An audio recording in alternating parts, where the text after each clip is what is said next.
It came hand in hand with a concern about Russia's new assertiveness, best symbolized by the construction the year before of the Berlin Wall within a week of German Titov's flight aboard Vostok 2.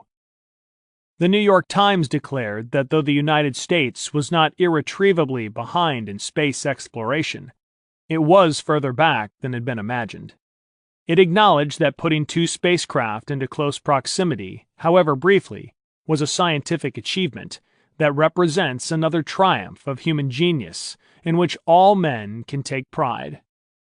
Yet the global celebration of Russia's dual flight was tempered by the caution and suspicion of political realities, together with the distinct feeling that these flights pushed the Soviet Union well ahead in the race to put humans on the moon.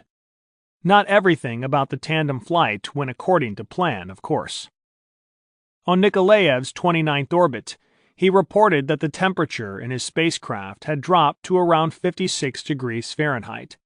The cabin felt unexpectedly cool for the cosmonaut, threatening earlier plans to extend the flight from 3 days to 4.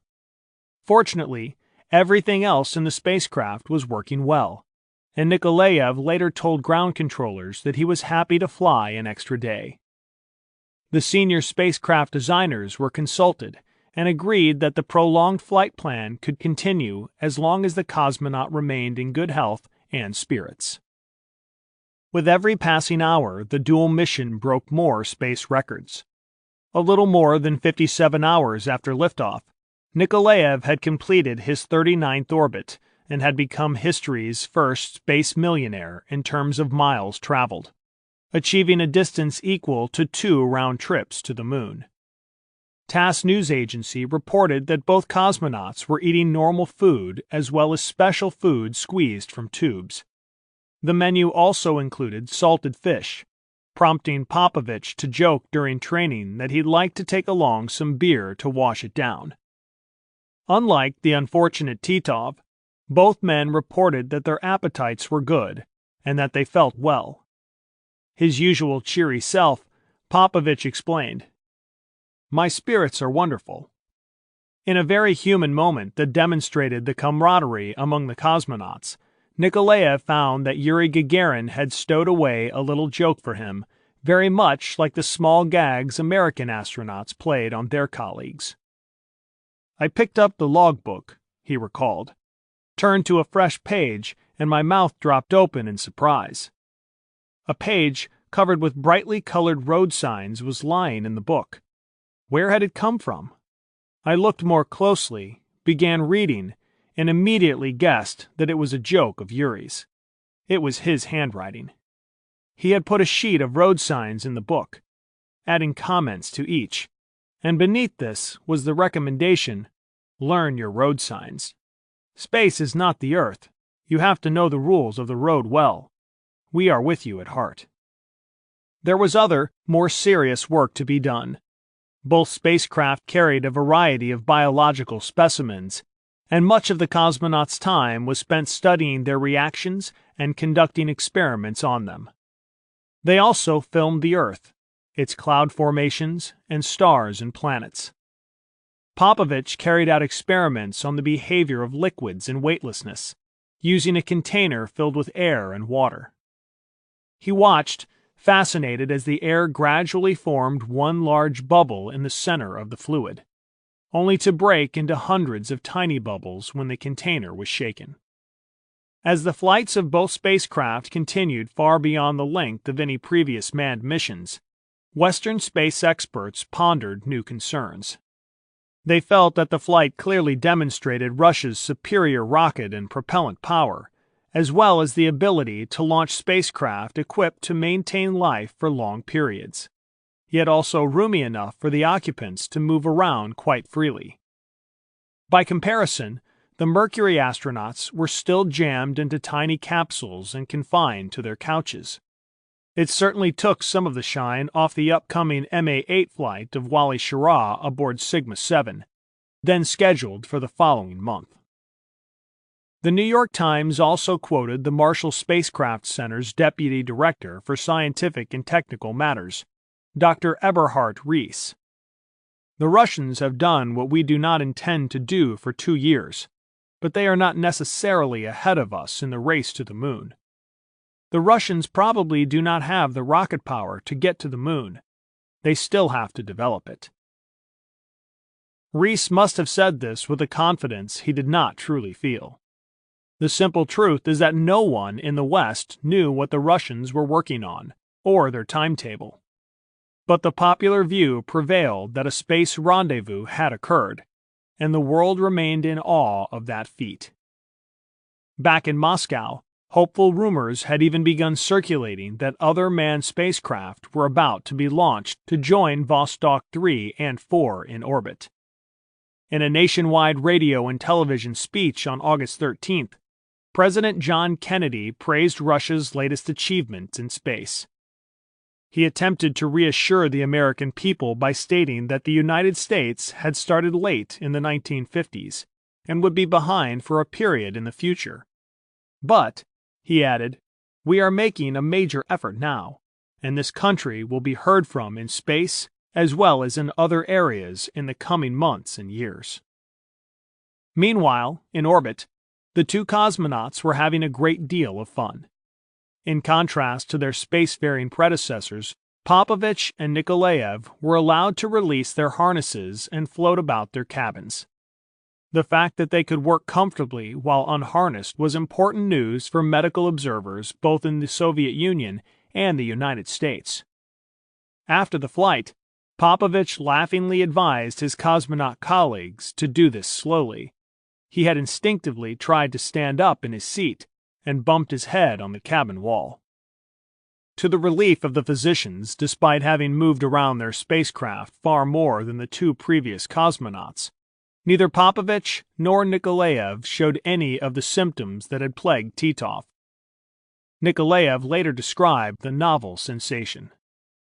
It is very interesting to experience this condition when one is not strapped to the chair.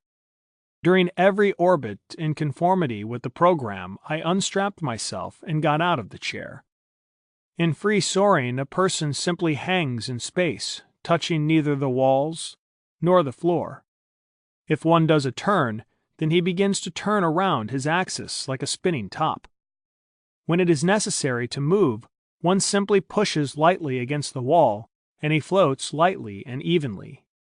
The movements of arms and legs retain their coordination. I carried out communications and ate. In a condition of weightlessness, one can live and work completely. Weightlessness is an amazingly pleasant state of both body and soul, not to be compared to anything else. You don't weigh anything, you aren't supported by anything, and yet you can do everything.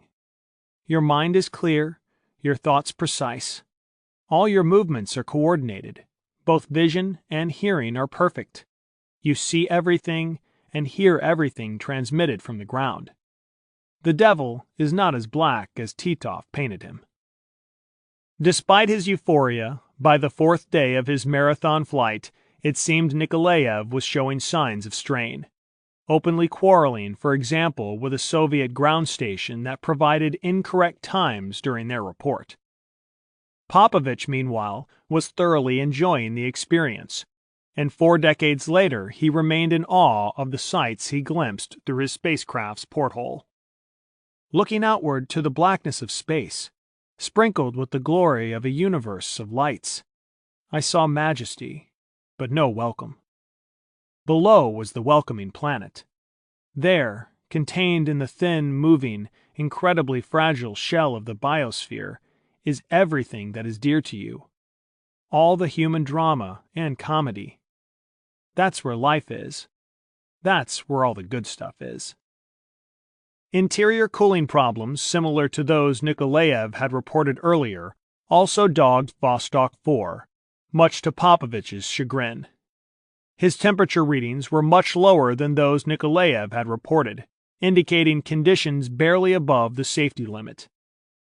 Popovich, too, had been happy to extend his mission to 4 days, but as the temperature dropped to just 50 degrees Fahrenheit, with 35% humidity, safety became a concern. I've tried all necessary measures, but the decline is continuing. he reported. It was decided to bring Popovich back on the following orbit as originally planned. Back on Earth, the propaganda machine was in full swing. Western observers had noticed something of a shift in reporting from Soviet news sources in the latter part of the dual flight. The earlier informative narrative had slowly given way to intimidating political ideology and a colorful criticism of Western bureaucracy with its denizens of the Washington Capitol. Prompted in part by American testing of nuclear weapons in space, the Soviet newspaper Pravda criticized what it described as Western military strategists plotting battles in space. Pravda suggested that the Soviet Union would not need to conduct its space launches in secrecy if the United States simply laid down its arms, and that businessmen who worship the golden calf are beset by dreams of the immeasurable riches they could grab by exploring, for instance, the treasures of the moon. The atomic maniacs, for their part, are ready to transform the moon into a military base. What monstrous plans! Such was the rhetoric of the Cold War. Meanwhile, Popovich blissfully spent part of his last orbit watching thunderstorms through his viewing portal. It looked as if the clouds contained anvils and some giants were pounding on them, he would later remark, throwing off sparks that made the clouds flicker. He reported what he was seeing to controllers, and his words sent them into a sudden panic. Before his flight, all agreed that observing a thunderstorm would be his coded message for feeling unwell. A veiled query came from the ground, and Popovich suddenly realized what he had done. He added, in haste, "I am feeling excellent.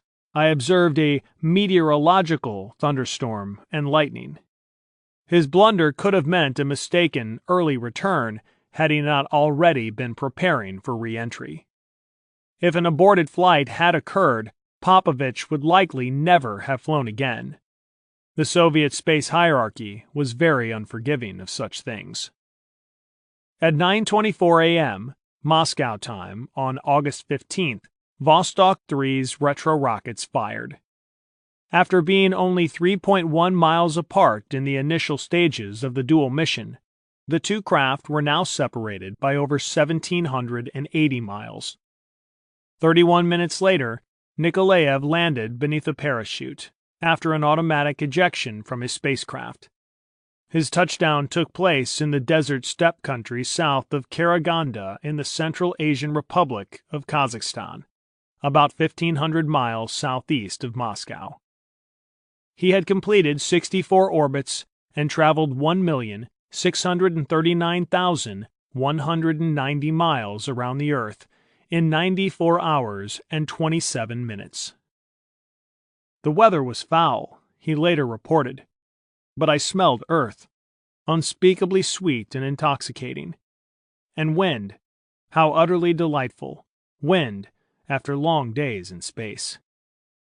Nikolaev would later confess that he had endured some misgivings during his plunge through the atmosphere, as he watched the intense buildup of heat around his spacecraft.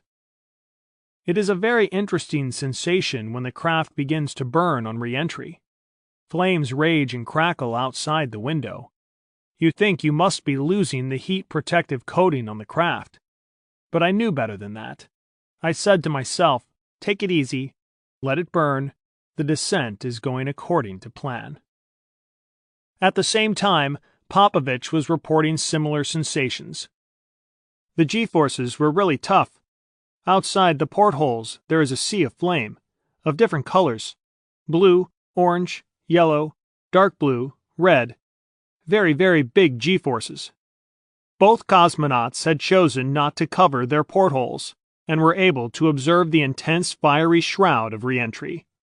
Popovich had also been unnerved by the loud cracking sound, thinking his heat shield might be failing. But unlike earlier Vostok missions, the re-entries went according to plan. 6 minutes after Nikolaev touched down and 124 miles away, Popovich also landed by parachute.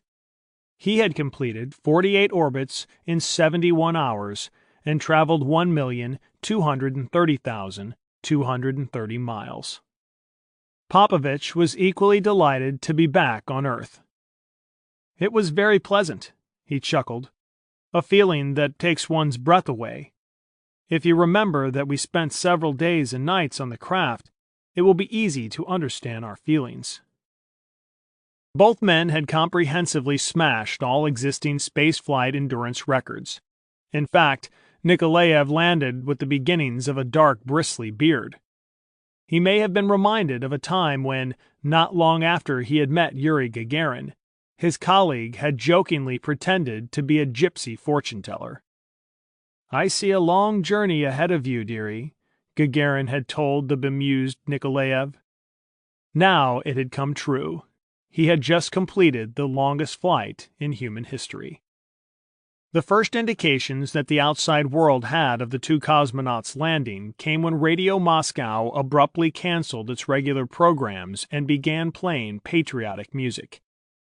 Broadcasters then alerted listeners to stand by for an important announcement in 2 minutes' time.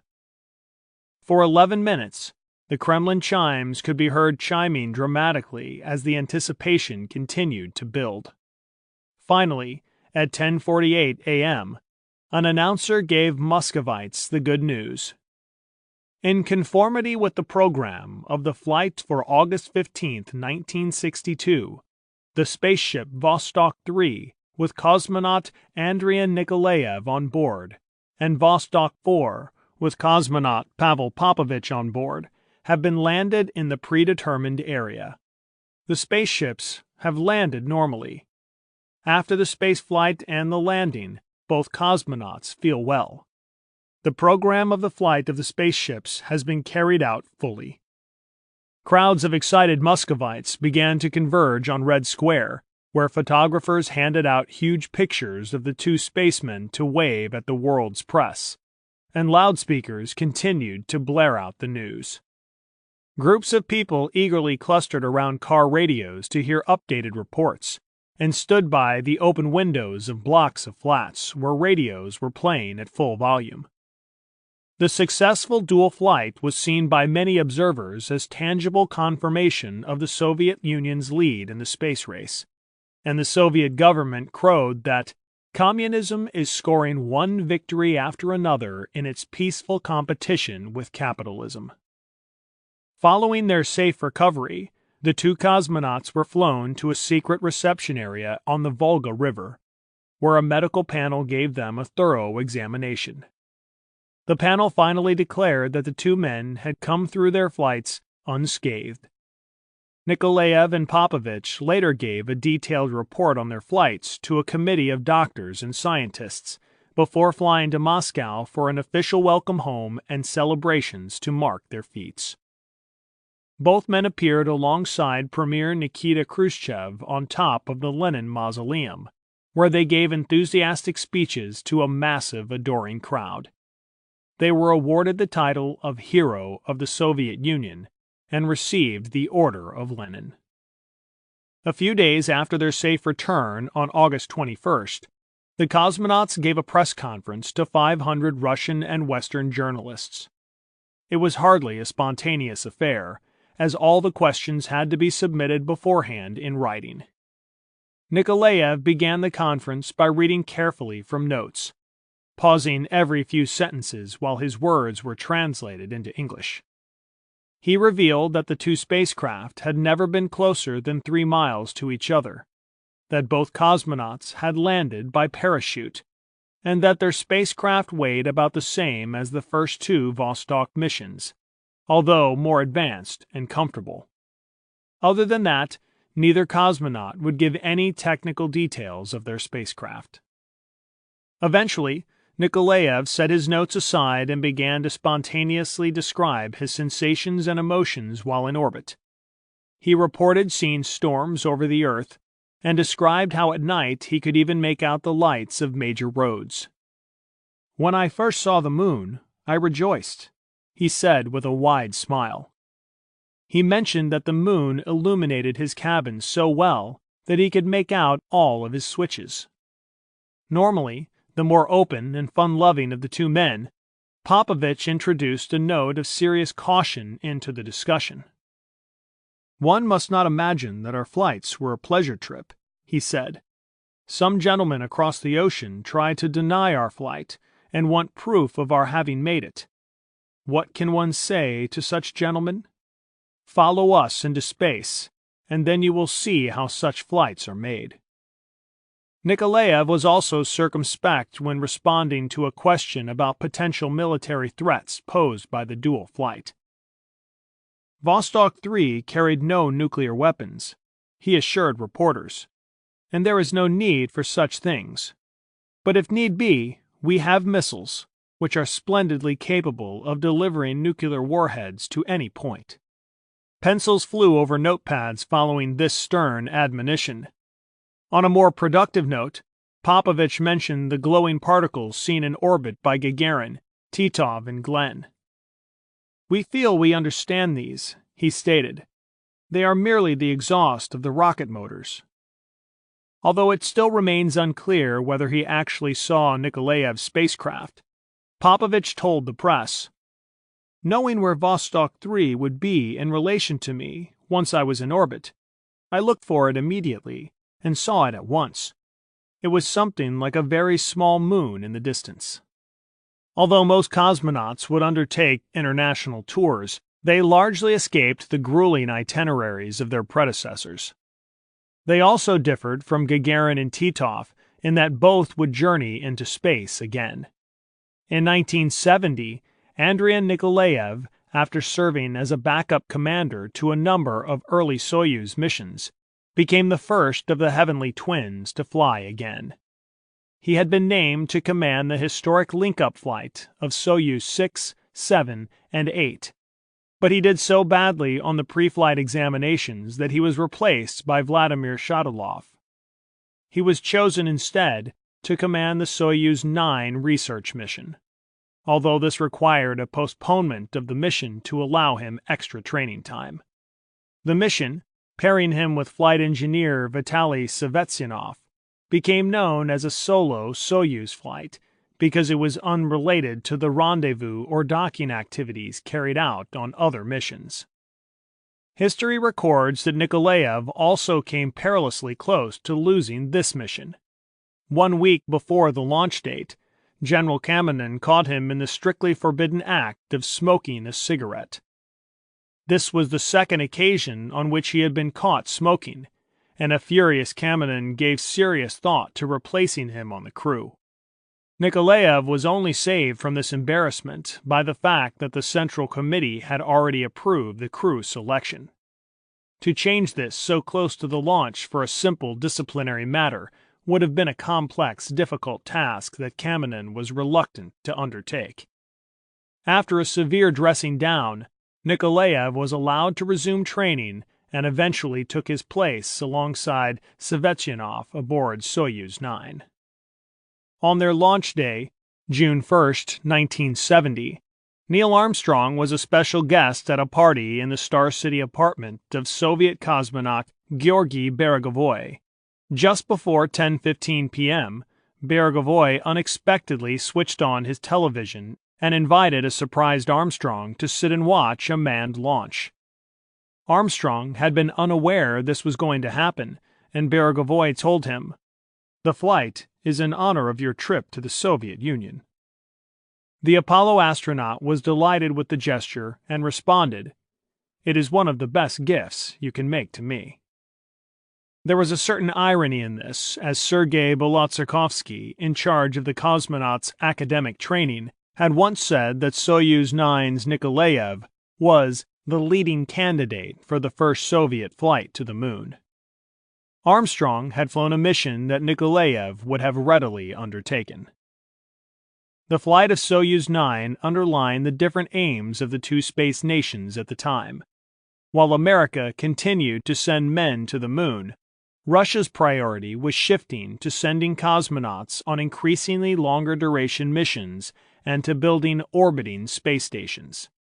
TASS news agency reported that the mission would conduct an extensive scientific research program on conditions of solitary orbital flight. Soyuz 9 remained in orbit for nearly 18 days, smashing the previous endurance record held by the crew of Gemini 7 in 1965. The crew returned in very poor shape because of a lack of physical exercise during the flight.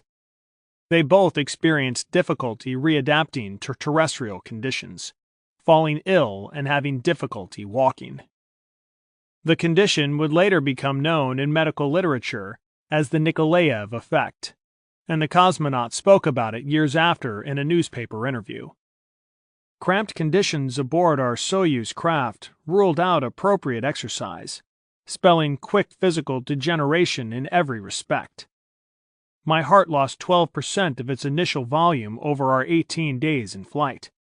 The first day back home was quite an ordeal. A few days later, however, Sevestyanov offered to share a cigarette with me in a washroom where he had hidden it during medical checkups before going up. I smoked first, as mission commander, and then passed the half-smoked cigarette to Vitaly. At this moment, our doctor came in, and instead of scolding us, which we certainly well deserved, he burst into jubilation. He told us he felt assured of our quick recovery seeing us smoking. Following the mission, Nikolaev received his second Hero of the Soviet Union Award and Order of Lenin, and was promoted to the rank of Major General. As the Soviet Union's third cosmonaut, Nikolaev led an interesting post-Vostok life. Following his epic flight, he became his nation's most eligible bachelor, especially when reports suggested that he had sacrificed an earlier love affair in order to undertake his secret cosmonaut training. Press photographs of him frying eggs in his small apartment resulted in thousands of marriage proposals from farm and factory girls. They were all to be disappointed. In 1963, he married the first female cosmonaut, Valentina Tereshkova. This union, however, would end in divorce in 1982. From 1966 to 1968, Nikolaev served as commander of the Air Force cosmonaut team, and also graduated from the Zhukovsky Air Force Engineering Academy. Following the untimely death of Yuri Gagarin, Nikolaev became deputy director of the Cosmonaut Training Center, TSPK, in July 1968.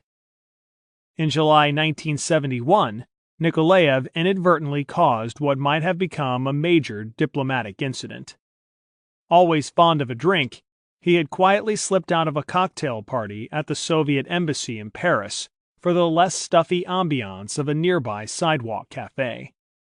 When Soviet officials realized that he had disappeared, they panicked, convinced that one of their senior cosmonauts had defected, valuable secrets and all, to the West.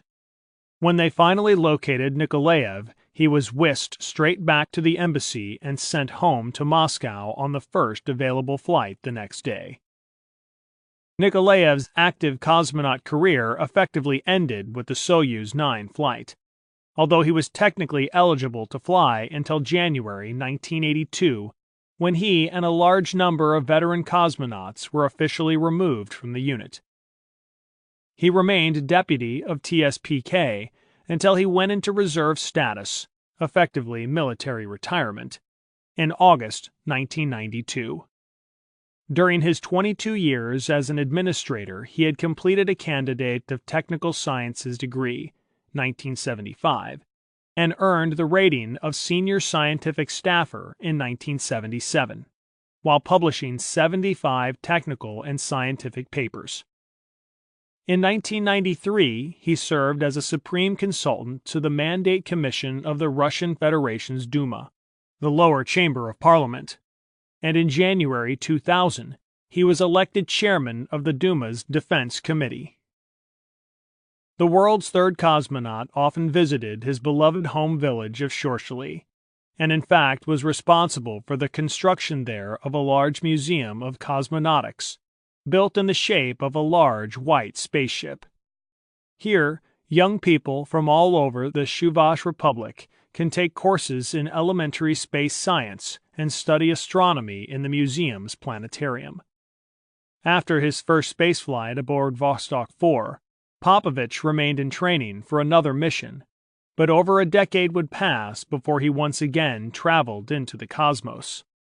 From 1966 until 1969, he trained as a crew commander for the ill-fated Program L, the Soviet lunar program. Together with flight engineer Vitaly Savetyanov, he formed the prime crew for a possible lunar orbital mission. Savetyanov was replaced later in the training by Georgy Grechko. In 1968, during his lunar mission training, Popovich also graduated from the Zhukovsky Air Force Engineering Academy. When Program L began to fall into oblivion in the spring of 1969, Popovich received a new assignment as the leader of a group of cosmonauts training for service on the highly secret Almaz space station, a military version of the civilian Soyuz station.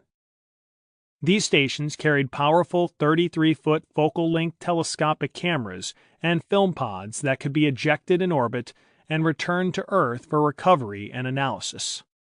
Popovich was set to command the first such mission to Salyut 2 in April 1973, but the vehicle fell victim to propulsion failure in orbit and was unable to receive crews. In July 1974, he finally flew into space again as commander of Soyuz 14, together with rookie military engineer Yuri Artukin.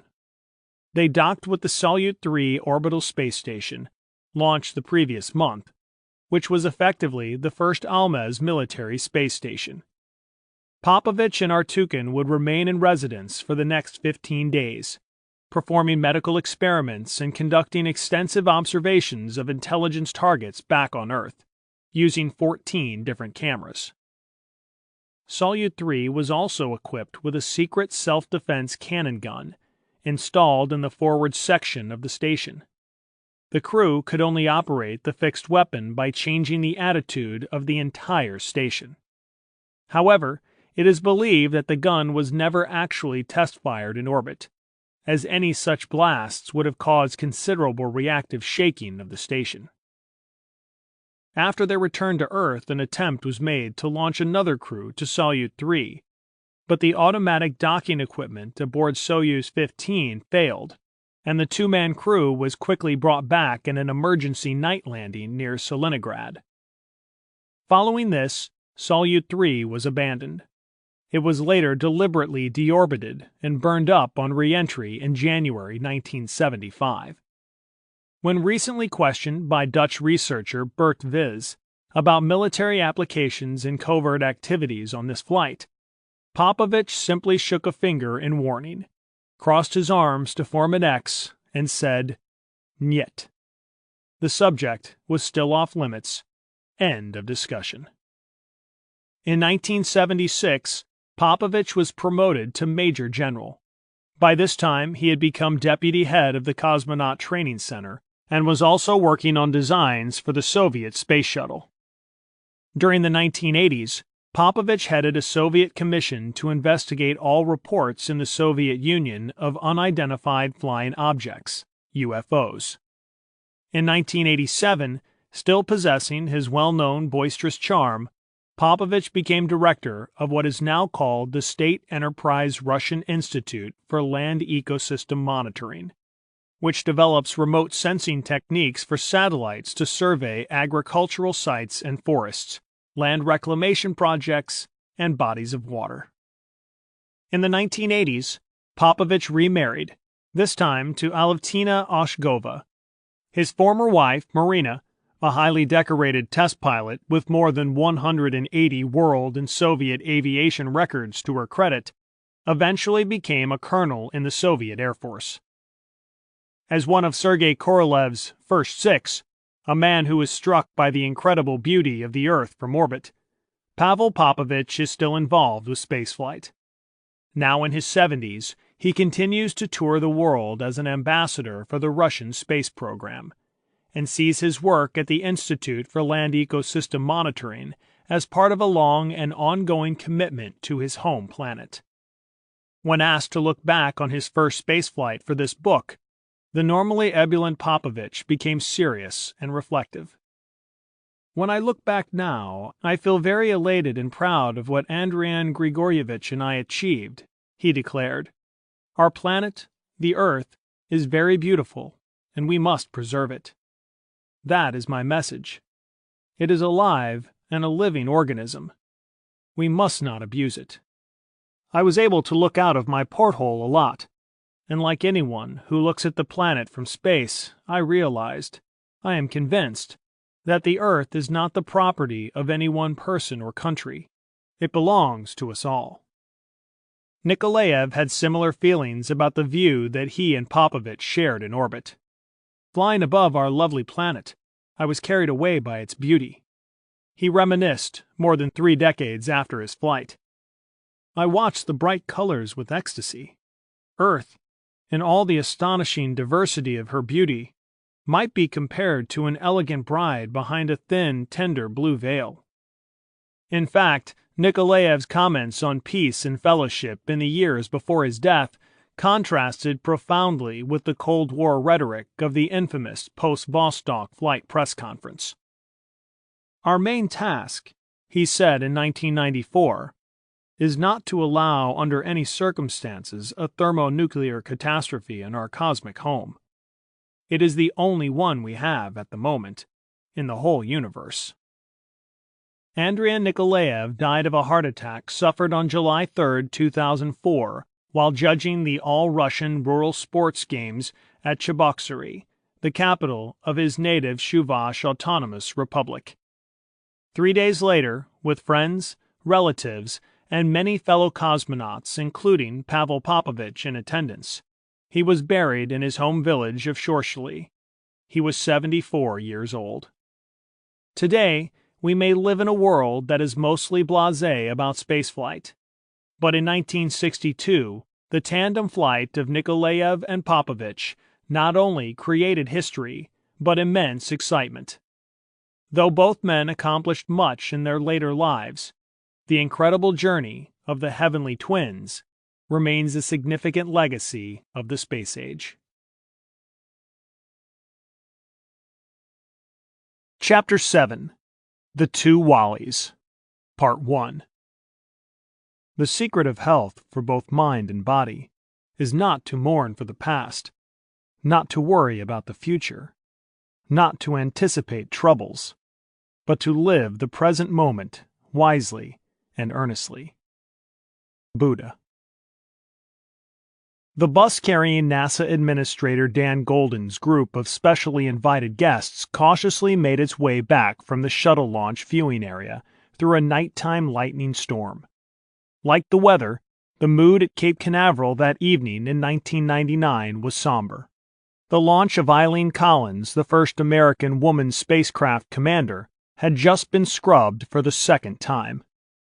On this occasion, only 5 minutes had remained on the countdown clock.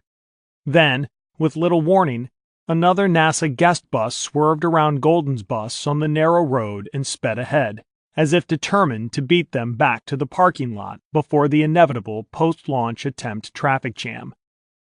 As the driver roared by, he leaned out of the window and gleefully shouted back at Goldin's vehicle, "This is Wally's bus!" Inside the passing bus, a white-haired woman named Wally Funk laughed with merriment. Her long-held dream of seeing a woman command an American space mission would have to be postponed another night or two, but nothing was going to get her spirits down. After all, it had been almost 40 years since she had aspired to become one of America's first women astronaut candidates. Another couple of days were not going to make a difference. When most space enthusiasts think about the early days of spaceflight and someone named Wally, Funk is not the first name that comes to mind. Wally Schirra, who, unlike Wally Funk, actually did become a Mercury astronaut, may be the better known of the two, but they are surprisingly similar in temperament. Both are fun-loving and fond of a joke, and both share a lifelong love of flying. And when work must be done, both aviators are deadly serious and dedicated to precision in their work. Neither Wally Schirra nor Wally Funk has ever been afraid to be utterly frank with their bosses, whatever the ramifications. The parallels in the careers of the two Wallies are many. For example, a place in New Mexico where their stories intersect, namely, the Lovelace Clinic, where both underwent a number of astronaut selection tests. There is one ironic difference, however. Though Wally Funk dearly wanted to become a NASA astronaut candidate and did not make it, Wally Schirra did make it, but almost turned down the opportunity. Though Funk's involvement with Lovelace's tests put her in the middle of a bitter battle over who would ride in NASA's early spacecraft, it was never Wally's battle to fight. Outside of her control, a group of dynamic and forceful personalities wrestled to determine whether NASA or politicians would be in charge of astronaut selection and whether candidates' medical or piloting profiles should be the deciding factor. Although Funk never joined NASA, she was involved in a maelstrom of events that threatened to overturn some of NASA's deepest-held beliefs. One major reason why one Wally made it and the other did not is gender. Though it would be easy to assume that this was a case of NASA discriminating against women in favor of men, as often happens in history, the truth is far more complicated. Funk's chances of becoming an astronaut candidate were over before they even started because of institutional discrimination, but not on the part of NASA. The inequity originated in a decision made at the end of 1944 that effectively determined that no woman would pilot an American spacecraft until the very end of the century. It could all have been so different. During World War II, women flew military aircraft, including a number of American women who assisted the armed forces by ferrying airplanes for the war effort, so male pilots could concentrate on combat duties. These women aviators risked their lives, and in 38 cases, lost them, in the service of their country. In addition to ferrying aircraft, they also flew as engineering test pilots evaluating aircraft that had undergone major overhauls or testing the risky, untried strategy of towing gliders filled with military personnel and their vehicles. They also flew combat-bruised aircraft in almost unflyable condition to the scrapyards, risking engine failures and disastrous tire blowouts. Though given the privileges of military officers, however, they were not formally adopted into the military and remained civil service employees. If these skilled aviators had been allowed to fully join the services, the history of women astronauts might have been very different. By 1944, however, the number of American men trained as pilots had exceeded combat requirements, and the women flyers were considered surplus. On December 20th of that year, the group of women aviators known as WASPs, Women Air Force Service Pilots, was officially disbanded by the War Department. Just 13 days before, the last class of women pilots had graduated.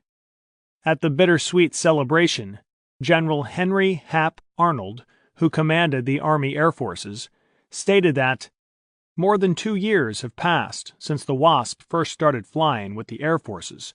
We can come to only one conclusion. The entire operation has been a success.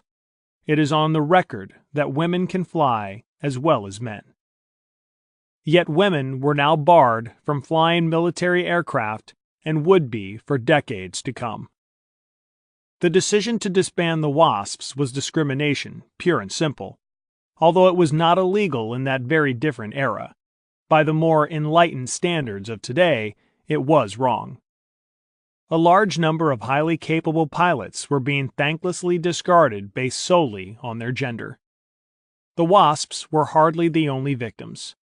As the war wound down, many of the social advances women had made were rolled back.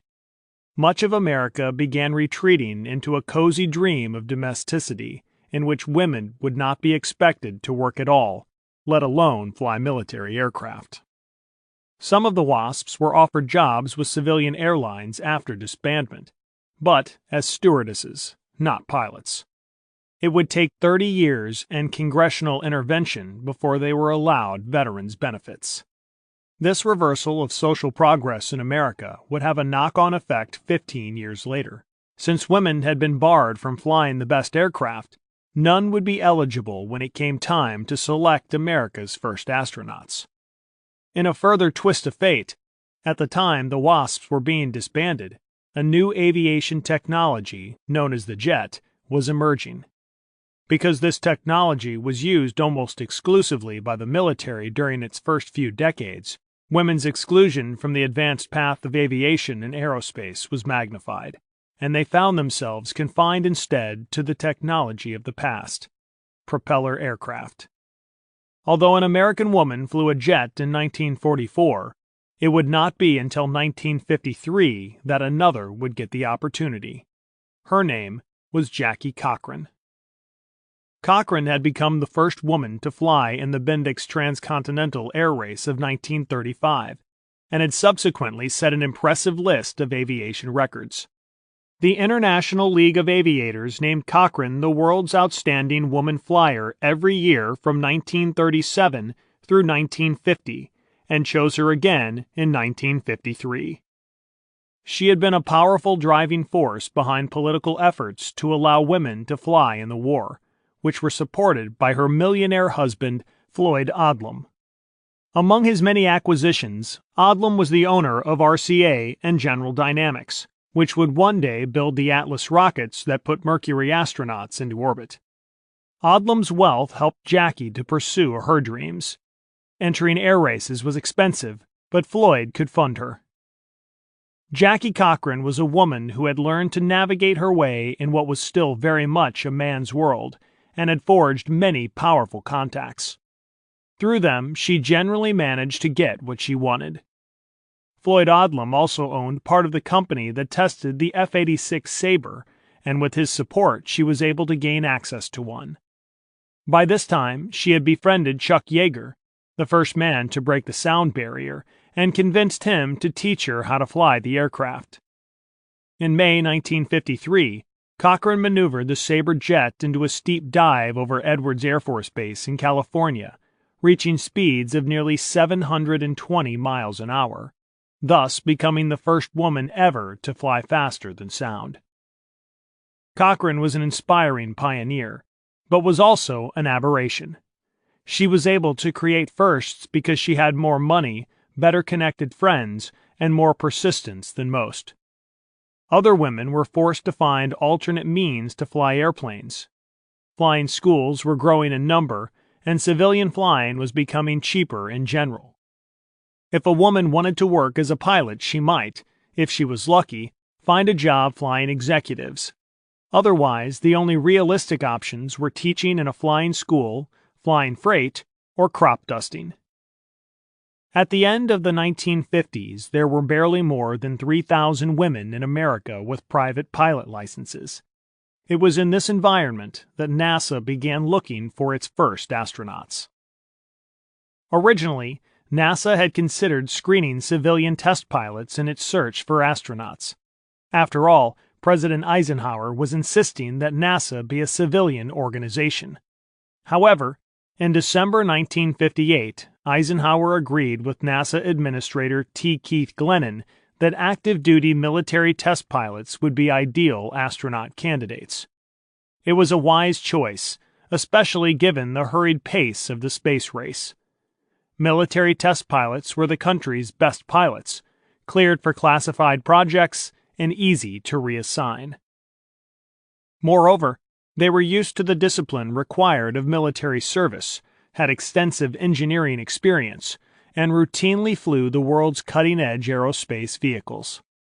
Their test pilot skills included the ability to identify problems in flight, clearly communicate those problems to the ground, and work out the cause.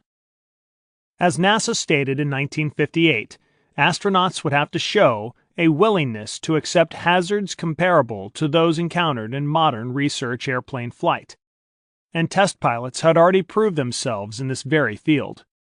Choosing them would also simplify the selection process, as qualified military test pilots were so few in number, they all could have fit into a medium-sized lecture hall.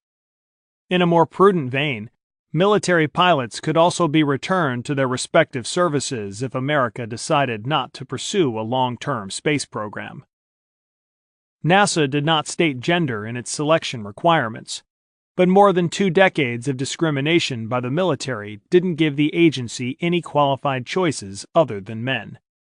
Not only did the military still bar women from flying high-performance aircraft except in extremely rare circumstances, but civilian companies rarely hired women pilots either, let alone train them as test pilots. Being a military test pilot wasn't enough to become an astronaut, however. It merely meant that your name would be considered. If you were too tall, not healthy enough, or even socially awkward, your name would be taken off the list. A barrage of tests awaited those who wished to apply. One of those who chose to undergo them was a Navy test pilot named Wally Schirra. Born in Hackensack, New Jersey on March 12, 1923, Walter Schirra came from a flying background, on both sides of his family. His father, Walter Sr., was a World War I flying ace who in the 1920s traveled across the United States with his wife Florence performing aerial stunts at county fairs. My interest in flying was apparently bred into me, Schirra later remembered. Before my sister and I were born, my parents had a fine time barnstorming in a Curtiss Jenny. Mother was a wing walker. With Dad at the controls, she would dance on the lower wing of the biplane, using the struts for support. It looked hair-raising, and no doubt was. Florence also worked on the aircraft's maintenance and fueling, and even wing-walked during the first few weeks of pregnancy.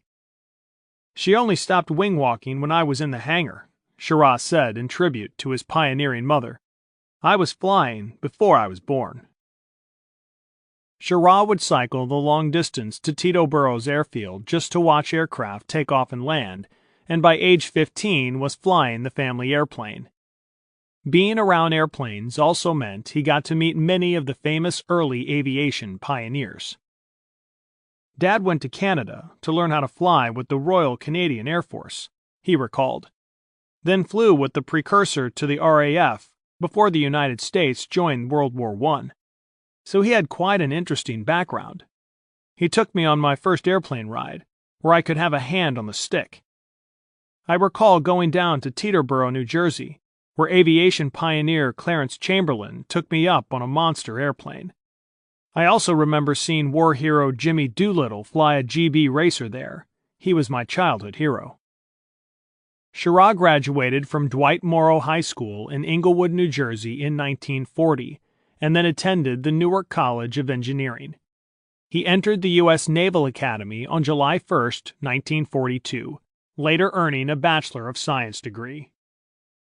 In the 1946 Academy Yearbook, Lucky Bag, Schirra's classmates wrote the following about the future astronaut. Here is a guy who could make anyone laugh. His never-ending sense of humor, descriptions, and ability to execute new pranks have kept us either amused or holding the bag. Meanwhile, his big brown eyes still have that fields to conquer look. At about the time that WASPs were disbanded, Schirra entered active Navy duty, becoming the first in his academy class to commence flight training. As a naval aviator, he made 90 combat flights in Korea, shooting down 2 MiGs. Afterward, he hoped to be sent to the Navy's test pilot school, but was instead assigned to China Lake, California to test the Sidewinder air-to-air missile. It turned out to be very interesting work that included some challenging flying, but he still hoped for more. Eventually, Schirra got his wish and was assigned to the Navy Test Pilot School at Patuxent River. There, he studied aerodynamic theory and worked closely with engineers, experience that no doubt contributed to the next stage in his career. He was given orders to report to the Pentagon, with no reason given. On arrival, he discovered that he was being considered as a candidate for Project Mercury. Schirra was very skeptical at first, viewing it as a career interruption that he could not afford. He was at the age when a Navy career really kicks into high gear. Or not. Many a promising aviator had been sidetracked with interesting-sounding projects that ended up going nowhere, and Schirra thought Mercury sounded just like one of those. We were in a meeting in Washington, D.C. On the stage were 2 engineers and a psychologist telling us how neat it would be to get into a capsule on top of a rocket. I said I want out of here. I was looking for the no desk. As a child, I went to a circus in New York City. They had a man shot out of a cannon into a net. At this briefing, I said, "That's who you want. You don't want one of these engineering test pilots. You just want a dummy to get into a capsule on top of a rocket. I'm not going to do that." I was a test pilot, a truly committed flyboy. Sherrod didn't say no that day, however, although some of his peers did. Jim Lovell recalled Sherrod saying, "I'm not so worried about putting my ass on the line. I'm worried about putting my career on the line." But as Sherrod weighed the project, it began to sound more intriguing to him. As I talked to my peer group, they kept saying, "Do you want to go higher, farther, and faster to push the frontiers out? This is the way to go about it." We talked about how space was a totally different environment. I felt that I had the experience and qualifications for the job. I was certain that my years of combat flying and test piloting had prepared me to handle any kind of emergency. So I went along with it for a while, and finally became intrigued with what was going on. I accepted the challenge, but with great reluctance. Sherrod was also influenced by something that had happened to him not long before. While I was in test pilot school at Patuxent, I was writing a report on the F-4D, an airplane that just barely exceeded the speed of sound. One night, I looked up and saw the booster of Sputnik flying by, and I said, "That's doing Mach 25. What am I doing working on this slow airplane? Mach 25, that's a pretty good deal." I forgot about it until I was ordered to Washington. Then I began thinking, maybe this is the way we should be going, not just sitting back waiting for something to happen. Become part of it. Sherrod allowed his name to go forward for the next series of tests. To this day, he is not sure if it was the best decision for his career. It was a tough decision to make, because I realized I was going to lose a lot of opportunities. I aspired to having command, and I was about ready to go to a squadron to be exec or skipper, my first command. As a naval officer, I was trained, essentially bred, to be a military aviator. I was a Navy officer on assignment, not an employee of NASA. I had made a commitment to be a naval officer, but I made a decision that was apparently not retraceable, or it turned out that way anyway. By the time the second astronaut group arrived, they started sliding into the NASA family. Our first group, we didn't know what would happen. No one did. At the end of our NASA careers, it turned out that no one had a place for us in the military. I never had a command, and I regret that. A number of times I have regretted that. By saying yes, Sherrod had joined a group that would steadily be whittled down to an elite few. He had begun as one of the 508 eligible test pilots on the list supplied by the Department of Defense. As the number was reduced by careful evaluation, and the 69 remaining pilots were invited to Washington for the briefing, 8 pilots declined to be considered for the program, most probably for the same reasons that concerned Sherrod. During the written and psychiatric examinations and medical history reviews that followed, a further 8 pilots chose to remove themselves from the running. Only after this very extensive selection process was Sherrod allowed to progress to the grueling medical examinations conducted at the Lovelace Foundation for Medical Education and Research in New Mexico. He was one of only 32 candidates left. NASA was still very much a young agency, with few specialized departments of its own yet. For this reason, it looked into Dr. Randy Lovelace and his clinic to take care of the medical testing aspects of astronaut selection. It was a fateful decision that would push the question of women astronauts into the political arena years before there were qualified candidates. Lovelace, a prominent space scientist who was also the chairman of NASA's Life Sciences Committee, had helped create medical test procedures for the astronaut candidates. He had been a pioneer in aerospace medicine for decades, helping to develop pilot G-suits in World War II and studying the effect of rapid loss of cabin pressure. Throughout the 1950s, Lovelace had helped organize conferences that, for the first time, looked into issues that might face pilots making space flights. His primary strength was not as a researcher, but as a leader who could motivate and change the direction that medicine was taking. Lovelace's clinic was not part of NASA. Rather, he operated as a NASA contractor, free to take on other contracts.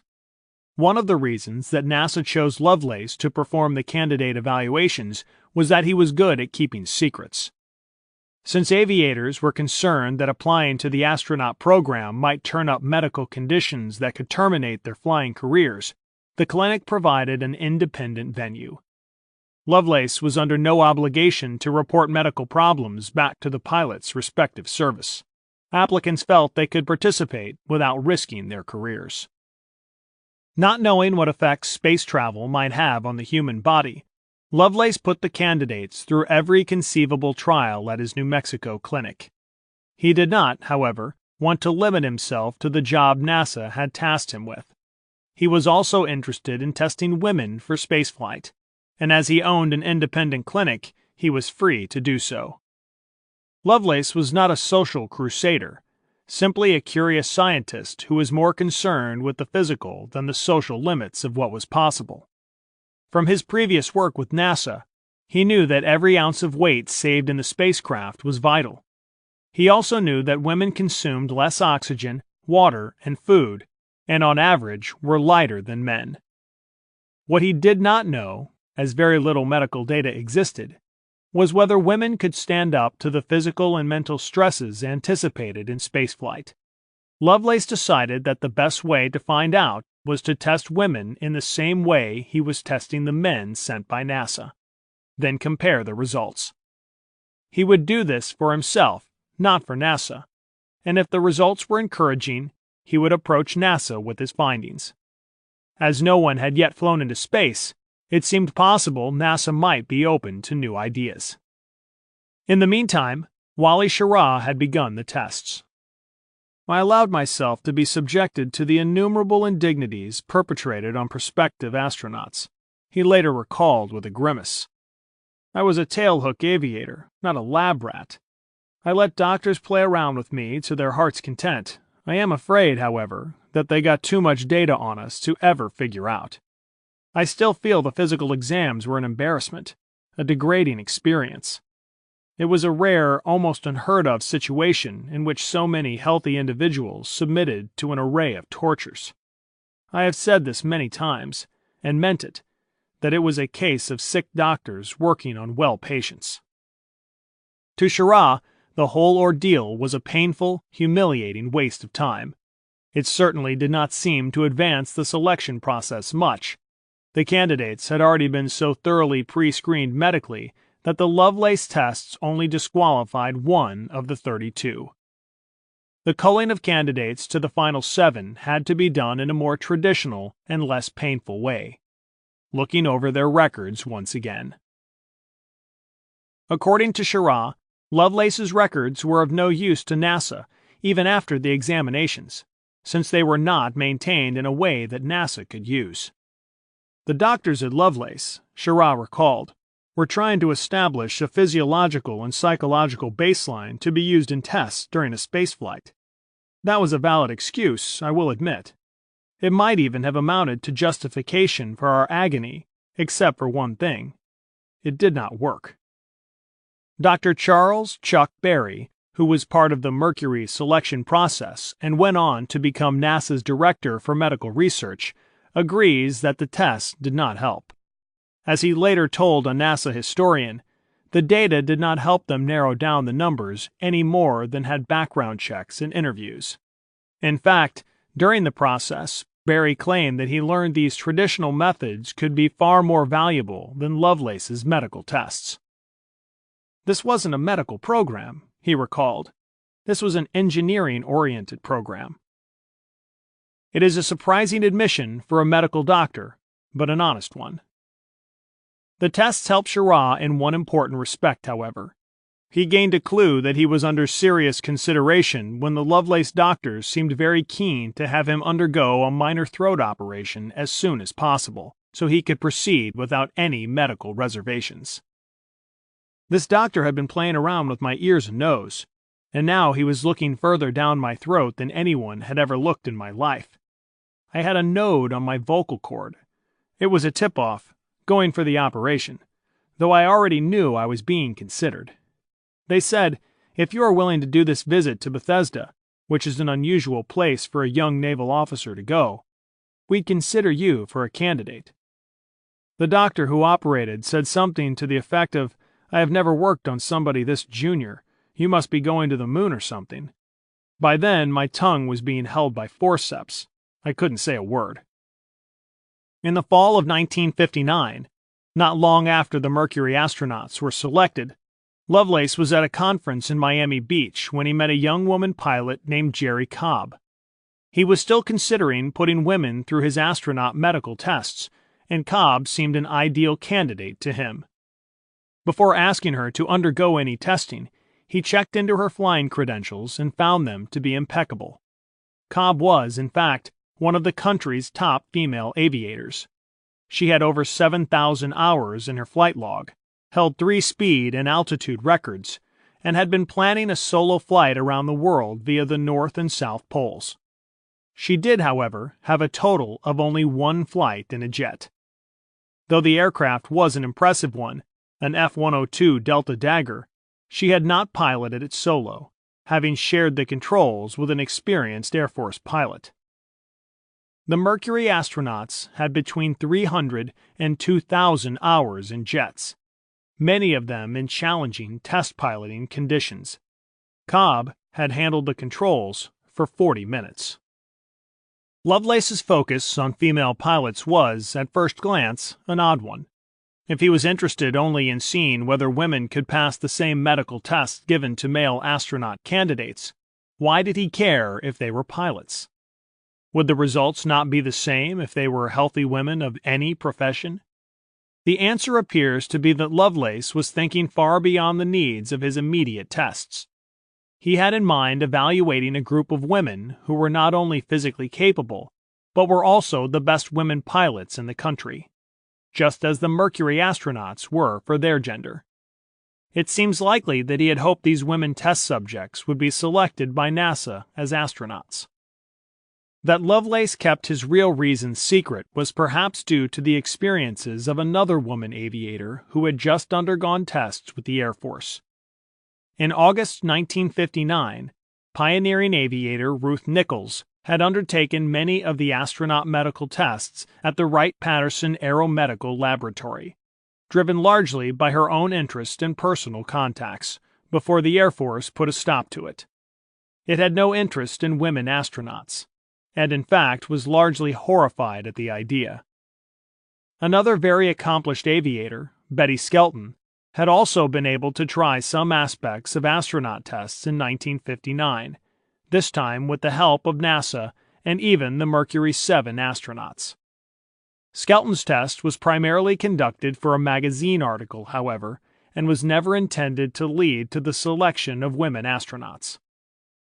Wally Schirra assisted Skelton in the spacecraft simulator, the F-104 cockpit, and other parts of the testing. In an interview with a NASA historian, Skelton remembered Schirra as very friendly, smiling, and happy to talk and work with her. In fact, because Schirra's father had performed aerobatics similar to her own piloting specialties, she felt that they even developed something of a kinship. Lovelace probably had other reasons for keeping quiet, at first, about his testing plans. Keeping his program informal and unofficial meant that he could bypass the hurdles that barred women from access to aerospace technology. But whatever reasons Lovelace had for keeping his project and his motivations quiet, they were ultimately largely the reason why it ended.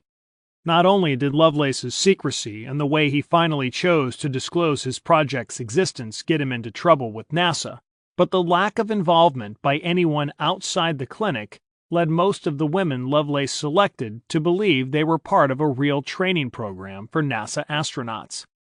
After all, the head of NASA's Life Sciences Committee was inviting them to his testing facility, where he had evaluated NASA's male candidates. Lovelace, apparently, never corrected this misleading impression. In February 1960, Jerry Cobb undertook Lovelace's medical evaluations, which were identical to the ones the NASA Special Committee on Life Sciences had created for the men, but with the addition of a gynecological examination. However, the tests at Lovelace's clinic comprised only one very small part of the testing the men had undergone in their selection process. Cobb did not have to pass through the barrage of engineering, personality, psychology, and other medical screenings that had excluded most male candidates before they even attended the Lovelace clinic.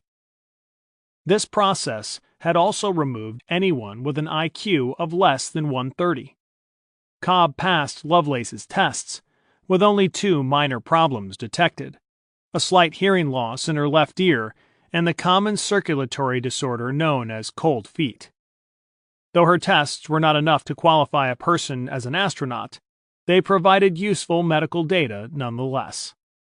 When Lovelace announced Cobb's results at the Space and Naval Medicine Conference in August 1960, he highlighted what he saw as the medical advantages of using women astronauts.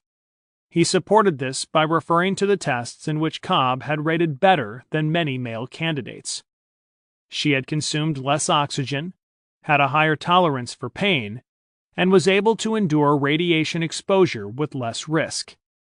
After Lovelace's announcement, the story took on a life of its own, and quickly began to enter the realm of fantasy. The press instantly decided that Jerry was America's first woman astronaut, and besieged her with calls and interview requests. They did not care that the tests were only for Lovelace and not for NASA. They liked the sound of a lady astronaut story, and if it didn't exist, they'd invent it. Media reports appeared that used inventive terms such as astronet and moon maid. When Cobb returned to Oklahoma, the governor gave her a formal greeting ceremony at the airport and commissioned her Oklahoma's ambassador to the moon. Offers to endorse commercial products poured in. Lovelace had helped create this mass misimpression by telling the press that Cobb was now qualified to live, observe, and do optimal work in the environment of space and return safely to Earth. To take one small portion of astronaut physical testing and say it proved a person could pilot a spacecraft and conduct a successful space mission was, at best, an extrapolation. But Lovelace was an expert, and Cobb had no reason not to believe him. She took Lovelace's assessment as an incentive and grew determined to become a Mercury astronaut. It was at this point that Jackie Cochran began to take an interest in the program. A close friend of Lovelace's, having first met him back in 1937, she had become increasingly curious about the ways in which he sought to explore and advance the frontiers of high-altitude flying. She was particularly interested if they could help her set more aviation records. As chairman of the Lovelace Foundation's Board of Trustees, Cochran's husband, Floyd Odlum, was funding much of Lovelace's aerospace research to the tune of thousands of dollars. This gave Cochran some particularly powerful leverage to become involved in Lovelace's work. Finally, Lovelace had also won aviation's Collier Trophy primarily because of Cochran's active campaigning. In short, he owed her a lot. Offering to use her husband's money to underwrite the female astronaut testing, Cochran asked that she be involved in the selection process for the other women who would take the tests. It was not long before she and Cobb were wrestling behind the scenes to decide who was actually leading the women's testing program. Cochran even put herself through some of the tests and was not at all happy when told that she was no longer in good enough shape to pass them. For all her personal ambitions, however, Cochran was very realistic about what the women's testing program could achieve. From the outset, she believed that it needed to be a long-term project that drew on a large group of women. She also knew that it might be quite some time before the first American woman flew into space.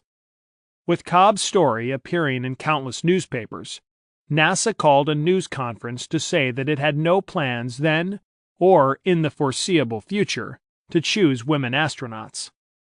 The press did not seem to care, and continued to refer to Lovelace's program as a NASA initiative and to Cobb as an astronaut. Cobb did not go out of her way to set the media straight, and in fact used the publicity to try and persuade NASA to allow her into their astronaut program. However, the stories had in fact annoyed many at NASA, who preferred to see media coverage on the actual programs they were undertaking. NASA's only impression of Cobb at that time was as a minor irritant who seemed to be generating stories that they continually had to refute. Cobb's relationship with NASA was not off to a good start. At the same time, Cobb was helping Lovelace select other women to test, a necessary step, Lovelace felt, to prove that Cobb's results were not just a one-off. Once again, those chosen were among the country's top women pilots, but none had ever piloted a jet solo. One woman, Jean Hickson, was a former WASP who had made 2 flights in 1957 and 1958, but as a backseat guest. Lovelace never gave his project a formal title, but Jerry Cobb, deciding the participants deserved some sort of name, settled on the acronym FLATS, which stood for Fellow Lady Astronaut Trainees. Though she liked it, the program's other women appeared to have shunned it. Decades later, the media invented its own name for them, the Mercury 13. But despite all the forced group identity, the women aviators went through the testing at different times, and many never even met, either then or in the decades that followed. The letter that Lovelace sent to many women inviting them to apply referred to the tests as the Women in Space program, and as the initial examinations for female astronaut candidates. Any woman pilot receiving one of these letters who wasn't privy to NASA's policy could naturally have formed the impression that she was being selected for a NASA astronaut program. As they arrived for the tests, many dreamed of a bright future, exploring a new frontier. The youngest selected was barely 22 years old. Wally Funk was about to face the same doctors Wally Schirra had endured not long before. Wally Funk was born 16 years after Schirra and grew up in Taos, New Mexico. Like many families in the region, her parents had moved to the warmer climate to combat poor health. In Funk's case, that of her father.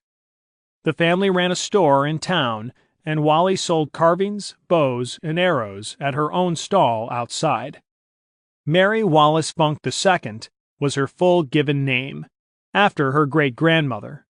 But when her family celebrated her first Christmas, the name was too long to write on her stocking, so her grandfather wrote Wally instead, and the nickname stuck. Wally's mother may have expected her to be ladylike and demure, but she was never going to be that way. At age 3, she wandered out of the house one day and befriended some workers laying a pipe in the road. Wally's mother was horrified to find her mud-encrusted daughter in the company of laborers. But to Wally, it was just the first of many adventures in life. She grew up fishing, riding, and hunting with the local Taos Indians, very much the tomboy. The Indians taught me a lot about my spirit, how to live life, she remembered later. They taught me how to survive the wilderness. A kid today in a city hasn't experienced skiing, snow, or air like I did. I played with snakes and rode horses bareback from the age of 5. I was very adventurous, a free spirit. Though Taos had only one airplane at the time, Wally dreamed of flying as a child. I was 5 years old when I put on my Superman cape before climbing out onto the roof of our barn at home, she recalled. I jumped off the top of the roof into a haystack and imagined I was really flying. For me, flying is really about freedom. Her father encouraged her interest by bringing home model airplanes for her to build, and soon many were hanging from her bedroom ceiling. She frequently persuaded her mother to drive her to the local airport just so she could see the lone aircraft there. Wally studied it intently, gathering ideas for her aircraft models. By the time she was a teenager, she was also putting her energies into sports, including representing the Southwest United States in downhill skiing at Olympic team trials. "I was skiing as soon as I was learning to walk," Funk recalls with a smile. By the age of 14, she had also earned a Distinguished Rifleman Shooting Award from President Eisenhower. Wally's parents encouraged her to see more of the world than Taos could offer, so she headed for Stevens College, a 2-year girls' school in Missouri. It was hard for the tomboy to fit in at first. She was expected to wear hats, hose, heels, and gloves. But soon she discovered a new passion quite by accident. It came as the result of a skiing accident. "I fell 20 feet and broke my back," Funk explains. The injury forced her to find a less physical activity during her recuperation. A college advisor suggested an aeronautical sciences class, and she gave it a try. At first, Wally, still confined to a half-body cast, could only take part in the course's classroom component. Eventually, she was fit enough to try the real thing, flying, and did so with her parents' permission. She was hooked before her first flight was over. Her parents agreed to pay for lessons, despite the huge financial strain this put on the family. By the time she was 17, Wally had her flying license. "I knew then," she said later, "that I wanted to fly for life. I am married to airplanes. My whole life has been aviation.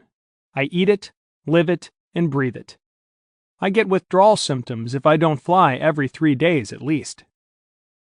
It was only in the 1990s that Funk discovered why her mother agreed to let her pursue so unladylike a hobby. In 1919, Virginia Funk had taken a brief barnstorming plane ride herself and had also asked her parents if she could learn to fly. Her father had told her no. She was to learn instead to be a good wife and mother. So she buried her ambitions for all those years until her daughter asked her the same question.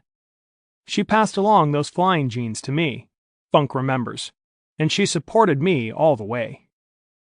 After graduating from Stevens College, Funk transferred to Oklahoma State University, which she says was the best flight school in the United States at that time. By her senior year, she was winning national piloting trophies, and for 2 years running was the college's top female pilot. Though she left college in 1960, qualified to be a school teacher and certified as a flight instructor, she had already decided she would rather be a pilot. There was disappointment ahead, however. She applied to 2 commercial airlines, but was turned down. In a reflection of the times, the reason she was given was that there were no ladies' bathrooms in the training facilities. Wally's childhood and education had been very similar to Wally Schirra's, with supportive parents encouraging an interest in aviation. Yet while Schirra could join the military to advance his career, Funk found those opportunities closed to her. Despite the limited options for women pilots, Funk found a great aviation job right out of college. Though Wally wasn't allowed to become a military pilot, the flying club attached to Fort Sill Military Base in Oklahoma offered her a job as a flight instructor. She became the first female instructor in their history. Right from the onset, she was inundated by servicemen who wanted to learn to fly, and she subsequently trained hundreds of them to solo. She enjoyed the military life around her, and though she was not an official part of it, she enjoyed the place she had found in it. Funk's name was not on the list of pilots that Cobb began submitting to Lovelace in late 1959. As Cobb later wrote, "Wally was only 22, an age we hadn't dreamed would produce a woman pilot with enough flying experience to qualify." Instead, Funk read about the tests taking place in her home state while reading an October 1960 Life magazine at the base quarters. "I read about Jerry Cobb," she recalled, "and I was really taken by the heart. I really wanted to be an astronaut." By then, despite her youth, Funk had accumulated a staggering 3,000 hours of flying time, and she could already claim an extremely impressive resume. She'd never given much thought to spaceflight before then. "I didn't even know about it," she admits. "It was just as new as new. I didn't know what astronaut meant, but I knew it was for me. I've always been an explorer, and I wanted to explore the new frontier of space. Once she had discovered who was behind the tests, Wally wrote to Lovelace directly, expressing a wish to be tested. "If I see an opportunity," Funk explains, "I go and seek it out. I wrote a letter and said I wanted to be a pioneer in space. Could I please apply?" The Life article's wording suggested that the tests were a prelude to a spaceflight for Cobb, who was described as a prospective space pilot. So in her letter to Lovelace, Funk stated that, "I am most interested in these tests to become an astronaut." Her follow-up letter to Lovelace said that, "My interest now lies in the direction of the astronaut and space program." She had no idea that the media had distorted the story, and when Lovelace replied in January 1961, inviting her to be tested, he did not correct her. In fact, Lovelace wrote that, "Examination of potential women astronauts is continuing," and subsequent letters to her referred to the Woman in Space program. Lovelace was particularly interested in testing Funk. Not only was she a competitive skier, but because she had been raised in Taos, she was also physiologically adapted to higher altitudes. These factors intrigued him from a medical standpoint. Funk began a self-imposed regimen of exercise, believing that she was on the first rung of consideration as a NASA astronaut. "I wasn't aware of the test pilot requirement at the time," she remembers. "I was so out of the loop. Too bad I wasn't told that to begin with." In February 1961, NASA was making early preparations to send the first American into space. That same month, Funk's mother drove her to the Lovelace Clinic, where she became the third woman to undergo the testing program. "I was the youngest, too," she adds. "They just called me the kid." The test kept her on a strict timetable, specifying when and what she could eat, and long stretches of time when she could not eat at all. During that grueling week, Funk underwent dozens of X-rays and 50 other physical examinations, which took 8 hours each day. Every part of our body was X-rayed. Everything that you saw in the right stuff, that's what we did. Pretty barbaric, she recalls. "I had no preconceived ideas of what was going to happen in any of those tests. I had no idea of the things that could be done to my body and mind. Being a grown-up now, I might have had some reservations going in." Her adaptability, stamina, and general physical health were closely scrutinized.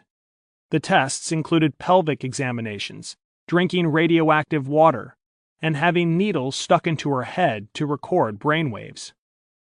To test her nerve response, a needle was also slid into her hand, and then an electric current was passed through it. In the evenings, she was required to give herself enemas. "A lot of the tests were very challenging. I took a lot of pain. The things I was tested on aren't tested anymore. They went to the extreme. Our hands and feet were submerged in icy water. We drank radioactive water and had barium enemas. The only thing that really hurt was when they injected supercooled water into my ear to create disorientation. That was really painful. I really wondered if it was worth it when I had to swallow 3 feet of rubber tubing, castor oil, and barium. But I took it all in my stride. I loved challenges and would have endured anything. It was going to get me one step closer to space, I thought, and that was where I wanted to go." Funk remembers Lovelace being very supportive and helpful throughout the week. He wanted her to pass. She didn't ask what all the tests were for, emulating the attitude instilled at the military base. "Don't ask if you don't need to know. I didn't question the doctors," she recalled. "I just wanted to pass with very high marks."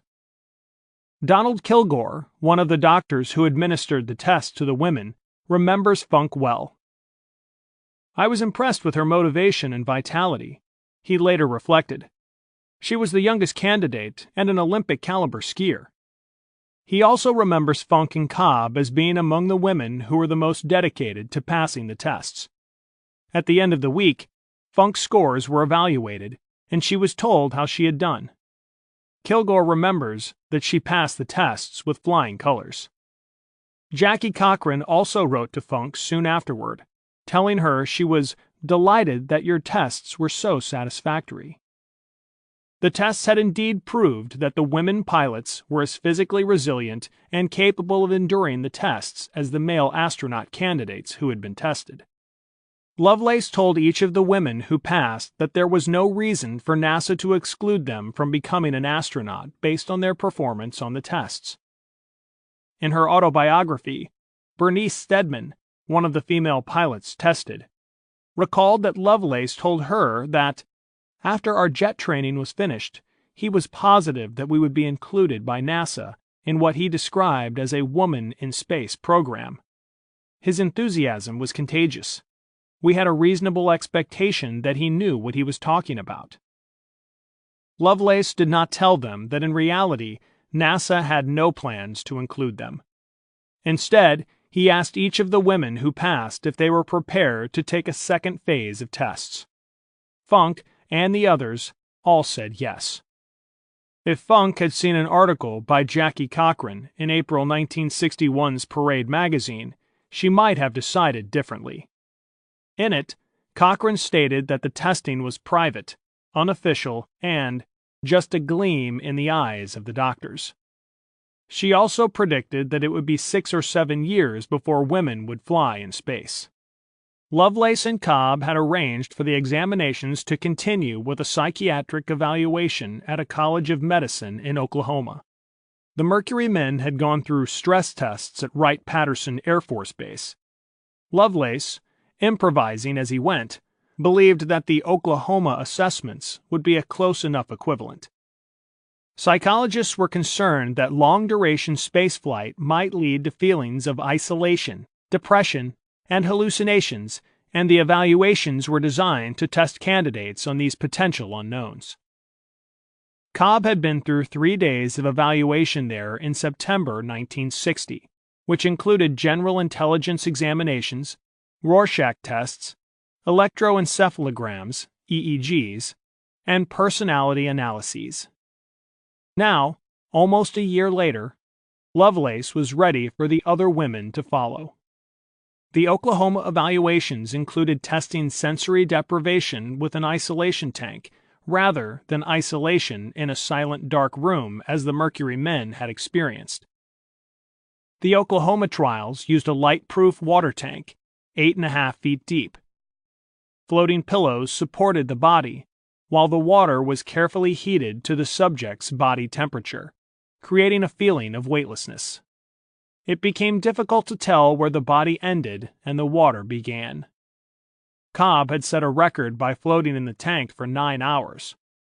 Funk was again the third woman to be tested. When they put me in the tank, Funk remembers, the water and air temperatures were exactly the same as my body temperature. I couldn't see, hear, or feel a thing. Most people start to hallucinate after a while, but I didn't. I took a couple of naps. Funk stayed in the tank for over 10.5 hours. She didn't say a word the entire time. Lovelace was able to organize, unofficially, a third phase of testing at the U.S. Naval School of Aviation Medicine in Pensacola, Florida. By this stage, he had performed all the trials he was able to carry out at his clinic and needed access to advanced military equipment to proceed further. Funk was asked to be ready to do this in June 1961, then July, before it was postponed into September. When Lovelace told the women about the Pensacola tests, he also advised them to begin thinking about how they wanted to handle the publicity he had believed would be coming their way. He said that they could expect to be similar to what the Mercury 7 astronauts had endured, and that signing a deal with Life magazine might be a good option. Once again, Lovelace was intimating that his unofficial testing would become a true astronaut training program by making direct comparisons with the male astronauts and discussing group policy. As a result, Funk recalls that, I absolutely believed that if I passed, I would be part of the NASA Corps. Jerry Cobb went through the Pensacola trials in May 1961. These tests examined the physical stresses associated with space, such as G-forces and motion sickness. They also involved simulating conditions up to 60,000 feet in an altitude chamber while wearing a pressure suit. Among many tests, she was fired along a rail track in an ejection seat, asked to perform tasks in a rotating room, and propelled into a pool of water while inside a simulated aircraft cockpit. The climax of the evaluation was a backseat jet ride in a Douglas Skyraider being taken through a variety of dizzying loops and rolls. An EEG monitored Cobb's brainwaves while a camera recorded her facial movements. Once again, she passed the tests. Cobb dreamed of what she hoped would come next. "We had reached the top of the ladder," she later explained. Despite the harsh reality, she believed that the next step would have to be, an official astronaut training program for women. The world of spaceflight that Randy Lovelace thought he knew was changing fast. 1961 was turning into a very busy year. Yuri Gagarin made mankind's first spaceflight in April, closely followed by America's Alan Shepard. Cobb was hoping to capitalize on the momentum of the year, and shortly after Shepard's flight in May, she wrote to NASA's newly elected administrator, James Webb, suggesting that a woman be sent up on a Redstone that summer before the Soviet Union beat them to it. She told Webb she was sure the Mercury 7 astronauts would not mind waiting out one flight so a woman could achieve this. She could not have been more wrong. Shepard's flight had in fact given NASA a clear new mandate that would keep it occupied for the next 8 years. In May, President Kennedy had directed NASA to land on the moon by the end of the decade. Any form of human spaceflight not related to that particular goal was not going to occur. There was no political will to send a woman into space just for the sake of doing it. But there was now tremendous political pressure to beat the Russians to the moon. NASA, a federal agency whose funding was decided at the whim of politicians, knew what it had to do. For now, it wouldn't have time for women astronauts.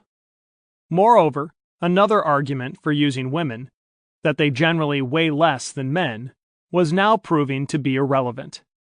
NASA had clearly demonstrated that it had spacecraft and rockets capable of launching its male astronauts.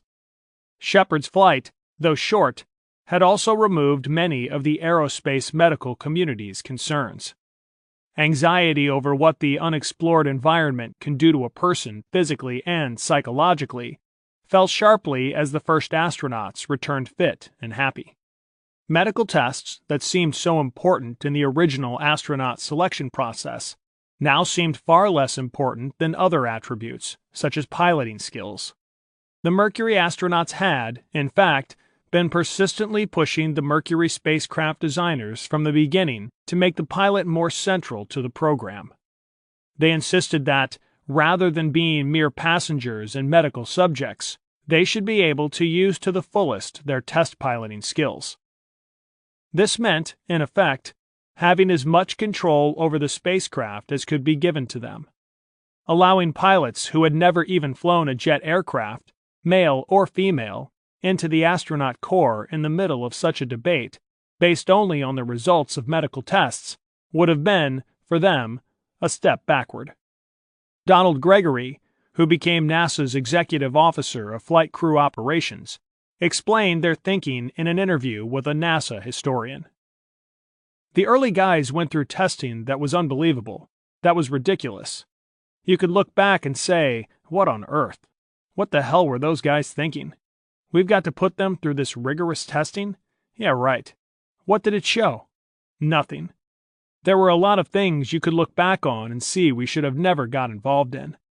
But maybe it was best that they did, because it was shown how ridiculous some of that was, to get the medics off our backs and make it easier for the later guys." Yet the same month as Shepard's flight, James Webb suddenly and unexpectedly gave Cobb a glimmer of hope. At a conference in Tulsa, Oklahoma that both attended, Webb led Cobb to believe that she would be appointed a special consultant to NASA. Though he had not asked her before the conference, nor worked out any of the details of what this role would mean. Cobb took it as a sign that her campaign for a flight was working. However, it is not clear that Cobb was actually asked to be a consultant that day. A close reading of Webb's speech shows that he said, "I expect to ask her to serve as a consultant on the role of women in the space program." Expecting to ask is, of course, not the same as asking. Ultimately, Cobb was never sent any formal paperwork from NASA regarding a consulting position, never asked to perform any official duties, never told what she was supposed to consult about, and was never paid the standard NASA consulting fee, nor was a salary ever discussed. Assuming that her task would be to work on the Women in Space program, Cobb began preparing a report on that subject, but her services were never requested. It seems likely that Webb only made his surprising announcement in the hope that Cobb and her pronouncements would stay more in step with NASA's plans. If this was his intention, and his true intent can never now be known, it did not work. Cobb believes that she was a consultant. Indeed, in her autobiography, she describes taking the oath of allegiance to serve NASA at a swearing-in ceremony in Washington. However, no record of this ceremony can be found. Martha Ackman, author of the Mercury 13 and the foremost researcher studying the women tested by Lovelace, doubts the ceremony ever took place. "I don't believe Cobb was sworn in," she told the authors. "I compared Cobb's letters to Webb and Cochrane's letters about meeting Cobb in Paris and ascertained that right after the Tulsa talk, Cobb departed for France. I researched Cobb's file in the NASA History Office in D.C., and the only mention they have of her as a consultant is a slip of paper that said she was paid nothing." Meanwhile, Cochrane, feeling slighted by the possibility of Cobb's appointment and wanting to be more involved, persuaded Lovelace to delay the Pensacola examinations until September so she could be there.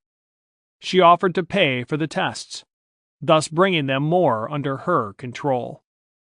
She also started to look at the whole project a little more closely, wondering if they would interfere with the existing astronaut program. When she began questioning her contacts in the Navy about this, the Navy began to pay more attention to the tests they had casually agreed to. They made inquiries to NASA. Would they have a need for women astronauts in the near future? For the first time, NASA was officially asked to comment on the usefulness of Lovelace's private testing program. In the meantime, Wally Funk stepped up her physical training program. In July, a letter from Jackie Cochrane gave her her first indication that Lovelace had been too ambitious about the results of his testing. Though Cochrane's letter strongly urged Funk to take the examinations, it also told her plainly that no astronaut program for women existed at that time and that the tests were purely experimental and in the nature of research, fostered by some of the doctors and their associates interested in aerospace medicine. She stressed that no program for women had been officially adopted by any government entity.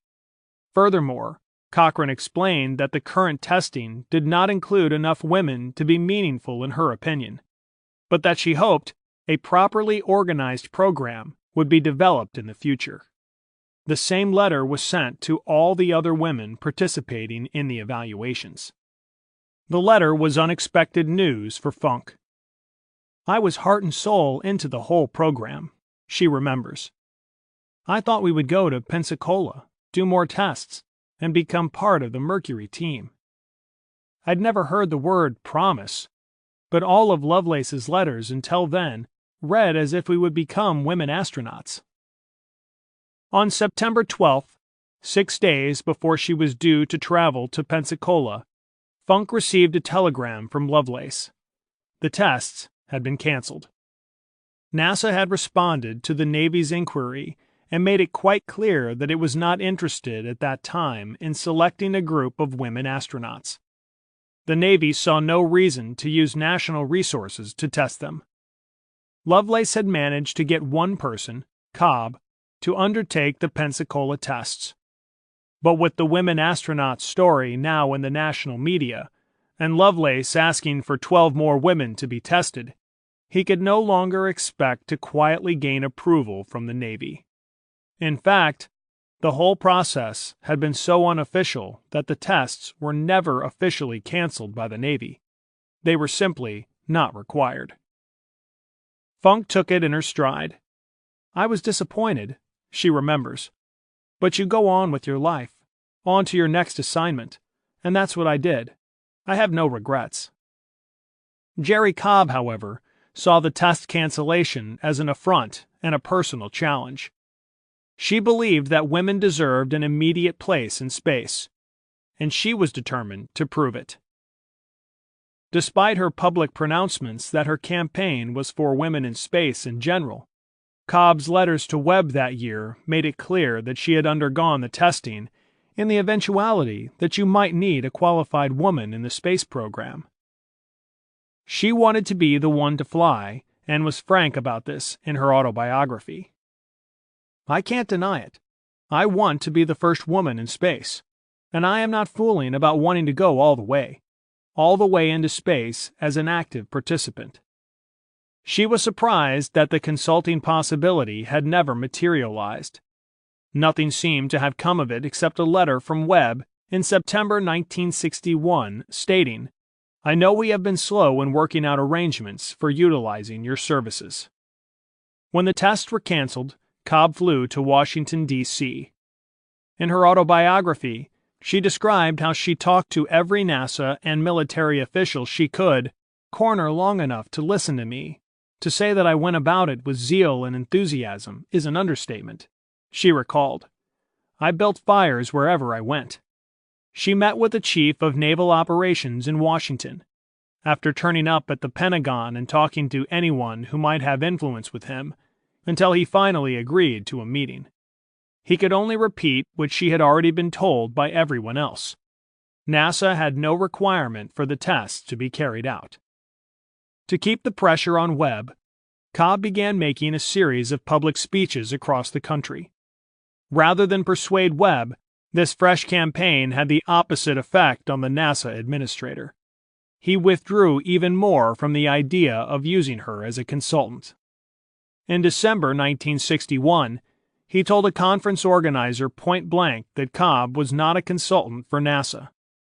Within days, he had reiterated this in an official letter to Cobb, stressing that he had not found any assignment for the possible consulting role that you and I had in mind. On February 20th, 1962, John Glenn became the first American to orbit the Earth. The same day, NASA instituted an equal opportunity employment policy. In it, Webb stated his intention to take positive steps to ensure equal opportunity for employment and advancement for all qualified persons on the sole basis of merit and fitness without discrimination on the basis of sex. Following this declaration, NASA actively increased the number of women engineers and technicians it employed. The agency also publicized its most notable women workers so as to encourage other women and girls to enter scientific professions. Yet because women were still not being admitted to test pilot schools, the policy specifically listing qualified persons could have no effect on astronaut selection. NASA was indeed employing the best qualified candidates for any position, whoever they were, and this often meant that they were breaking down racial and gender barriers ahead of other federal agencies. Gene Kranz, in an interview with a NASA historian, recalled that Mission Control contained a very diverse group of highly qualified people of all races who were focused solely on getting the job done. Kranz did not care where they came from as long as they were the best asset available. "We added women into this very critical equation," he remembered, "and they had no problem not only in measuring up but taking the lead. In Mission Control today, we are at 40% women. We were probably one of the first truly equal opportunity employers within the federal government." Astronauts nurse Dee O'Hara agrees.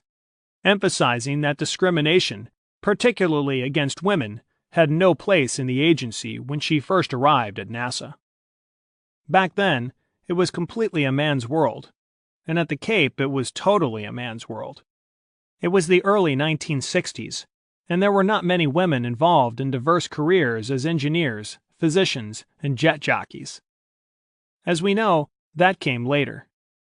The people at NASA flying airplanes, designing spacecraft, and working on booster rockets were all men. I believe there were a couple of women secretaries working in Hangar S at the Cape, in addition to myself during the Mercury program, but that was it. I was almost the only female there. But never once did I sense or feel discrimination in any form. I was never made to feel uncomfortable. It was in fact a wonderful working environment. I can say with all honesty that NASA did not discriminate against women. I was treated with respect. We joked and kidded around, but we were also very professional. Everyone had a job to do, and we did it. More importantly, we worked as a team. It was always a team effort. It wouldn't have worked otherwise. It all boiled down to the best suited person for a position, regardless of what the position was. For the Mercury program, the astronaut candidates had to have a minimum number of flying hours in a variety of jet aircraft, and have been through test pilot school, along with many other requirements. It was really not NASA's fault that women were not qualified back then. Dr. Lovelace, in the meantime, was doing his best to mend fences with Jim Webb. To NASA, it seemed as if the researcher had been trying to create his own semi-official group of astronaut candidates, which he would then try to thrust upon them. That wasn't the arrangement NASA wanted with him, and the situation threatened Lovelace's position as chair of NASA's Life Sciences Committee. The loose conglomeration of talents and organizations that comprised NASA at its inception was rapidly changing. With time, experience, and Kennedy's strong directive to go to the moon, the agency was streamlining, strengthening, and focusing. Individual interests such as Lovelace's were not going to be considered if they were not directly related to landing on the moon. Realizing how politically precarious his situation had become, Lovelace made his apologies to Webb and carefully backed away from the whole issue of women astronauts. Cobb did the exact opposite. She kept pushing for meetings with NASA executives, White House officials, and even Wernher von Braun, who also told her that jet test experience remained a compulsory requirement. She had another ally in her efforts to apply political pressure, however. Jane Hart was one of the women who had undertaken the tests, but she was also the wife of Senator Philip Hart, and very politically active in her own right. We talked to everyone but the president, Cobb recalled, and that wasn't because we didn't try. The two women also pushed hard for an appointment with Vice President Johnson, and finally got one. The same month that Johnson agreed to meet with them, Jackie Cochran wrote to Cobb and said of women astronauts, "Their time will come, and pushing too hard just now could possibly retard rather than speed that date." Yet Cobb persevered. "Our strategy was to surround NASA," she wrote shortly afterward, "to force a decision one way or the other, though one way, our way, was what we had in mind. Relentlessly, we applied pressure." Johnson agreed to meet with Hart and Cobb on March 15, 1962. At the same time, he started making inquiries at NASA, asking why women were not part of the program. After weighing all the factors, he decided that the selection process had to remain a NASA decision rather than being pulled into the political arena. At their meeting, Johnson was polite to Hart and Cobb, but firm. He was not willing to help. Following their meeting, Cobb continued to write and press Johnson for answers. Eventually, he had to spell it out for her. It was up to NASA. The vice president patiently told Cobb that there are no standards for selection that exclude women, but the requirements are so exacting that only trained and experienced high-performance jet aircraft test pilots can be expected to succeed. Johnson's staff had drafted a letter for him, in case he chose to ask Jim Webb to look into the question of women astronauts.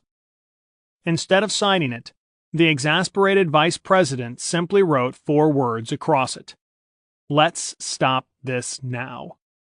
Cobb and Hart weren't to know about it yet, but the effort to apply political pressure had not only failed, it had in fact backfired. Jackie Cochran was also trying to tell Cobb the evident truth in her letters at this point. In one, she put it as bluntly as she could: 2 tests or checks do not constitute a program. She even took Cobb out to lunch and told her she wasn't going to support her campaign. But Cobb wasn't prepared to accept this. In fact, she and Hart were still trying to build up political pressure for what would be the final showdown. In March 1962, Hart was busy writing to both the Senate and the House of Representatives, asking their space committees to look into the issue of women astronauts.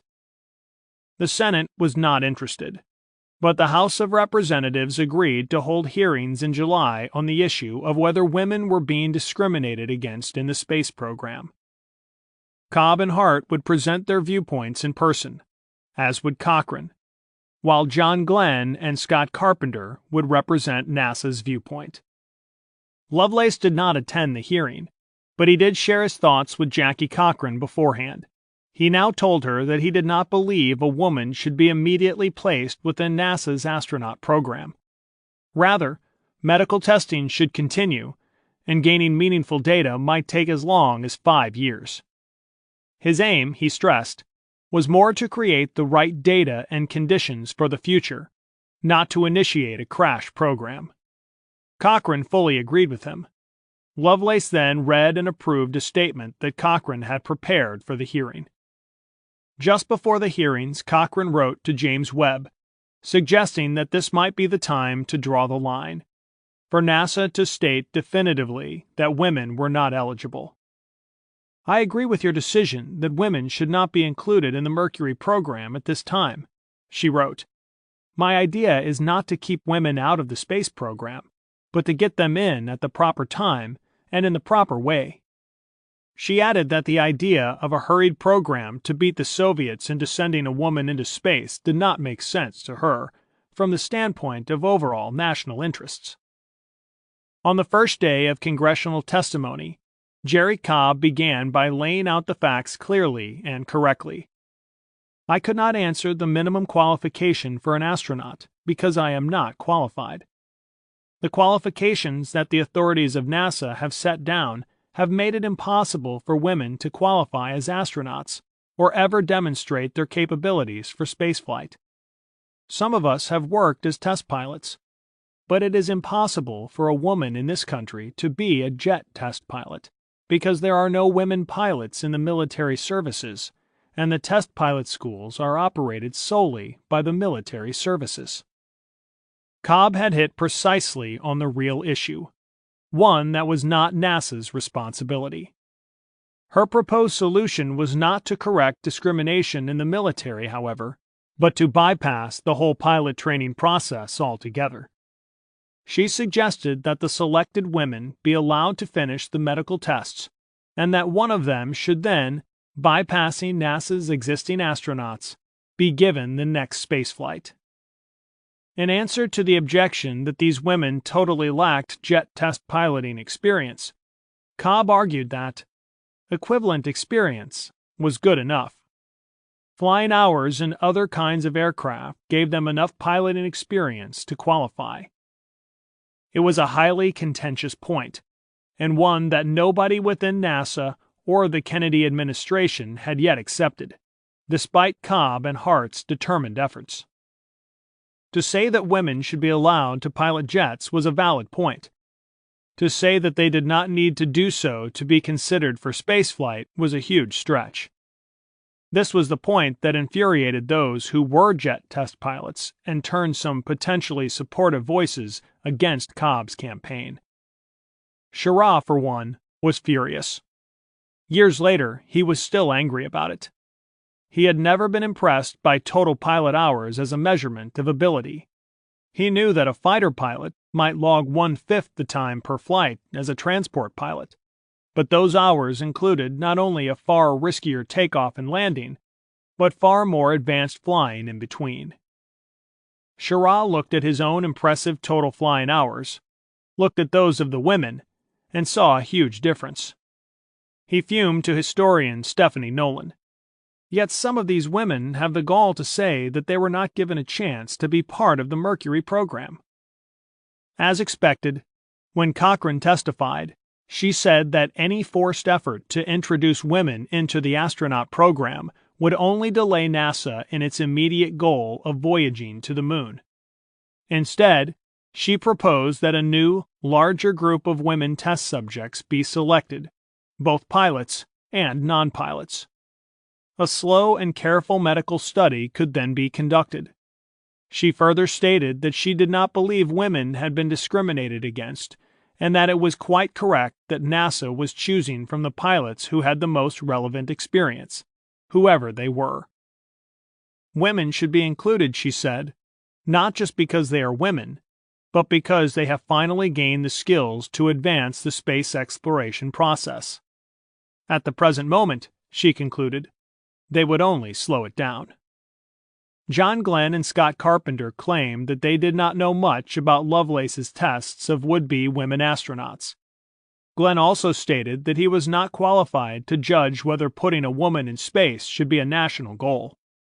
What the two aviators could do, they said, was to explain, very clearly, what was currently required to become a NASA astronaut. They explained that candidates who were not test pilots would have to spend years achieving the required level of piloting skills before it could be fully proved that they had the necessary capabilities. NASA was already able to choose from the best of the test pilots, so it had no interest in selecting unqualified people and then training them up to that level. On the question of multiple hours in propeller aircraft being equivalent to jet test piloting, Carpenter gave a simple but powerful analogy. A person can't enter a backstroke swimming race and by swimming twice the distance in a crawl qualify as a backstroker, he explained. A preponderance of hours received in normal civilian flights does not compensate for a lack of military jet test flying. Glenn agreed. To say a person can float around in light planes and run into the same type of emergencies that he is asked to cope with in just a normal 6-month or 1-year tour in test flying is just not realistic. In 1996, Glenn responded to a question on the gender issue in a National Space Society question and answer session. He clearly felt that the same factors applied as in 1962. I have always supported equal opportunities for all Americans, he declared, and summarized the many contributions that NASA's women astronauts had made to space exploration and space science. Reflecting on the Lovelace tests, he explained that he was busy doing his job as an astronaut at the time and had little interaction with the issue. Over the years, he added, those of us in the Mercury program have come under criticism, unfairly I might add, because these women were not selected for a flight. However, none of us in the original 7 had any say over who was selected or what criteria was used for selection. NASA set the criteria, which included substantial test pilot experience in supersonic aircraft, combat experience, and experience working under hazardous conditions. Glenn has since been even more pointed in his comments. They've made me the hit guy, he said, for why women were not in space. The veteran astronaut did not believe that NASA deliberately sought to exclude women. Though agreeing that Jerry Cobb was an experienced pilot, Glenn pointed out that she was not experienced in supersonic jet aircraft. NASA wanted the best, he concluded, and he and the other test pilots of the Mercury 7 were far more experienced. Glenn is generally known to be a very humble man, who will only make such strong defensive statements when he feels he is 100% correct on the issue. Carpenter also clarified his opinion on the gender issue in an interview with the authors. Though his words reflect a certain ambivalence toward the issue of women's equality, he is far more open-minded than most men of his generation. As he explains, it was not up to him to say whether the women were qualified or not. He was before the Congressional Committee to explain NASA's position. The women did great work, and I don't really like the thought that I didn't believe they were qualified. I remember saying in those early days, and I still think it is true, when weight is so crucial, we ought to fly women, because they are at least as smart as men, and they come in lighter packages. But they didn't meet the arbitrary requirements set by Eisenhower and NASA at that time. They were neither test pilots, there may have been some graduate engineers, but they didn't have the flying requirements that were mandated by NASA and Eisenhower. Eisenhower decided at that juncture that we had to get men in space. That was part and parcel of supremacy. He said that we should take the candidates for this feat from the ranks of military, jet-qualified test pilots, with a degree in aeronautical engineering or a related science. Learning to fly at that level takes a long time, so it was too late that time to accept these ladies, who clearly did not meet the qualifications. Why should we have to let the ladies in who did not meet the qualifications, and not let a lot of men in who didn't meet the qualifications? Namely, Chuck Yeager. You all know Chuck Yeager. He is the dean of all test pilots. But he didn't have a degree. He didn't meet the arbitrary qualifications. But he didn't try to beat the system. He went with it. These two ladies did not. I understand the gender problem that was faced by the ladies, but sometimes I thought their protests tended to be for the purpose of protest. Women face that problem everywhere, but women finally broke down the barriers to spaceflight, and that's a good thing. That's great. Those qualifications have been changed, as they should have been. The committee was wrapped up after only 2 days. The expected third day was canceled. In October, the committee's official report was released.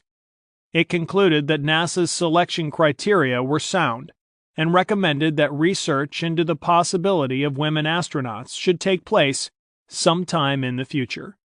Once again, it was over. At least 6 of the 13 women Lovelace tested agreed with Cochrane's thoughts on the matter, and told her so. They believed that women would go into space one day, but only after the wider discrimination issues in aviation were addressed. Betty Skelton knew it too. It was just not to be, and I realized that, she recalled. I didn't feel that it would ever go anywhere. Jerry Cobb, however, was not going to let the issue go. She repeatedly tried to arrange a meeting with President Kennedy and was repeatedly turned down. She bombarded Webb with pleading letters and asked friends to send telegrams to the president. She tried to rally the other 12 women to appear in public and make statements to keep some momentum going for her cause. Publicly criticizing a federal agency while at the same time seeking to alter its rules and qualifications so she could participate at its most prestigious level was never going to work. Enough was enough. Webb summoned Cobb to a meeting and laid it out in the plainest of terms. She was not a NASA consultant and was to immediately stop using the title. The issue, Webb told her, was settled, and he would appreciate it if she desisted in criticizing his agency. It was his opinion, he added, that her public statements were causing more harm than help to the issue of women astronauts. On that day, Cobb was the last person, male or female, that an irate and disgruntled Webb would have allowed to join NASA as an astronaut. Why was Cobb pushing for something that was quite clearly never going to happen? The answer can be found in her own words. In the many letters she had sent to politicians and other people of influence, she referred to what she was doing as a very personal cause. In her letters to Webb, she stated that flying in space means more to me than life itself, and I would willingly give my life for it. She even wrote in some that she'd be willing to fly into space even if it meant not coming back. What she was expecting to find in space, what personal revelation she was hoping to experience, is unclear. But her words consistently demonstrated that flying into space was a hugely personal crusade. but also that she had no clear concept of what she would actually do when she got there. In her autobiography, Cobb says that she was restlessly anxious to escape from, not conform to, a ground-level existence. She was not someone who appeared to want the publicity or glory. On the contrary, she was often painfully shy. Instead, she seemed to have a deep personal belief that the overriding purpose of her life was to journey into space. Her last letters to Webb on the subject included pleas such as, "I beg of you." Wally Funk wasn't aware of the political decision-making that was taking place. "I was not made aware of the congressional hearings," she later recalled. "I didn't know what Jerry and Janie Hart were preparing themselves to do. I was out of the country, so buried in my work that I didn't realize that the hearings had gone on until after it was over with." She had, in fact, been so divorced from the political debates that she only discovered the jet test pilot experience was an astronaut requirement after the hearings had concluded. Setting that disappointing experience behind her, Funk thought it might be worthwhile to find ways to continue a little unofficial aerospace testing. If nothing else, she figured it would be interesting and good experience. In 1963, at the University of Southern California, she therefore trained for and took a series of centrifuge tests. One of her flying students was able to make arrangements for her to try the ejection seat test and high-altitude chamber at the El Toro Marine Base in California. They were great experiences and certainly far more comfortable than the Lovelace tests. But they were not going to lead to a career as an astronaut. As Wally put it, "No regrets from this kid. I was young and I was happy. I realized I still had a lot to achieve and do. I was disappointed, but I was never bitter. I was brought up that when things don't work out, you go to your alternative. Let it pass. Keep moving forward. As a professional pilot, I was always taught to have an alternative plan." Instead of being resentful, she lived up to a phrase she learned in childhood from the Taos Indians. She threw it a fish and moved on. Some of the other women responded similarly.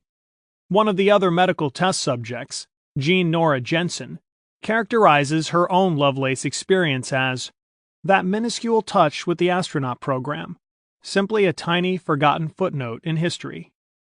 A year after the congressional hearings, Valentina Tereshkova became the first woman to fly in space. One of Cobb's arguments, that the Soviets could be beaten to this propaganda victory, had now vanished. Despite treading a cautious path, NASA was nevertheless interested in achieving some firsts, and had been disappointed to miss out on the first manned orbital flight. It would soon find that it had lost the race for the first multi-person flight and first extravehicular activity, EVA. These, however, were operational firsts, and were not dependent on who flew them. NASA never had any interest in putting the first woman up in space just for the sake of it. Though Cobb regarded putting the first woman in orbit as a scientific spaceflight feat, NASA disagreed.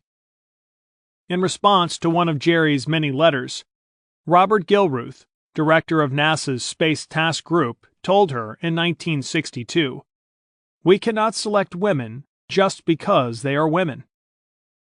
He also told her that the program was designed not to create propaganda stunts, but instead sound technical and scientific information. His view was echoed by feminist Betty Friedan, who wrote after Tereshkova's flight that, "We are so far from really seeing women in terms of their full potential that to send up an American woman would seem to be a publicity stunt. I am not for using women as publicity stunts." What Cobb also did not realize is that America would never have won a propaganda race to put a woman into space. General Kamenin, who oversaw the cosmonaut group, wrote in his journal in mid-1961 that, "Under no circumstances should an American become the first woman in space."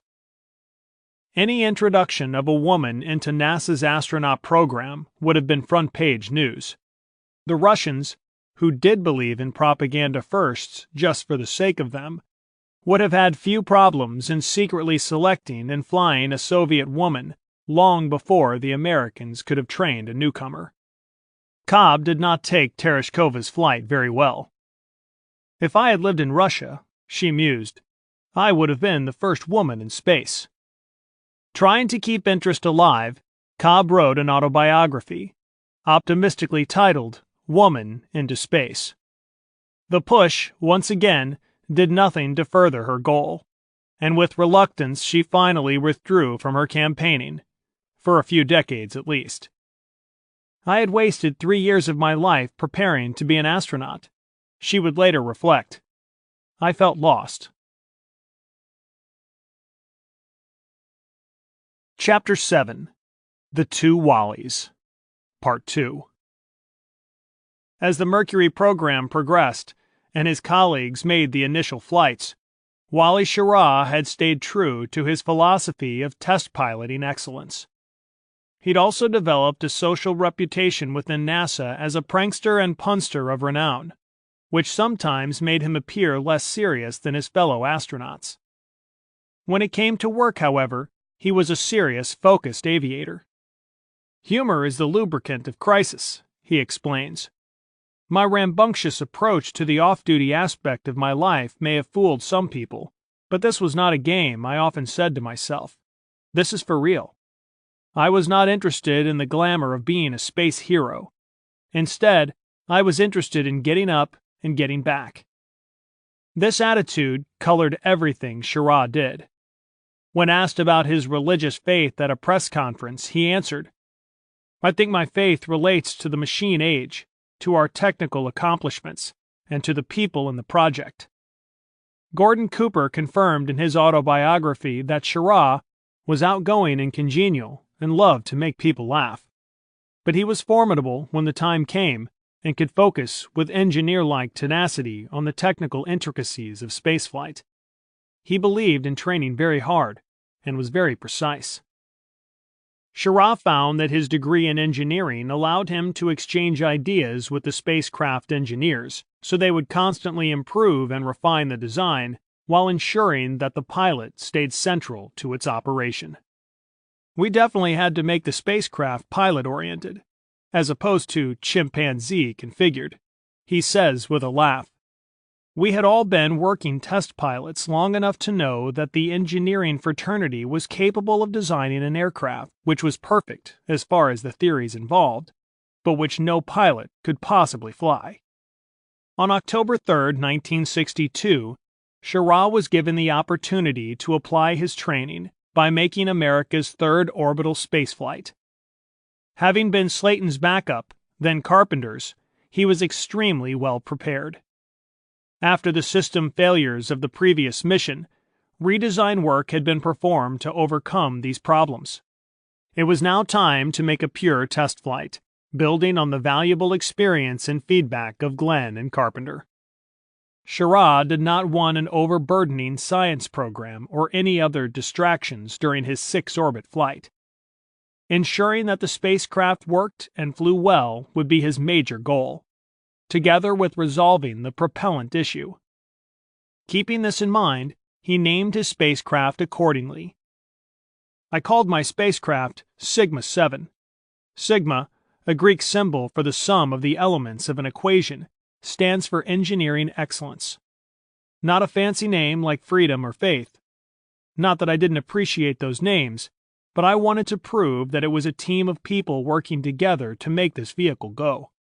That was my goal, engineering excellence. I would not settle for less. I thought that it was a very well-made machine and very, very carefully designed." The flight got off to a less than perfect start. 10 seconds into the flight, Schirra recalls, the clockwise roll rate of the Atlas was greater than planned, and it startled people in Mercury control. The booster's incorrect roll rate took it close to an abort, but luckily this was not necessary. "I was fortunate. The Atlas stayed within safe limits." The rest of the ride to orbit was, according to Schirra, beautiful. In fact, the booster kept firing beyond its predicted shutdown point, putting Sigma-7 into the highest Mercury orbit yet. Now in this strange new flight environment for the first time, Schirra's test work began. The control thrusters had been modified, replacing the system that had severely malfunctioned on Aurora 7. On the first orbit, Schirra tried them out and was delighted by how crisply the thrusters responded as they turned the spacecraft. He found that a light, delicate touch, like he had used in aerial combat gunnery, was best. A similarly light touch also resolved the issue of rising spacesuit temperatures, which had caused problems on prior flights. By very carefully adjusting the spacesuit's control knob, Schirra ensured that the spacesuit system maintained its equilibrium. If he had not solved this, Flight Director Chris Kraft had been prepared to bring the spacecraft back after one orbit. By bringing the suit temperature down, Schirra effectively saved the mission. Fellow astronaut Buzz Aldrin later praised his colleague's work, saying that Schirra analyzed and solved the problem like a precise, serious test engineer. At one point, Schirra deliberately took the spacecraft far out of alignment, then deliberately ignoring his instruments and only using visual cues from features on the Earth far below, carefully and precisely brought it back to the exact position needed. On the shadowed side of the planet, he did the same, this time using star fields as his only reference. As all good test pilots are trained to do, he kept up a running commentary on the results of his testing. Throughout the tests, Schirra's new control thrusters performed perfectly, allowing him to make precise use of his fuel in a way not previously possible. Halfway through the flight, he still had 92% of his manual fuel remaining and 82% of his automatic propellant. Shepard and Slayton were impressed. He conserved fuel in a way that amazed Mission Control. They later recounted in their co-authored memoir. In the process, he went through his checklist with an efficiency that would have turned a robot green with envy. Schirra was delighted with the smooth progress of the mission. "It was a honey of a machine," he explains. Test pilots described their reaction to the performance of an aircraft in terms of the harmony that develops between a person and a machine. If you ever achieve exquisite harmony, you have reached a level of absolute confidence. Man and machine have become one. There is no limit to what they can do together. Next came a real test of trust in the hardware. Schirra allowed his spacecraft to drift randomly while he powered down the electrical systems. In order to safely return to Earth, the spacecraft would need to work perfectly when he powered it up again and return to the exact re-entry alignment. Sigma-7 passed these crucial tests with flying colors. With the spacecraft once again at the correct angle, Schirra made a precise retrofire. As he plummeted back through the atmosphere, he continued to coolly describe the conditions he was experiencing. Just before splashdown, he still had 50% of his manual fuel and 60% of the automatic supply. It had taken a spacecraft redesign, but the technical issues of propellant had been comprehensively resolved and overcome. "I punched off the small drogue chute manually when we reached 40,000 feet, Schirra stated after the flight. "It is programmed to open automatically at 21,000 feet, but we wanted to test it out at this higher altitude and see how it worked. What was the most beautiful view of the flight? That parachute." Sailors aboard the recovery carrier, USS Kearsarge, heard Sigma-7's sonic boom and watched its contrail until the parachutes deployed. The spacecraft dropped into the ocean a mere 4.5 miles away. "I'm still convinced the ship was 4 miles out of position," Schirra says with a laugh. In true Navy style, the astronaut stayed in his spacecraft until it was lifted to the deck of the recovery ship, and only after he radioed the captain for permission to come aboard. He was intent on making a carrier landing as an aviator. Gordon Cooper, Schirra's backup, was delighted with his colleague's performance. His mission was considered a textbook flight, and went so well that NASA decided to advance the flight schedule, to jump to a one-day mission, and it was to be mine. Reflecting on his Mercury spaceflight, the first of 3 missions that he would command, Schirra believes his pre-NASA test pilot experience was vital. It was, he says, a pre-screening experience. If I hadn't been through it as a fighter pilot and test pilot, I might not have made it as an astronaut. I had a couple of hairy moments in the space program, but I was ready.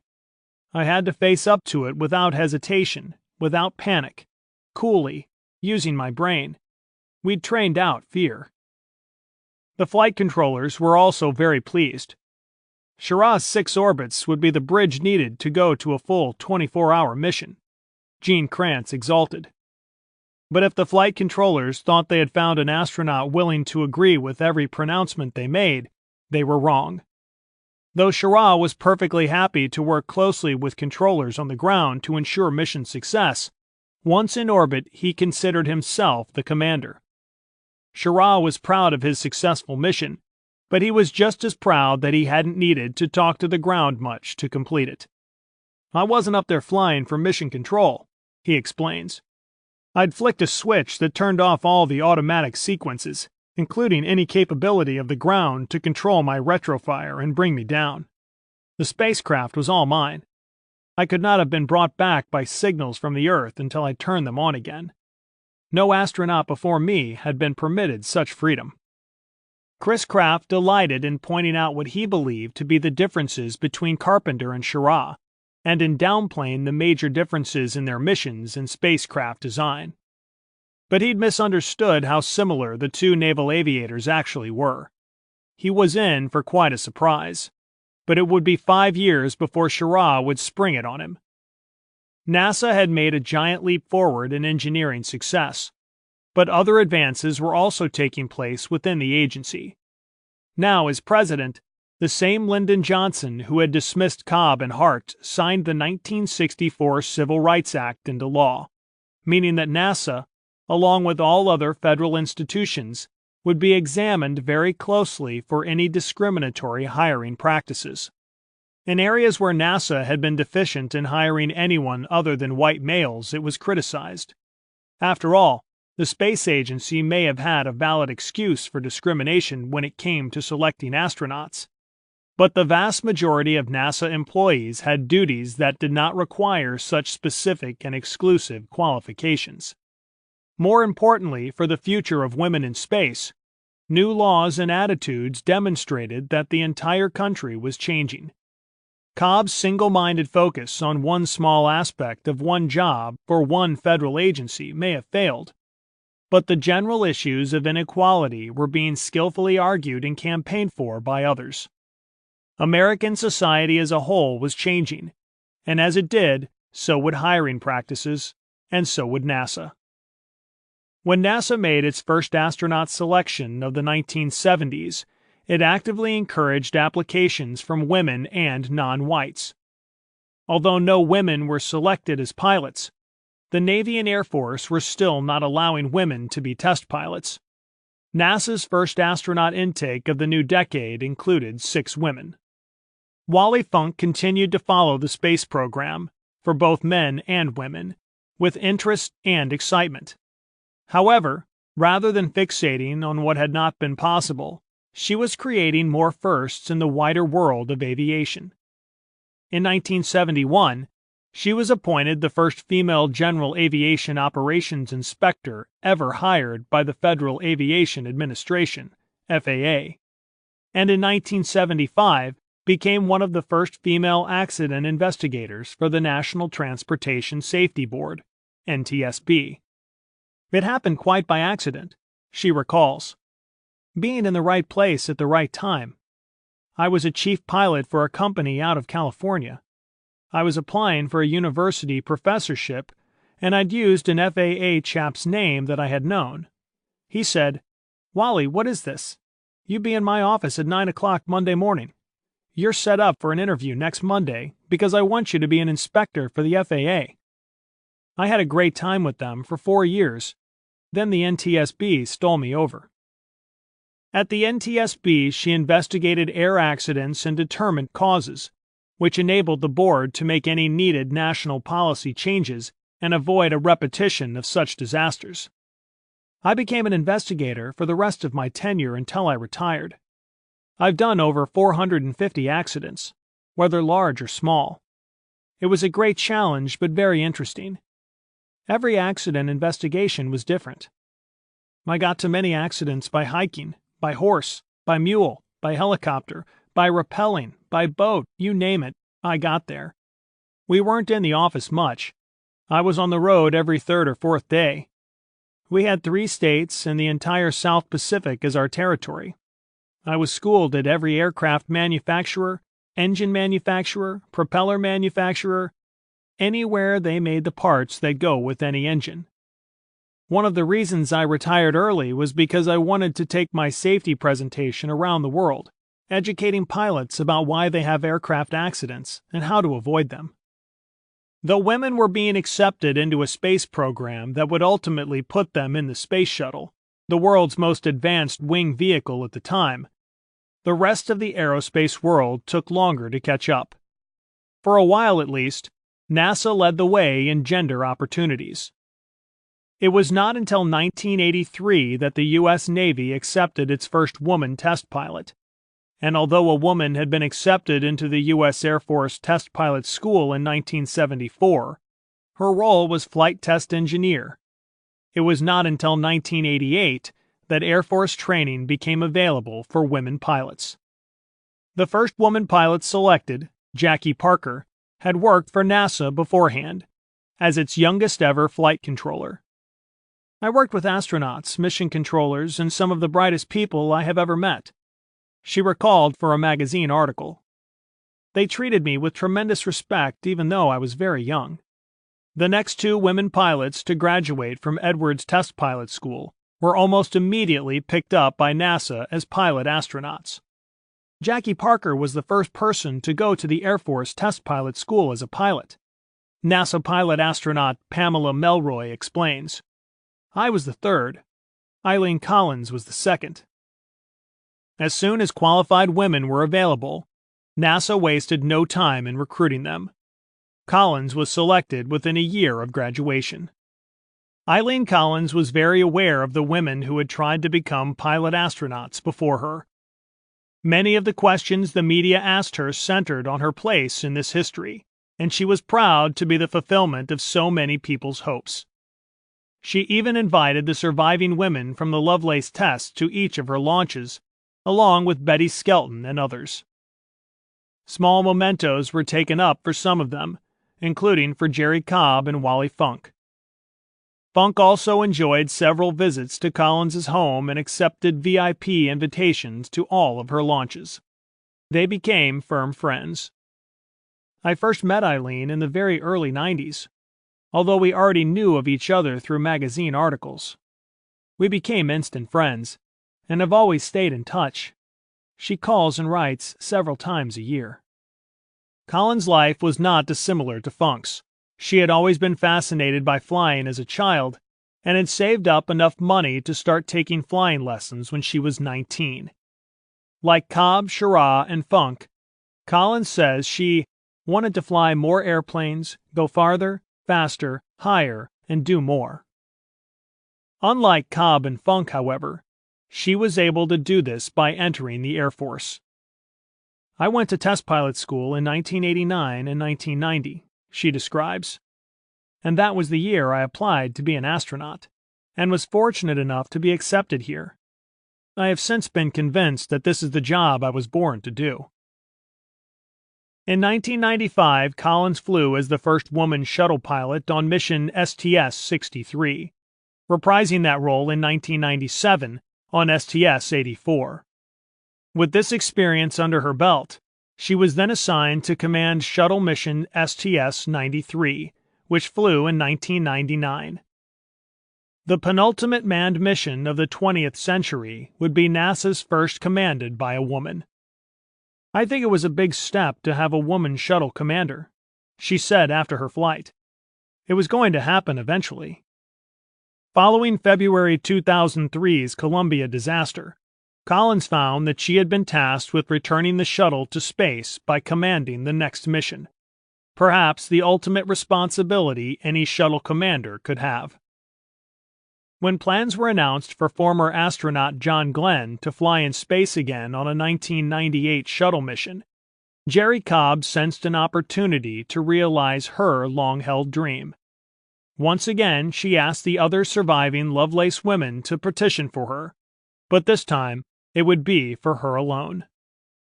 She began asking NASA to send her on a shuttle flight as a subject for tests on the effects of weightlessness on aging, just as they were doing with Glenn. Almost 40 years after her original petitioning efforts, Cobb was still pushing for a flight into space. Her campaign drew the support of the National Organization of Women and even First Lady Hillary Clinton.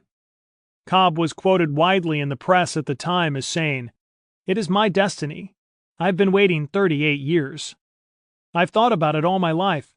I'll do whatever it takes. I'd give my life to fly in space. I would do it then, and I will now. It would mean everything in the world to me." Her quest to fly in space was as personal a crusade as ever. Just as it had 3 decades before, her campaigning secured Jerry a meeting with the incumbent NASA administrator, who was now Dan Golden. The meeting, however, was only arranged for public relations purposes. Golden told Cobb point blank that he was only meeting with her because the First Lady had requested it. There was as little reason to fly Jerry Cobb into space as ever, and once again a good deal of political and bureaucratic energy had been expended for nothing. As a NASA spokesperson said at the time, "It would be nice to be able to fly Jerry Cobb as a consolation, but that's not going to happen. These women were misled into believing that they would become astronaut candidates. We weren't the ones who misled them, and we can't make up for it." In July 1999, Wally Funk stood on the doorstep of her home in Texas and watched history unfold. In the skies above, minutes away from a landing at Cape Canaveral, Eileen Collins piloted the shuttle Columbia. As Wally watched the glowing point of light cross the sky, she shouted, "Go, girl, go!" Funk later recalled, "It was so very real, as she streaked across the sky, like I could reach out and touch her contrail. I felt she took me up in spirit. I am so proud of her. I knew she was headed for home, and I was willing her to kiss the runway with that shuttle nose. It was a great finale." In retrospect, Dr. Lovelace's tests on Cobb, Funk, and the other women had some positive results. Female pilots had been given access to the world's most cutting-edge aerospace medicine testing, and a large number of medical assumptions about women's physical inferiority had been proved false. These women showed they could take the stresses of spaceflight better than the men. They generally outdid the men, Dr. Kilgore recalled in summarizing the tests. In official circles, the whole testing episode had certainly raised the issue of the lack of women astronauts. As a result, the exclusion of women was never again going to be an assumption, but a debate with a history. On the negative side, the way in which the complex interplay between Cochrane, Cobb, Lovelace, and Webb had unfolded threw the question into the political rather than the operational arena. The resulting antagonism and ill-feeling meant that although, as Paul Haney puts it, NASA never said never to women astronauts, the space agency did not actively involve itself in the question until well into the next decade. Because of this, opportunities were missed. In June 1963, less than a year after the congressional hearings on spaceflight and gender, NASA selected its third group of astronauts. The agency was evolving beyond the initial pioneering flights, so this time, although the successful candidates all had extensive jet experience, the test pilot requirement had been dropped. The following year, NASA sought applications for a group of scientist astronauts who were not required to have any piloting experience whatsoever. The short list of suitable applicants that NASA submitted to the National Academy of Sciences for further evaluation included the names of 4 women. If there could have been an instance in which political will could persuade NASA to include a woman in the final selection, this would have been it. For in this selection, the women were competing on the same qualification levels as the men. However, the entire issue of women in space had such a bitter recent experience for both NASA and the White House that when none of the women scientists made it to the next round, there was no outcry. If the women who went through Lovelace's tests had been given the opportunity to obtain jet test piloting experience, we cannot know if any would have become NASA astronauts. They would not only have had to pass the exacting piloting and physical tests of a military test pilot, but they would also have had to keep themselves at the top of the pack so they could build the required experience and level of excellence to be selected. Certainly, most had the same drive, determination, and love of flying as the Mercury men, and all had proved themselves to be among the best women aviators in the world. If any women in the country could have passed, it would have been them. They also provided inspiration for those who came later. "I didn't get here alone," Eileen Collins noted when she was named the first woman astronaut commander. "There are so many women that have gone before me. Women military Air Force service pilots from World War II. The Mercury women from back in the early 1960s that went through all the tough medical testing. All these women have been my role models and my inspiration."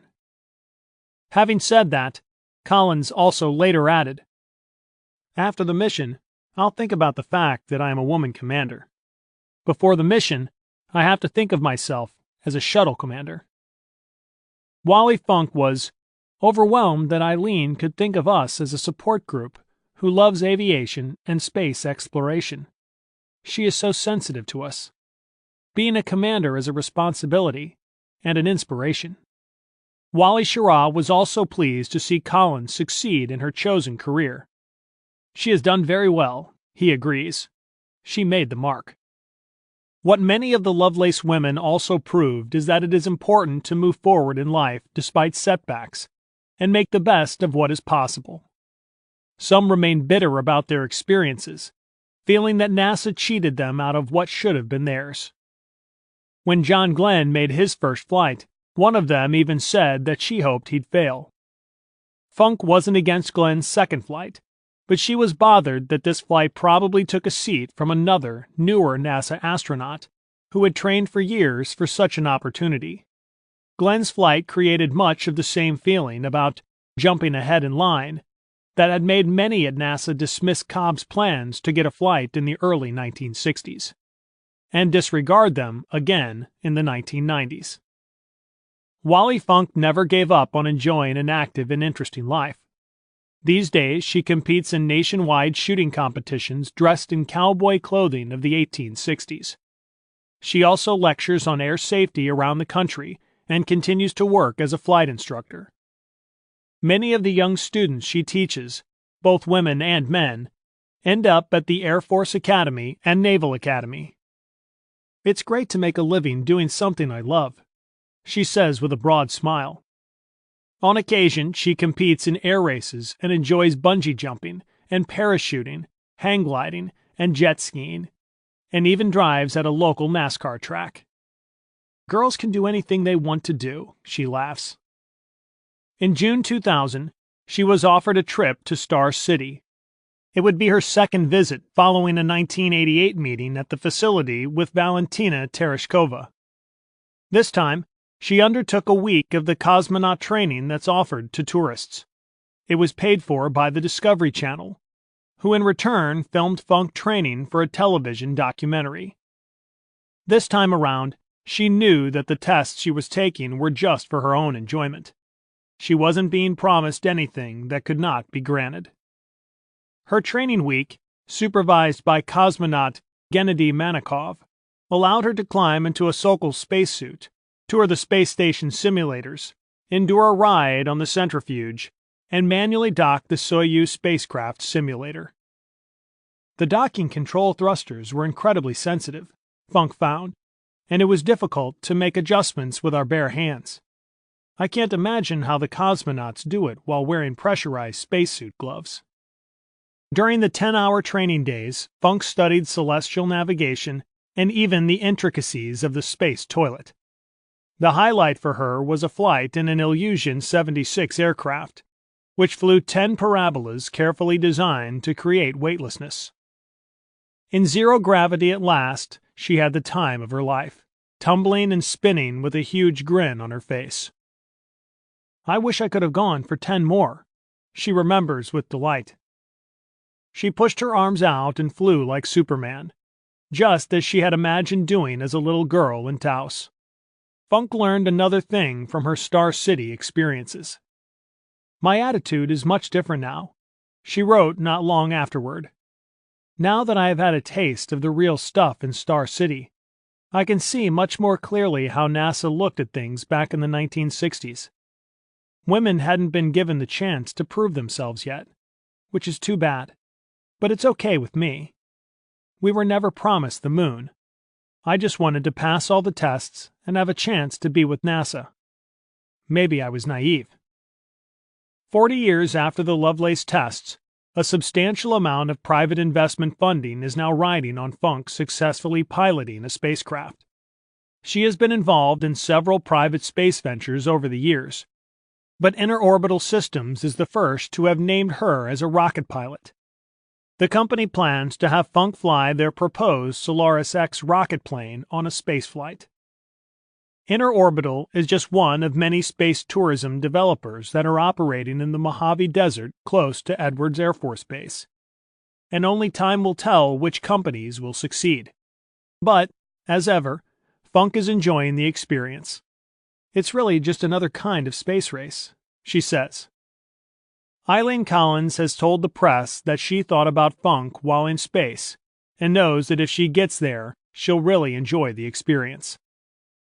"She's an amazing person," she adds. "A real sharp lady."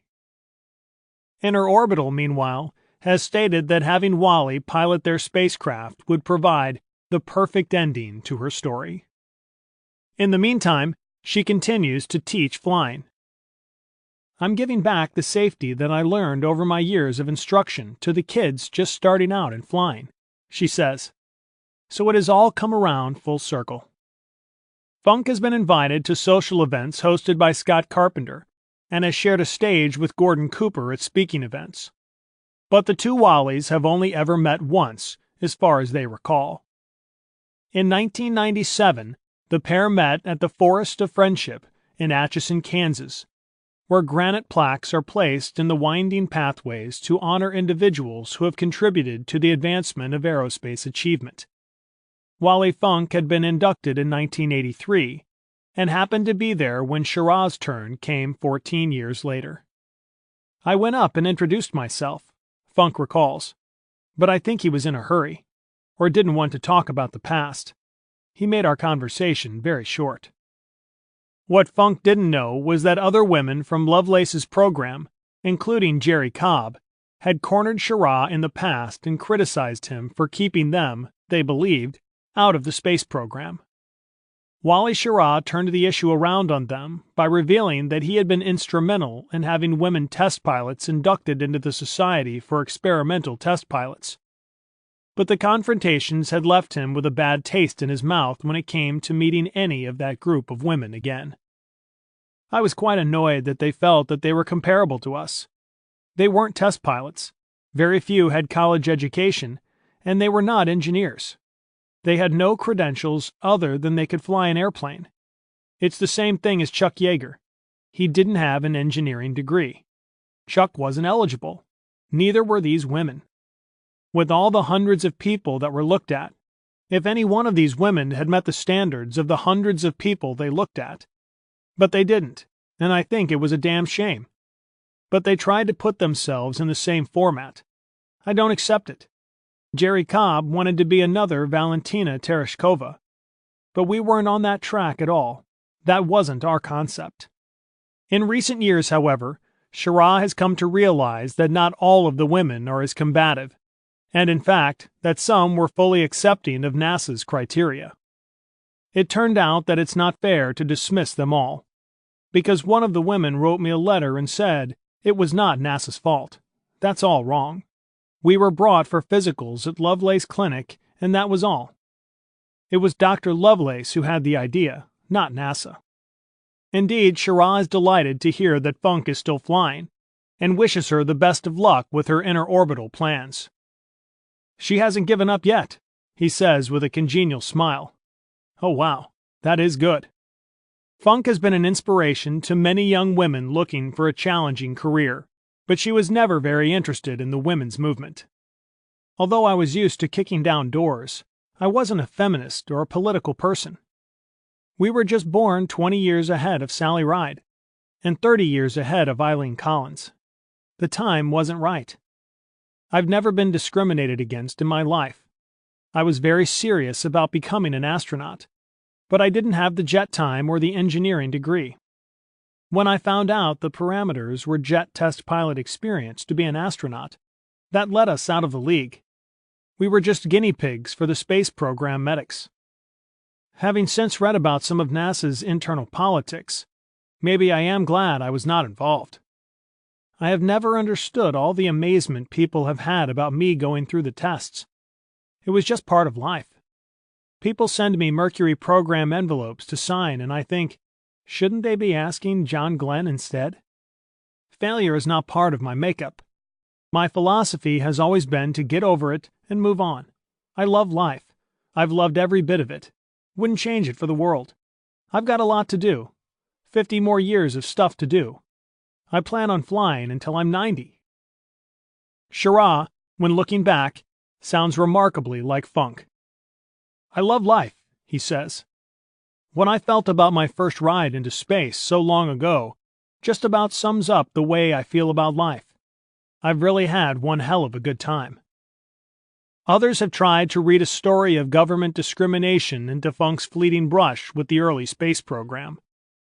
Jean Nora Jensen, who'd also endured the Lovelace trials, dismisses such conclusions.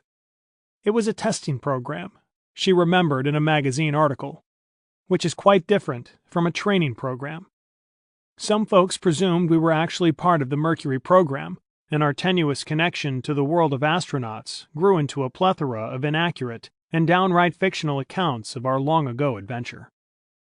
In truth, the stories of both Wallies are stories about making the best of what life offers you, and making sure you enjoy it all the way. Chapter 8. A Change of Attitude. Circumstances do not make the man. They reveal him. James Allen. It could almost have been an action scene straight from The Right Stuff, a movie that has attracted a cult following since it was first released in 1983. An overlaid caption tells us that we are at Cape Canaveral the day before the planned Mercury flight of acclaimed astronaut Gordon Cooper, the self-professed greatest pilot you ever saw, according to the movie's scriptwriters. We can see that it is a warm, languid Florida spring day as we take a sweeping panorama of the launch facilities and military airbase at the Cape circa 1963. Occasional clouds billow in a brilliant azure sky, while closer to the ground a mild heat haze sends a soft shimmer to a near barren landscape, dotted with slash pines and palmetto shrubs. Suddenly, on the horizon, a dancing silvery dot approaches in a wide, sweeping turn. The glimmering object quickly comes into focus. It is a sleek, low-flying jet fighter, an F-102 out of Patrick Air Force Base, 20 miles away. The airplane's wings, now flying level with the ground, seem to brush the fringes of black mangroves growing along the estuaries as it rapidly approaches, hurtling toward the camera, tearing a relentless, eerie, silent path over the sparse Cape wilderness. Finally reaching his target area, the pilot grins with impish delight and kicks in full afterburners. The powerful jet's needle nose rises into the sky, and then a massive, deafening blanket of sound catches up to us, consuming everything in its path. In an instant, the audience is flayed with an apocalyptic scream, as the pilot rips his beast into a near-vertical climb. We moviegoers would be transfixed in silent awe as the banshee howl of jet engines slams through the windows and doors of an administration building like a physical thing. In a heartbeat, the drama's characters have all stopped what they are doing. One aggrieved clerk curses loudly as hot coffee slops onto the day's paperwork and down the front of his neat white nylon shirt. Someone else is shown ducking for cover beneath his desk. On the rust-red launch tower, the team preparing Cooper's Atlas rocket and Mercury spacecraft quickly hugs the nearest steel strut as the launch complex shakes and shudders, and we hear bolts and rivets rattling in protest. Meanwhile, in his second-floor office, Mercury Operations Director Walt Williams is seen conferring with Flight Director Chris Kraft when they are both nearly blown out of their chairs. The two men rush to the window and see the offending jet quickly receding into the sky, leaving chaos in its wake. For the next few moments, there is speechless confusion. Then a phone on Williams's desk begins to ring. We are left in no doubt that it is someone demanding to know just who the hell that goddamned lunatic was, creating goddamned havoc, breaking every goddamned rule in the book, and doing supercharged cowboy stunts in a totally restricted area. The caller wants blood. He wants that son of a bitch pilot hauled over the coals and grounded immediately.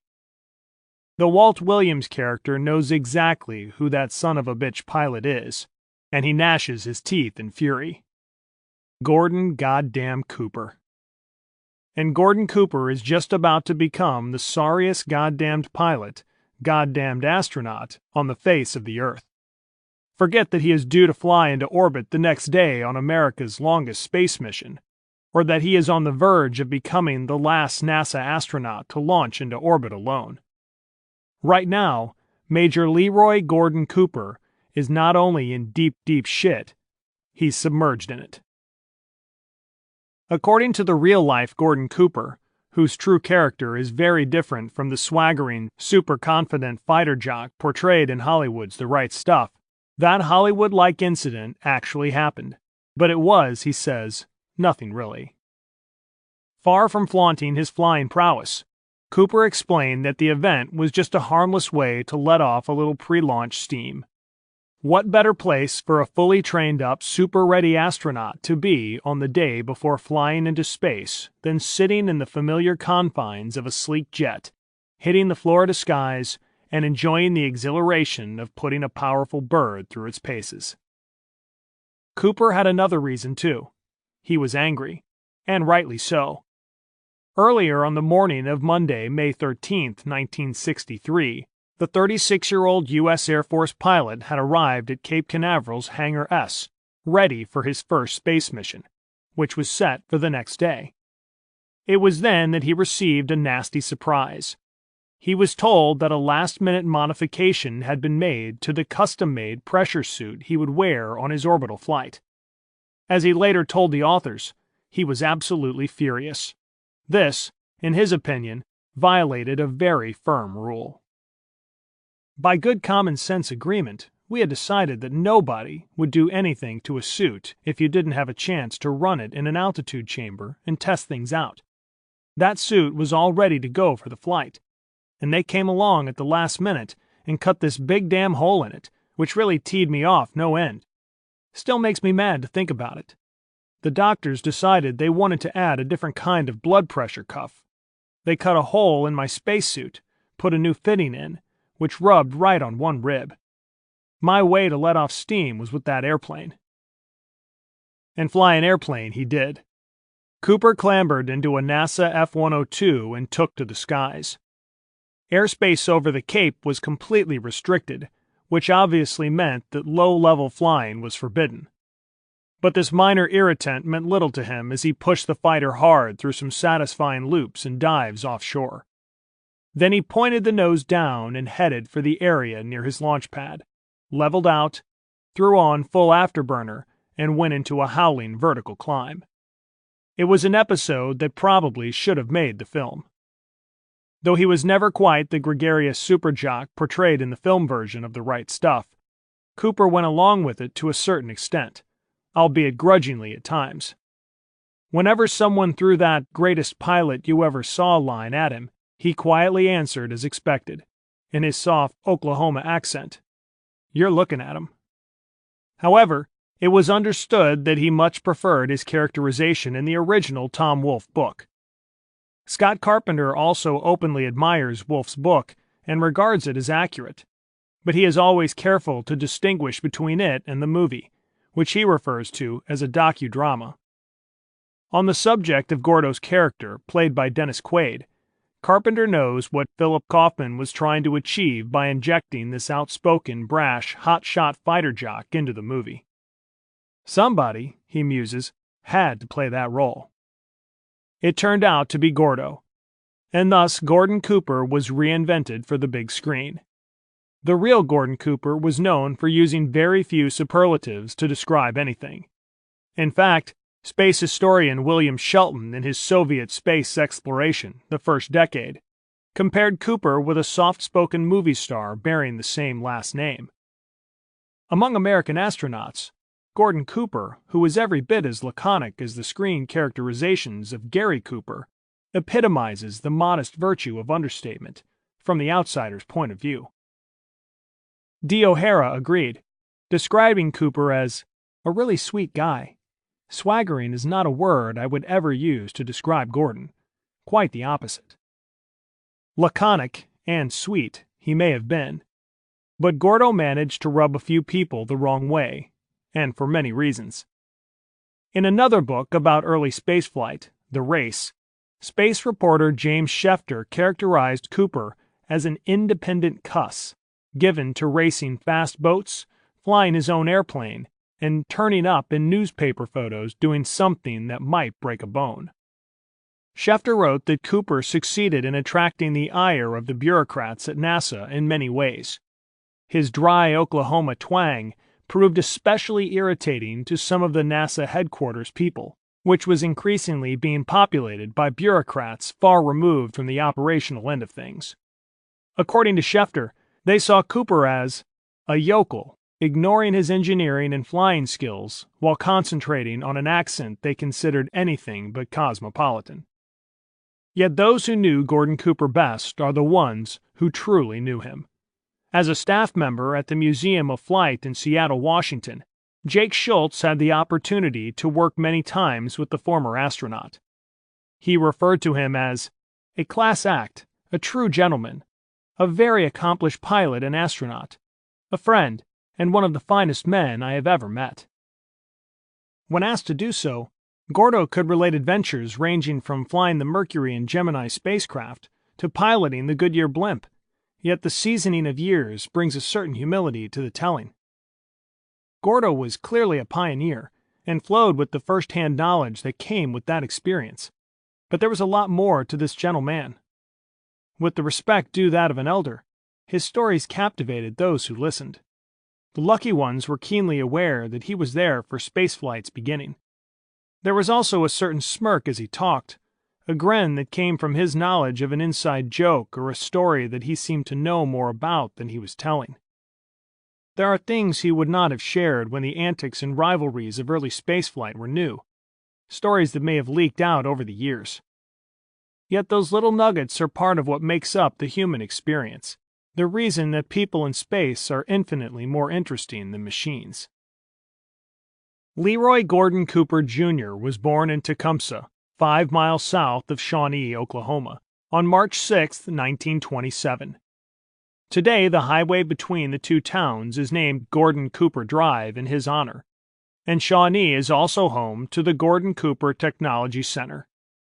His father, who eventually retired from the United States Air Force with the rank of colonel, was also one of the first Oklahoma-born judges to serve on the Pottawatomie County bench, and had served as assistant county attorney before beginning an 8-year tenure as judge of the Superior and District Courts. Leroy Gordon Cooper Sr. had earlier married Hattie Lee Hurd, a teacher who also shared his passion for flying. In 1930, when Cooper's father was ready to begin his term as a judge, the family moved to Shawnee. Neighboring families soon grew accustomed to the sight of the little Cooper boy happily playing on Jefferson Circle with his trusted German Shepherd dog, Max. When he was just 5 years old, the future astronaut experienced his first flight. On that day, his father strapped him into a Curtiss Robin monoplane and took to the skies from the grass runway at Shawnee's airfield. By the time he was 8, the adventurous youth, known to everyone as Gordo, was joyfully piloting airplanes with his father. He flew solo for the first time, albeit unofficially, at the age of 12, with the help of some seat cushions and custom pedal blocks. "I grew up flying," he reflected years later. "It was something I loved doing. My father became a pilot right after World War I. He had served in World War I, but in the Navy. I started at a very early age. I just thought everybody flew airplanes." Frank Leslie, a former Tulsa World reporter, knew Cooper when the two were young boys. In a 1963 article written for the Shawnee News-Star by Jack Reese, Leslie recalled a friend with the determination to succeed and incredible concentration. "Gordon could sit in a room filled with visiting, talking youngsters or adults and become completely absorbed in a project," he reflected. His competitive spirit was great, although never manifested in any angry vocal outburst of action or emotion. But you knew when it had risen to the surface. Gordon simply set the jut jaw, his most marked facial feature, even more firmly and pushed to the goal. During one of their summer breaks, the two friends became junior campaign managers for Cooper's father, giving up a lot of their free time to distribute "Vote for Cooper" leaflets around Pottawatomie County communities. Academically, Cooper was a good student. He first attended Jefferson School, where he spent all 7 of his elementary education years. His principal, Mrs. Risher, once told the Shawnee News-Star that she remembered him as a serious young man, intent on doing what was expected of him and what he expected of himself. He was a happy child, and as so many of us look back to those years, we remember the quick smile, bright, alert eyes, the sunny disposition. At Shawnee High, Cooper was always in the upper echelon of his class. He also played tailback on the school's Wolves football team and lettered in the sport, participated in track events, and was a member of the High Y and Honor Society. All of his elementary and secondary education was taken in Shawnee, with the exception of his sophomore year. His father had re-entered military service during World War II and was stationed in Kentucky that year, so Cooper attended Murray High School in that state until he could return to Shawnee High, where he graduated on May 24, 1945. Through his father's military career and subsequent friendships, the impressionable young boy had been introduced to many prominent aviation figures, and he thrilled at their visits and stories. He met flamboyant aviator Roscoe Turner, later admitted to having a boyhood crush on family friend Amelia Earhart, and sat in awed silence during one of Wiley Post's visits as the heroic pilot recounted some of his pioneering adventures. Desperately wanting to emulate their feats, Cooper would take any odd jobs on offer around Shawnee's modest airport to earn extra money for flying lessons. A local engineer named M.C. Davy Davenport taught the eager young man to fly in a J-3 Piper Cub, a 50-horsepower airplane. Cooper learned very quickly, and it was a momentous day in his life when, at the age of 16, and officially this time, he flew solo and was awarded his pilot's license. Though he spent most of his youth in Oklahoma, Cooper always referred to Carbondale, Colorado as his true home. It was here that his father purchased a mountain ranch for the family in the mid-1940s. The young boy soon developed a lifelong passion for the great outdoors and the invigorating mountain air. His favorite activities were riding, hunting, and fishing, and he would often head off for trout fishing in the Roaring Fork, Colorado, and Frying Pan rivers, from whose sparkling clear waters he would regularly pull plump rainbows and browns. Cooper's innate love of flying led him to apply at age 18 to become an Air Force pilot. But with the end of the European War just 2 months away, and the war in the Pacific seemingly headed the same way, there would be an overabundance of trained pilots by year's end. As a result, neither the Army nor the Navy flying schools were taking on any candidates. Disappointed, But with his usual determination to overcome setbacks, Cooper enlisted in the Marine Corps and was assigned to the Naval Academy Preparation School for several months as a backup for an Annapolis appointee. 2 months after Cooper's 18th birthday, Germany capitulated, and in August the 2 atomic bombs dropped on the Japanese cities of Hiroshima and Nagasaki brought World War II to an end. Cooper had enjoyed his time at the Naval Academy. However, as he said in his memoirs, "The guy who was the primary appointee made the grade, so I was reassigned and wound up in Washington, D.C. serving with the Presidential Honor Guard." Cooper was subsequently discharged from the Marines in August 1946. Meanwhile, his father had received an assignment to Hickam Field on the Hawaiian island of Oahu, so Cooper decided to join his parents in this sun-drenched paradise, renowned for its laid-back attitude. He took up his college education at the University of Hawaii, and while studying engineering there, he met pretty Trudy Olson from Seattle, Washington. Trudy was an instructor at an aero club Cooper joined, and there was a mutual attraction from the outset.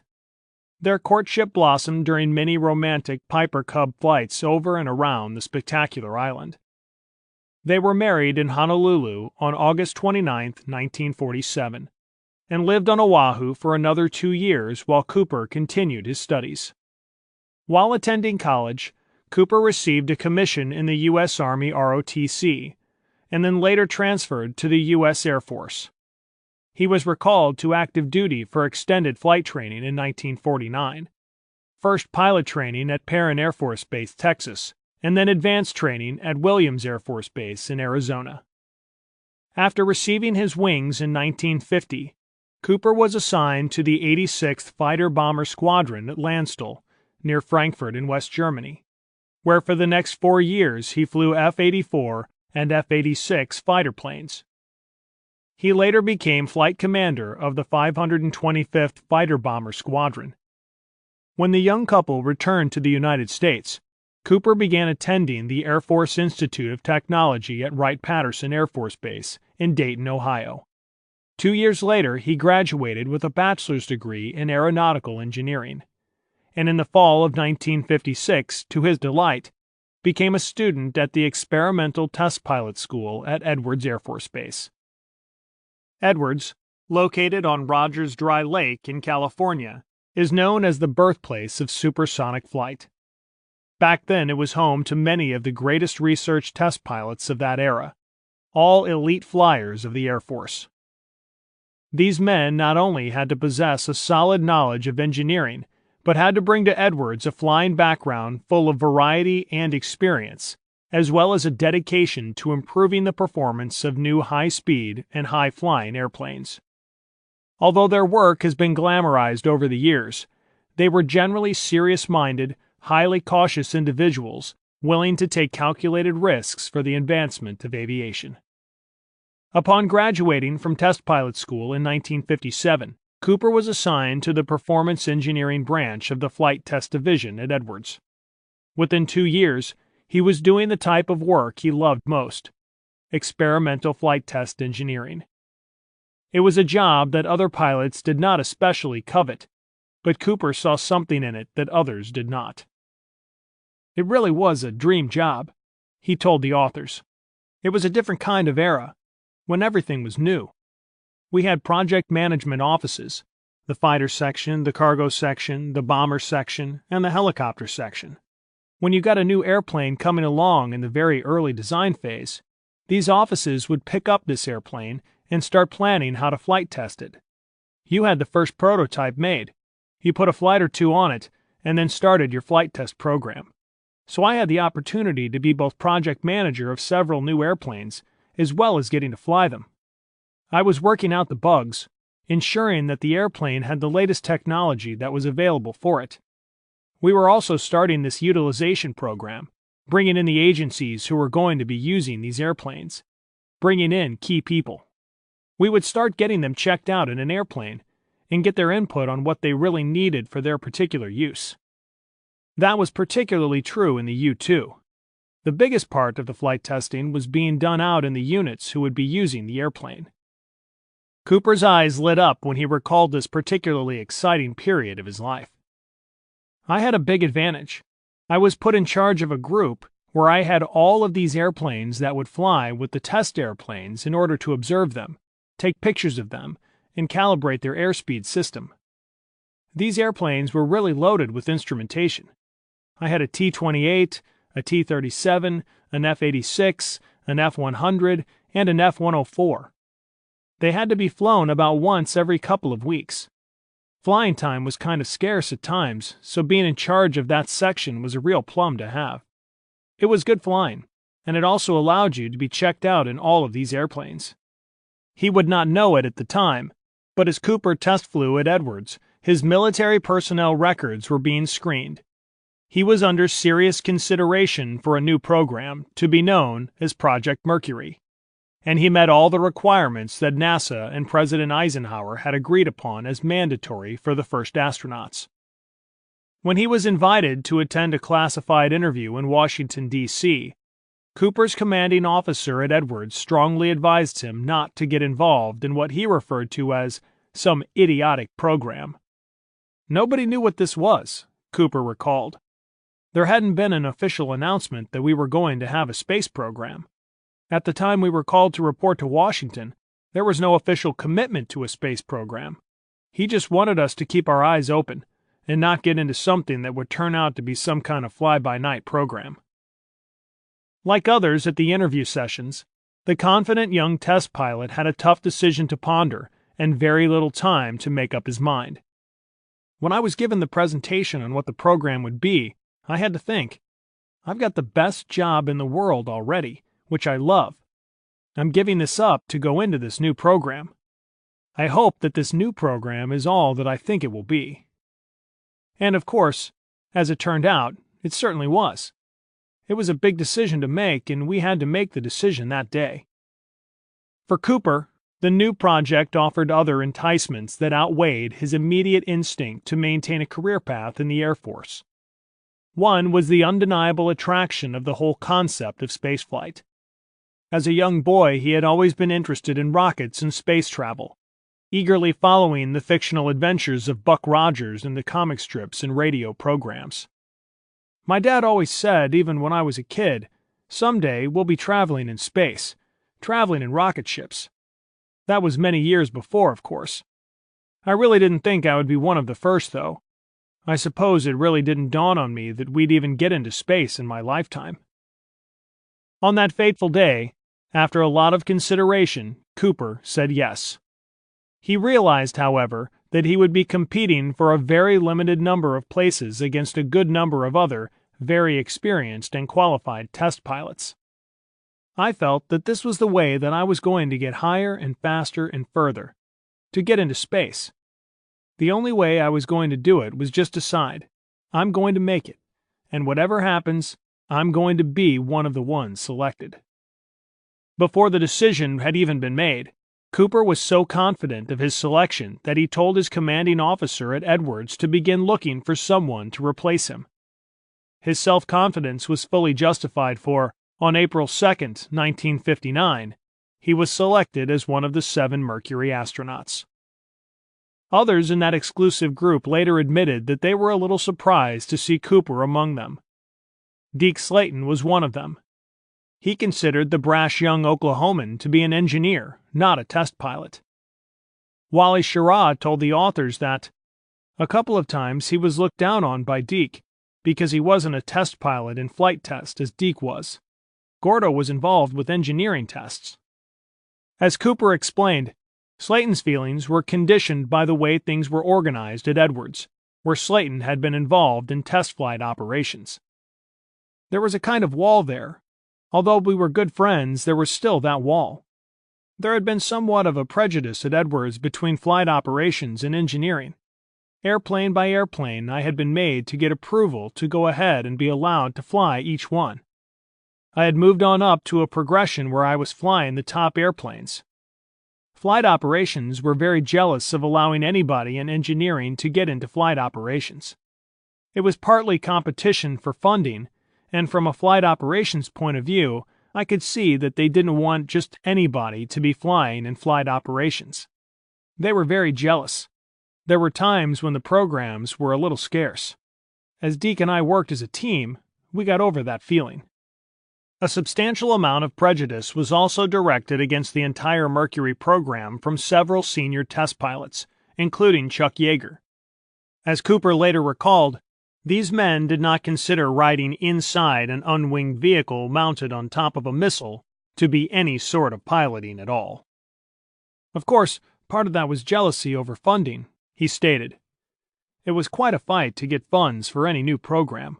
Suddenly here was this new program, Project Mercury, that had top priority in the United States on funding. It was only natural that these guys who were involved in the Dinosaur, the X-15, and these other military programs were somewhat jealous of the funds we got in Mercury. Cooper added, Dinosaur was ahead of Mercury when I entered the program. When I left my office at Edwards, my co-head in the office and I had a little bet on whether Dinosaur would hit orbit first or whether Mercury would do it. I won a bottle of scotch from him. It would have been nice if we could have done Dinosaur also at that time. Now we're back to developing those space planes. We could have been a lot of years ahead if we had continued on where we were then. Before his selection, there was one little piece of personal business that Cooper had to remedy. Although it was never explicitly stated, he had quickly realized that NASA only wanted astronauts who were happily married. This didn't augur well for any applicants whose marriages were in any way shaky, as NASA publicity was gearing up to present them as God-fearing, home-loving, all-American family men. Anything less than that would be unacceptable.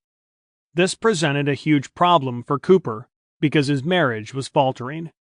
He was not only separated from his wife Trudy, but she was living hundreds of miles away in San Diego. Trudy, however, was still an Air Force wife, if in name only, and understood the duties that came with this designation. After discussing the opportunity her husband had to become an astronaut, and just how much it meant to him, they decided to give NASA what it wanted. Without too much fuss, they quietly got back together, although things were never the same as before their relationship faltered. Their so-called ideal Air Force marriage was nothing more than a public relations facade. I had a feeling that was the way it was going to be with NASA, Cooper later revealed. Anybody who was in a separation or divorce process would not even be considered. It was the way America was at that time. Certainly with a conservative organization like NASA, I think it is still probably very dominant within NASA. If it came down to a competition between someone who was currently involved in a divorce versus somebody who was supposedly happily married, then the divorce guy would lose out. Cooper quickly realized that the public relations side of being an astronaut was of immense importance to NASA and the press, and that the desired wholesome public image also included the subject of religion. I got the clue, he revealed. When we were introduced in Washington, and John Glenn broke out talking about he and his family going to church regularly, we realized, by the reaction of the news media, that really went over big. I think John was the only one who was rather familiar with the fame, having been on that transcontinental flight and the TV program he had been on. He was pretty public relations oriented, but it was kind of a jolt to the rest of us, as we had never been exposed to public relations on that level before. It took a while to get used to. I avoided all the public relations wherever I could, staying out of the limelight. Like the other 6 Mercury astronauts, Cooper introduced himself in the opening section of their collective book, We 7. There, he discussed how far he hoped to go as an astronaut. Since I am the youngest, he wrote, I think maybe I have a better chance to have some real good fun in this program than some of the others. I've known pilots who could keep going until they were over 50. That would give me a good 20 years to go yet. I'm planning on getting to the moon. I think I'll get to Mars. Though Cooper would certainly have fun in the program, his prescience about his career wasn't acute enough to inform him that he would never make it to the moon. Whether he could have and should have, he would nevertheless come to know both the highs and lows of the spaceflight business in a decade-long career as one of his nation's first astronauts. Despite his quiet character, Cooper could be very articulate when it came to his feelings about the space program, as he demonstrated to science writer Joseph Bell soon after his selection. "I have a faith in the people I'm working with in this program," he said, "and I know it will be a success. I think I'm motivated by the fact I'm a career officer, career pilot, and this is something new and very interesting." The word faith obviously meant a great deal to the gangly young test pilot, and this would become even more evident when he was later asked to name the craft that would carry him on his first journey into space. A great deal of work was assigned to the astronauts in those early days of the Mercury program. There were big jobs and there were smaller jobs. One of Cooper's first assignments was to help integrate the Redstone booster with the Mercury spacecraft. That was certainly a big job. But he and his fellow astronauts were also deeply involved in all engineering aspects of the program, and not just the piloting. No flight-associated detail was too small, as he told the authors, not even designing a knife. Having an astronaut assigned to some specific portion of the program would certainly lend a little enthusiasm to it, he recalled. "I felt each assignment was very important. It was a team effort, and every guy's assignments were very important to the overall program. I got together with Bo Randall, who was considered to be the best knife maker in the world, and worked with him on designing a knife. We needed a knife. Every fighter pilot always carries a survival knife of some type with him. We figured we needed a knife that was strong enough to cut through the side of the spacecraft if you had to. If you landed on land and you got jammed in, you might need to cut your way out. So we had to have a knife that would serve for that. Also be able to whittle and cut wood, kill game, whatever you needed to do to survive in some remote area." As well as working hard, Cooper and the other astronauts played hard, and this was where another side of the young adventurer from Oklahoma came to the fore. These men were test pilots and military aviators who were accustomed to staring death and danger in the face, overcoming obstacles, and testing limits. Not only those of superfast, powerful machines, but of themselves. They handled some of the hottest aircraft in the skies, so in most cases it was only natural that they also wanted to drive the most powerful, fuel-guzzling road beasts they could get their hands on. As a consequence, it did not take too long for Chevrolet's sleek and speedy Corvette to become synonymous with America's astronauts. When Alan Shepard became an astronaut in 1959, he was already driving his second Corvette, having bought the first in 1953. Shortly after Shepard's suborbital flight, the president of General Motors, Ed Cole, decided to present the history-making astronaut with a 1962 Corvette. He knew that the astronauts were not permitted to make commercial endorsements, but like many other Americans, he was swept up in the glory of the moment. And of course, it also did not hurt business to see Shepard's photograph in newspapers and magazines driving or posing next to the sleek Corvette. This was meant to be a purely one-off gesture by General Motors, but it quickly started a trend. Around this time, a Melbourne-based Chevrolet and Cadillac dealer and professional driver named Jim Rathman had an inspiration. The winner of the 1960 Indianapolis 500, Rathman had met and befriended Shepard and his Mercury colleague Gus Grissom. Given the sublime success of the Shepard-Corvette Association, he felt that he might be able to swing a special deal for the rest of America's newest heroes. He approached Ed Cole, and they set up a special executive lease deal for the astronauts. This perk gave them access to brand-new, powerful Corvettes, creating an unofficial alliance that lasted a long time. Shepard and Cooper now began a fierce but friendly rivalry to see who could squeeze the most power out of their automobiles. Cooper, who also raced speedboats, was especially thrilled with his new car. He even held Sports Car Club of America, SCCA, and National Association for Stock Car Auto Racing, NASCAR, licenses. Glenn, predictably, was the odd one out. He politely refused Rathman's offer and faithfully stuck with his underpowered station wagon. Led by Shepard, Grissom, and Cooper, the astronauts were soon chewing up the roads, conspicuous in their Ray-Ban sunglasses and Banlon shirts. The police along Cocoa Beach knew them well, and their cars well, and most simply turned a blind eye to their antics. Astronauts deserved a little leeway, they reasoned. There were also drag races up and down Cocoa Beach when beach racing was still a legal activity, and sometimes they even towed each other along the shallow water on skis. After a few hours of fun, they would head off for a little relaxation at Ramon's, the Starlight Lounge, or Bernard's Surf, or even race over to Henri Landworth's Holiday Inn. Everyone loved the astronauts. They were welcome everywhere, and they always seemed to attract a bevy of beautiful women wherever they went. When Alan Shepard passed away in 1998, Cooper recalled the competitive fun they had enjoyed in their souped-up Corvettes.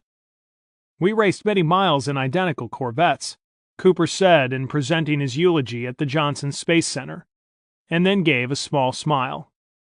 "I'm sorry, Al, but I never told you that I changed the ratio in the differential. You weren't any less a driver. It's just that I cheated a little." To the consternation of many NASA managers, Cooper soon began entering official racing competitions. It was a risky practice that NASA frowned on, but did not try to prevent, at least at that moment. These and other distractions allowed Cooper to live life to the fullest. Somewhere along the way, however, Operations Director Walt Williams began to have some serious reservations about these extracurricular antics, and began to regard Cooper as too much of a maverick. For his part, the aspiring astronaut knew that he was being watched, but was reluctant to change his ways. "We had a lot of fun," he confessed. "Played a lot of practical jokes on one another, a lot of humor, lots of good pranks, like a bunch of brothers. We might fight amongst ourselves on some things, but we loved one another dearly. All in all, we got along very well together. Walt just had a feeling that I was not taking things seriously enough, I guess.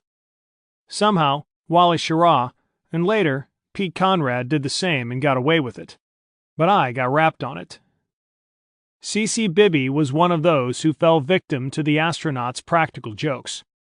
Hired by Chrysler in 1959 as a contract artist at the Office of NASA Publications, she painted the nose art on John Glenn's spacecraft when he wanted something more stirring than the stencil and paint names on Shepard's and Grissom's spacecraft. The astronauts loved her work so much she later did the artwork on Aurora 7 and Sigma 7. She later recalled, "One day, I was at a stoplight after grocery shopping on Cocoa Beach when I heard a horn blowing behind me. It was Wally Schirra in his Austin Healey, so I waved at him, and he waved back. When I got home, he pulled in the drive right behind me and helped carry my grocery bags into the kitchen. Wally saw a covered cake dish and lifted the lid to see what was in it. He thought it was a spice cake, but I told him it was a carrot cake, a new recipe that was making the rounds. I asked Wally if he'd like to try it. He said he thought it might be interesting, so he cut himself a piece and went into the living room while I finished putting away the groceries.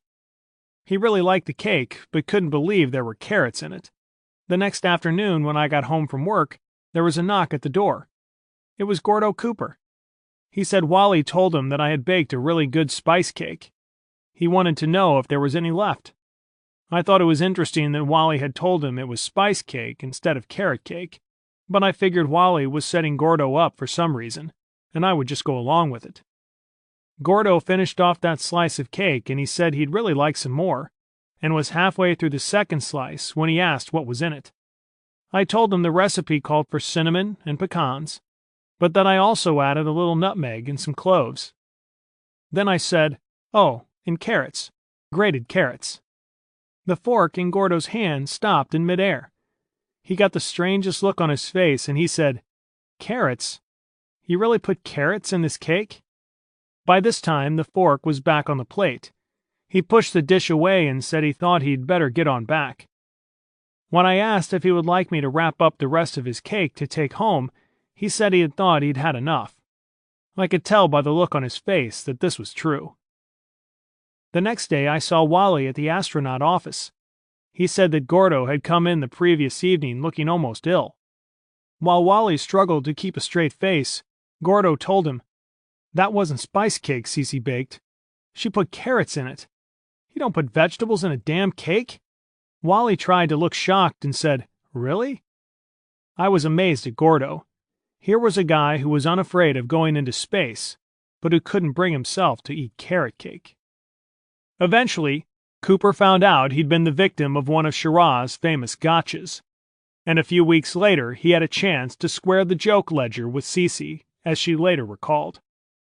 My pride and joy was my sports car, a candy apple red AC Ace Roadster, with huge white racing stripes that I called my aiming stripes. It was the only one like it in the area.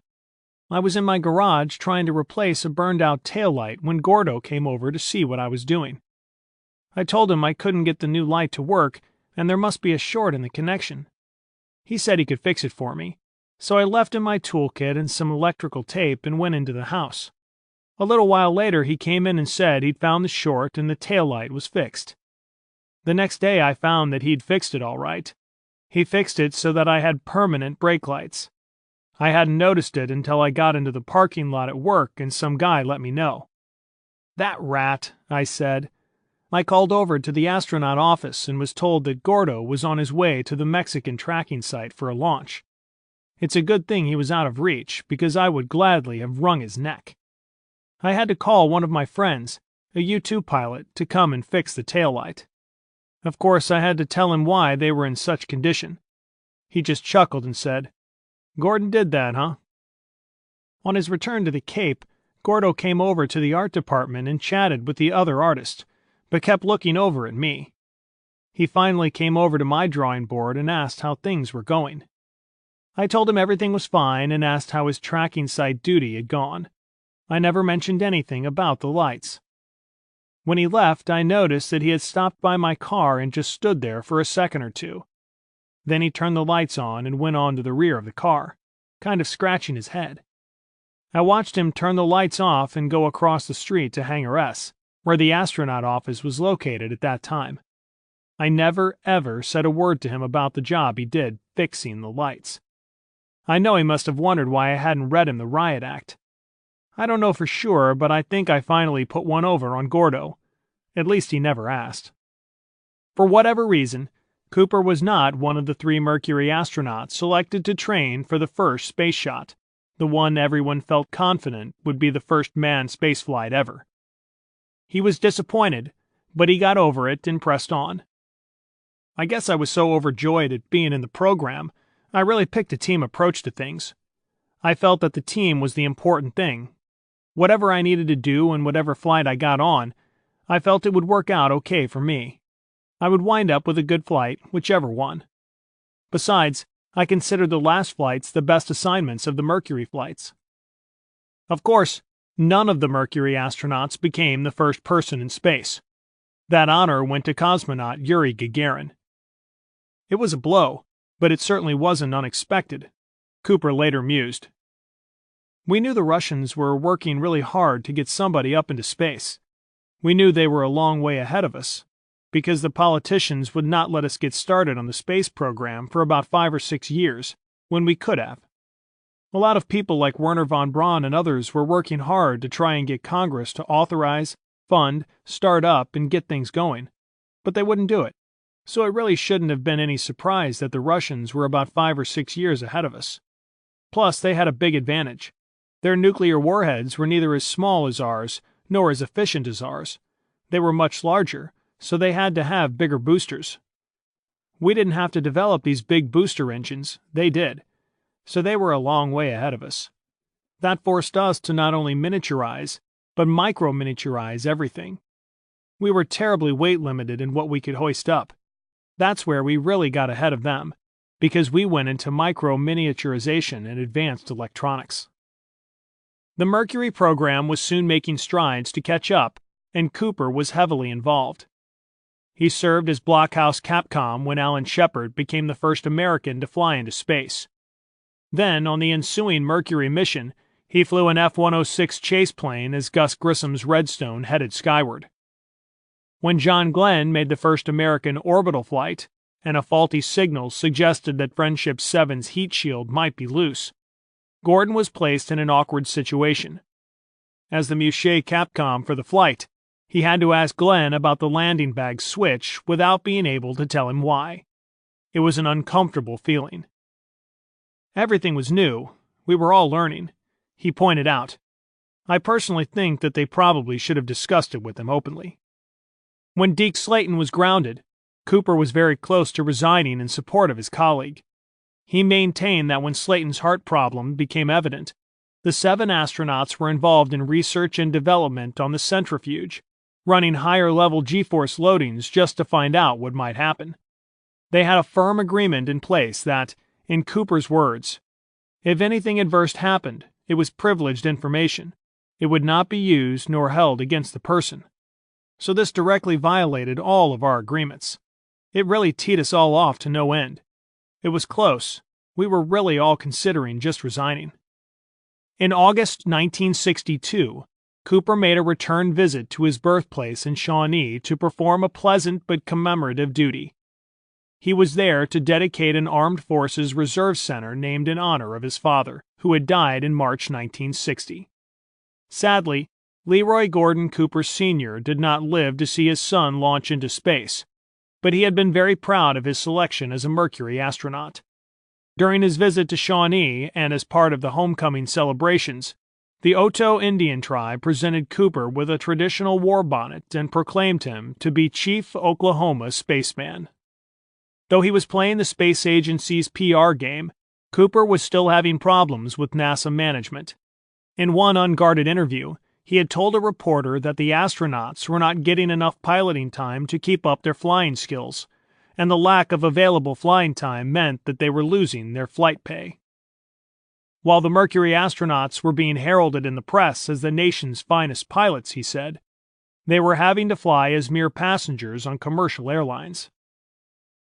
I didn't go out of my way to tell this reporter about it, Cooper explained. He was there at Langley, looking over our training schedules, and started talking about our training. He said, I see that flying airplanes is your #1 training device, keeping up constant flying in fighter airplanes. What are you flying?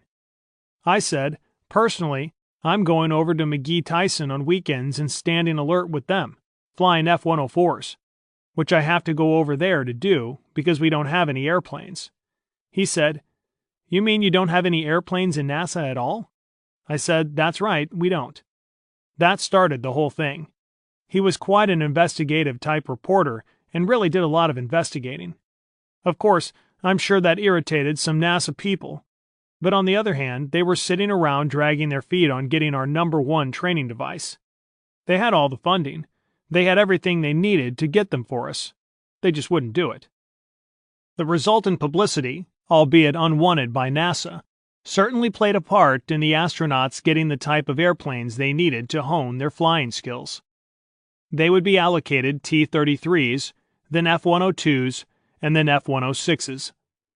Although the other astronauts were delighted with the results of Cooper's outspokenness, NASA managers were unhappy because it appeared that Cooper had gone outside of the agency, manipulating the press to get certain problems fixed. As far as Cooper was concerned, however, the results of this little bit of astro power had justified the means. Yet despite the lone maverick image Cooper seemed to have acquired, and the credibility problems he was having with management, Wally Schirra really liked his fellow astronaut. Gordo portrayed the role of the hotshot flyboy, he reflected. He was a sharp guy. Things finally began to happen for Cooper when he was assigned as backup for Schirra's 6-orbit flight, planned for late 1962.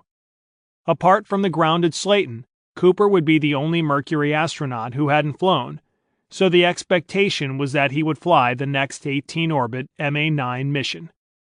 It wasn't quite as simple as that.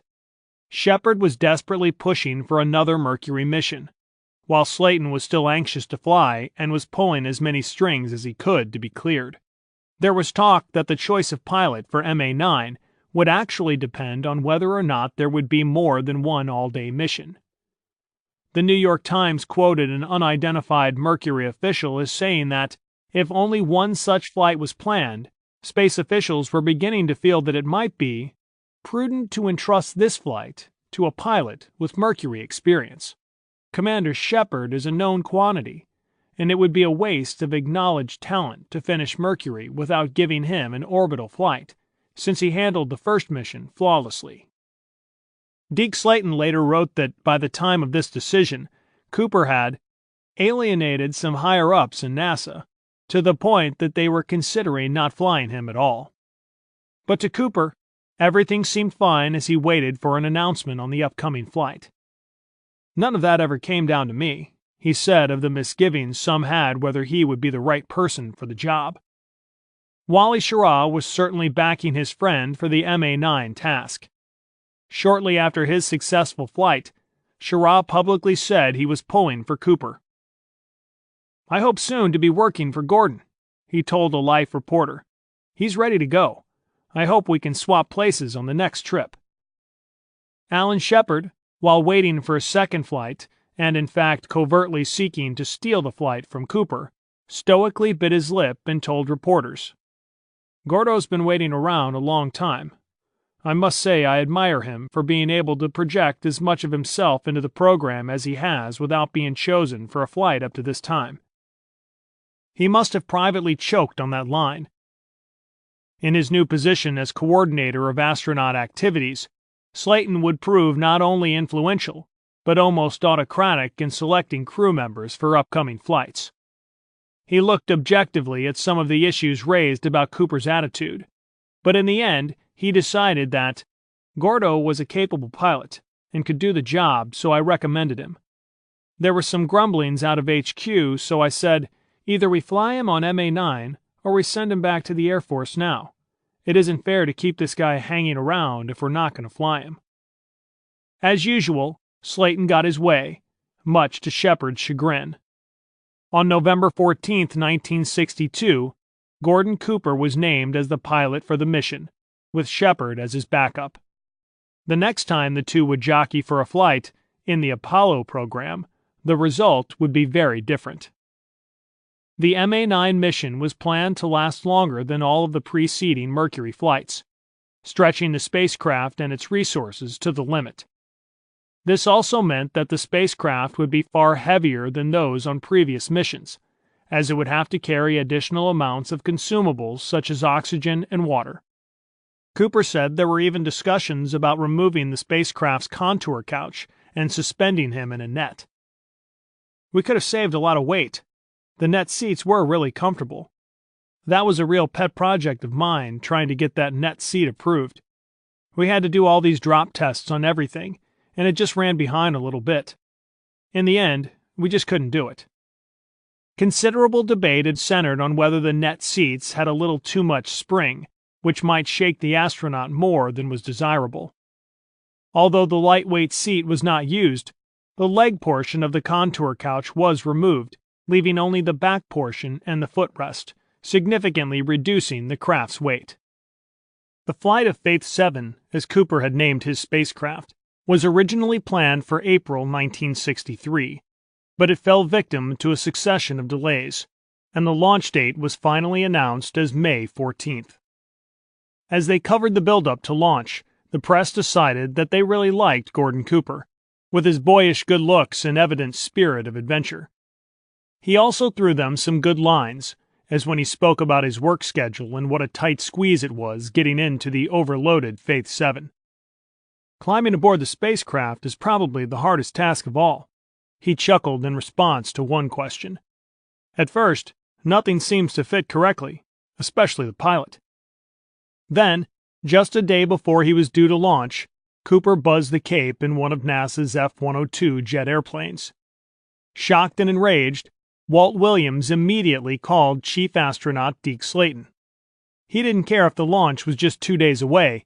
He wanted Cooper taken off the flight and replaced by Alan Shepard. Shepard was told to get himself ready to fly. Williams had long believed I was not taking things seriously enough. Cooper wrote about the incident in his memoirs.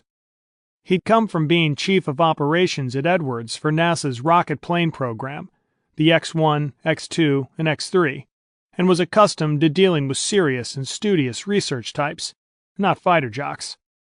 I guess I just rubbed him the wrong way, because much earlier he'd raised with Deke Slayton the subject of giving Shepard the nod over me.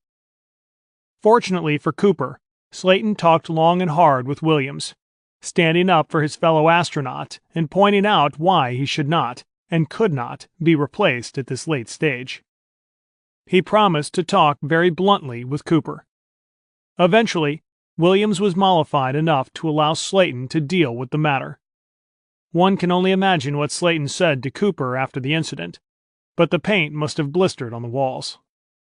He would have pointed out, quite correctly, that Cooper had come within a hair of losing his flight and astronaut career for the sake of an ill-conceived prank, while Cooper would have expressed his disgust at the last-minute tampering with his spacesuit. It was a worrying few hours for Cooper, but at 10 o'clock that night he got a call informing him that Williams had finally relented. It had been a very close call. On Monday, May 14, 1963, the astronaut, Faith 7, and Atlas 130D were ready. As he stepped out of the gantry elevator, Cooper didn't look like someone who carried the latest hopes and fears of America on his slim shoulders. He flashed a smile at pad leader Gunter Wendt, stopped in front of the amiable German engineer, and threw him a crisp salute. "Private 5th Class Gordon Cooper reporting for duty," he intoned. Wendt smiled and returned the salute. "Private 5th Class Wendt standing by," he responded. This salutation harked back to a bit of mischief Cooper had conceived some 2 years before, on a day when NASA's Public Affairs Office had allowed the press to film some pre-launch activities. It was file footage they would use when America's first astronaut, whoever that might be, was actually sent into space. Several people, including Cooper, Gunter Wendt, suit technician Joe Schmidt, and physician Bill Douglas, were part of an elaborate gag, which took place as a fully suited-up Cooper left the transfer van at the foot of the gantry. While the press happily clicked away and movie cameras followed the action, the 4 men dutifully left the bus and strode confidently to the elevator. Cooper, carrying his portable ventilator, began looking up at the waiting Redstone rocket. Then, as he reached the gantry elevator, he suddenly grabbed the doorframe and began screaming, "No, no, I won't go!" With an incredulous press recording the hilarious scene, the protesting astronaut was unceremoniously bundled into the elevator cage, and the door closed behind him. As the elevator rose, the 4 men broke into hysterical laughter. Jack King from NASA's Public Affairs was livid at this unexpected frivolity, but even more so when some influential media people called for Wendt and Schmidt to be sacked for their folly, and for Douglas and Cooper to be immediately demoted. It all blew over, but from then on, Cooper and Wendt would always perpetuate the gag by referring to themselves as privates, 5th class. At 6:36 a.m., after a little good-natured pad banter and last handshakes, Cooper was sealed inside his spacecraft and began to check off his systems. He was ready for liftoff from Pad 14 around 9 o'clock. Then there was a hold, but it had nothing to do with the spacecraft or booster. Instead, it was a diesel engine on the ground, used to move the 12-story service tower away from the Atlas rocket. The engine had never failed before, but on this occasion it was dead and would not start. As engineers struggled to fix the problem, Cooper decided to take a little nap. While he dozed, it was discovered that water in the diesel engine was the culprit. He was still blissfully asleep when word came through that a radar breakdown in the Bermuda tracking station had compounded the problems that day, finally causing a postponement of the flight until the next morning. Cooper, who had been in his spacecraft for 5 hours and 51 minutes when told of the decision, was understandably disappointed. "I was just getting to the real fun part," he said with a shrug and a palms-up gesture when his hatch was reopened. "It was a very real simulation." He was tired and drenched in perspiration, but as always, he was resolute. "We'll try again tomorrow," he said. The following day, everything came together, after a while. At 3 a.m. on the morning of May 15th, Gordon Cooper was awakened, had a shower, ate breakfast, had biosensors stuck onto his body, and was suited up once again for his flight. He said he was a little tired. He hadn't gone to bed until 11 p.m. the night before, but was hoping this would prove to be his big day. When Cooper was once again sealed inside Faith 7, he began to go through his checklist as part of the 3-hour pre-flight routine. Once this had been completed, and while radar and tracking technicians worked on their final calibrations, Cooper found that he was beginning to nod off. He was tired, had nothing else to do, and felt he could squeeze in a quick catnap. Meanwhile, Gunther Wendt and his team were going about things in their usual methodical way. This was no time for talking emotion, Wendt recalled. You have a job to do, and you better not make a mistake. Reflecting is not on your checklist. They are in there, you are fighting the clock, making sure you don't make a mistake, that everything is right. There are hundreds of others, all at that moment watching things, making sure that they do everything correctly. Astronauts are in a different frame of mind. They have done so many simulations, so many practice runs, that they know they don't have anything to do until they get going. They are thinking, for heaven's sakes, let me go. There is nothing they can do. Cooper was so relaxed he went to sleep on me in the spacecraft. As Cooper took his leisurely nap, the final technical, weather, and outstation reports came in, confirming the launch would proceed. Then it became time to make history. Gordo! Capcom Wally Schirra's voice suddenly cut through the radio silence. The astronaut had been in a deep sleep. He was instantly awake and ready to go. Uh-huh, he responded. Hate to disturb you, old buddy, Schirra said with a touch of laughter in his voice, but we've got a launch to do here. Let's do it, said Cooper. Ready when you are. Just after 8:04 a.m., the sudden roar of 3 Atlas engines rolled across the Cape, and Faith 7 was hoisted into the warm Florida skies on the last and longest Mercury mission. Wally Schirra, known by the Capcom call sign Sigma 7 that day, could see that the launch was proceeding normally. Sigma 7, Faith 7 on the way, came the familiar Oklahoma drawl. Feels good, buddy, Schirra replied. Cooper would later state in his mission debriefing that the moment of launch was smooth but very definite, and the acceleration was very pleasant. He would also report that while he could hear the staging, he was more aware of feeling the separation. Soon after BECO, booster engine cutoff, the launch tower was jettisoned and it arced away to the left. Next came SECO, the sustainer engine cutoff, and it too came right on time, placing the craft in orbit at 8:09 a.m. Cooper said it came with the same glung noise as BECO, and that the spacecraft separation was not quite so noticeable in sound, but was noticeable in the boot from the posigrades firing. Faith 7 automatically turned around after separation, and Cooper's attention was attracted to the booster, not more than 200 yards away.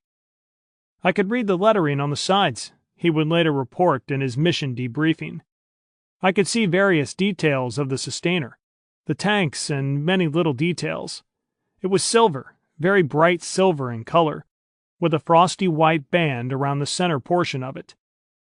He would keep the booster in sight for several minutes, noting in glimpses out the window that it was quite clear and distinctive, and that it was slowly turning in a counterclockwise rotation.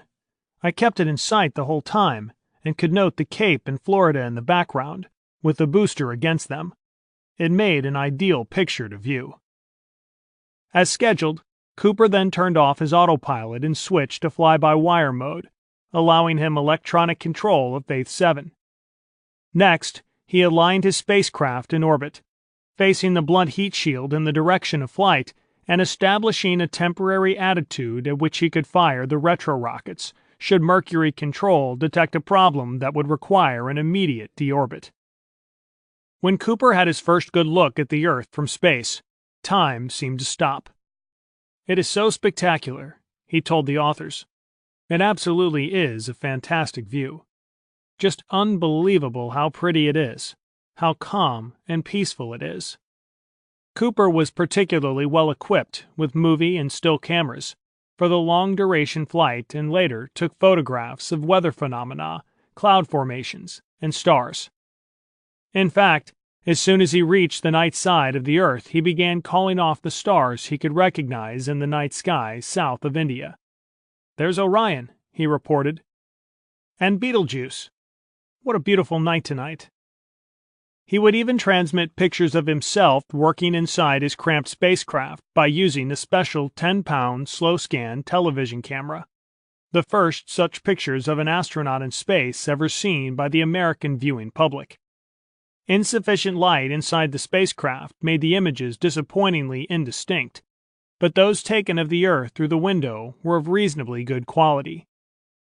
To the amazement of ground controllers, Cooper soon began reporting that he could see all kinds of small features on the ground, such as roads on the Arabian Peninsula, a powerful ground light set up at Bloemfontein in South Africa, railroads, and even individual houses. Cooper later recalled that many experts doubted at first that he could have seen such small features from orbit, but he would prove them wrong. The thing that people didn't realize then is that when you were running optical tests here on the ground, and you were trying to see things 100 miles away, you were looking through 100 miles of atmosphere. When you were looking down from space, you were only looking through about 5 or 6 miles of atmosphere. So the vision from space down to Earth is certainly different over the same distance. After his flight, he would tell astonished reporters, "I could spot houses in Asia by following the smoke down to the chimneys. I could see the dust blowing off a road, and then find the road.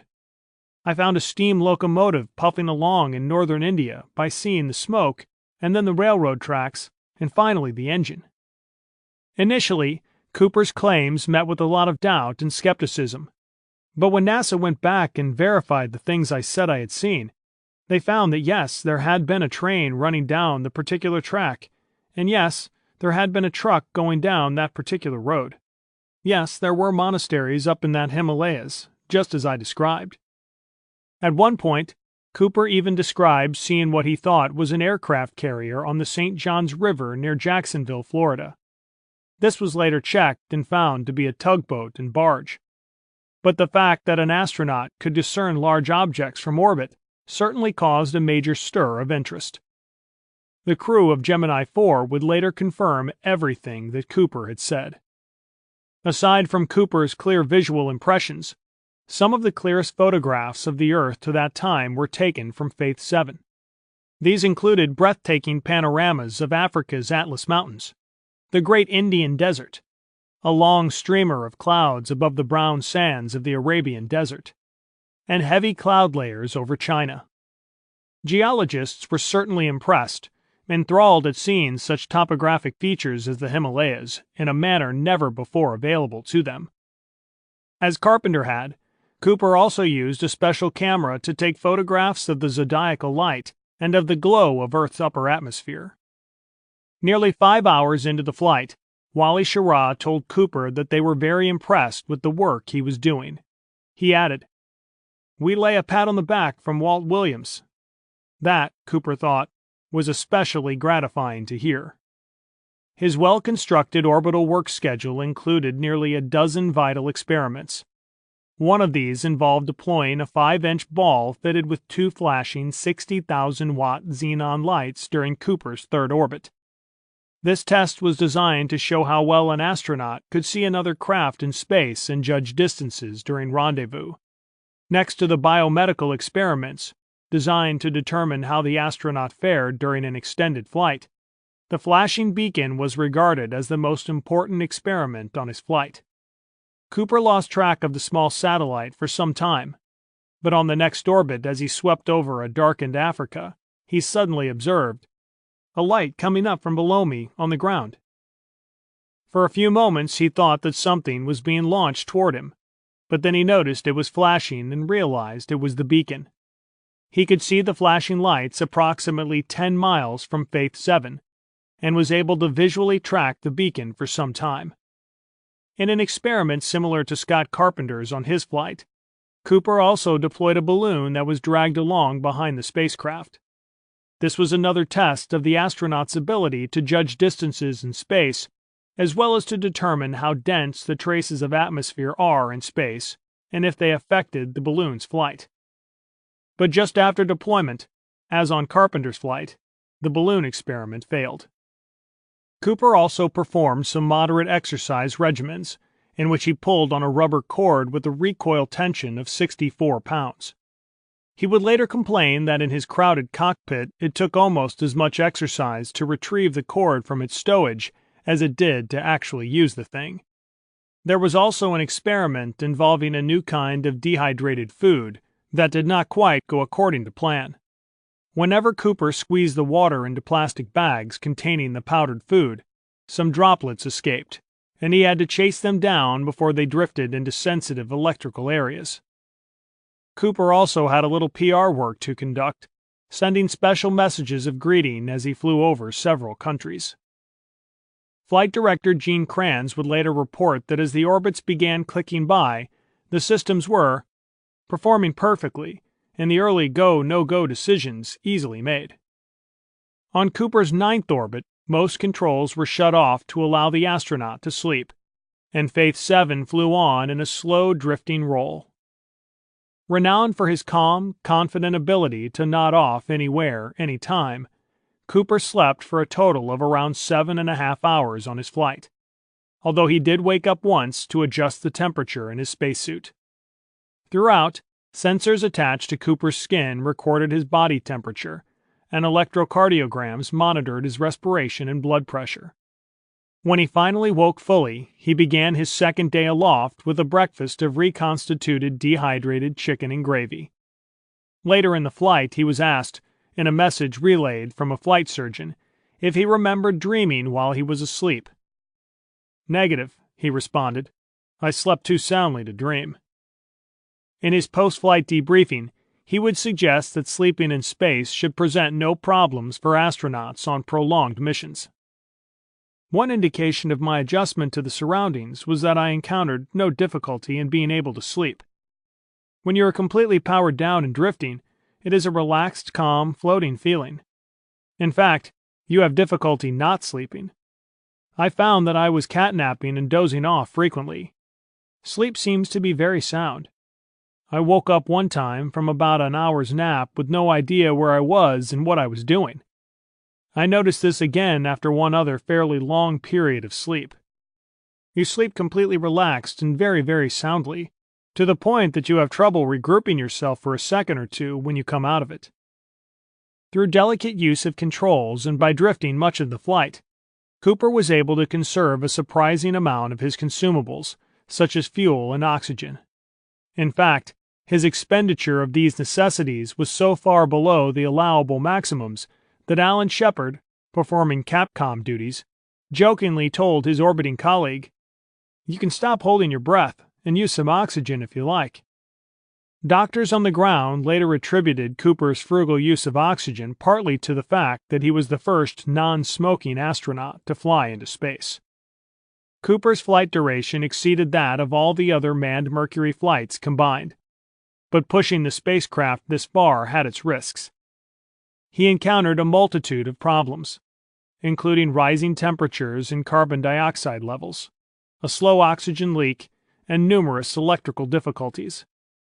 Things came to a head on the 19th orbit when a plunger designed to collect his perspiration malfunctioned, pumping moisture into the confines of his spacecraft. This is probably why Faith 7 began to lose its electrical system. On that same orbit, the green .05 G light on Cooper's control panel, which normally indicated the start of an automated reentry, suddenly lit up. This was well ahead of schedule. The light was not meant to illuminate until he'd actually begun his reentry, and a force equal to 5/100th that of gravity was being exerted on the craft. Ground technicians confirmed with Cooper that he had not somehow initiated reentry, and after looking into the situation, they determined that a closing relay had rendered some automatic control equipment inoperable. During the following orbit, Cooper was instructed to turn on his automatic controls. He then reported that his attitude gyroscopes, which automatically aligned the spacecraft for reentry, were not working. This meant that all of Faith 7's automatic control systems had lost power. "Things are beginning to stack up a little," he calmly reported to Hawaii Control.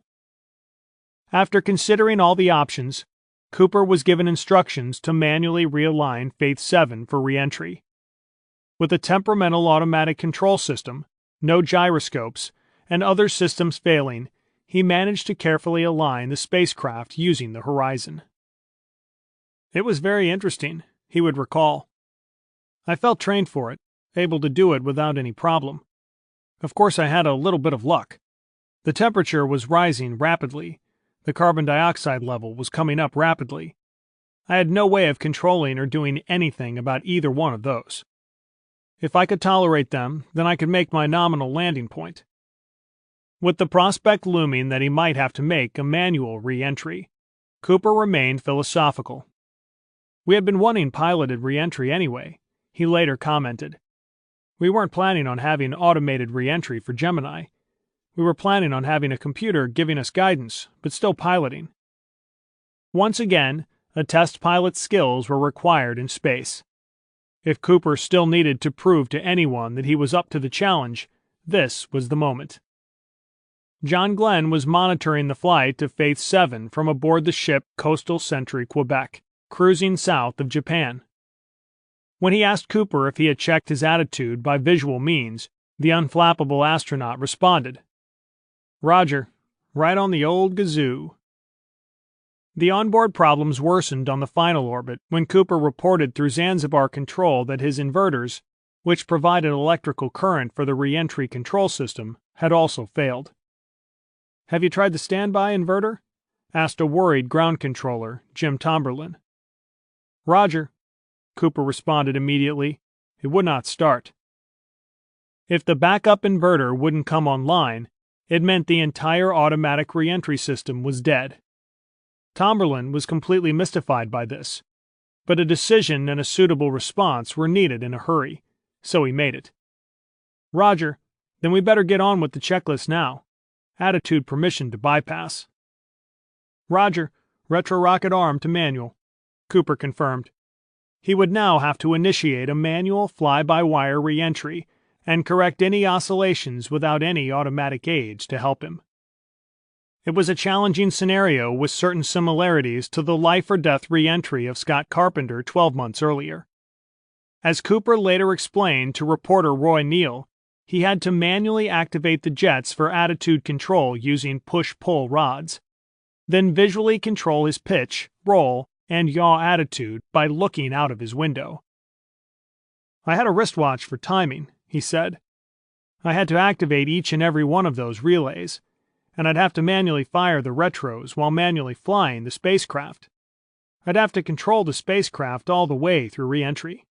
I'd have to put my drogue out manually and deploy my parachute manually. I'd have to deploy the landing bag manually." At one point, while maintaining his communication with Glenn, Cooper remarked, "I'm looking for lots of experience on this flight." To which the freckled-faced astronaut replied with a lightheartedness he did not truly feel, "You're going to get it." Based on medical advice from Dr. Charles Berry, ground controllers took the unusual step of telling Cooper to take a dexatrin stimulant tablet to help keep him alert during the re-entry phase. With Glenn helping him to reel off the countdown, Cooper hit the retrofire button at the 0 count. The 3 small rockets fired perfectly, and the craft began to slow for an eventual plunge back to Earth. Now the once underestimated astronaut proved his test piloting skills beyond any doubt, keeping a fine touch on the controls as he steered Faith 7 through the increasingly heavy atmosphere on a gentle curving path down to the Pacific. On that day, like Scott Carpenter before him, Cooper was doing nothing less than averting the loss of his spacecraft, once again demonstrating the rightful place of skilled pilots in the Mercury program. Meanwhile, he and Glenn continued a running conversation. "Real fine flight, Gordon," Glenn assured him. "Real beautiful all the way." Cooper flew the re-entry beautifully, or as he had said, right on the old gazoo. After the radio blackout period ended, his small drogue chute was deployed, followed by the main chute. Aboard the USS Kearsarge, anxious crew members heard the boom of his supersonic re-entry and scanned the skies. They soon spotted the red and white candy-striped parachute and the small black craft below. Despite the odds, Cooper's precise piloting enabled him to splash down less than 4 miles from the waiting carrier. His would be the most on-target splashdown of the entire Mercury program. "Mostly," he said with obvious satisfaction, "I was elated to have splashed down a mile closer to the USS Kearsarge than Wally." For his part, Schirra was elated too. Not only that their concentrated manual navigation training had paid off, but that his colleague was safe, even if he had been outdone in the process. "That son of a gun landed closer to the carrier than I did," he later observed, "and he had no automatic control system at all. No horizon, reference from the horizon scanners, none of that worked." Faith 7, with Cooper electing to remain inside, was plucked from the ocean by one of the carrier's recovery helicopters. Once it had been lowered onto the deck and secured, Cooper blew the hatch on command. Following some quick questions and blood pressure readings, he was assisted from his overheated spacecraft at 8:11 p.m. to the tumultuous cheers of hundreds of crewmen. He was totally soaked in sweat inside his spacesuit and had lost 7 pounds during his flight.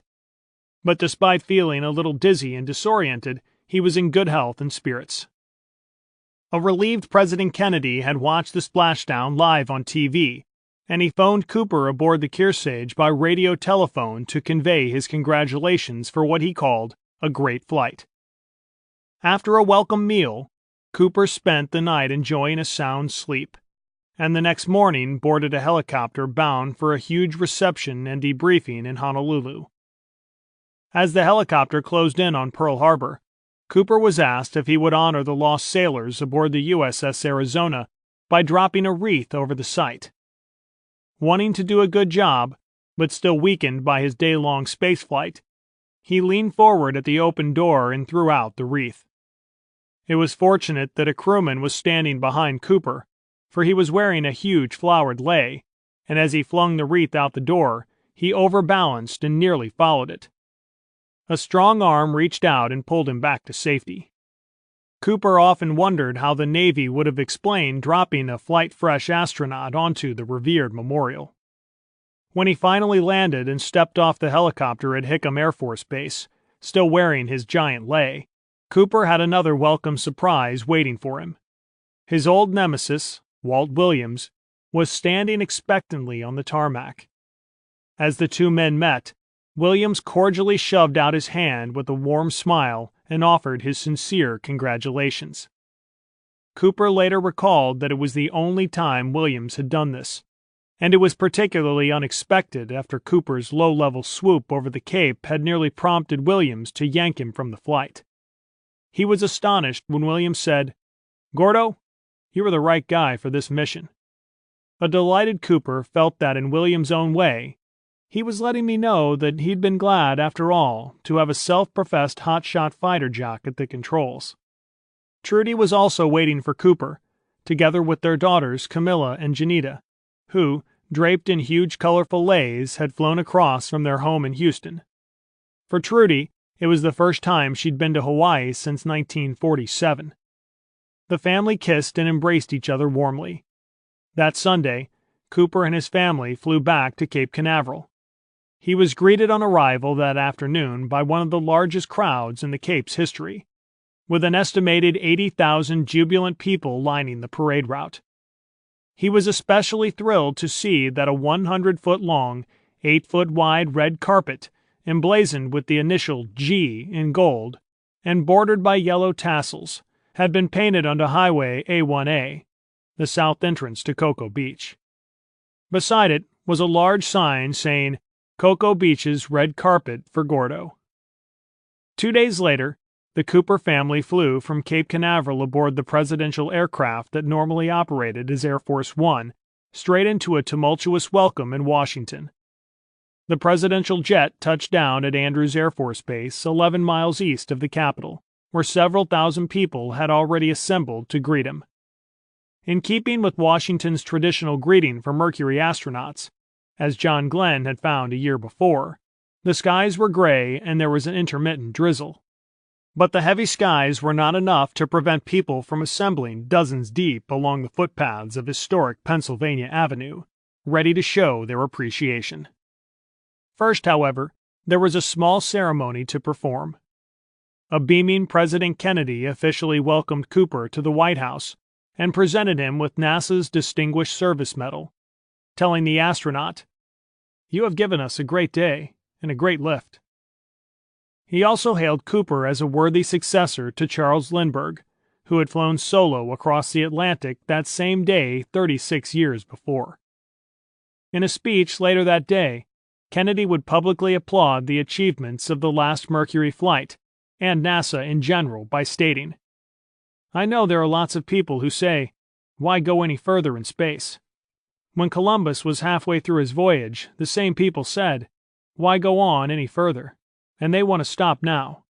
I believe the United States of America is committed in this decade to be first in space, and the only way we are going to be first in space is to work as hard as we can here and all across the country and support not only Major Cooper, but all those who come after him." Following the White House ceremony, the Coopers took part in the much-anticipated limousine parade down Pennsylvania Avenue, now lined with cheering masses of enthusiastic well-wishers. Faces filled every window along the route, while a storm of paper, streamers, and twirling ticker tape showered down on the motorcade. Later that memorable day, Cooper addressed a joint session of Congress, the Cabinet, and the Supreme Court, receiving a 2-minute standing ovation before he even had a chance to speak. Toward the end of his talk, he showed the more serious side of his nature by reading out a personal prayer he had composed and taped during his flight. Sitting alongside Trudy Cooper and her 2 granddaughters, Hattie Cooper was so overcome during her son's recitation that she had silently wept with love and pride. NASA's John Yardley was an engineer who led the design team for the Mercury and later spacecraft, and was launch operations manager during Cooper's flight. He would subsequently discover that the length of the MA9 mission had created unforeseen problems such as increased humidity, which caused many of the equipment and electrical failures endured by the astronaut. Before MA9, the longest time an American manned spacecraft had been in orbit was just over 9 hours. But Cooper's flight lasted nearly 4 times longer. Yardley said his team discovered post-flight that everything started getting wet because the humidity was soaking in, and the equipment was not humidity-proof. They concluded that moisture, possibly from Cooper's perspiration, had corroded a connection on a compact electrical box called an amp cal, amplifier calibration, and this had caused the problem with the automatic controls. A short circuit, possibly due to faulty insulation, had also occurred in an amp cal solder connection, and this had knocked out other automatic re-entry controls. According to flight director Gene Kranz, Mercury worked because of the raw courage of a handful of men like Cooper, who sat in heavy metal egg cups jammed on the top of rockets and trusted us on the ground. That trust tied the entire team into a common effort. He would later add that Cooper, the loner and rebel against the spaceflight bureaucracy, had pulled off a great mission and a picture-perfect entry. Gordo's test pilot mentality, coupled with the superb performance of the ground team, was a fitting finale to America's first manned venture into space. Cooper had silenced his critics, for now, but questions about his attitude toward training and authority would soon resurface. He'd wrest one more space mission out of NASA, but in the end, the instinctual trust in his own judgment that saved him in space was his undoing on the ground. The flight of Faith 7 effectively brought the Mercury program to an end, and work began in earnest on the next program, Gemini. At least that's the way NASA saw things evolving. One man named Shepard was determined to change their minds. Without any doubt, the Mercury astronauts were a competitive bunch. As Gordon Cooper prepared for his MA9 flight, Alan Shepard had gone full circle in the flight rotation. He had been the prime pilot for the first suborbital flight, and now he was the backup for what was scheduled to be the last Mercury mission. Shepard, and Glenn for that matter, felt there was still mileage to be had from the one-man spacecraft that had served so well. The fact that he had only accomplished a 15-minute mission also irked Shepard, as he watched his colleagues flying increasingly longer orbital missions around the Earth. He may have been the first, but that touch of glory was beginning to wear a little thin, and Shepard started to feel that he had been left behind in the scheme of things. It was not a good situation for a restless naval aviator. He wanted to go into orbit. If getting a second Mercury flight meant going right to the top and using a little of his renowned tenacity, then Alan Shepard was prepared to give it his best shot. He even had a spacecraft to fly, Mercury Spacecraft 15B, and just like Shepard, it had been there since the beginning. Once Project Mercury assumed official existence on November 26, 1958, NASA had begun to move quickly on the design and eventual ordering of the one-man Mercury capsule. By this time, several potential designs had already been submitted and were undergoing evaluation, including 4 full-scale steel prototypes, more commonly known as boilerplates, that had been constructed at NASA's Langley facility. By February 1959, the final specifications of the bell-shaped capsule had been determined, and an order for 12 production models was placed with the McDonnell Aircraft Corporation based in St. Louis, Missouri. This order would later be increased by 8. Of these Mercury spacecraft, 15 would eventually be used on flight missions, while production models 10, 12, 15, 17, and 19 never made it off the launch pad. The Mercury capsule assigned to Shepard's suborbital flight was spacecraft number 7, and quite by chance it was flown on top of the 7th Redstone rocket produced specifically for NASA. This gave Shepard a numerical starting point when he decided to attach a name to his craft, in a time-worn tradition observed by military pilots. Thus, he inadvertently began the trend of naming each Mercury spacecraft using the number 7, as fellow astronaut Scott Carpenter recalled in an interview for Spaceflight News magazine. Alan Shepard named his Freedom 7, Carpenter explained. Freedom for obvious reasons, 7 because it was the 7th spacecraft off the line. The press and everybody else thought Al named it 7, not because it was spacecraft number 7, but in honor of the 7 astronauts. He never corrected them, we never did, so the misconception remained. And everybody who flew in the Mercury program from then on had to follow the precedent and name his spacecraft something 7. So that's how we all got 7. Originally, NASA planned to fly each of its 7 astronauts on suborbital missions using Redstone vehicles, but later trimmed this manifest to just 4 flights. Glenn was originally scheduled to fly the 3rd such mission. Shepard's spacecraft, Freedom 7, gave him a beautiful 15-minute suborbital ride, and his flight was virtually duplicated 2 months later by Gus Grissom aboard Liberty Bell 7. But a jubilant NASA, eager to catch up with the Soviets, decided to abandon the remaining suborbital missions. As expected, when a new flight manifest was drawn up, John Glenn was confirmed as pilot of the first Mercury Atlas manned orbital mission. Earlier, on August 13, 1961, McDonnell's Mercury Spacecraft 15 had been shipped over to Cape Canaveral. The intention at the time was to configure the spacecraft for the 3rd of the proposed Mercury suborbital flights, MR5, then slated for launch in late August or early September with John Glenn on board. With the abandonment of the final suborbital missions, however, Spacecraft 15 was reassigned as a temporary research vehicle for testing reaction control and environmental control systems under conditions of simulated altitude. It was eventually returned to the McDonnell plant on January 17, 1962, for reconfiguration as an orbital vehicle, having been assigned first to the potential MA-13 mission and later to MA-12.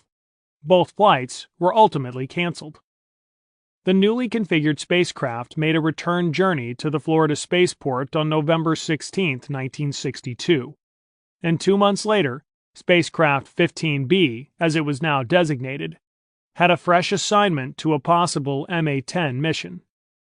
Further modifications were made by McDonnell's technicians based at the Cape, who redesigned the spacecraft's fuel system to allow for a longer duration flight, relocated external electrical connections, worked on the hand controller rigging procedures and the pitch and yaw control valves, and updated the interior design. It is estimated that the spacecraft, had it been sent into orbit, would have weighed around 3,284 pounds at launch. Shepard knew that spacecraft 15B had not only been assigned to a possible last mission, but that it had also been substantially upgraded to make it capable of a prolonged orbital flight. He would find it hard, however, to convince the NASA hierarchy to let him fly it. On May 11, 1963, a few days before Cooper's mission, Deputy Assistant Administrator for Public Affairs Julian Scheer patently dismissed speculation about a further Mercury flight.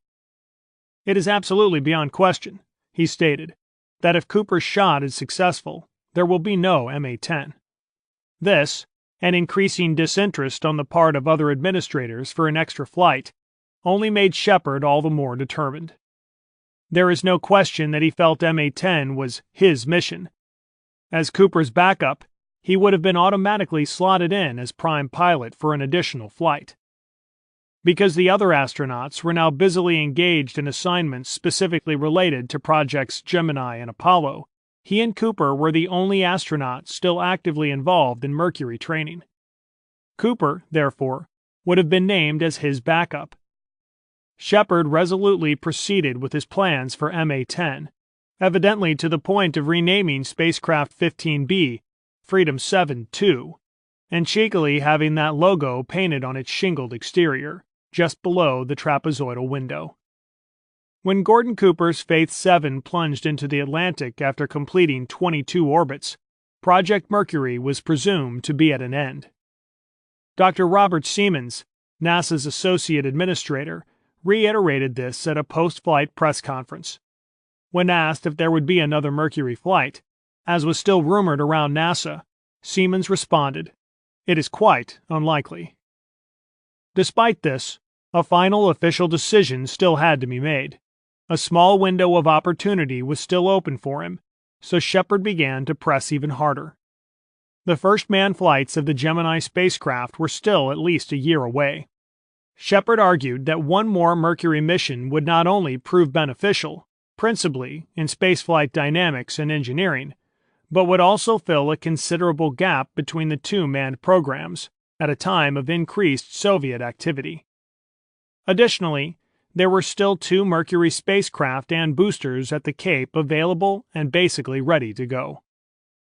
Shepard had a good deal of support in his campaign, not only from his fellow astronauts, but also from 2 influential men within NASA, the director of the Office of Manned Spaceflight, Brainerd Holmes, and Walt Williams.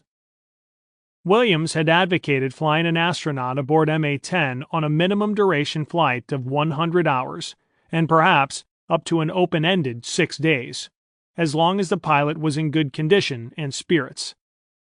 He argued that such a flight could replace 2 of the early short-duration Gemini missions, cut 6 months from that program, and allow the first 2-man flights to orbit for a week instead of just 1 to 3 days. In an argument with a more competitive purpose, he also believed that the United States could seize the space duration record then held by Soviet cosmonaut Andrei Nikolaev, who had completed a 64-hour flight aboard Vostok 3 the year before. In February 1998, Shepard spoke with interviewer Roy Neal about the mission he wanted to fly. "My thought was to put me up there and just let me stay until something ran out, until the batteries ran down, until the oxygen ran out, or until we lost a control system or something. Just an open-ended kind of mission.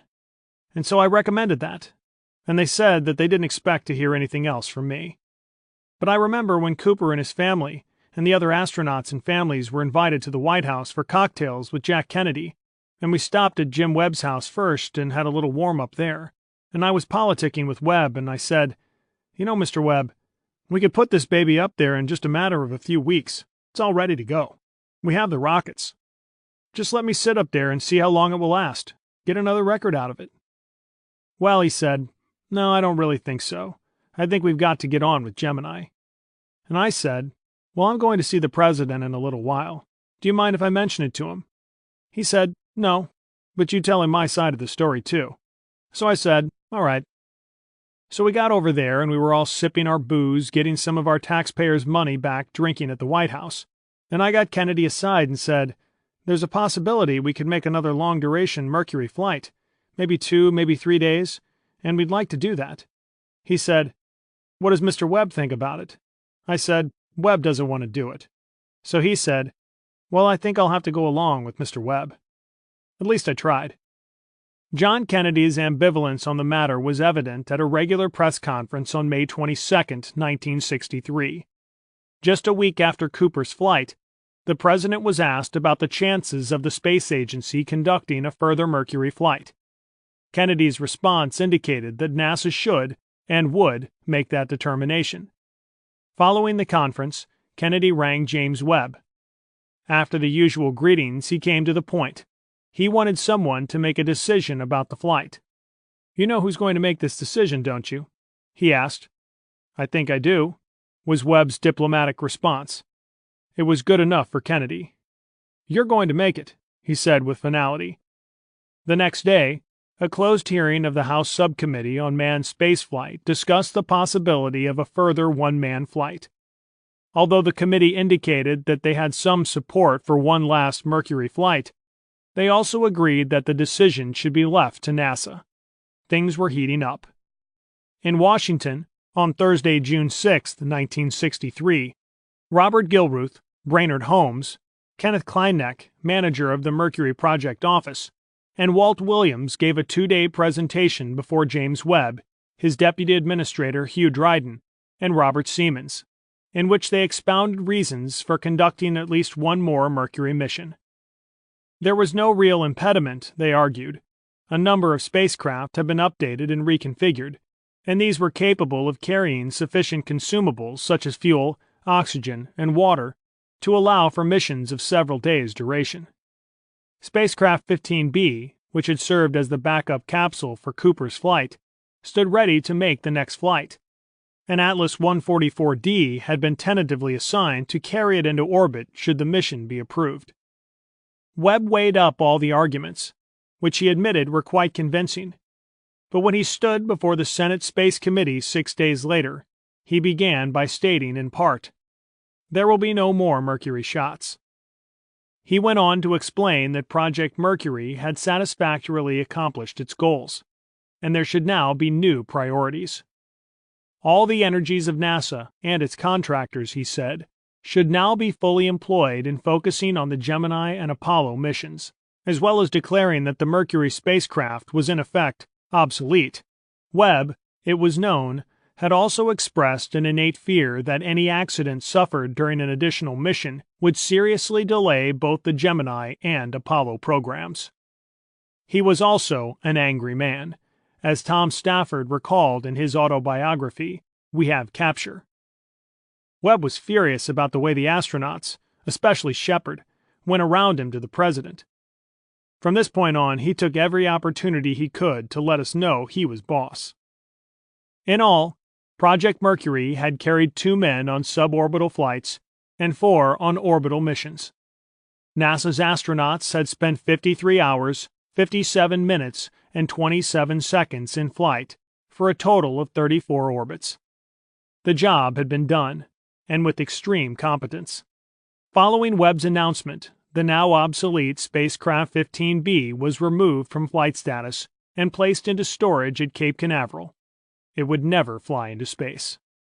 Shepard gained some consolation when he was selected to fly the first Gemini mission, with Tom Stafford as his co-pilot. They began preliminary work in early 1964 and were carrying out preparatory training in the simulators when Shepard was suddenly struck down with a serious ailment that threatened to end not only his astronaut career, but also his days as a pilot. He had woken one morning feeling dizzy and unexpectedly collapsed when he stood up. At the same time, he became disturbingly nauseous. Shepard was not overly concerned, thinking that this was just an isolated incident. 5 days later, however, he suffered another sudden bout of dizziness, vomited uncontrollably, and heard a loud recurring ringing in his left ear. After these attacks had struck him down several times, Shepard finally realized this wasn't something he could simply tough out and reluctantly made an appointment to see the flight surgeons. Following extensive tests, a panel of NASA doctors recommended that he be removed immediately from the flight rotation. Suddenly, he found himself grounded. The ailment proved to be Meniere's syndrome. The problem is not considered very significant for an Earthbound person, he told Commander Ted Wilbur during a 1970 interview for Naval Aviator News. But it sure can finish you as a pilot. I convinced myself it would eventually work itself out, but it didn't. Tom Stafford had told me about Dr. House out in Los Angeles, who could perform an operation on this particular kind of inner ear trouble. At first it sounded a little bit risky, but in 1968 I finally decided on having it done. With NASA's permission, I went out to California. In order to keep the whole business quiet, Dr. House and I agreed that I should check into the hospital under an assumed name. It was the doctor's secretary who came up with it, so as Victor Polis I had the operation, and 6 months later, my ear was fine. Despite the successful operation, Shepard had lost his chance to fly on Gemini, and it seemed doubtful that he would ever spend more time in space than his 15-minute hop in 1961. Earlier, in order to remain part of the astronaut cadre, he had accepted an interim appointment as chief of the astronaut office, which made him a major force in the training and assignment of his fellow astronauts. Eventually, his never-say-die attitude would enable him not only to regain active astronaut status, but land on the moon as commander of Apollo 14. America's first astronaut left NASA in 1974, retired from the Navy with the rank of admiral, and concentrated on a variety of business ventures. He died in his sleep on July 21, 1998, while undergoing treatment for leukemia at a hospital in Monterey, California. Paul Haney knew Alan Shepard as well as anyone, and he told the authors he'd spoken with his old friend for the last time about a year before Shepard succumbed to his illness. I called him at his Pebble Beach, California home to see if he would be available to come to New Mexico to speak at a Space Hall of Fame function to honor the late Walt Williams, NASA's rough-and-tumble head of flight at Houston, and before that at Edwards Air Force Base. The first thing that Al said was that he had a touch of leukemia. "Come on, Al," I said. "Nobody, not even you, has a touch of leukemia."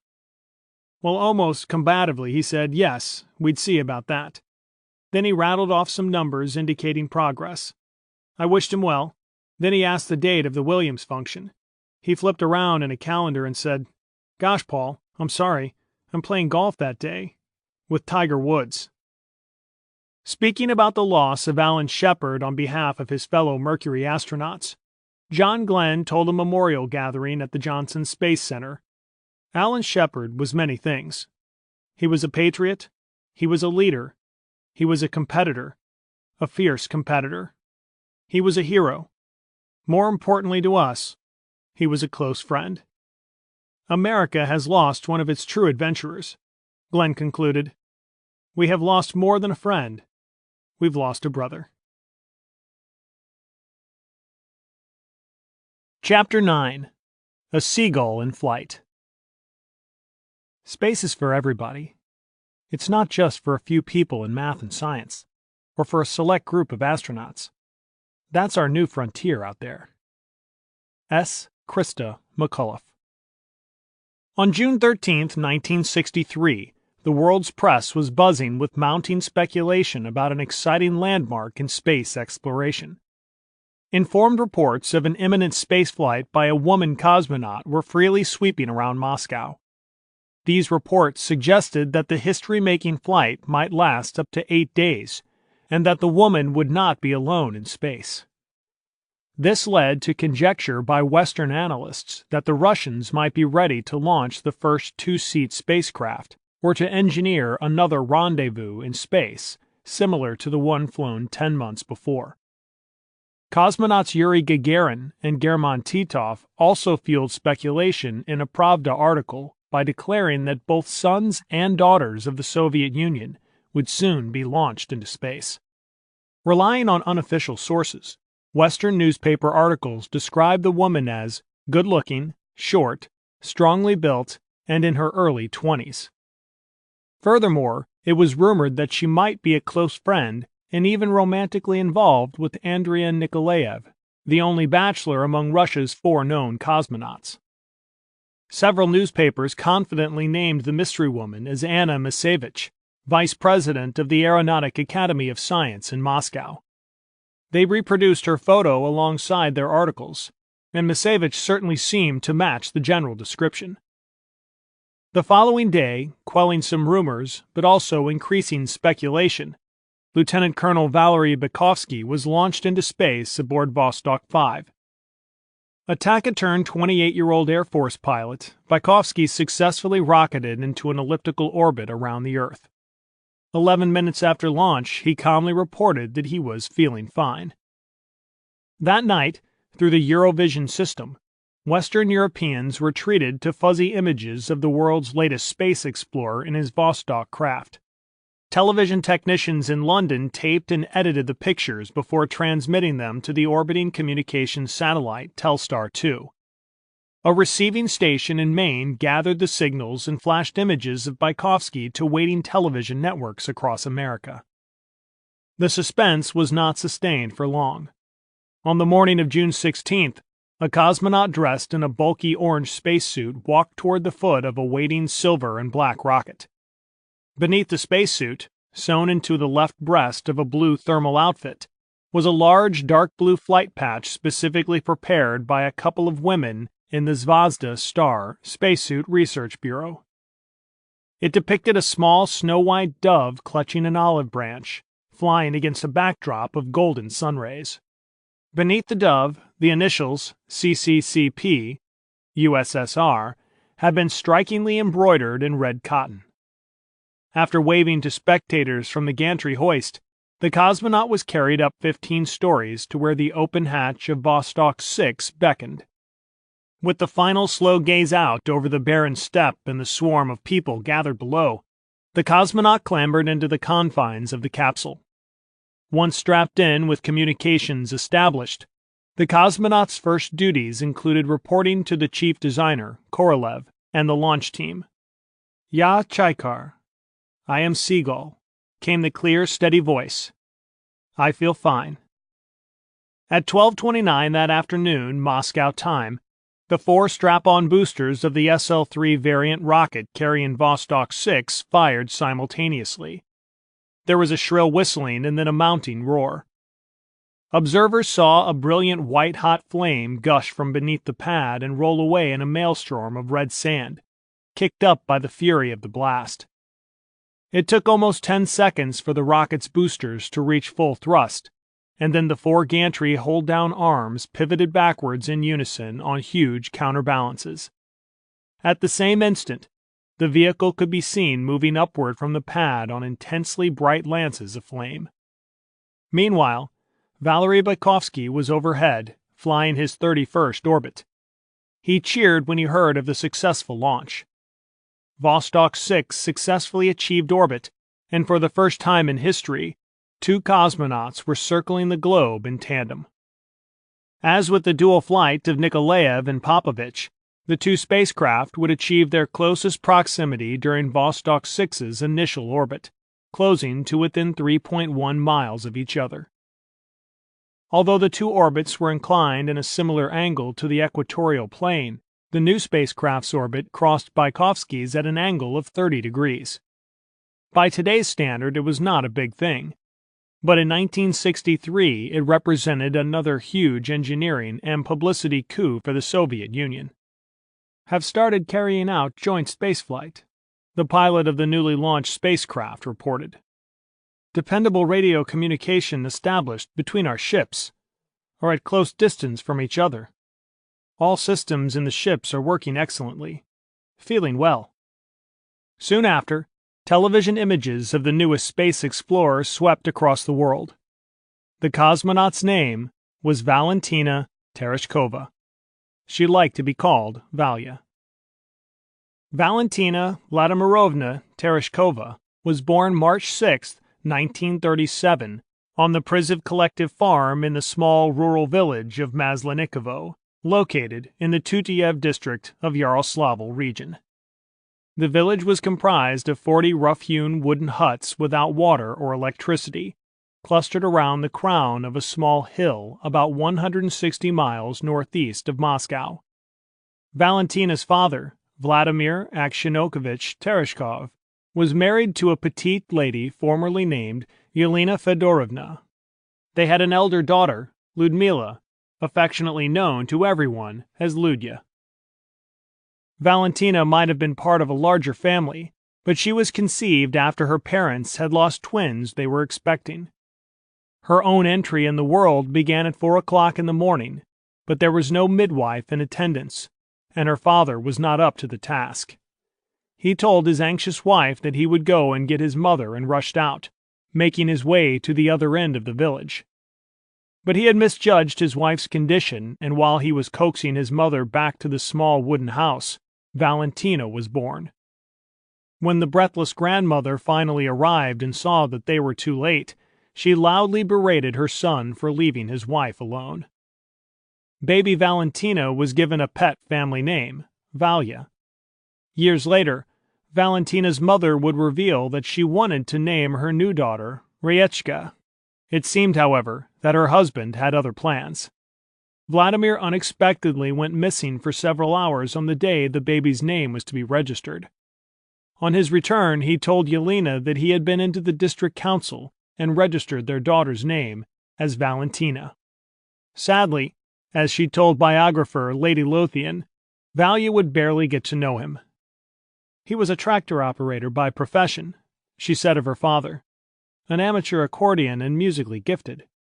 He was young and handsome and was loved, but not only by my mother and grandmother, but by all our neighbors in the village. Russian people call this type of young man, one who is a popular and hard-working family man, the first guy in the village. Vladimir Tereshkov, drafted into the Red Army in September 1939, was killed 4 months later on January 25, 1940, while fighting as a tankman in Western Karelia during the Soviet-Finnish War. News of his death eventually reached the family in the midst of a fierce blizzard. Valya was not quite 3 at the time, and today she retains only vague memories of her father giving her rides on his tractor.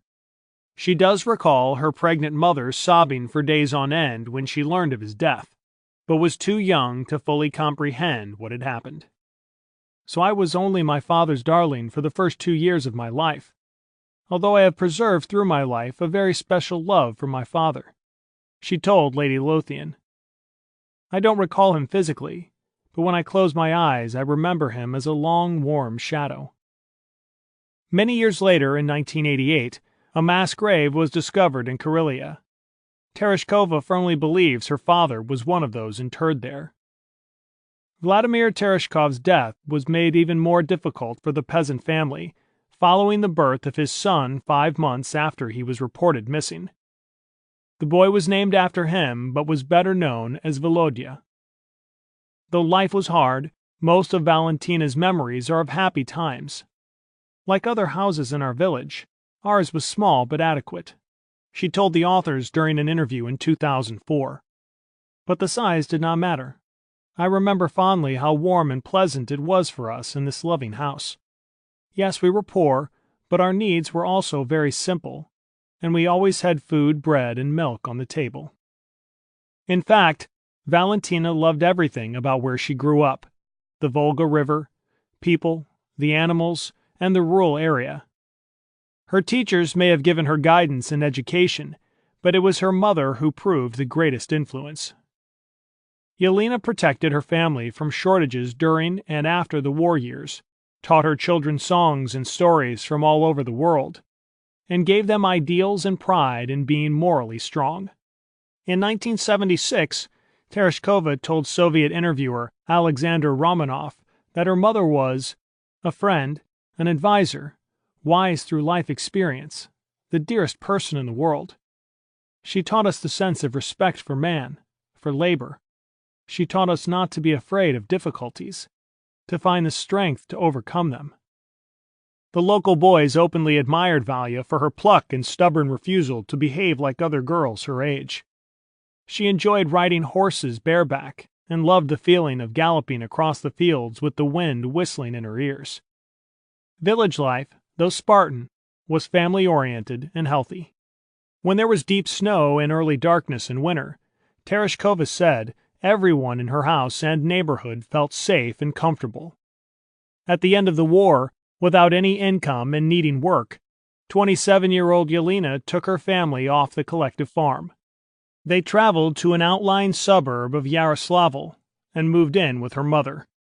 Happily, there was plenty of room in the house, and Yelena's mother was delighted to have them stay with her. Shortly after, Valentina began attending school. Yelena was not idle for long. Desperately wanting a job to pay her family's way, she finally found low-paid work as a weaver in a textile mill. Over the next few years, she struggled to pay the bills and give her children a good education. There was a regular post-war government benefit of 50 rubles for each child, which helped supplement the ration book supplies a little. But with a loaf of bread from the market costing 180 rubles, it did not last long. Nevertheless, the children grew up mindful of their mother's many sacrifices. Though they had no toys, they lived in a house filled with love, Valentina remembers, and one steeped in tradition. Difficulties eased a little when Ludmila also took on work at the mill. By her own admission, Valentina was an ordinary pupil at school, but as a young girl growing up in Yaroslavl, she often dreamed of becoming an engineer on steam trains. Her grandmother's house was situated by some railroad tracks, and she spent many idyllic hours sitting by them, watching the trains clattering by. She was totally enthralled by the thunderous sound and spectacle of the massive locomotives, hauling freight and passenger cars to Moscow or the Far East. She envied the engine drivers and wished she could be in their place. For their part, the engineers came to count on Valentina's presence as they roared past and would often wave. As a young woman trapped in a repetitive, mundane life, Valia yearned to travel and see a picture book world about which she could only fantasize. In 1954, having left school at the age of 16, Valentina took a job as an apprentice cutter in the assembly shop at a local tire factory. It was demanding work, and the factory was always stifling hot, but she had obligations to fulfill. On her first payday, she bought her mother a beautiful scarf patterned with flowers and some candy. When Yelena received the gifts that evening, she burst into tears of happiness. Around this time, Valentina also had a steady boyfriend, Yuli, a good-looking, well-mannered young engineer who courted her for nearly 2 years. Unfortunately for the youth, he assumed too much, and once mentioned to Yelena his love for her daughter and his intention to marry her.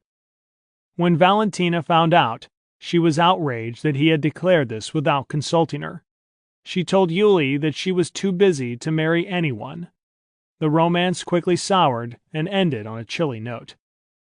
In April 1955, Valentina resigned from the tire factory and joined her mother and older sister at the Krasny Perekop Red Canal textile mill. The work interested her, but she grew to hate the dust that permeated everything.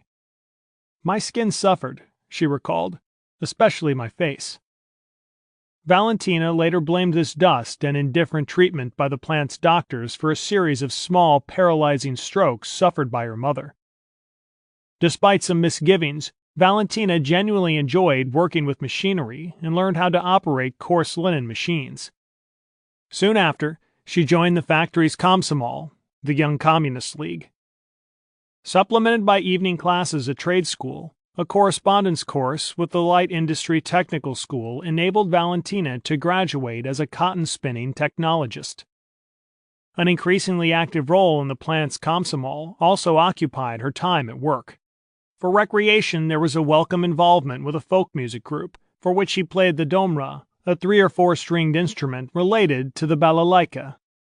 At the age of 22, in a move that would determine her future, Tereshkova became interested in joining a parachuting school at the nearby Yaroslavl Aero Club, which was recruiting new members from the mill. Her college friend Galina Shashkova, already an accomplished parachute jumper, encouraged Valentina and her college friends to join.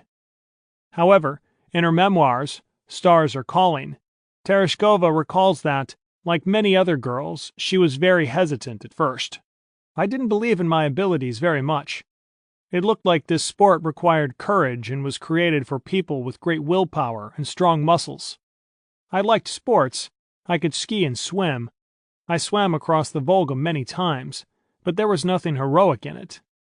In the fall of 1958, skydiving instructor Viktor Kavronin talked to the girls about the sport of parachuting and their anxieties about it. They found themselves listening with increased interest and enthusiasm. This led Tereshkova to the door of the Aero Club at Savobda Street 9.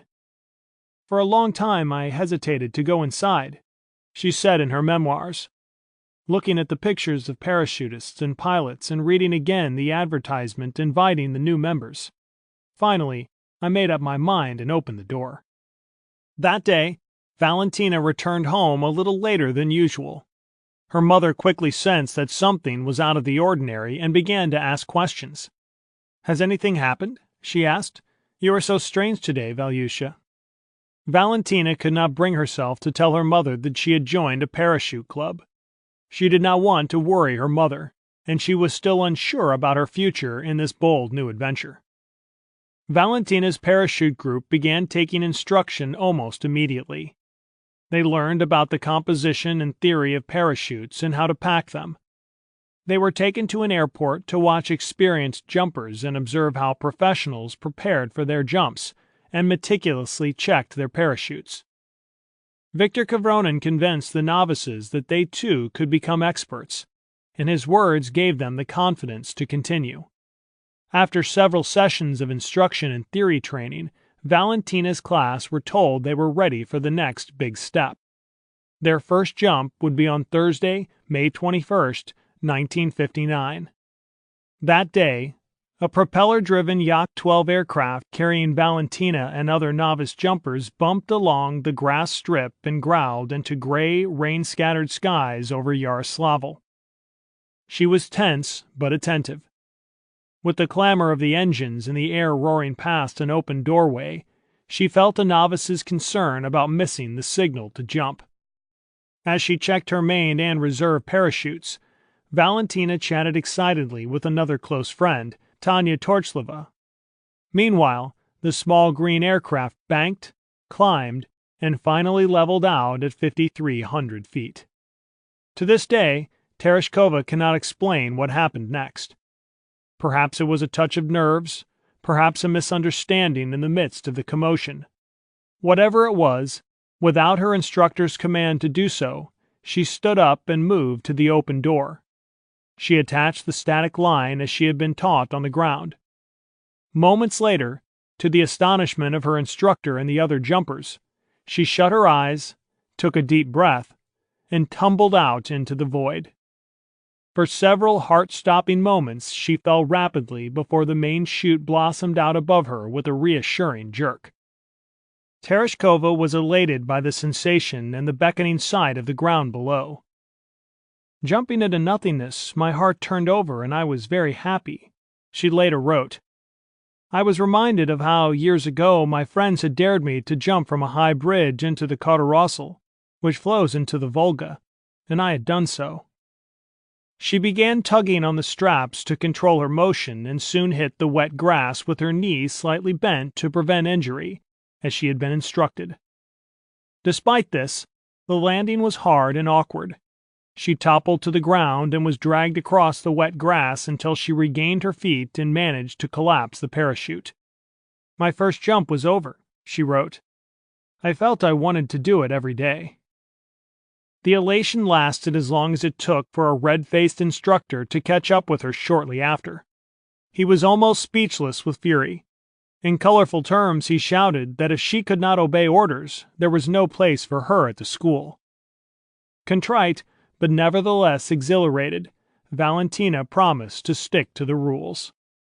After the encounter with her instructor, Valentina knew she had to reveal the truth to her mother. Yelena was fearful of, and not at all pleased with this newfound interest in a dangerous sport. However, she finally accepted, grudgingly at first, that this was what her daughter wanted to do. Several times she locked me in and did not let me go to the airfield, Tereshkova reflected in a 2003 interview with Nepal's Sunday Post. But I ran away from her. Even in my school days, whenever I did something my mother did not approve of, I later concluded she was right. But sometimes she was not. She feared for me when I began parachute jumping, but I do not regret having done that. The next jump occurred a month later. For this exercise, the students had to pantomime the procedures for opening their main chutes, even though they were hooked up to a static line and the chutes would automatically deploy. Then, during the third jump, they had to open their reserve parachutes so they knew what to do in the event of main chute failure. Fear. Did I have it when I jumped for the first time? Yes and no. She recalled in her 1964 memoirs. I jumped myself. Nobody pushed me. And at the same time, any feelings after the first jump were very peculiar. These feelings made me close my eyes. I closed my eyes during the second jump too, when I left the plane. During the fifth and sixth times, I could keep my eyes open, overcoming the fear. Tereshkova gained top marks in jumping and other disciplines and began to excel at the sport. Her proficiency and self-confidence grew rapidly. 3 months later, she proudly received a rating of parachutist third class. Several times a week before setting off for work, Tereshkova would make her way to the flying club for some additional practice. As keen as she was, there were still some setbacks. On one jump, she narrowly avoided landing in the Volga River and could easily have drowned. Another time, an instructor chided her, saying she landed like a bear. This stung the young girl, and she practiced touchdowns with increased resolution. Within 2 years, she had achieved a first-class rating and was instructing other novice jumpers from the mill. Meanwhile, in 1960, Valentina was elected branch secretary of the Komsomol and became an ardent communist. On April 12, 1961, Tereshkova had just opened party proceedings in one of the plant shops when a flustered mill girl rushed in, panting with excitement. "There's a Russian man in space!" she cried. We could hardly believe it, Tereshkova told the authors in a 2004 interview. The news was quite unexpected and breathtaking, and the girl had to repeat the radio bulletin to us. Of course, we knew of the triumphs of other Soviet spacecraft, but to think that a man might actually be in space took our breath away, and we were excited beyond words. The meeting was quickly abandoned as everyone rushed out to listen to the factory radio. The announcer could barely contain his pride as he repeated the bulletin. Major Yuri Alexeyevich Gagarin had just completed a single orbit of the Earth, lasting 108 minutes. Promoted from lieutenant during his flight, he was the first human being to fly into space. Tereshkova wrote in her memoirs that she was in awe of the feat. When we learned that Yuri Gagarin had landed safely, our joy knew no bounds. All of the town's inhabitants were out on the streets. By the request of the employees, that day the plant's public organizations decided to wire congratulations to Yuri Gagarin. We met to formulate the text. The chairman of the plant's trade union committee, Mikhail Kalinin, teased me. "Valya, you keep jumping and jumping, but look where Gagarin has soared." At that time, I was doing a lot of parachute jumping. "First the men will fly, and then we women," I replied with no great confidence. I never thought then that I would be so lucky. Later, she would read that Yuri Gagarin had also studied at a flying club, and a small seed was sown. I was inspired by Gagarin's flight in space. I kept thinking about new developments in space research, and I became determined to try to join the space program. It would mean leaving my childhood home and the work near my mother and family, but nothing was going to stop me in my resolve to reach the sky. 4 months after Gagarin's flight, on Sunday, August 6th, there was more excitement. Tereshkova was sitting at home listening to an opera on the radio when a broadcaster broke into the program to announce that Vostok 2 had been launched into orbit. The pilot was Gagarin's previously unnamed backup, German Titov. According to Tereshkova, in a story later popularized by the Soviet media, she impulsively picked up her pen and wrote a letter to the Supreme Soviet in Moscow, declaring her willingness to be considered for spaceflight. The following day, she showed her letter to the Komsomol organizer Valentina Yusova, who encouraged her to send it off. She promised to support her friend's application. Tereshkova later revealed that as time went by, she wished she had never sent the letter. She was embarrassed by her enthusiasm, feeling it was foolish to imagine that a simple textile worker from a peasant background would ever be considered for a task performed only by elite male Air Force pilots. There was little reason to doubt that she actually sent off this letter, but it is unlikely that it had any influence on later events. In the meantime, Valentina maintained her proficiency at parachuting. On Air Force Day, August 18th, the residents of Yaroslavl assembled on an embankment of the Volga to watch some parachutists jump.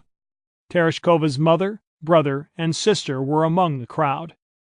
It was finally announced on the public address system that it was Valentina's turn. She landed in the Volga River. Soaked, she finally approached her mother, filled with excitement. "Did you see me jump?" she asked.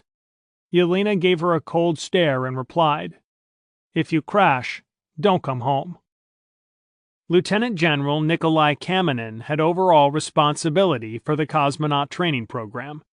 In diary notes dated October 24, 1961, he mentions the flood of letters forwarded to his training center in Moscow, addressed to various agencies in the Supreme Soviet.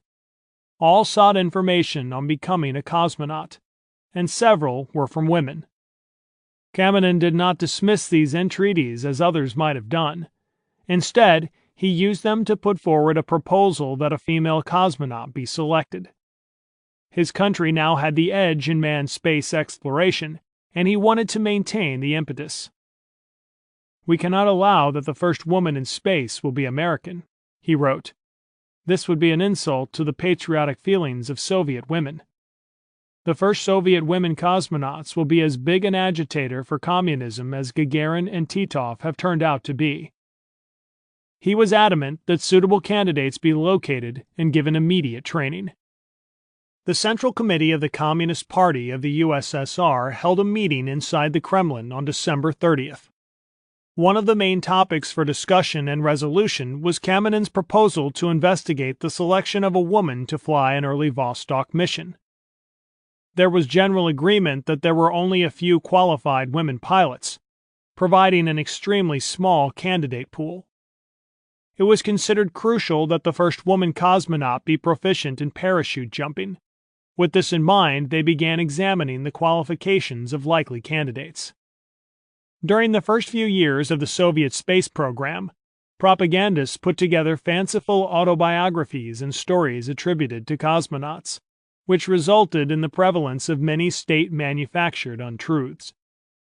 Certain inconsistencies in the biographies of prominent cosmonauts, such as Tereshkova, are yet to be dispelled, and the lady herself rigidly adheres to many of the choreographed fallacies. It would be nice to think, as recorded in some of these so-called biographies, that Tereshkova's impulsive letter brought the Soviet Air Force to Yaroslavl Aero Club seeking her out. Unfortunately, such stories are untrue. Quite simply, there was an increasing pressure for a new space spectacular, and Kamenin's recommendations helped promote the concept of a female cosmonaut. The Central Committee of the Communist Party finally approved a proposal by the Ministry of Defense to select 60 new cosmonauts in 1962. That number was to include 5 women. A special mandate commission selected the 5 from the group of potential candidates, all of whom were considered suitable to fly in space. Before any commitment had been made by the Central Committee, Colonel Ovchinko of the Soviet Air Force had been assigned the task of finding appropriate candidates at parachute clubs. Kamenin armed himself with a master list of around 400 names, requested from aviation clubs around the Soviet Union. Of these, only 58 would meet the minimum standards required for further evaluation.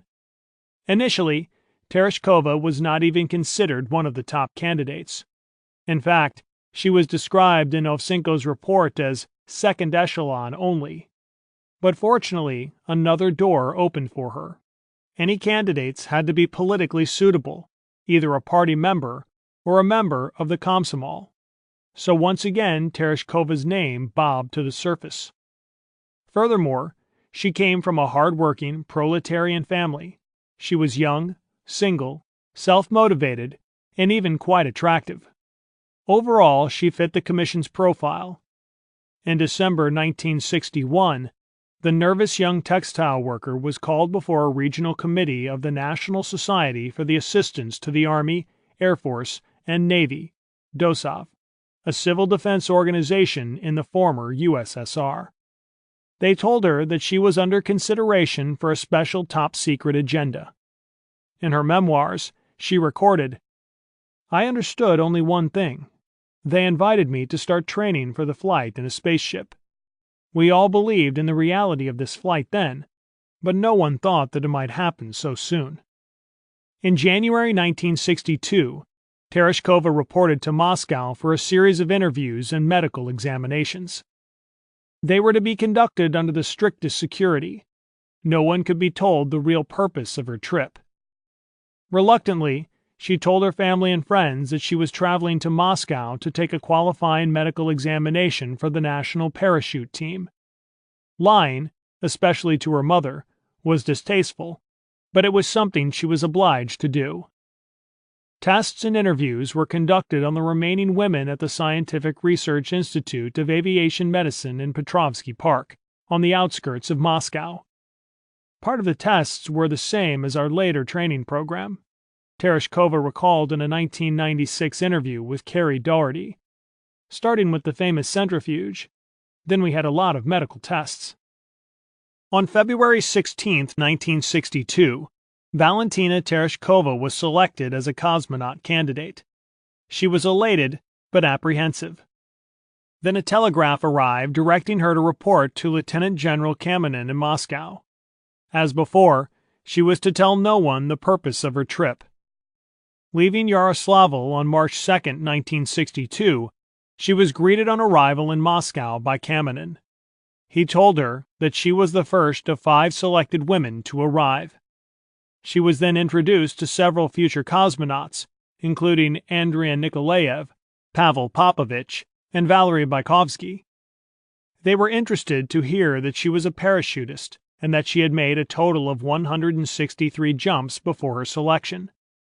The other women selected were Tatiana Kuznetsova, Irina Solovyeva, Zhana Yorkina, and Valentina Ponomareva.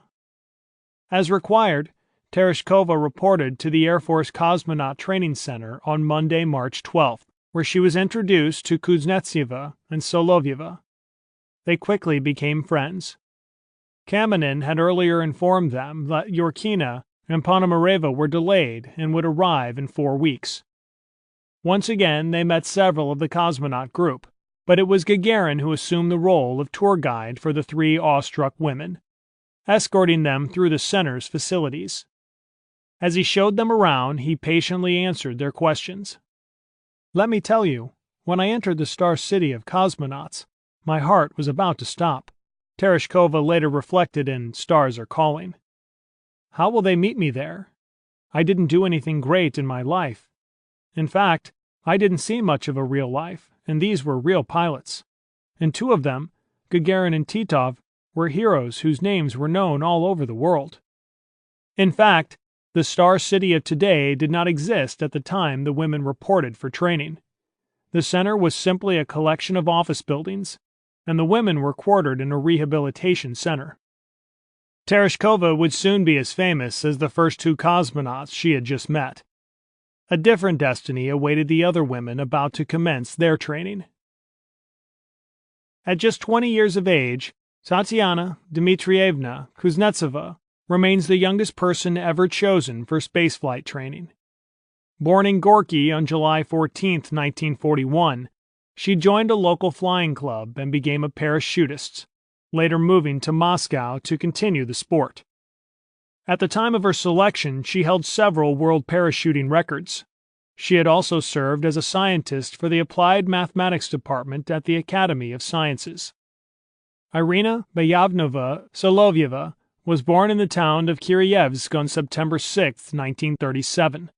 An accomplished parachutist, she joined her local aero club in 1957.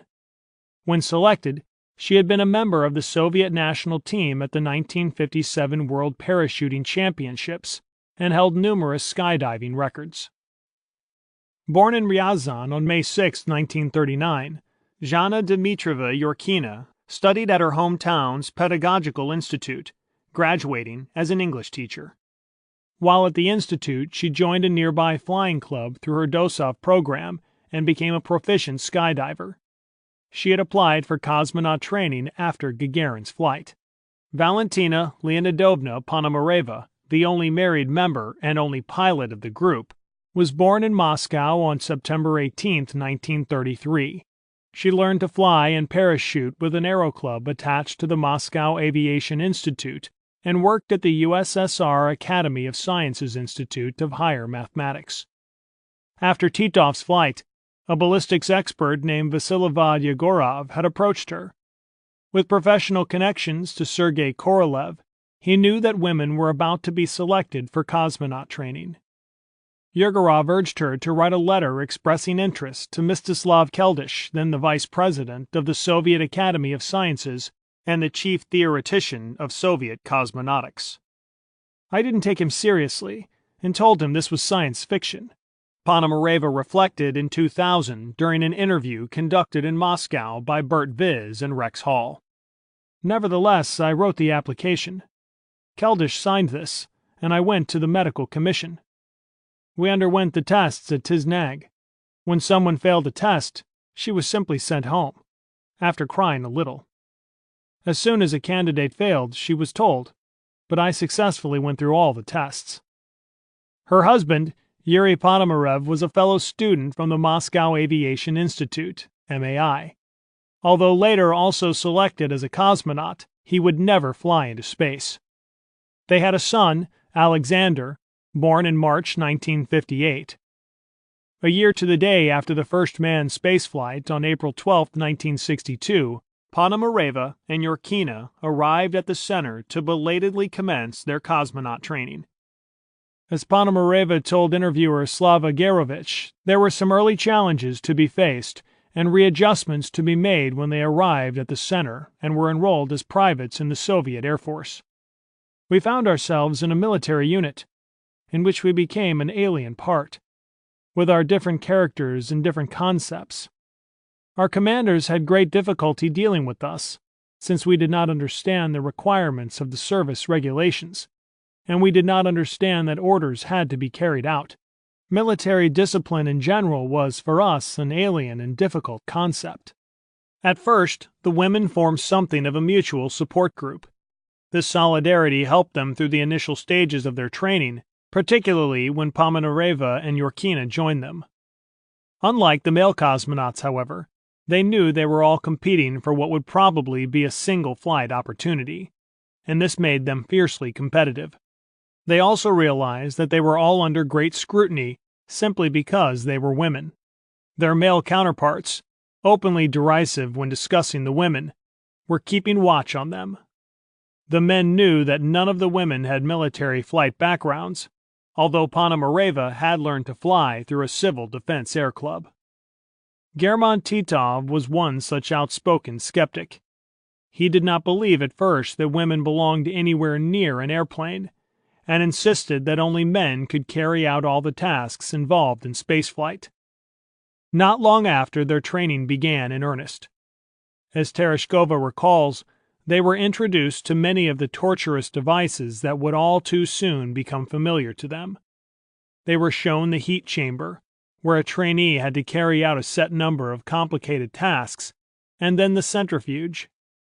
Finally, they saw the isolation chamber, a training facility that basically shut a candidate away from the sights and sounds of the world. Future cosmonauts would have to spend several days here in complete isolation. In this cabin of silence, Tereshkova says that German Titov passed the time by reading out loud the poems of Pushkin. Pavel Popovich sang Ukrainian songs, and Valery Bykovsky drew cartoons. The women were soon spending time in the centrifuge, the thermochamber, and the decompression chamber.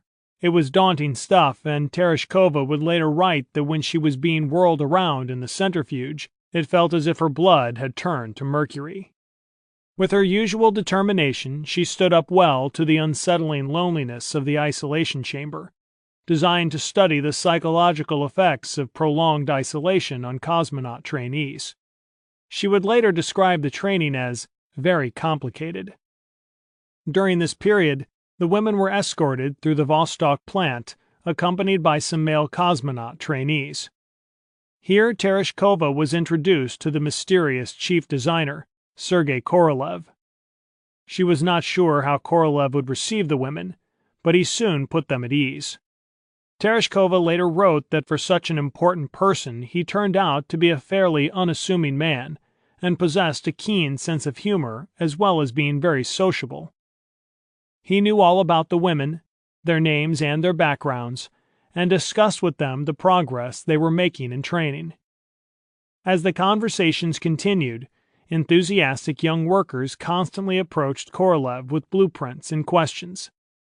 All too soon he stole a glance at his watch, and the women sensed it was time for them to thank the legendary designer for his time and depart. All of the male cosmonauts had served with the Soviet Air Force. In order to maintain the status quo, all 5 women were enlisted as honorary privates in that branch of the forces.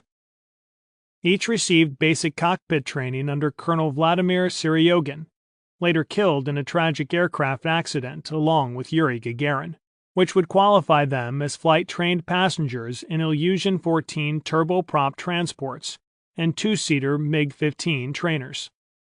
Though they took the controls to gain a feel for flying, none would be permitted to fly solo.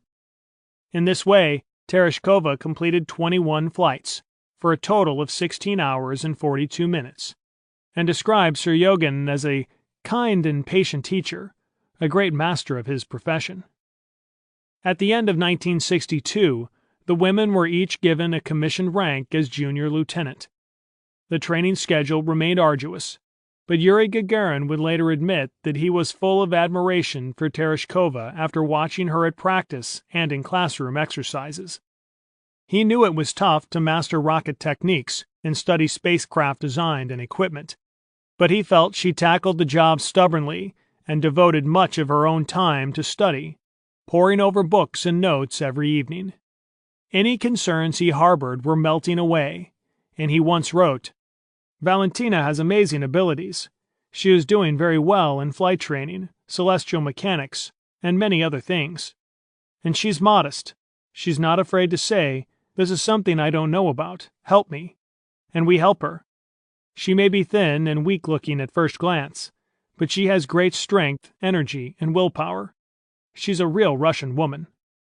In August 1962, an excited but apprehensive Tereshkova was transported to the Tyuratam Cosmodrome, where she witnessed a rocket launch for the first time, in the company of the other women cosmonaut finalists. She returned to Moscow, thrilled by the experience. At one stage of the training, it seemed that Jana Yorkina performed poorly during a 3-day flight simulation in a Vostok mock-up, and was even said to have fainted. She was asked to stand down from training for a while. In later years, Tatiana Kuznetsova would reveal that she also left the program temporarily in its latter stages because of illness. Other sources say her withdrawal was due not only to poor health, but also a less than satisfactory performance in the centrifuge and pressure chamber tests. Despite this, both women would remain part of the female cosmonaut detachment. These problems meant that the list of flight-eligible female candidates for Vostok 6 was reduced to just 3: Tereshkova, Solovyeva, and Ponomareva. One thing Tereshkova took to eagerly was her advanced parachute training with Gagarin's trainer, Nikolai Konstantinovich Nikitin. Considerably more difficulty was associated with this program, as it not only included parachute descents into the Black Sea, but the land and water jumps had to be performed wearing a cumbersome, heavy spacesuit laden with life support systems to emulate cosmonaut ejection procedures then in place. While the women trained for their half of the dual flight, the male cosmonauts trained for theirs. Valery Bykovsky and Boris Volyanov were in prime training for the Vostok 5 mission, although it had not been decided which of them would fly. Ordinarily, the State Commission would sit 3 days before any launch to make a final determination. As the remaining 3 women were undertaking simultaneous training with Bykovsky and Volyanov, the 5 often went on exercises together. Practically, we were in one group, Volyanov recalls. He was witness to one hazardous training exercise in which the trainees, wearing their full spacesuits and burdened down by parachutes and survival kits, nearly 300 pounds in all, had to leap from an aircraft flying at 3 miles altitude and splash down near a waiting recovery ship. As he told interviewer Bert Viz, he was aboard one of these vessels when Tereshkova made her jump. When she was on board the ship after finishing the training, she opened her spacesuit, and inside there was a heat-resistant suit with a pocket in it, in which we kept our identity cards. She took out a lilac branch and gave it as a present to the captain of the ship, who had just saved her from the sea. Well, the man was a great, experienced sailor, tanned, looking severe, but when he received that flower from the woman who was taking off her spacesuit, who had just jumped from an aircraft and had splashed down, fulfilling a great task, and then gave a flower, it was so touching. There were tears in his eyes. It was so emotional. On an earlier jump, Tereshkova had landed in what was described as an abyss. So Nikitin made her perform a series of 26 more jumps, each progressively harder and more demanding. Altogether, she made a total of 44 jumps during her training, with delays in opening her parachute ranging from 5 to 60 seconds. 4 of these were made wearing the special training spacesuits. When interviewed by researcher Rex Hall in Coventry in September 2004, both Tereshkova and Bykovsky revealed that part of their parachute training also involved simulated drops strapped into the Vostok ejection seats wearing full spacesuits. They said it was a harrowing exercise, as the heavy seats had to be manually shoved from the doorway of a slow-flying aircraft. As Tereshkova's training progressed, other cosmonauts began to notice that Nikolaev, fresh from his triumphant dual spaceflight, was a constant visitor at her sessions. A bachelor, he always seemed to be there to encourage the trainee, to talk her through difficult studies, and to attend her simulation exercises. They were often seen deep in conversation in the library. Many of the center's residents began hinting at a blossoming romance between the 2 cosmonauts. Valery Yevzdovsky, later selected as a cosmonaut, worked at the Korolev Design Bureau. As he told interviewer Bert Viz in a 2000 interview at the training center, Korolev asked for his help in training the women in the Vostok systems. I conducted lessons with them as an OKB-1 specialist. In order to not frighten this group after the completion of the lessons, I proposed to organize the examinations as if they were a job interview. There was no examination board as such. My assessment was that the best prepared person was Valentina Ponomareva. She had graduated from MIA and had flown aircraft. I gave her the highest marks. After Yorkina's resumption of training, and with Kuznetsova temporarily eliminated from consideration, only 4 of the women took their final exams late in 1962. In his diary notes for November 29th, Kamenin reflects that the best performer in these tests was Ponomareva, who came out on top in both practical and theory assignments. However, the women were being assessed just as much, if not more, for their propaganda value, and the decisions were strongly affected by the prejudices of the era. In his assessments of the 4 candidates, he expressed concern over Ponomareva's unsteady morals, independence, outspokenness, and a perceived overconfidence in her own abilities. As Kamenin recorded in his diary, Irina Solovyeva was a little too self-assertive and private for his liking. Though she was morally and physically tough, she had picked up a reputation as a loner and lacked visible activity in social tasks. Zana Yorkina had found much of the training hard going and was rated as the weakest of the 4 candidates, although she had gained a lot of ground on the other women. Kamenin was prepared to be a little benevolent with Yorkina, saying that she would make a good cosmonaut one day. Tereshkova, on the other hand, had rated quite highly in her tests and was deemed to be a model of breeding. Furthermore, Kamenin added, "We must send Tereshkova into space first, and her double will be Solovyeva. Tereshkova, she is a Gagarin in a skirt." Following the tests, the candidates were sent on a 2-month break to a resort in the Urals and did not report back until January 10th. They were told that a final decision on which of them would fly would not be made until 3 or 4 days before the actual mission. Final details of the flight were still under discussion 2 months later. Mission planners were undecided whether they should simply send a woman into space on a single mission or 2 women at the same time on separate Vostok flights, emulating the feat of Nikolaev and Popovich. Another option was to send a male cosmonaut for 5 to 7 days, and then a woman for a flight of around 2 days. It was known that Kamenin favored the second option, and was ready to send 2 of the women into space on another joint rendezvous mission. The issue was finally resolved at a meeting of the Central Committee on March 21st, when it decided on the mixed flight, a male and female cosmonaut flying simultaneous missions. The committee recommended that the flight take place no earlier than August. Given this, Kamenin consulted with Korolev, and they mapped out the finer details. A male cosmonaut would be launched on a mission lasting 8 days. A woman would join him in orbit toward the end of his flight. Both would land 2 days later. There was only one major problem. Korolev's engineers pointed out that the 2 Vostok spacecraft designated to the mission, both of which had already been assembled, had parts that would soon expire. They were designed to be flown no later than May or June.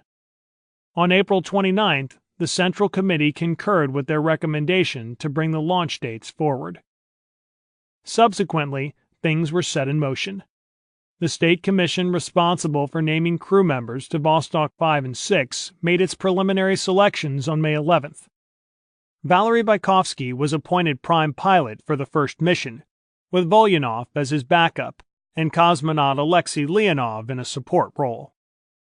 For Vostok 6, they selected Valentina Tereshkova as prime pilot, with Irina Solovyeva and Valentina Ponomareva as her backups. These selections became official on June 4th. It was further announced that the radio code name for Bykovsky would be Yastrib, Hawk, and for Tereshkova, Shekhar, Seagull. Though he knew that fame would attach itself to him because of his forthcoming spaceflight, Valery Bykovsky also realized that Tereshkova would capture most of the media attention focused on the joint mission.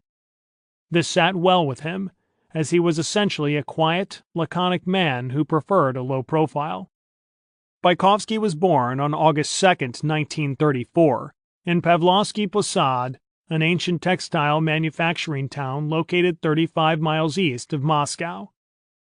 Many of the town's craftsmen practice the intricate art of fabric printing, and the town is widely known as the origin of large, vibrantly colored woolen shawls and kerchiefs worn by Russian women. The future cosmonaut was the second of 2 children, born to Klavdia Ivanova and Fyodor Fyodorich Bykovsky. At the time, his older sister, Margarita, was aged 3.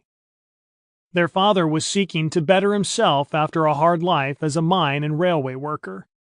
Although it is not clear when he was recruited, Fyodor began working for the powerful KGB and graduated to a good position with another, unnamed government agency. Details are scarce, but it seems he was a good provider for his family.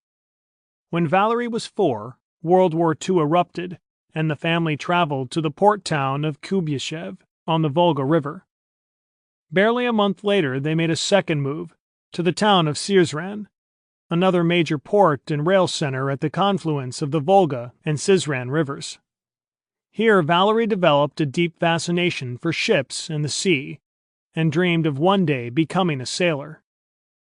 He would often draw battleships on pieces of paper and make small models of sailing vessels. In 1941, the family was on the move yet again, when Fyodor was posted in the Iranian capital of Tehran. They would not return to Russia until the summer of 1948, at which time they settled in Moscow. While completing his 7th grade at school, Valery boldly informed his parents that, like his father, he wanted to attend naval school. Fyodor told his son that he could not contemplate such things until he had finished 10th grade and received his school-leaving certificate. Valery was disappointed but knew his father was right in saying that a full education was vital, even for those who wanted to become sailors. Valery grew up playing volleyball, basketball, soccer, hockey, and gorodki, a Russian version of Skittles. In his early teens, he also took up cycling, fencing, and swimming. While in 10th grade, still determined to join the Navy, a chance meeting changed his life forever. One afternoon, as he prepared to go home, Valery was told that a spokesman from the Komsomol, a flight instructor, was giving talks on aviation careers in the school's committee room. He made his way there and listened intently as the man addressed a small but eager gathering of students. At the end of the talk, Valery boldly stuck his hand in the air and asked if he could enroll at the local flying club, which brought forth similar cries from other students. The delighted speaker took their names, but told them they would have to pass strict admission and medical tests to gain entry. His earlier dreams of becoming a sailor now behind him, 16-year-old Vykovsky could think of little else but enrolling at the flying club. He and his friends often discussed this, but he soon noticed that their early enthusiasm was beginning to wane. On the day he attended the medical and admission tests, only one other boy came with him. To Vykovsky's joy, he passed, and flying lessons soon began at the Moscow City Aviation Club. On graduating from secondary school in 1952, he also gained his sports pilot's license. Then, 2 weeks after his graduation, Vykovsky enlisted for primary flying studies in the Air Force's School for Fighter Pilots. Small of stature but lean and athletic, Vykovsky was a keen and determined student, thoughtful and adventurous. Eventually, he flew several different aircraft types from a number of airfields, and certification records show that he took to these changes with great competence. He made his first solo flight on September 27, 1952, flying a Yak-18. In making his comments and recommendations, Vykovsky's instructor wrote that he should be permitted to continue his jet fighter training. Graduation came from the Kashinskoye Air Force School in 1955, with Vykovsky earning excellent grades in flying and combat training. The next step was an assignment to a regiment in which many of the pilots were veterans of the war, eager to share their experiences with young recruits. Vykovsky listened attentively to the stories and advice of these battle-hardened men. When he flew with them, he learned a lot about air battles, interceptions, and shooting. He took to the skies almost every day and studied aeronautics in his spare time. 4 years later, he became a senior fighter pilot and a certified parachutist with 72 jumps to his credit. By 1960, Vykovsky was selected in the first group of cosmonauts, and the following year he witnessed the first launch of a person bound for space. The cosmonauts had witnessed dogs and human dummies being sent up, but this time, for the first time in history, it was a man, and a friend. None of them, Vykovsky would later state, had any idea back then what enormous consequences Gagarin's flight would have. Despite his aviation career and arduous studies, Vykovsky found time to meet and wed Valentina Mikhailovna Sokova. Their first child, also named Valery, was born in 1963. Like his father, he would later become a pilot, but in 1986, at the age of 23, Valery was killed in a tragic flying accident. Shortly after takeoff from an airfield in Afghanistan, the Tupolev Tu-134, in which he was co-pilot, collided in midair with an Antonov transport plane, killing everyone aboard both aircraft. A second child, Sergei, would be born on April 12, 1965, 4 years to the day after Gagarin's spaceflight. The 15-month training period was almost at an end, and soon it was time for Tereshkova, Bukovsky, and their backups to prepare themselves for the long journey to the launch site at Tyuratam. There, on June 6, 1963, the launch of Vostok 5 suffered the first of several delays caused by technical problems and a failure in the command radio line. It was rescheduled for June 11th, but concerns about expected high solar flare activity caused yet another postponement. That day, the cosmonauts relaxed quietly at a riverside beach home. Korolev and Tereshkova spent several hours sitting on a second-floor balcony discussing her readiness for her own flight. On the morning of June 14th, Titov assisted Bukovsky into his bright orange spacesuit. Then, accompanied by his backup, Volyanov, Bukovsky boarded a bus for the drive out to the launch pad. After a short speech thanking those who had brought him and his spacecraft to readiness, he climbed into a gantry elevator, waved, and was carried up to a platform where the Vostok 5 spacecraft was waiting. Watching from a nearby observation area, Valentina knew the next rocket launched from this place would carry her into space and the history books. She later admitted to being a little nervous at the thought. Yuri Gagarin noticed it, she recalled, but instead of saying something that would make me calm, he sympathized with me. I understand you. It's hard to be the first. The countdown proceeded, but a number of problems caused rolling delays. The first occurred when a string lanyard, used to arm the ejection seat prior to hatch closure, snapped when it was pulled. This information was not immediately relayed to Korolev, but as the countdown progressed, technicians decided the problem should be investigated. The chief designer was informed, and he ordered the hatch reopened, instructing Bukovsky to exit until the problem was rectified. The countdown then proceeded until 30 minutes before the revised liftoff time, when a gyroscope in the rocket's upper stage failed. There was talk of postponing the flight until the next day. Eventually, the faulty unit was replaced and the countdown resumed. As the day wore on and time ticked by, the well-being of the cosmonaut began to be a concern. Apart from a brief interval, he had been strapped into his spacecraft for several hours, and his bladder was sending him an urgent message. On the launch pad for 5 hours, awaiting liftoff, besides all the usual and solemn impressions, I was dominated by a normal human sensation, he later reported. I had drunk too much tea and was waiting eagerly for the moment when I could open the spacesuit. This sensation impaired all other emotions. Volyanov, meanwhile, was sitting patiently in the transfer bus. Dressed in a similar spacesuit, his job was to be at hand if Bukovsky had to be replaced. It was a tense time for the backup pilot, as he told Bert Viz. I drank water just like him. I ate the same, just like him.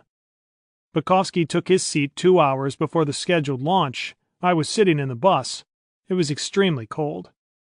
The standard ventilator that was installed in the spacesuit went out of order. It was supposed to be used only for a short time. They brought some compressed air and they used it to ventilate the spacesuit. But when 2 hours had passed, there was still no launch and I was sitting in the bus. Then the doctors and specialists came and said, "Don't relax. Soon we'll change. Bukovsky will not fly. You will fly." I sat on the bus for another 30 minutes, and then the doctor said, "Okay, now we start the replacing. Be ready to fly." I was going through the flight plan. It was a complicated situation. I was not allowed to go out. After 30 minutes more, there were more slight malfunctions in the radio connections. That's why we came to the conclusion to change everything.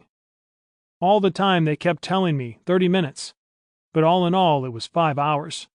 And finally, still with small disorders in the radio connections, they decided to send him into space. Bukovsky's rocket finally thundered off the launch pad at 2:59 p.m. Moscow time. As he ascended, the cosmonaut radioed that everything was fine. Soon, Vostok 5 had settled into an initial elliptical orbit of 112 by 146 miles, and Bukovsky tried to orient the spacecraft so he could see the third stage. As he revealed in his post-flight debriefing, Bukowski now realized his work had begun. After 10 minutes of wasteful attempts to orientate the capsule to see the stage, the air pressure in my orientation tanks was down to 10 atmospheres. The spacecraft moved very slowly under manual orientation. I needed to conserve 5 atmospheres of orientation tank pressure for retrofire. To turn the spacecraft perpendicular to the direction of motion, or toward a star or moon to check the orientation, took 8 minutes. As soon as the transmission slot became available, Tereshkova was able to speak with her colleague from the Mission Control Center. "Yestreb, Yestreb. Hawk, Hawk," she called. "Do you recognize my voice? A warm greeting to you. I congratulate you on a good beginning." She could see Bukowski on a television monitor, and he smiled as he replied, "I am waiting." Later, Tereshkova met some Russian press representatives at the launch pad. According to the Soviet news agency TASS, she was wearing an elegant blue linen dress and stiletto heels. The press release said her shoes looked quite out of place on the coarse concrete of the pad. With Bukowski safely in orbit, a launch date of June 16th was confirmed for Vostok 6. 2 days after Bukowski's launch, on June 16th, Tereshkova was awakened at 7 a.m. She and Irina Solovyeva had spent the previous evening drinking tea with Sergei Korolev and discussing the flight and the work to be done in space. Tereshkova had slept well, in the same bunk that Gagarin occupied the night before his own flight. For the next half hour, the two women exercised and then enjoyed a hot breakfast. Both underwent a final medical examination before donning their spacesuits, after which they were transported to the pad. In his role as launch capcom, Yuri Gagarin accompanied them on the short bus ride. As she prepared to make her way up to the spacecraft level, Tereshkova embraced and kissed Gagarin. She repeated the farewell with Titov and then with the man who would later become her husband, Nikolaev. Korolev offered some encouraging words before she entered the gantry elevator. Doctors monitoring Tereshkova's pulse rate noted that it soared to 140 as the elevator climbed. Soon after, she was settled into her ejection seat inside the spacecraft, and the hatch above her head was closed. I was not nervous any longer. She remembered later of that moment. There was just the expectation of something unknown and wonderful ahead. Vostok 6 lifted off at 12:29 p.m. For the first time, a woman was on her way into space. Almost to herself, Valya cried out, "I'm off!" She later reflected in her memoirs that, "The music of launch begins with the low sounds. I hear the roar that reminds me of the sound of thunder. The rocket is shaking like a thin tree under the wind. The roar grows, becomes wider, more upper notes are distinguished in it. The spaceship is shivering." As Vostok 6 climbed ever higher into the sky, dwindling into an intense, star-like dot for spectators below, Tereshkova felt the trembling vibration associated with launch and a steadily increasing heaviness in her arms and legs. She also experienced an unseen weight pressing down on her chest. "It becomes hard to breathe," she reported. "I can't move a single finger." Every time she thought the pressure had reached its limit, it continued to mount. But she remained focused on the task ahead. Somewhere in the star-filled height flies the lonely spaceship controlled by Valery Bukowski, she later reflected in her memoirs.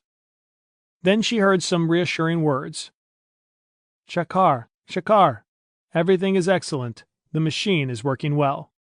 I shake with surprise. The voice of Yuri Gagarin sounds right near, as if he's sitting next to me, as an instructor in the right seat of the plane. I answer not at once, maybe because of the cheering words of my friend, maybe the flight to orbit is over, and the pressure disappeared. As it melted under the warm waves spreading in my body, breathing became easy. Soon an excited voice was broadcast from the orbiting spacecraft. "Yashakar, Yashakar, I am Seagull.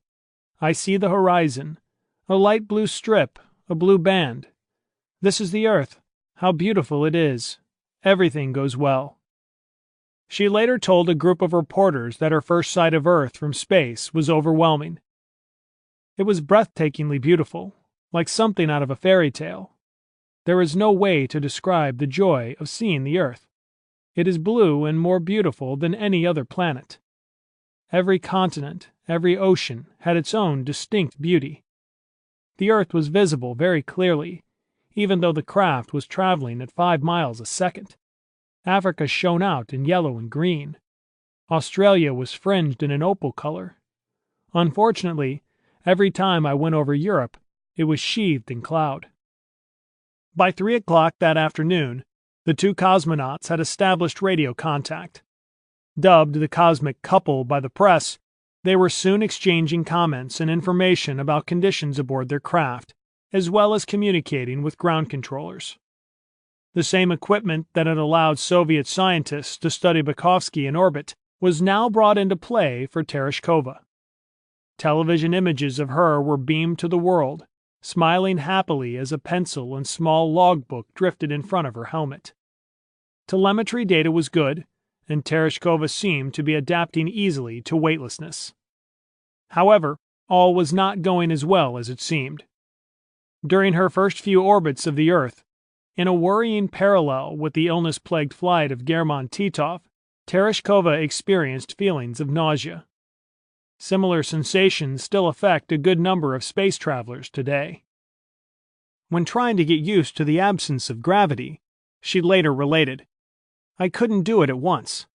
It was too unusual for me." Fortunately, the feelings soon passed. After checking her medical telemetry and talking with her, flight controllers reassured themselves that all was well.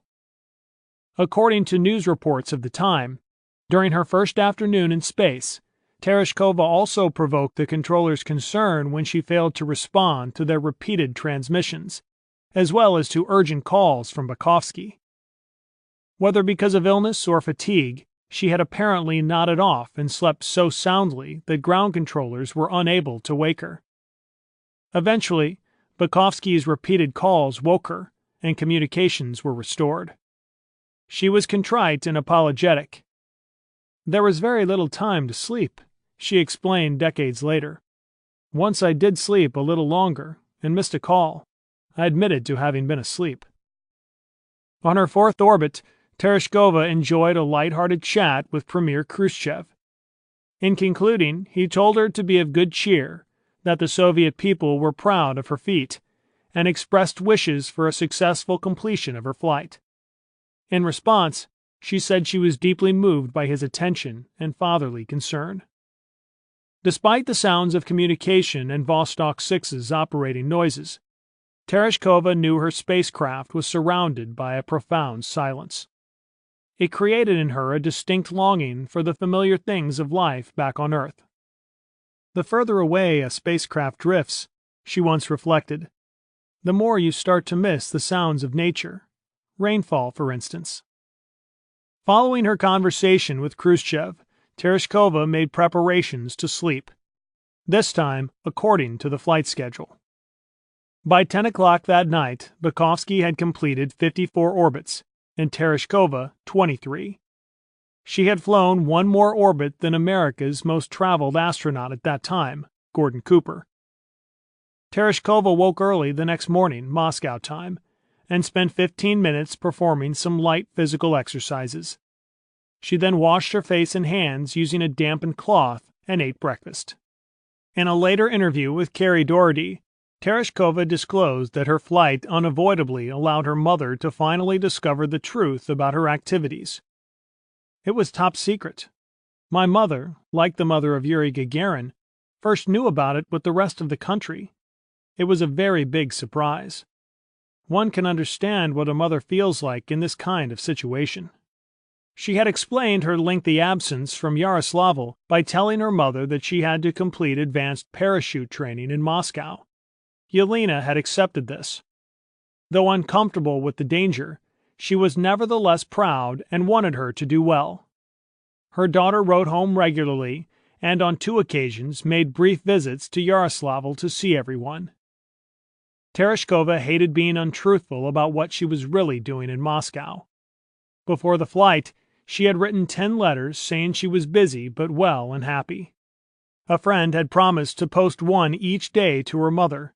However, one of the later letters was delayed, only arriving in Yaroslavl on the day of the flight. As Tereshkova revealed to Dorothy, friends told her mother that on television they had seen a woman in space who greatly resembled her daughter. Yelena dismissed this as idle gossip. She said, "No, my daughter is just a parachute jumper.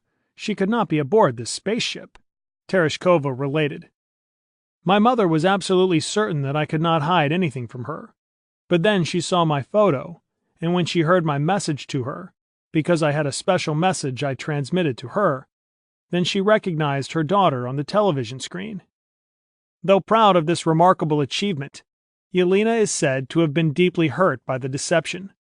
It would be some time before she finally forgave Valya for what she considered to be her lack of faith in her own mother. As with the dual flight of Nikolaev and Popovich, Western journalists trying to gain facts about the mission were frustrated by reams of propaganda emanating from the government-run news agencies. With no evidence to the contrary, they were forced to make conclusions based on unreliable, unsourced information. This arrangement suited the Soviets.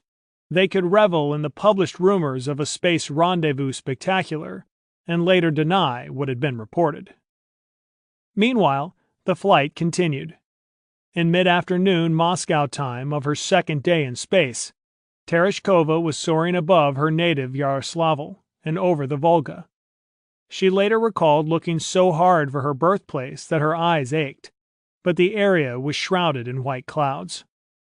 She recorded gaining a momentary glimpse of a thin silver stripe, a familiar contour of the ancient city, but also said that it may have just been wishful thinking on her part.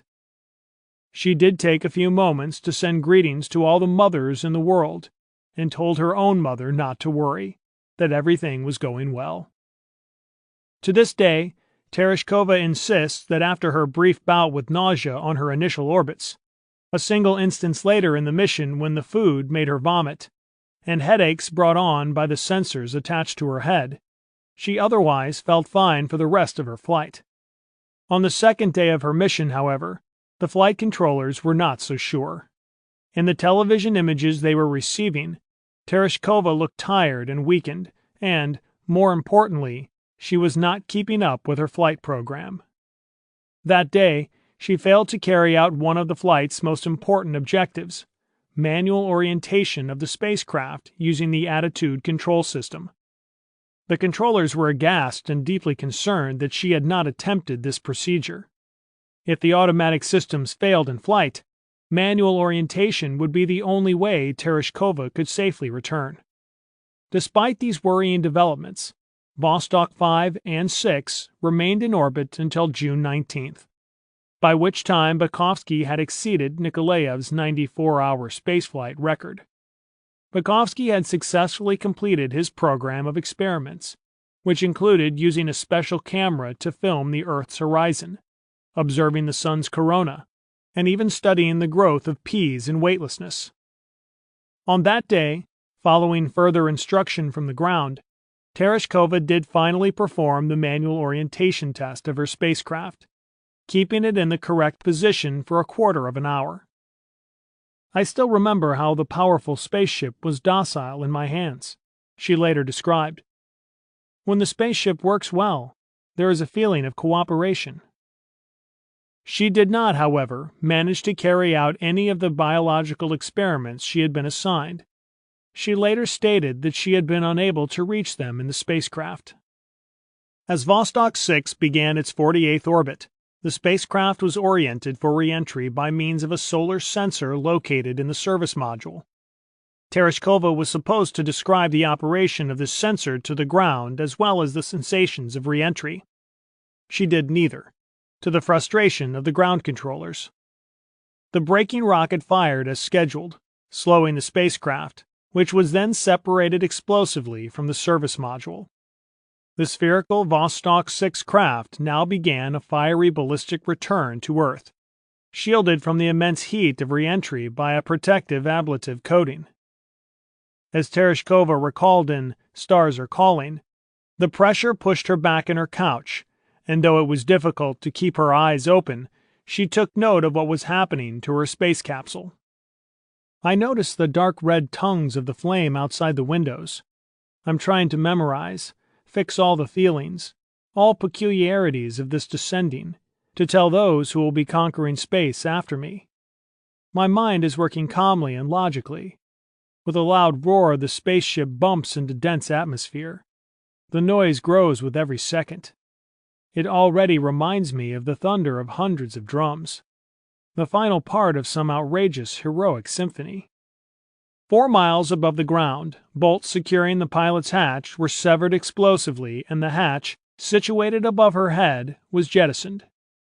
2 seconds later, ejection rockets fired, catapulting Tereshkova and her contoured seat out of the craft. After a parachute descent to 13,000 feet, the seat was also discarded, and Tereshkova continued her descent under a separate parachute. The abandoned spacecraft's parachutes also deployed at that altitude, bringing it to the expected heavy landing, one deemed too heavy for the Vostok pilots to safely sustain. As she descended, Tereshkova raised her faceplate for a better view of the landing area. Below her was a large field with a lake nearby. She became concerned that she might actually land in the water. However, there was a strong wind blowing, and it carried her away from the lake. Then, despite orders not to do so, she looked up at her red and white parachute and was struck in the face by a small piece of falling metal, leaving a small cut and bruise on her nose. Soon after, at 11:20 a.m. Moscow time, Tereshkova touched down in a wheat field in the southern Urals, 390 miles northeast of Karaganda in the Altai region. The first spacewoman had clocked up 70 hours and 41 minutes in orbit, and had flown 1.25 million miles. On the ground, workers on a collective farm had watched in fascination at the sight of the spacecraft, the ejection seat, and an orange-clad figure descending beneath large parachutes. They cautiously made their way to the site, joined soon after by other workers who had been building a bridge over a nearby river.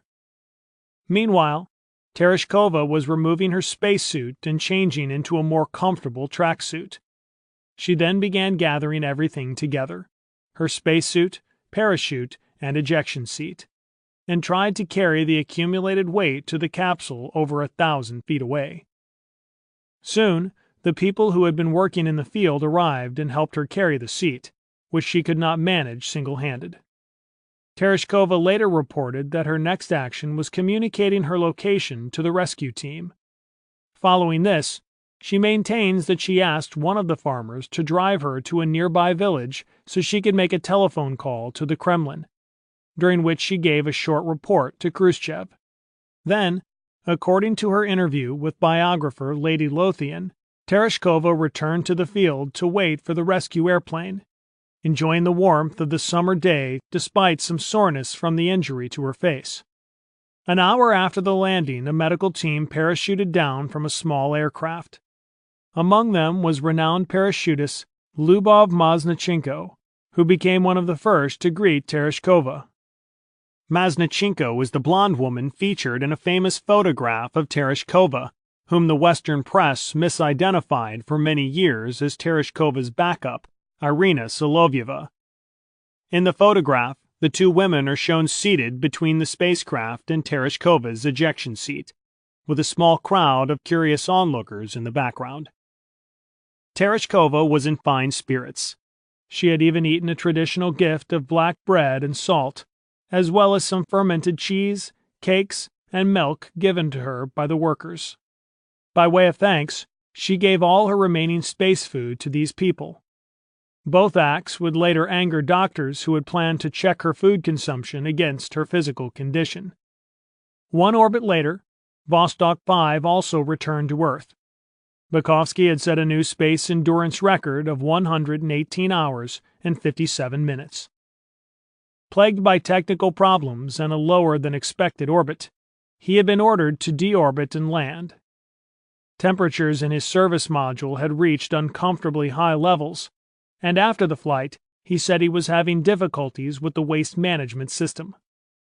When I was told to return to Earth on the 82nd orbit, I received conflicting messages via the telegraph. Finally, Gagarin confirmed that I should return that day. The solar orientation for retrofire worked correctly, and the TDU braking engine fired for 39 seconds. In an unfortunate repetition of what had happened to Gagarin and Titov, the restraining strap that kept the two spacecraft sections together prior to re-entry failed to disconnect. The combined service module and capsule gyrated wildly until the heat of re-entry burned through the faulty strap. Bukovsky coolly described this violent event as disorderly. There was a powerful explosion when the cabin hatch blew off, and I was ejected from the capsule in my seat 2 seconds later. I landed between two trees in a steppe-like region. I was first approached by a man on a horse, then an auto drove up. The local people helped me out of my suit. Soon over 100 spectators had gathered. Then AN-2 and IL-14 search planes flew overhead. I couldn't reach them on the radio. I was driven in a Volga automobile to the spacecraft, which had landed a mile to a mile and a half away from me. Though further Vostok flights were still planned at that time, Bukovsky's landing would in fact mark the end of the successful program, during which 5 men and a woman had logged over 381 hours in space. Tereshkova returned to a rapturous welcome in Moscow, and together with Bukovsky was later awarded the titles of Pilot Cosmonaut, Hero of the Soviet Union, and the Order of Lenin.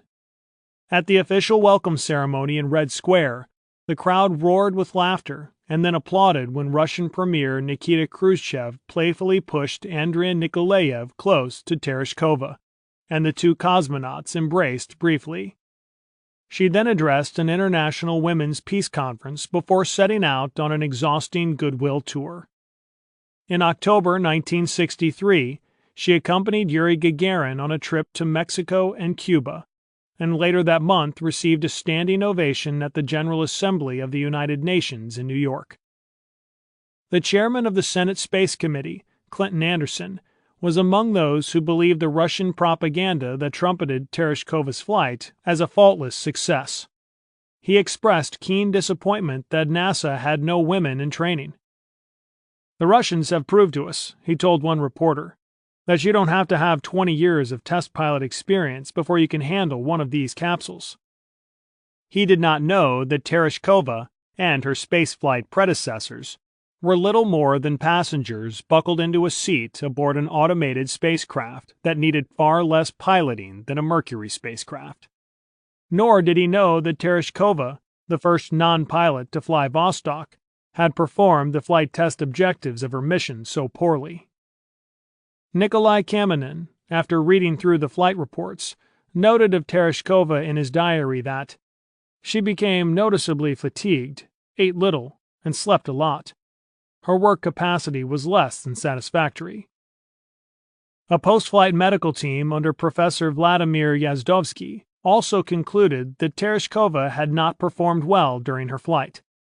She angrily denied this, stating that her only problems had been fatigue and a lack of sleep, and that overall she had felt fine. However, Yazdovsky's report was quite damning, mentioning illness that Tereshkova suffered on the 32nd and 42nd orbits, her greatly diminished appetite, vomiting, and weak cardiac activity. Concerned by the report, Korolev insisted on an audience with Tereshkova and Bykovsky on July 13th to discuss these issues.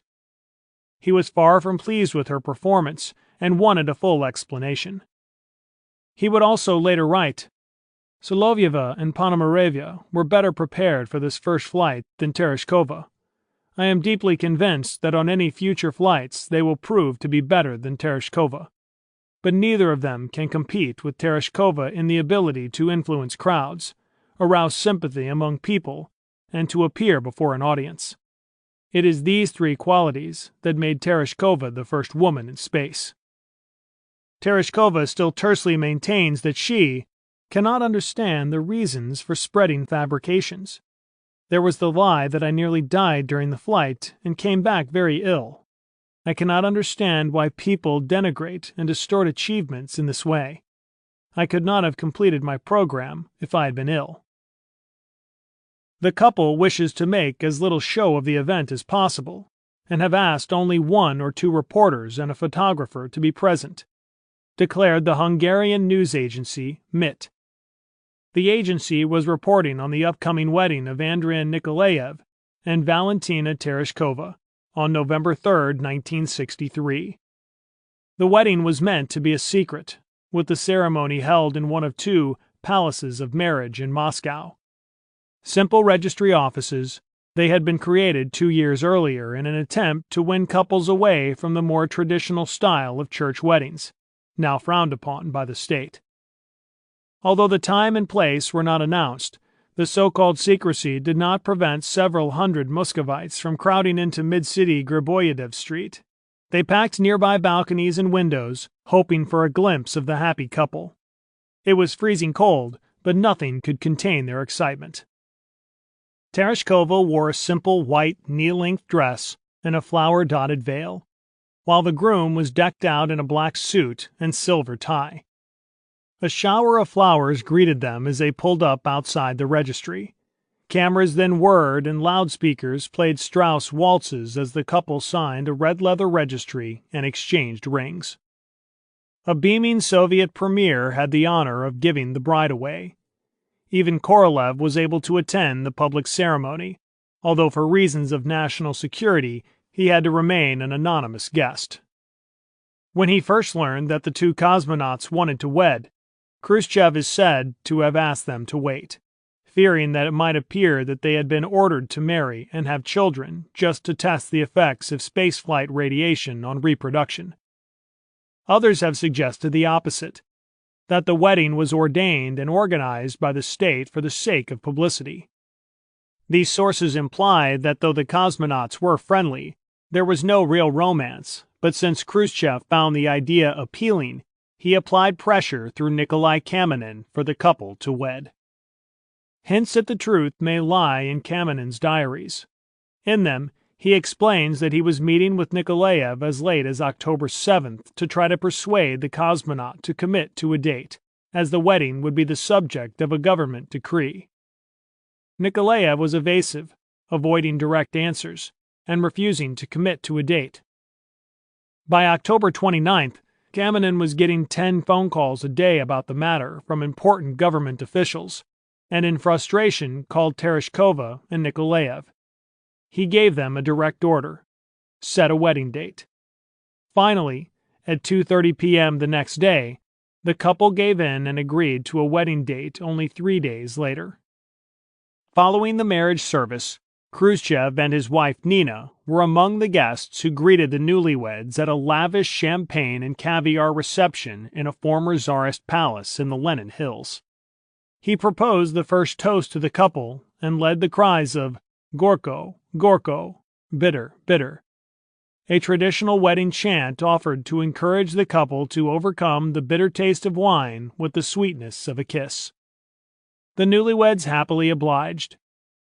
Yuri Gagarin was quite lyrical when he proposed his own toast, suggesting that the marriage would be as lovely as the crisp autumn twilight filtering through the great glass windows.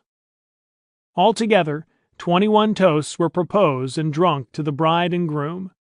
The sun was setting over the reception house when the premier reluctantly pleaded business obligations and left.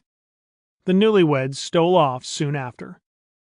As a wedding gift, Khrushchev presented the delighted couple with a new 7-room apartment at Kutovsky Prospect, 30132. Such luxuries were normally reserved for the most senior members of the Communist Party. Interestingly, it is said that the apartment could be divided into 2 separate sections should the couple ever wish to live apart. At 2 a.m. on Monday, June 8, 1964, Yelena Andrianova was born by cesarean section. There were medical reasons for having a cesarean, Valentina explained, but not to avoid pain. The first child ever born to parents who had both been in space was perfectly healthy. Discussing her daughter's birth, occurring only 28 weeks after the well-publicized marriage, Valentina provided a clever disclaimer. She was born at 7 months, and I believe it was because I had been traveling and working exceptionally hard. Despite motherhood and her demanding role as a traveling diplomat, Valentina wanted to fly in space again. To this end, she began attending the Zhukovsky Air Force Engineering Academy in order to advance her education and gain a college degree. In 1967, it was widely, and correctly, rumored that the Soviet Union was preparing to fly to the moon and that cosmonauts were in training for the flights. Somewhat prematurely, Tereshkova boldly declared during a visit to Cuba, "The moon team has already been picked. Major Gagarin is head of it, and I am on it." Years later, the names of those in training for the Soviet lunar flights were revealed. Ironically, if a cosmonaut had been the first human to circle the moon, that person would quite possibly have been Valery Bukovsky. He and Nikolai Rukavishnikov were deep in training for such an undertaking, rehearsing their flight in a Zond simulator at Star City, and also in the capsule that eventually flew the unmanned Zond 4 deep space mission, launched on March 2, 1968. Despite her confident prediction, Tereshkova's name did not appear on this list or in any future crew manifest. She was now considered a valuable Soviet propaganda tool, and the flight aboard Vostok 6 was always going to be her first and last. On March 27, 1968, Yuri Gagarin was killed during what should have been a routine test flight with Vladimir Seryogin. Tereshkova was distraught. She and Gagarin had become close friends who helped and stood by each other, and now her beloved brother, as she described him, was gone. Alexei Leonev identified Gagarin's remains at the crash site, and the nation went into deep mourning. Following a cremation service, his ashes were placed into a niche in the Kremlin wall. Tereshkova, still deeply upset, was one of the 4 cosmonauts who ceremonially carried Gagarin's urn to its final resting place. She is adamant that her colleague's death was a major factor behind her forced retirement from active status with the cosmonaut team. Pressure was applied on her to give up too risky parachute jumping. In fact, she was not permitted to either fly an airplane or jump. Tereshkova requested that she be put back on active duty and tried to persuade people of influence that she was a living person and not just a museum piece. It was quite natural that we would lose some friends, that there would be some sacrifices, she reflected, but they would not allow me to go back into training. Her well-publicized marriage, once supposedly a match made in the cosmos, would also fail. There is no way to know if Khrushchev, taking advantage of his cosmonauts' immense global popularity, had prearranged it. But when he fell out of political favor, the marriage also began to crumble. The space heroes drifted apart and would not even stand beside each other in cosmonaut group photos. I do not find it easy to speak about that period of my life, Tereshkova admitted to biographer Lady Lothian. It is too sensitive. Our marriage came to an end in 1977. Real life breaks many illusions about love. Perhaps women are too romantic, too emotional. But if we were not, life would be pale and dull. In October 1969, Tereshkova and her one-time backup, Irina Solovyeva, graduated with honors from the Zhukovsky Air Force Engineering Academy. But Tereshkova's ambition to fly in space again was never realized. Shortly after her graduation, the female cosmonaut detachment was officially disbanded. In 1976, now bearing the rank of colonel, she also earned a Candidate of Technical Services degree. From 1968 to 1987, Tereshkova represented the Soviet government at numerous women's organizations and events, and held the position of chair of the Soviet Women's Committee. She was a member of the Central Committee of the Communist Party, and also deputy of the Supreme Soviet of the USSR. In 1979, she married for a second time, this time to eminent surgeon Yuri Shapozhnikov. He later became director of the Central Institute of Orthopedics and Traumatology. Those who knew her say he was the one true love of her life. In 1989, the former cosmonaut was appointed chair of the Union of Soviet Friendship Societies and elected to the new Congress of People's Deputies. She became the vice chair of the Russian Agency for International Cooperation and Development and vice president of the International Federation of Democratic Women. The fall of communism brought on a number of changes for Tereshkova, a committed member of the Communist Party. Life was not easy for her during the transition period, and even now she pines for many of the old familiar ways. Yes, she admitted in a 2002 interview with the Finnish newspaper Helsingin Sanomat, I am truly sad that the Soviet Union has collapsed. On May 5, 1995, Tereshkova was promoted to the honorary rank of Major General in the Air Force Reserve. 2 years later, she turned 60, and her compulsory retirement from the Air Force took effect on April 28, 1997, under Presidential Decree No. 429. The official Ministry of Defense order for her retirement was dated 2 days later. When asked how she had occupied herself since leaving active flight status, she told Doherty, I am still working as an instructor at the Cosmonaut Training Center, training others for spaceflight. I have always been with the center, and never stopped these activities. I have some extra jobs, what we call voluntary jobs, as I am not paid for these, but I get my salary from the Cosmonaut Training Center. She was also asked if she still saw the 4 women with whom she had trained. Yes, we are still living in the same houses, she replied. We are still friends. We have led our different lives with our families, our children, our grandchildren.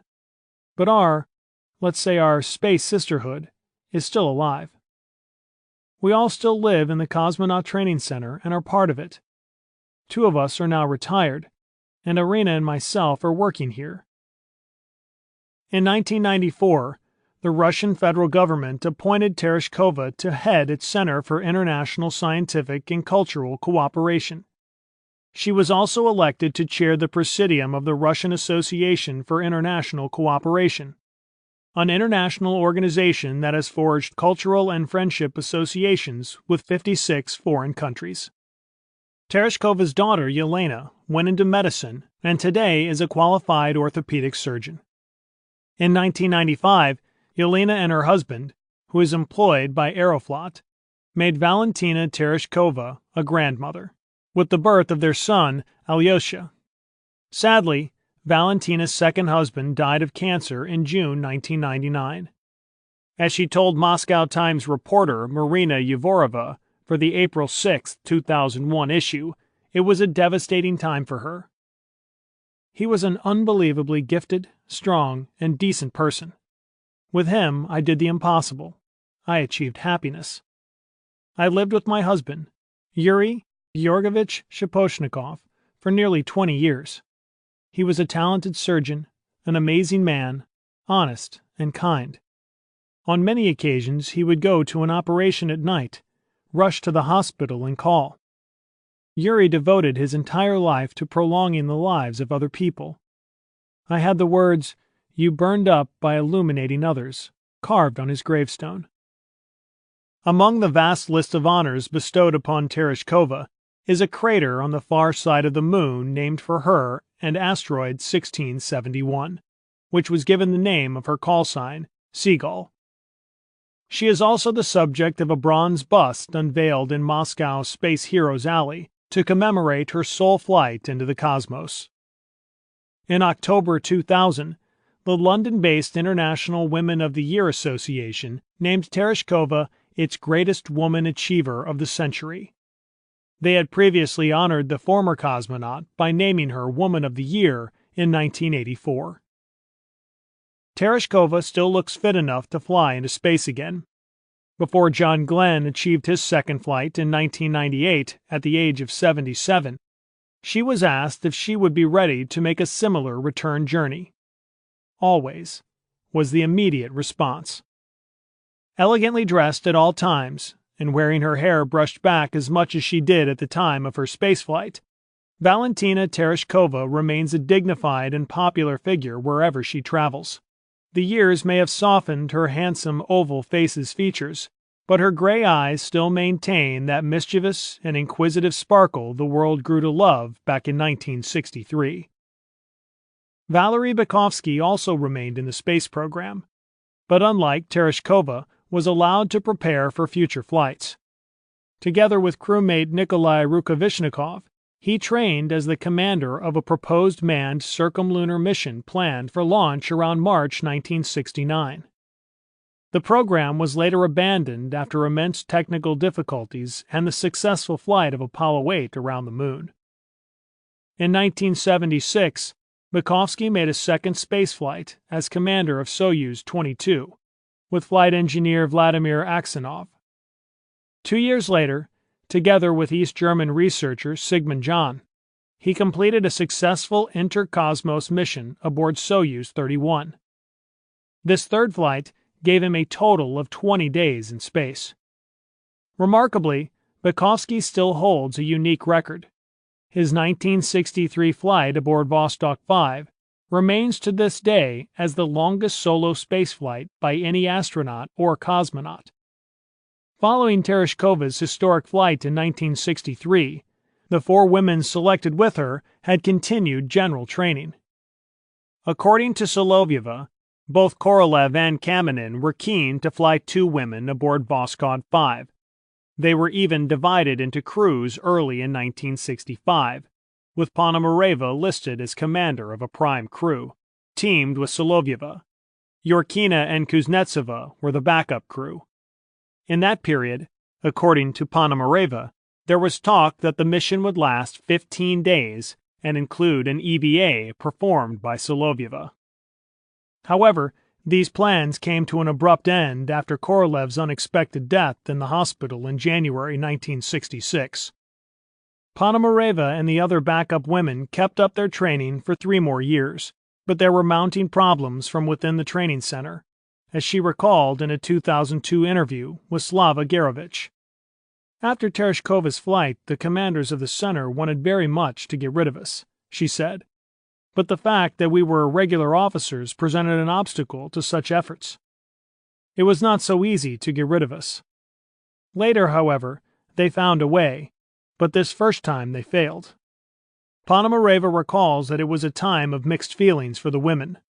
On the one hand, there was hope, she said. On the other, skepticism.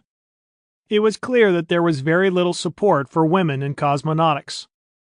The main task, priority, was fulfilled, she told Gerovich, and men would handle the rest. Kamenin came to us and advised us to write a letter to the Central Committee that we wanted to serve our country by making a spaceflight. We wrote that we had been training for a long time. I'm not sure if this letter was the reason, but we were summoned to the Central Committee at the Old Square and were thanked for our services. Shortly afterwards, in October 1969, the group was disbanded. Maybe it was for the better that the group was disbanded, that we stopped training, but there was, of course, disappointment. It was not until 19 years later that Svetlana Savitskaya became the Soviet Union's second woman in space. In 1982, in what seems to have been a deliberately orchestrated attempt to upstage NASA, she flew into orbit just ahead of America's first woman in space, Sally Ride. 2 years later, she also became the first woman to make an EVA during her second spaceflight. This took place just 11 weeks before Kathy Sullivan was scheduled to achieve that honor on shuttle flight STS-41G. Despite their denials, it seemed Russia's space planners were still playing the do-it-first game. Sullivan's spacewalk was scheduled for 3 hours and 30 minutes. Savitskaya's spacewalk lasted for 3 hours and 35 minutes. One might say a remarkable coincidence. Another 10 years would pass before Yelena Kondakova became the third, and to the date last, Russian woman to fly into space. 3 female cosmonauts in 31 years, and it is ironic that the other 3 women who have lived aboard the Holy Russian spacecraft came from Great Britain, France, and the United States: Helen Sharman, Claudie Andre Deschamps and Shannon Lucid, who worked extended missions aboard the Mir space station. Sharman and Andre Deschamps were launched to Mir on top of Russian rockets, while Lucid arrived as part of a NASA space shuttle crew. 3 other women, Japan's Ryoko Kikuchi and NASA astronauts Wendy Lawrence and Bonnie Dunbar, also trained for possible flights to the space station aboard a Russian Soyuz spacecraft, but ultimately did not fly those missions. 7 Western women, including Lawrence and Dunbar, also entered Mir for short visits as part of space shuttle ferrying crews, some of them visiting more than once. Yelena Kondakova was eventually given a second flight opportunity, flying in May 1996 aboard Space Shuttle Atlantis on mission STS-84, which docked with the Mir space station. By the end of the millennium, no further space flights had been made by any Russian women, and only one female candidate was in training, Nadezhda Kuzhelznaya, selected to join the cosmonaut unit in 1994.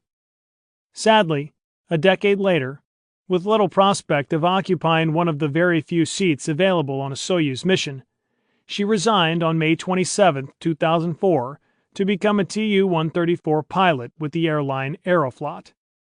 For more than 2 years, until candidate Elena Serova was selected for training in October 2006, there were no female cosmonauts other than an American space tourist. It seems clear that Tereshkova's flight was simply a one-off for propaganda purposes, and the Russians never had any real intent to inject equal opportunity into their space program. In terms of inspiration, however, the flight of Valentina Tereshkova opened many doors, allowing other women to follow in her wake. In realizing the legacy of her flight, we are also drawn to tragedies along the way. 4 women perished on space shuttle missions while realizing their own dreams of spaceflight: Krista McAuliffe, Judy Resnick, Kalpana Chawla, and Laurel Clark. I am aware that it is very difficult for space pioneers to go along a path that hasn't been explored yet, Tereshkova said in a 2003 interview on this subject. Practically, we had to sacrifice our daily lives for the sake of it. It took our lives sometimes, too. Today, Valentina is obviously enjoying a less frenetic and more relaxed ambassadorial lifestyle. In October 2004, at a convention held in Coventry, England, she and Valery Bukovsky enjoyed an often playful rapport, laughing and poking fun at each other, happily jousting like many old friends do. "Ah, my little space Chakar, she is the love of my life," a smiling Bukovsky told the authors through an interpreter, a mischievous twinkle in his eye. "We were united by spaceflight, and we are still close to each other." Tereshkova, feigning surprise at his words, quickly admonished her colleague with a gentle shove and a retort in Russian that caused both of them to chuckle. She subsequently pointed out that when they first met, he was just another fighter pilot, while she was an accomplished parachutist. "Maybe so," he observed, still smiling, "but a good fighter pilot should never have to learn how to use a parachute." Watching this easy amiability and the obviously well-oiled routine, one is left with the impression that despite any achievements they may have realized after their dual flight, they both know that their names and lives are forever linked because of the events of 1963, and both are more than comfortable in that knowledge. Valentina still dreams of flying into space again, but as the years slip by, that precious dream is rapidly dimming. Those who have already been in space yearn with all their heart and soul to hasten there again and again, she once wrote in her memoirs. "With every single day passing, time leaves my flight in the past. Occasionally, the wind will whisper something from the tops of the tall pine trees, and then everything becomes silent. In such minutes, I remember the most bright and wonderful experience in my life, the flight into space." Chapter 10. Stepping into the Void, Part 1. Often the test of courage is not to die, but to live. Vittorio Alfieri. It was an astonishingly simple plan, and one quite breathtaking in its audacity. A gamble for glory that would earn acclaim and tremendous banner propaganda for the Soviet Union, but that would subsequently attract justifiable criticism when the full facts were revealed. Words such as reckless, hazardous, and ill-conceived would later be attached to the first manned flight of the Voskhod spacecraft. Yet that flight created history at a time when the world was breathlessly anticipating each new space spectacular.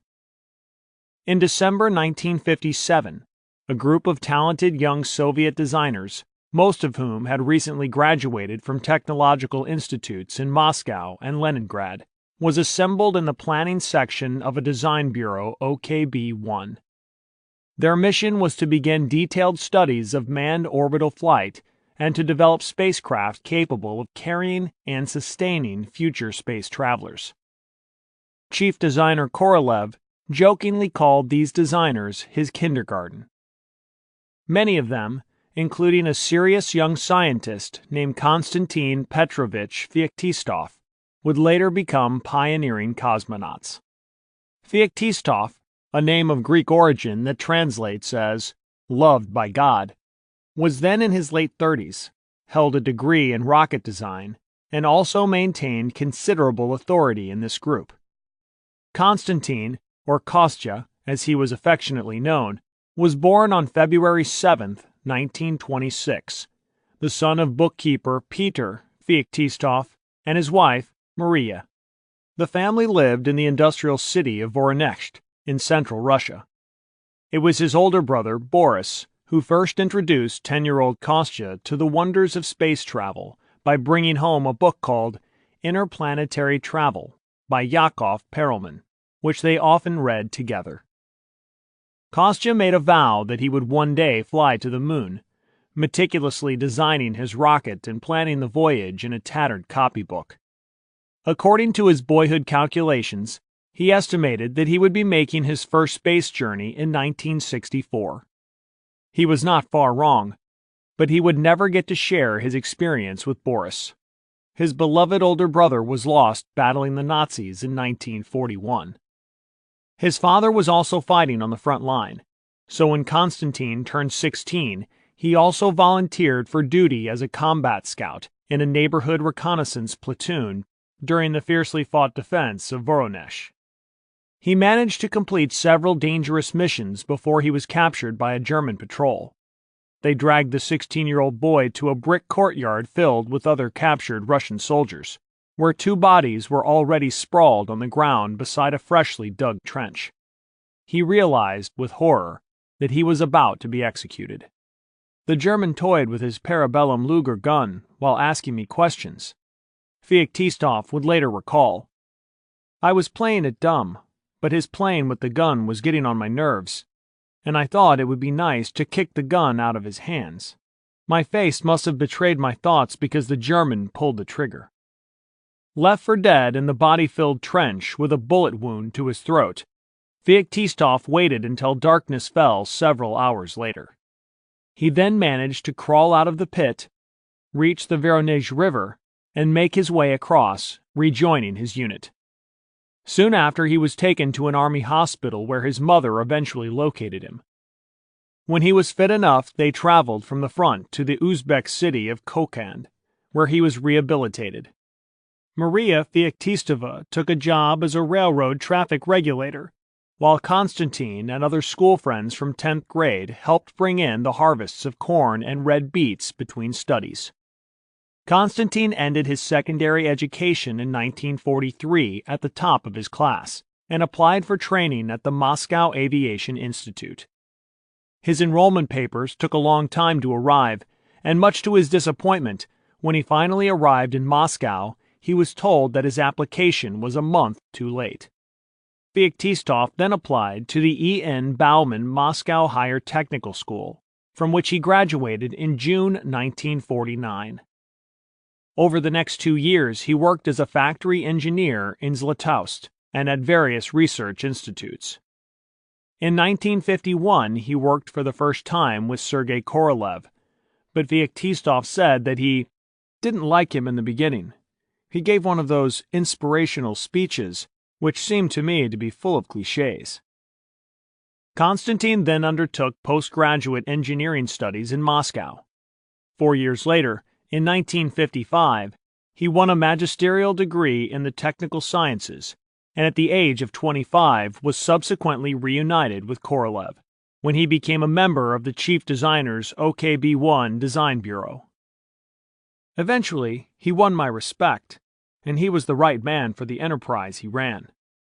Feoktistov told Korolev biographer James Harford, "We had a very good relationship." An ardent worker at OKB-1, Feoktistov would, like many others, occasionally incur the wrath of the perfectionist designer when things weren't going right. It seems, however, that he could be just as hard-nosed.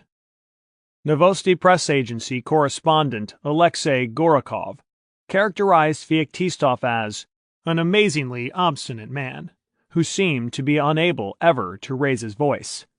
This obstinacy sometimes almost drove Korolev mad. It was nevertheless Feoktistov's team which was given the task of drawing up tentative plans for a manned spacecraft. Being much older than his colleagues and possessing a degree in rocket designing, Gorakov says that Feoktistov enjoyed incontestable authority in the group. It is telling that, despite political pressure, the future cosmonaut refused to ever join the Communist Party. OKB-1 engineer and later cosmonaut Oleg Makarov once said of Feoktistov that he set the pace. He had a bright head. I think he saw the spaceship before it was built. We younger engineers learned from him. By May 1958, Feoktistov and his team were working steadily on some early designs of what was known as Object OD-2, a craft intended for spaceflight and manned occupancy. That month, he presented his team's concepts to Korolev, and on that day, the world's first manned spacecraft was born. He was highly inspired by them. Feoktistov recalled of Korolev's reaction. Korolev studied the many proposals and settled on what he felt was the best option. He subsequently ordered Feoktistov's team to deliver full design reports. All other ideas and prototype designs were abandoned, and he issued instructions that everyone was to concentrate their efforts solely on the design of the manned spacecraft, which became known as Vostok East, after a suggestion by members of the design team. 2 months later, the proposals were back with Korolev, and he gave the go-ahead to build the Vostok spacecraft. Less than 3 years later, Yuri Gagarin flew a Vostok into orbit, becoming the world's first space traveler. On the day before the flight, Feoktistov extensively briefed Gagarin on the operation of the spacecraft, and the cosmonaut flew carrying instructions from Feoktistov on how to manually override the Vostok's automatic systems if necessary. He was a real meticulous scientist, Gagarin would later write. Other flights took place, and triumph followed triumph. While the American manned space program toiled along at a steady pace, the Soviets seemed invincibly superior with their Vostok spacecraft and rocket technology. But the achievements were mostly politically driven. Ostensibly creating space spectaculars with ease, they were actually stretching their technological capabilities to the limit. This seeming success, and the propaganda associated with these flights, would actually cause overwhelming difficulties, as the incumbent Soviet premier, Nikita Khrushchev, continually exerted pressure on Korolev and his design bureau to pull off ever bigger space triumphs. Korolev was of the opinion that he and his engineers could turn the Vostok capsule into a 2-pilot spacecraft, but this seemingly did not satisfy Khrushchev or his urgent need for international recognition and prestige. The Americans were relentlessly pressing ahead with their 2-man Gemini program, and Khrushchev wanted to maintain the lead. It is therefore likely that he insisted on a flight carrying 3 men in a single spacecraft, and his formal demand was relayed to Korolev. The 6 Vostok missions had been a great achievement for the Soviet space program. They had established that it was possible to fly into space, perform basic functions while in orbit, and return the cosmonauts to Earth safely. These were test flights, and apart from the purely propaganda-based selection of Tereshkova, were flown by cosmonauts recruited from the Soviet Air Force. Air Force chiefs had made it very clear that they were totally against any plans to include scientists and doctors in the early cosmonaut selections, which would take away any precious seats from the pilot cosmonauts. However, with plans for a highly automated two-person Voskhod, Sunrise, spacecraft on Korolev's drawing boards as an intermediary precursor to the Soyuz craft, crew requirements changed. Korolev had determined that there was no real need for a two-pilot operation, and it was time to think of selecting and flying space researchers, scientists, physicians, engineers, and even journalists into space. His visionary concepts did not sit well with the military's hierarchy. Nevertheless, Korolev's views did not go unheeded. The medical services staff of the Soviet Ministry of Defense, initially opposed to the idea, was forced to screen up to 30 possible observer participants and the same number of physicians in April 1964. From these, 6 received approval to begin cosmonaut training. At the same time, 36 candidates were also being screened after their selection by the Academy of Sciences and the Ministry of Health. 14 passed the medical board examinations, and this number was eventually reduced to 10 by the evaluation committee. They finally announced that 5 were suitable for cosmonaut training. This number would include Institute of Medical Biological Problems physician Boris Yegorov, then aged 27. Boris Borisovich Yegorov was born in Moscow on November 26, 1927, the son of Boris Grigoryevich Yegorov, a leading brain surgeon and politically a very influential man. His father's powers probably had quite a bearing on his selection for the Voskhod program. His mother, Anna Vasilyeva, was a prominent eye doctor who died when Boris was just 14. During his 8th grade at school, Boris developed an interest in technology, especially radio engineering, and began rebuilding broken radios.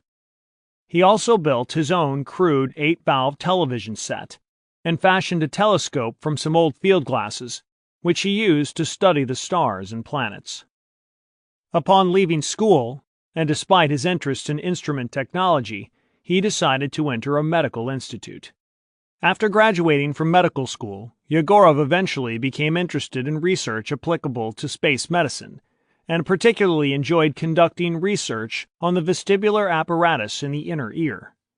Joining a Moscow-based research institute, he was part of the post-flight medical support team for the first 2 cosmonauts in 1961, as well as one of the first investigators of German Titov's illness in space, later attributed to space adaptation syndrome. In August 1961, shortly after Titov's flight, the department head of Yegorov's research institute approached the young physician. Academician Oleg Gazinko, the chief of space medicine in the Soviet Union, was a man of considerable influence. He asked Yegorov if he would consider taking part in a planned space mission in order to conduct medical tests on its crew. The prospect delighted Yegorov, and he agreed to be nominated. After his selection as a Voskhod flight candidate, Yegorov was one of the 7 trainees who arrived at the Cosmonaut Training Center in June 1964. This number was later trimmed to 5 when 2 candidates dropped out for medical reasons. As a full member of the Academy of Medical Sciences, Yegorov's father had become well acquainted with Sergei Korolev, and so championed his son as the best candidate for the position of spaceflight physician. Korolev looked over the young man's resume and discovered that he actually had quite strong qualifications. He read that the younger Boris Yegorov, a civilian, had worked for some time at the Air Force's Institute of Aviation and Space. He had been associated with medical tasks involving the first cosmonauts, and his work in this area had been glowingly acknowledged by Gazinko. The only problem for Yegorov, who was otherwise in excellent health, was his poor eyesight. However, it was reasoned that since he would have nothing to do with piloting the craft, he could potentially fly on the upcoming Voskhod mission. 14 OKB-1 Bureau candidates had also been nominated on May 17th, of whom 8 were deemed medically qualified. Ultimately, only one candidate from this group was nominated for spaceflight training. Then, it was discovered that the sole candidate had suffered a spinal injury that would not only preclude him from parachute training, but would also restrict him to space flights of less than a day's duration. Korolev personally intervened, and in this way, Konstantin Feoktistov was cleared to become a cosmonaut candidate. When it was decided that Vostok would be reconfigured into a 3-person craft, Feoktistov is said to have declared that it was an unsafe concept and that he wanted no part of such a hazardous scheme. He is also said to have confronted Korolev with his views, but the chief designer had a small inducement up his sleeve that he had worked out with his political superiors.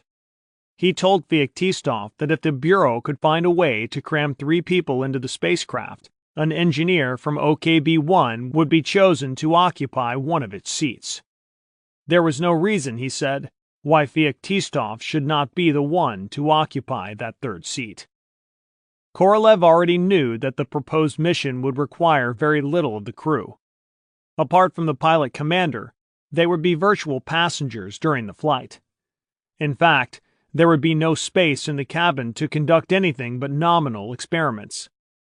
The 3 cosmonauts would be jammed together like stellar sardines. To save space and weight, it had already been decided to eliminate ejection seats from the design, which caused the engineers much consternation. This meant no escape would be possible for the crew if the dangerous launch phase went awry, and it also meant the cosmonauts were in for a particularly heavy landing at the end of the mission. Instead of parachuting from the spacecraft, the crew would have to land inside. For this reason, a 2nd spacecraft parachute was added, and the crew members were seated in shock-absorbing couches. To further minimize the impact and risk of injury on landing, a small but powerful rocket, designed to fire momentarily just before touchdown, was attached to the base of the spacecraft. An uneasy decision had also been made to dispense with spacesuits. The Vostok spacecraft was essentially a good design, but not so good that fundamental safeguards such as spacesuits and ejection seats could be discarded. Feoktistov had to weigh the excitement of an opportunity to fly in space against the potential danger of flying in a spacecraft whose safety had been fundamentally diminished. But as he told researcher Bert Viz in 1992, it was a long-held dream of his to journey into the cosmos. I was the leader of the team dealing with design and construction of the spaceships, including the Vostok. After the first unmanned tests of the Vostok, I proposed to transform it into a piloted craft as quickly as possible. I proposed this to Korolev. Since these were rather scary decisions that had to be made, I thought it would be necessary that I would be the first to fly on this new craft. He was absolutely opposed to this, but he still felt that he owed me something, and I have always thought that my flight on the Voskhod was a reward for my work on Vostok. We started work on Vostok in 1958, and in June 1964, he let me get started training for the flight with the Voskhod. Documentation and recorded oral histories seem to indicate that Feoktistov had no real reluctance about redesigning the Vostok spacecraft once he had the incentive of being one of the crew. In fact, Feoktistov appears to be the one who first proposed the risky idea of eliminating the spacesuits and ejection systems. Despite Korolev's promise to get him one of the 3 seats on the spacecraft, Feoktistov's selection was far from certain. When Nikolai Kamenin heard that the design engineer was a candidate, he is said to have flown into a rage. He wanted to know how anyone could put a man into a spaceship if he suffers from ulcers, nearsightedness, deformation of the spine, and gastritis. In fact, doctors had supplied Kamenin with documents stating that Feoktistov was unfit for spaceflight. Then Korolev began to exert some pressure of his own and had the Deputy Minister for Health sign a favorable medical certificate. Air Force detractors, including Kamenin, then had to back down, but with great reluctance. Feoktistov was now guaranteed a seat. He told Bert Viz that his cosmonaut training began on the 10th of June and was completed early in October. They didn't have to teach me all the technical sides, of course. I invented it all myself. I'm a technical intellectual who never does any exercise, so I had to spend the whole 4 months in physical training. On October 9, 1964, the Soviet State Commission formally, but covertly, announced the assignment of 3 cosmonauts, including Boris Yegorov and Konstantin Feoktistov, to the first flight of the Voskhod spacecraft. All aspects of the flight and crew would remain top secret until the launch took place a few days later. Commanding Feoktistov and Yegorov on the mission, then planned for a single day, but with provisions for 2, was a pilot from the first cosmonaut group selected in March 1960, Vladimir Komarov. A native of Moscow, Komarov was a 37-year-old Air Force fighter pilot who had once been assigned to the Soviet Air Force Research Institute. He was born in Moscow on March 16, 1927, to Mikhail Yakovlevich Komarov and Ksenia Ignativna Komarova. His father was not a highly educated man and supported the family by working as a janitor, porter, storekeeper, and laborer. Komarov grew up in a large, rambling apartment complex on 3rd Meshchinskaya Street, which was home to 12 families. Although it was crowded and the children had only a small grassy area in which to play, everyone got along well. Vladimir Komarov was nearly 7 when he first became interested in flying, a result of listening with his family to the real-life drama of the stricken icebreaker Chelyushkin in February 1934. The vessel had become stuck in pack ice during the scientific expedition in the Chukovsk Sea at the far eastern tip of Siberia. The 104 men and women on board took refuge on the ice field, where they were stranded as their ship was slowly crushed.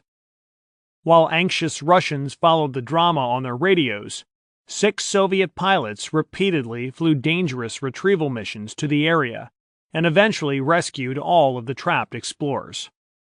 For their bravery, the pilots were the first to receive the supreme award of their country, the title of Hero of the Soviet Union.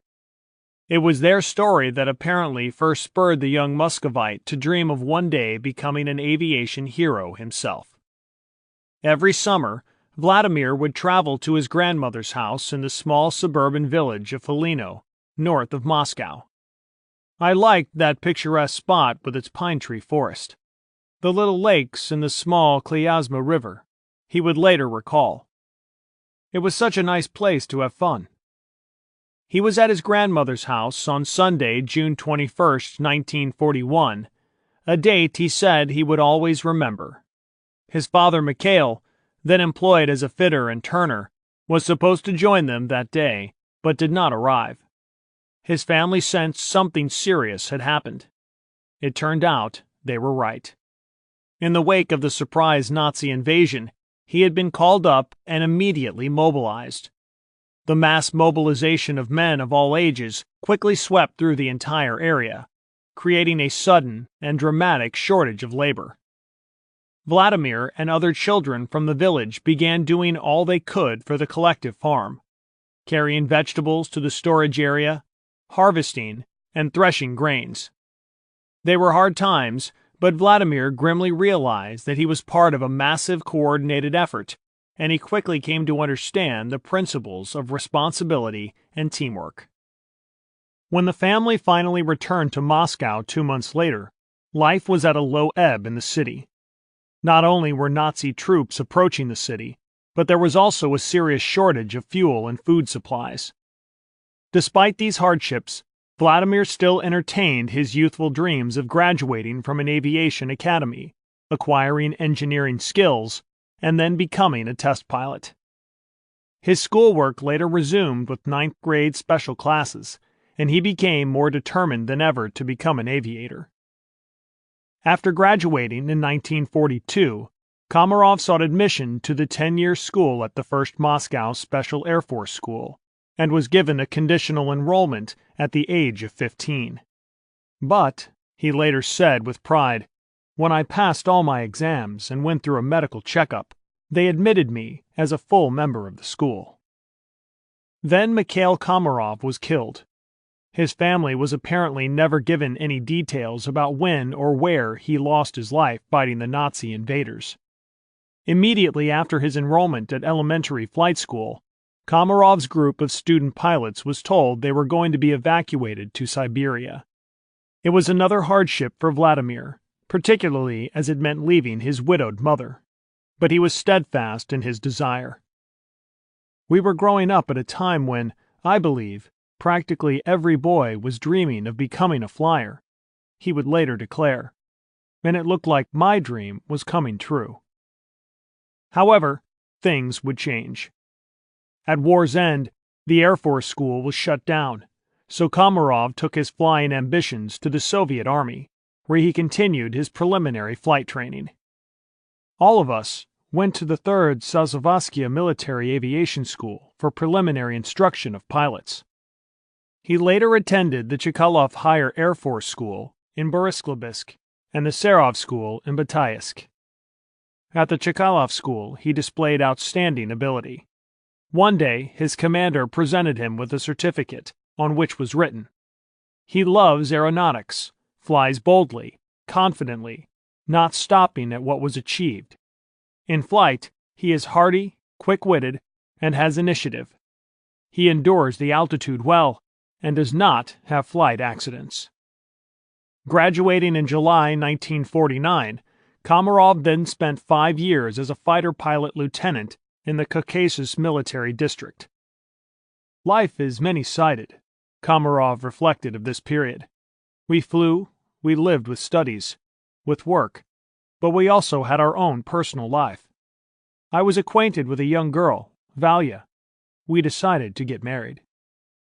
His Valya was Valentina Yakovlevna Kiselyova, and the young couple became husband and wife on October 21, 1950. They would have 2 children, a son they named Yevgeny, and a daughter, Irina. In 1954, Komarov attended the Zhukovsky Air Force Engineering Academy, where 3 years later he received an engineer's diploma. Late in 1959, he became a test engineer at the Ministry of Defense's Central Scientific Research Institute, and was working there when he was invited to apply for the first group of cosmonauts. He was the only member of the group with any test piloting experience. When Yuri Gagarin first met Komarov, his initial impression was that he was older than the rest of us. Komarov was indeed at a disadvantage during the regime of physical training, but he excelled in the academic classes despite missing 6 months' training in mid-1960 because of a hernia operation, which ruled him out for an early Vostok mission. Then, 2 years later, in a development reminiscent of Deke Slayton's situation, doctors discovered a problem with Komarov's heart. After a long session in the centrifuge, doctors had carried out some routine checks on Komarov and detected a minor abnormality, called an extrasystole, a small independent contraction of the heart. He was immediately removed from training, and for a time his cosmonaut career seemed to be at an end. In contrast to Slayton, however, Komarov's doctors eventually decided that a slightly irregular heartbeat would not affect Komarov's performance in space, although they were reluctant to pronounce him fully fit for flight. Yuri Gagarin would later write that there were grave doubts about his future participation in space flights. It required great persistence on his part to convince the doctors. Komarov was eventually cleared to return to flight training, but he had come very close to washing out of the program. After all his problems had been resolved, the highly regarded Komarov was soon under consideration for an important mission. His tenacity in the face of a career-ending problem had paid off handsomely for him. "I will never forget the day when I was appointed commander of the Voskhod crew," he would later recall. "A dream had come true." In the days leading up to the mission, clues emerged that a new spectacular was being planned. The government newspaper, Izvestia, began to hint that Marina Popovich, wife of the Vostok 4 pilot, was a possible leading contender. The newspaper said that she had finished the higher aviation school and has now left for a distant business trip. When Pavel Popovich was asked by an Izvestia reporter if his wife was preparing for new flights, he cryptically responded, "The machine with which she is now familiarizing herself is considerably more powerful than the one in which she set a new speed record 2 months ago."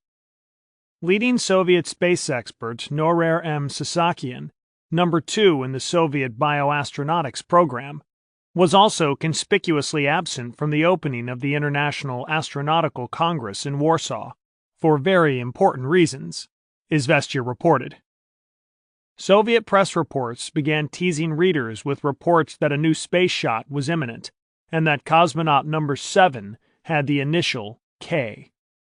The anonymity of the cosmonauts participating in the flight had unintentionally humorous consequences.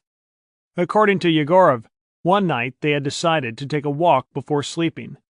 On their return to the security gate, the lone guard challenged the 3 men, saying they could not enter because the cosmonauts were sleeping. They must not be disturbed. Komarov began to explain, but the guard abruptly cut him short, saying, "My orders are to let no one in."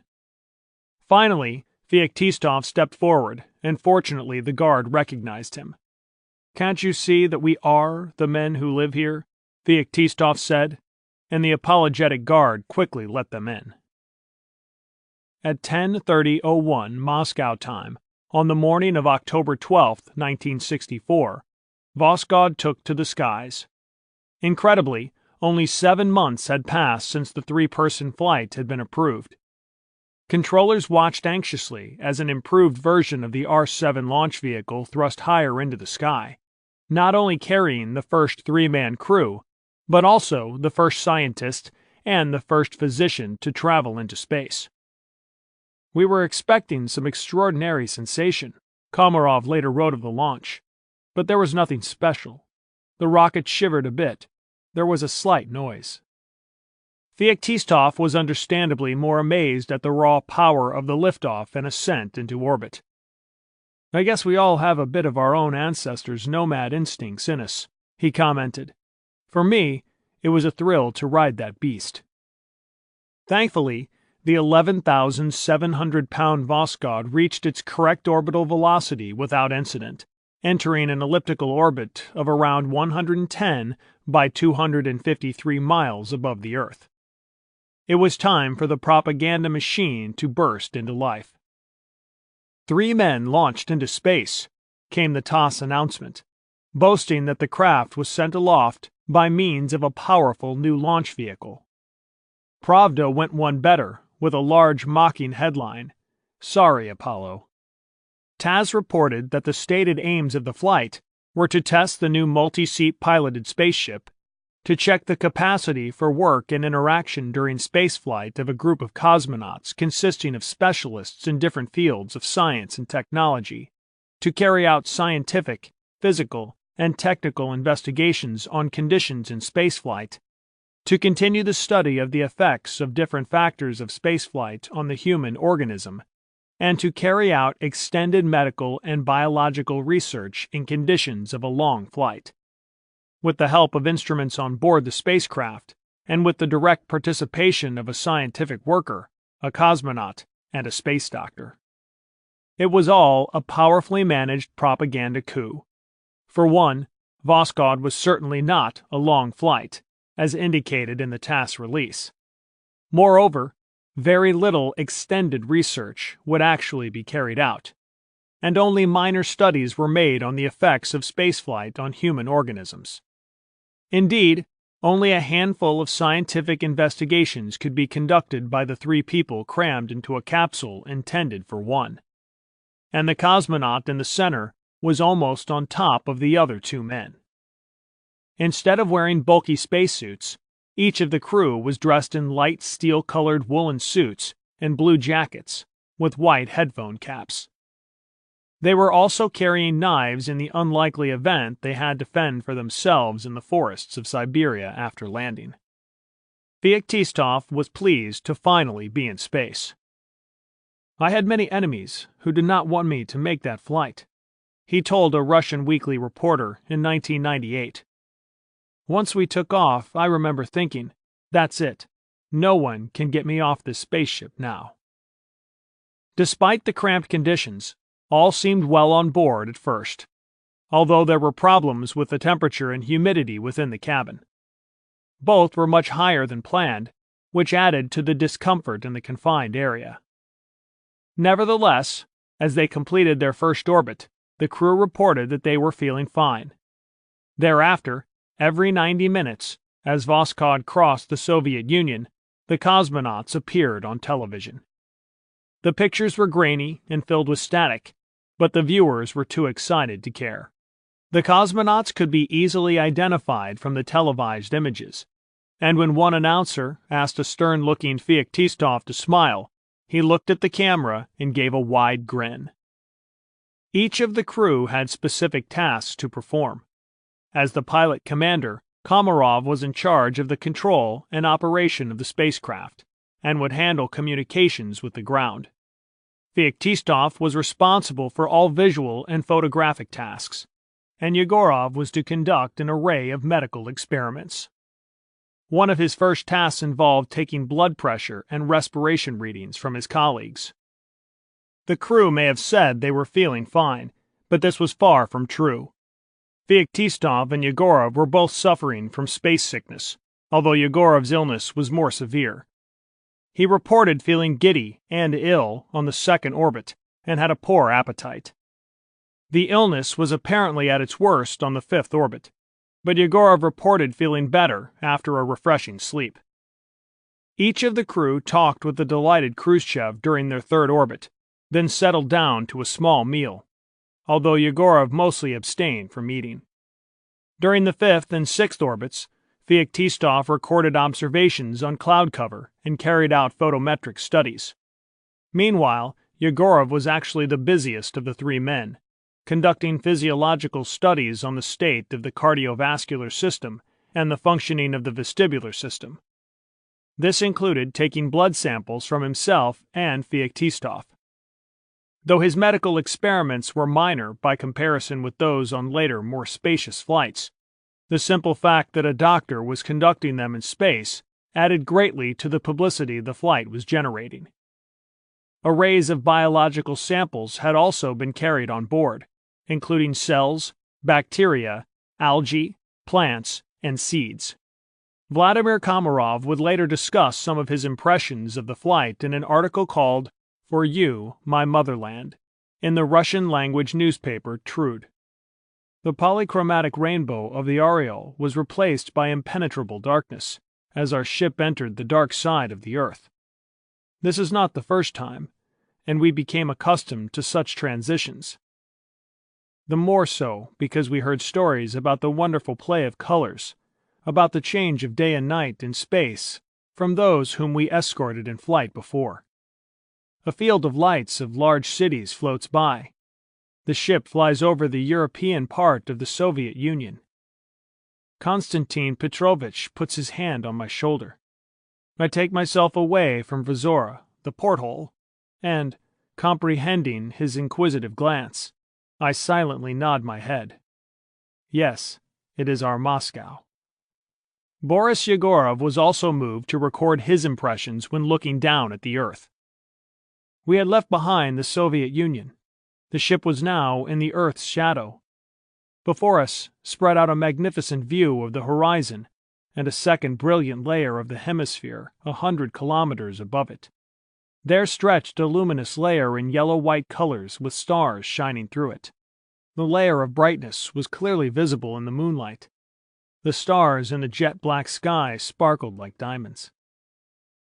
As the flight progressed, Feoktistov performed a photographic observation of the Earth and conducted experiments on the behavior of fluids in weightless conditions. Meanwhile, Yegorov continued his observation of the condition and behavior of the crew, as well as some minor research into pain and tendon reflexes. As Yegorov later explained, the crew also enjoyed some lighter moments. During our meal, we took our weightless food not just with our hands, but tried catching it with our mouths. It was a sort of a hunt we made not just for fun, but also to analyze weightlessness. It was very funny, though, and we were laughing throughout the whole meal. When the medical equipment came down and floated in front of us, we called it our Sputnik. Toward the end of their third orbit, while Voskhod was flying over the Atlantic, Yegorov witnessed another unique phenomenon. Columns of yellow light, hundreds of kilometers tall, rising at right angles to the black horizon, towered above a layer of brightness that shrouded the Earth. They fringed the entire visible horizon for about 2,000 kilometers.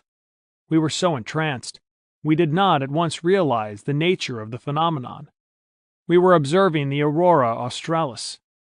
In the cosmic stillness, the columns of yellow light stood motionless, like an immobilized fire, and through them the stars glittered coldly. Feoktistov told the authors that there had been many other memorable moments and sights during the flight. The most exciting experience was obviously the feeling at the stage of the journey where the ship was taken into orbit. Commenting on the unforgettable things he had seen, he listed the rising and setting of the sun, the observation of layers of brightness above the horizon before the ship would leave the shadow of the Earth, and the fast-moving, recognizable but very unusual colorful map of the Earth's surface. He also agreed with his companions that the auroras were easily the most spectacular sights they witnessed during their flight. The crew of Voskhod began preparing for re-entry less than 24 hours into the mission. Without much hope of success, Komarov requested a further 24 hours in orbit, declaring that the crew was involved in many interesting experiments and studies.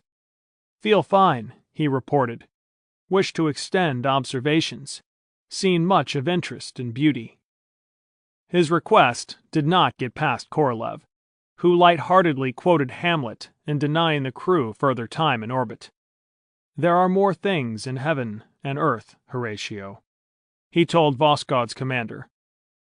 The crew was disappointed, but confirmed they would stick to the schedule and return that day. Re-entry went without a hitch, and as they approached the ground under parachutes, the new braking rockets functioned perfectly, easing Voskhod to the ground.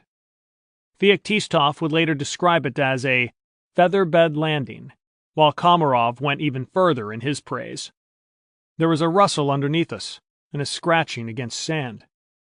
Korolev was well aware of the dangers to the crew of landing inside their capsule, and nervously paced the control room floor until news reached him of the crew's safe return, 193 miles northeast of the town of Kustini. Voskod's mission had carried the crew on a 16-orbit flight lasting 24 hours and 17 minutes. The chief designer knew it had been an incredibly perilous undertaking. He was both relieved and perhaps a little surprised that it had gone so well. "Is it really true that the crew has returned from space without a single scratch?" he repeatedly asked controllers. A bigger surprise was in store for the 3 crew members. Still celebrating their safe return, they were expecting to receive the telephoned congratulations of Soviet Premier Nikita Khrushchev. No such call came, and the crew was surprised to hear that they were to return immediately to the launch area at Teruatom before flying back to Moscow. They would soon learn that certain events had taken place during the 24 hours they were in space. Khrushchev was no longer in a position of power. He had been deposed following a special meeting of the Central Committee of the Communist Council of Ministers, and a trio of leaders now assumed leadership. The 3 men now in power were President Nikolai Podgorny, First Secretary of the Central Committee Leonid Brezhnev, and Chairman of the Council of Ministers Alexei Kosygin. Khrushchev's happy telephone call to the crew in orbit had actually been his last public act. When the 3 cosmonauts returned to a triumphant welcome in Moscow, they were congratulated by 2 of the 3 new leaders, Brezhnev and Kosygin, who met them at Vnukovo Airport. Korolev's Shakespearean quote had been lent an added poignancy by these events. In spite of the many hazards associated with their flight, the three men had performed remarkably well. Vladimir Komarov had confirmed with this flight that he was a highly qualified and consummate cosmonaut pilot. Eventually selected to pilot the first Soyuz mission, he would become the first cosmonaut to fly in space twice. Though he would make 2 successful launches, however, he would only return alive from his first mission. He had survived the risky Voskhod flight, but his luck with untried spacecraft would not last. 30 months after his Voskhod mission, he would perish while test flying Soyuz 1. After his spaceflight, Boris Yegorov remained active in spaceflight medicine, but he would never fly in space again. His sudden fame seemed to have changed his life completely. As Russian space writer Alexander Sebelnikov explained, after a successful flight, he left his family, a wife and small son, and hurled himself into a sensational marriage to the famous Russian movie star Natalia Vativa. The second marriage did not last, and Yegorov went on to marry yet another movie star. This union also failed. In all, he was married 4 times, a record that would not have impressed mission planners. His medical career, however, did not suffer. He became the director of a biomedical research institute, but died of natural causes at the comparatively young age of 57 on September 12, 1994. Konstantin Feoktistov fully intended to fly in space again, but it was not to be. He fought bitterly with Kamenin to be allowed to fly the second Soyuz flight, but was rejected. In the meantime, he worked on many future manned space project designs, including developing the technology needed for rendezvous and docking, and setting the dimensions of the Soyuz spacecraft. He also worked on the designs of the Salyut space stations, which he hoped to visit in person, but once again was thwarted. The fact that he had just divorced his second wife apparently also placed his future as a cosmonaut in doubt. He worked instead on the missions as a flight controller. At last, in 1980, Feoktistov managed to get himself assigned to a crew, along with his old colleague, Oleg Magarov, for a mission to the Salyut 6 space station. "I think it's high time I went up again to take a look for myself," he said at the time. But just days before launch, he was pulled from the crew for medical reasons. In the meantime, Feoktistov's characteristic outspokenness was not making him many new friends. When he made one public criticism too many about the direction of the space program, he was forcibly retired. Feoktistov formally left the cosmonaut team in 1987 and the Russian space program in 1990. He then began teaching at a technical institute. He is no longer recognized on the streets of Moscow, but says he has very few regrets in life, apart from always having longed for a second flight. The Voskhod venture opened a door to outer space. The then 75-year-old told a Russian TV journalist in 2001, "And I hoped to walk through that door once again on a serious and longer space mission. It would be very interesting to do this. Besides, I would do some research. It would be useful from the point of view of what is in the upper age limit for cosmonauts and anyone in general who would want to fly.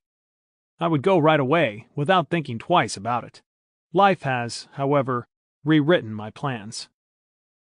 In 1990, Korolev's deputy, Vasily Mishin, spoke frankly about the many hazards associated with the flight of the first Voskhod in an interview by G. Solokudinov for Ogonyok magazine. "Was it risky?" he responded when asked about the dangers. "Of course it was. It was as if there was sort of a 3-seater craft and, at the same time, there wasn't. In fact, it was a circus act, for 3 people couldn't do any useful work in space. They were cramped just sitting, not to mention that it was dangerous to fly. But in the West, they drew the conclusion that the Soviet Union possessed a multi-seat craft. It would never have entered anyone's mind there that we would send a crew into orbit without the appropriate means of rescue. It was good that everything turned out all right, but what if it hadn't? Chapter 10: Stepping into the Void, Part 2. The fortunate success of the risky gamble might have made the Soviet spaceflight planners pause and take the time to build on their experiences. Instead, they pushed on with an even more daring Voskhod mission. Originally, both the Americans and the Soviets planned to conduct the first-ever extravehicular activity, EVA, more commonly known as a spacewalk, in a careful, progressive process as part of their gradual space testing. It was known that such an operation outside of the relative protection of a spacecraft would be an extremely hazardous undertaking, and the Soviets even planned to send animals on spacewalks before risking humans. However, when NASA openly announced its plans for a stand-up astronaut EVA from its new Gemini spacecraft sometime in 1965, the Soviets decided to trump their rivals yet again with another spectacular space first. In order to achieve this, the designers would need to adapt what was already a technological dead end, the Voskhod spacecraft, and further delay development of the new generation Soyuz spacecraft. The timing and method chosen were not ideal, and once again, a logical, progressive program was being sacrificed for the sake of propaganda. Yet the achievement would ultimately be no less impressive.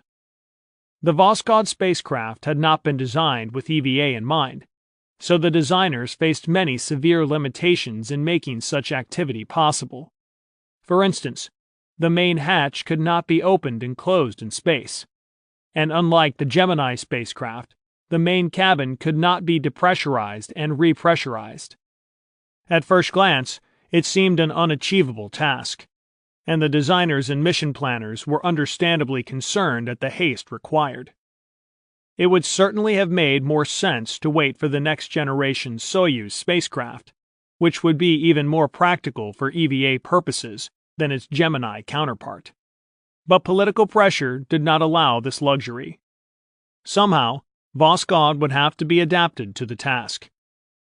If it was not possible to depressurize the main cabin or open the main hatch, the designers concluded that a second chamber would be needed for a spacefarer to enter, seal the chamber from the crew compartment, and then open to the vacuum of space. Though it was possible to create an extra side egress hatch, adding a permanent second chamber to the side of the ball-shaped Voskhod was never an option.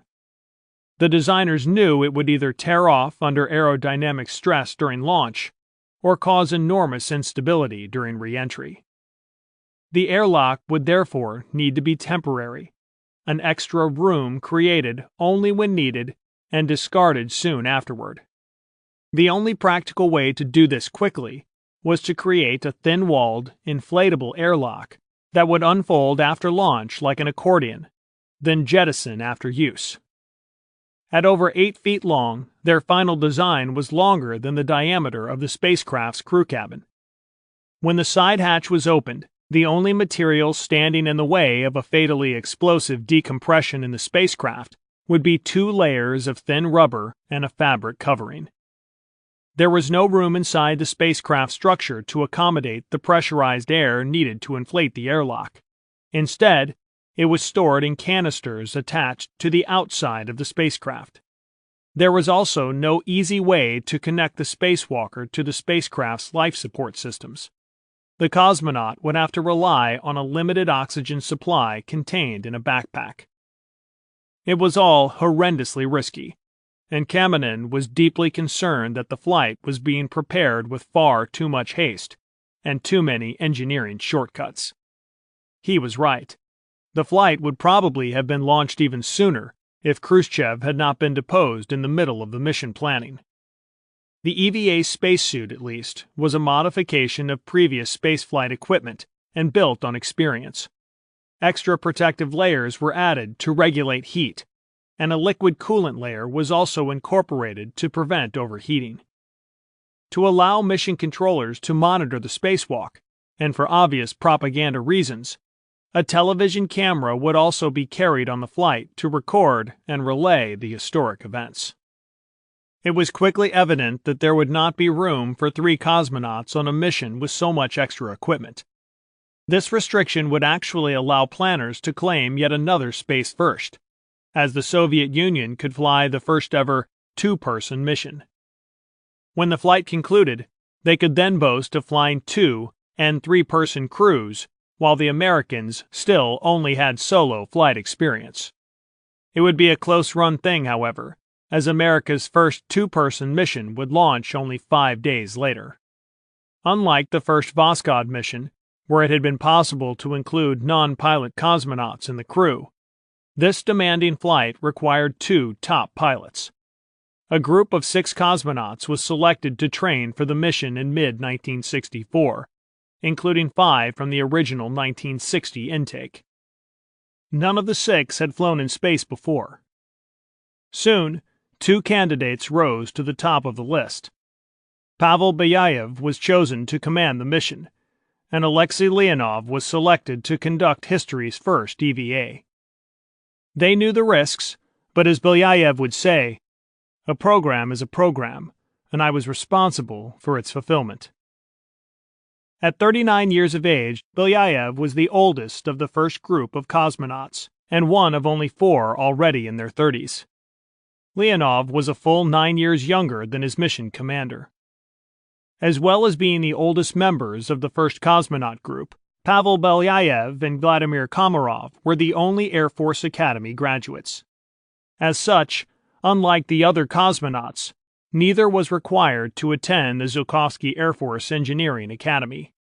Belyayev had the most flying hours of them all, and was also a veteran of World War II. As the highest-ranking military officer in the first selection group, he was made their commander and retained the position until Gagarin was entrusted with it. Leonov, in contrast, was a lieutenant, the lowest-ranking member of the team. Pavel Ivanovich Belyayev was born on June 26, 1925, in the village of Chelistchevo in the Vologda region of the USSR. Situated between Moscow and St. Petersburg, Vologda is a region of lakes and forests that is very popular with tourists. Ivan Parmenovich Belyayev, Pavel's father, was a physician's assistant who had been disabled in World War I.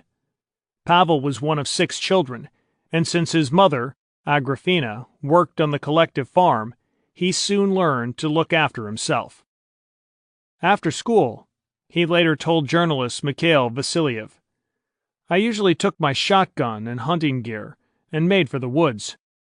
When I was in 5th grade, I was already regarded as a professional hunter." His self-reliance was a useful personal trait. Neither of his parents would live long enough to see their son fly in space. While in 6th grade at school, Pavel's father presented his son with a single-barrel shotgun, and he was soon hunting by himself in the nearby forests. An excellent rifle marksman, Pavel dreamed of earning a living as a hunter when he was older. But at the age of 12, he and his family moved to the Kamensk-Uralsky region in southwestern Siberian Russia. The area was well known for mining and the manufacture of steel and aluminum. So not surprisingly, Pavel's first job at the age of 16 was in a pipe factory as a lathe operator, helping the war effort. He then read in the local newspaper that applications were being accepted to a special Air Force school in Sverdlovsk. He decided to apply, but was told there was no room in the hostel for students from out of town. He later tried to volunteer for service in a fighting ski unit, but was rejected because he was too young. In May 1943, at age 18, the impatient youth finally received his call-up papers and was assigned to the Stalin Naval Air School at Yeisk on the Azov Sea in 1944. He graduated from the school in 1945, in time to take part in aerial combat against the Japanese in the Far East. He remained stationed in the Pacific until 1956, when he attended the Air Force Academy. While in the Far East, he met and married Tatiana Prikazchikova, and they soon had 2 daughters, Irina and Ludmila. On graduation in 1959, he became a squadron leader with the Black Sea Fleet Air Regiment. 1 year later, he was a cosmonaut. Both Komarov and Belyayev had medical issues that kept them out of the running for the earliest missions. In Belyayev's case, he double fractured his left leg just above the ankle during parachute training in the first year. By the time he recovered, he was over a year behind the others, and some wondered if he would be allowed to resume cosmonaut training. There was no guarantee that I would remain in the detachment, Belyayev would later reflect. Everything depended on the skill of the doctors. I am very grateful to them. Luckily, he had impressed the trainers with his ability to withstand very high G-forces, seemingly with no effect. They had also noted his calm demeanor when he quickly extinguished a potentially hazardous electrical fire in the isolation chamber. Belyayev pushed himself hard with a demanding exercise program and therapy regimen, proved that his leg had fully healed by resuming parachute training, and was allowed to stay on the cosmonaut team. In 1963, Belyayev helped to choose and train the next group of cosmonauts. By this time, he had become very well respected by his colleagues, although they noted that he was generally very reserved and quiet, unless the subject was aviation. "I find speaking rather difficult," he once said, "and in addition, I don't like talking. Perhaps this is because I am not a good talker.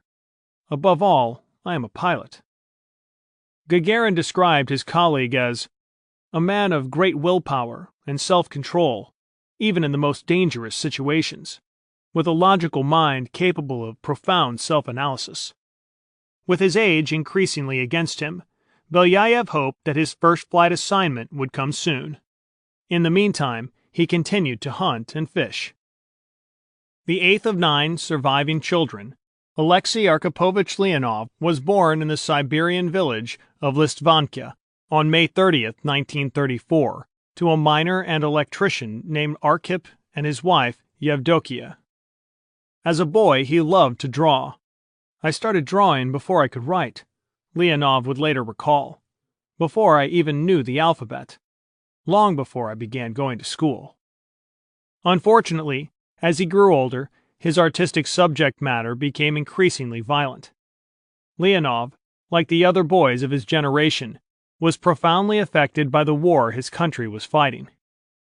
"We experienced the hardship, grief, and suffering that war leaves in its wake," Leonov wrote. "There were all kinds of shortages. We can never forget this." Like so many youths in the village, his school shoes had holes in their soles, and his school bag was an old gas mask carrier.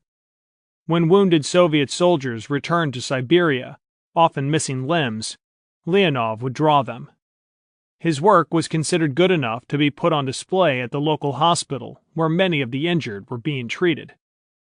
Unfortunately, the family not only suffered from external dangers, but also from hostile fellow villagers. When Leonov was only 3 years old, his father was imprisoned for alleged anti-communist activities. The charges were untrue, Leonov maintains, but nevertheless his family was forced to move out of Listvanka, while their neighbors stole everything they owned, including the clothes they were wearing. It was a tough lesson for such a young child, and the experience left Alexei with a somewhat ambivalent attitude toward authority. He was a mischievous child, one who liked to pull at girls' pigtails, he admits. However, his pranks never rose to the level of bullying. In fact, he was more often the target of bullies than the instigator. On one such occasion, he was happily floating in the village pond when some older boys decided to target him. Leonov had never learned to swim, and so had tied knots in his wet trouser legs, filled them with air, and was using them as a flotation device.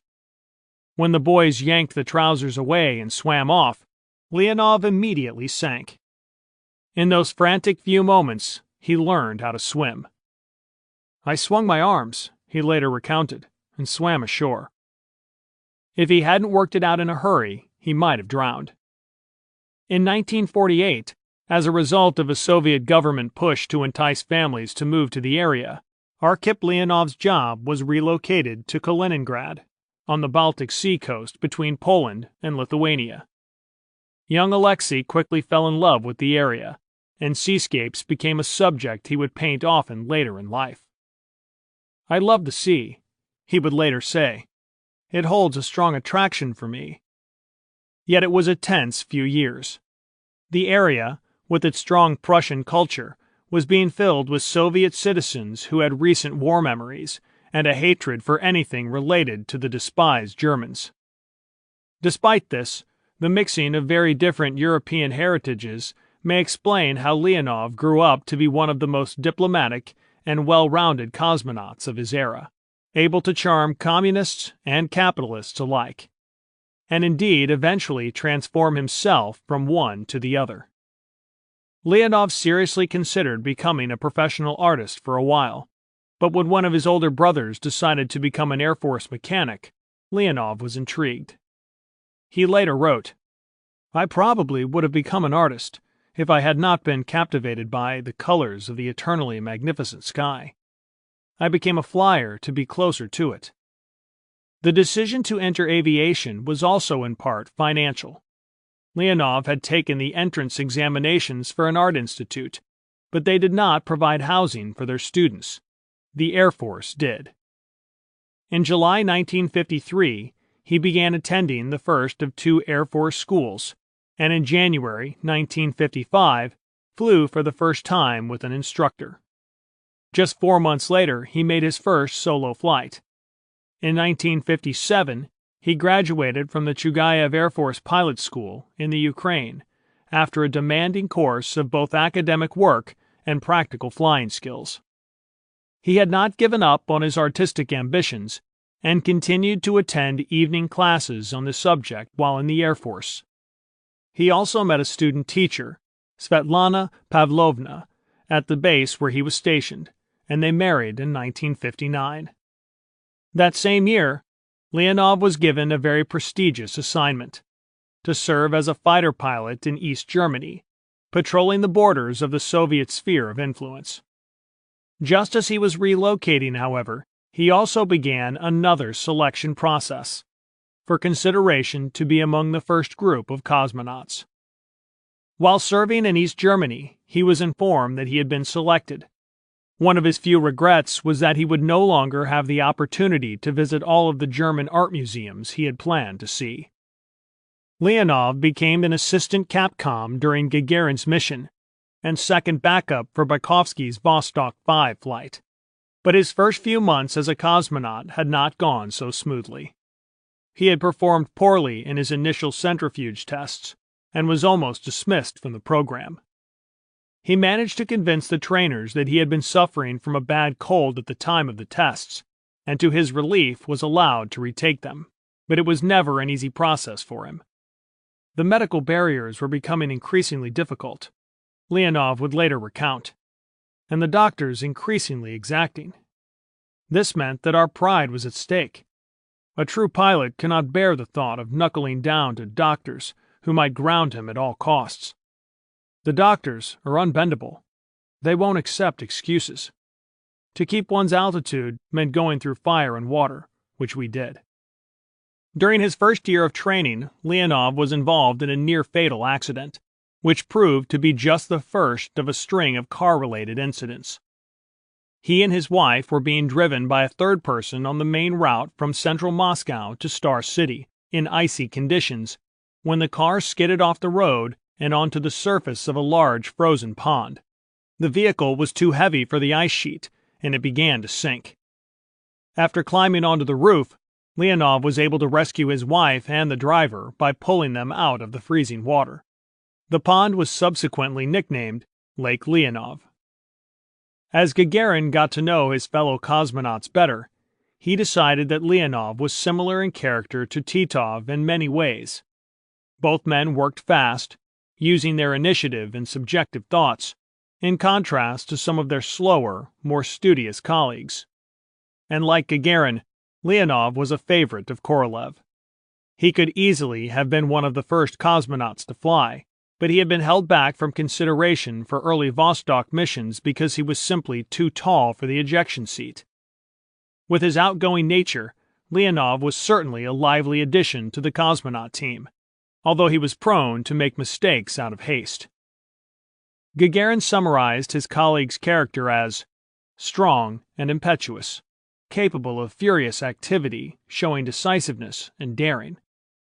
Leonov certainly impressed his parachute instructors, one of whom said, "He stood out from the group of cosmonaut trainees for his strong will, rapid mastery of new skills, and ability to adapt to extraordinary circumstances." With a winning combination of physical fitness and parachute skills, Leonov was a natural to join Belyayev on Voskhod 2.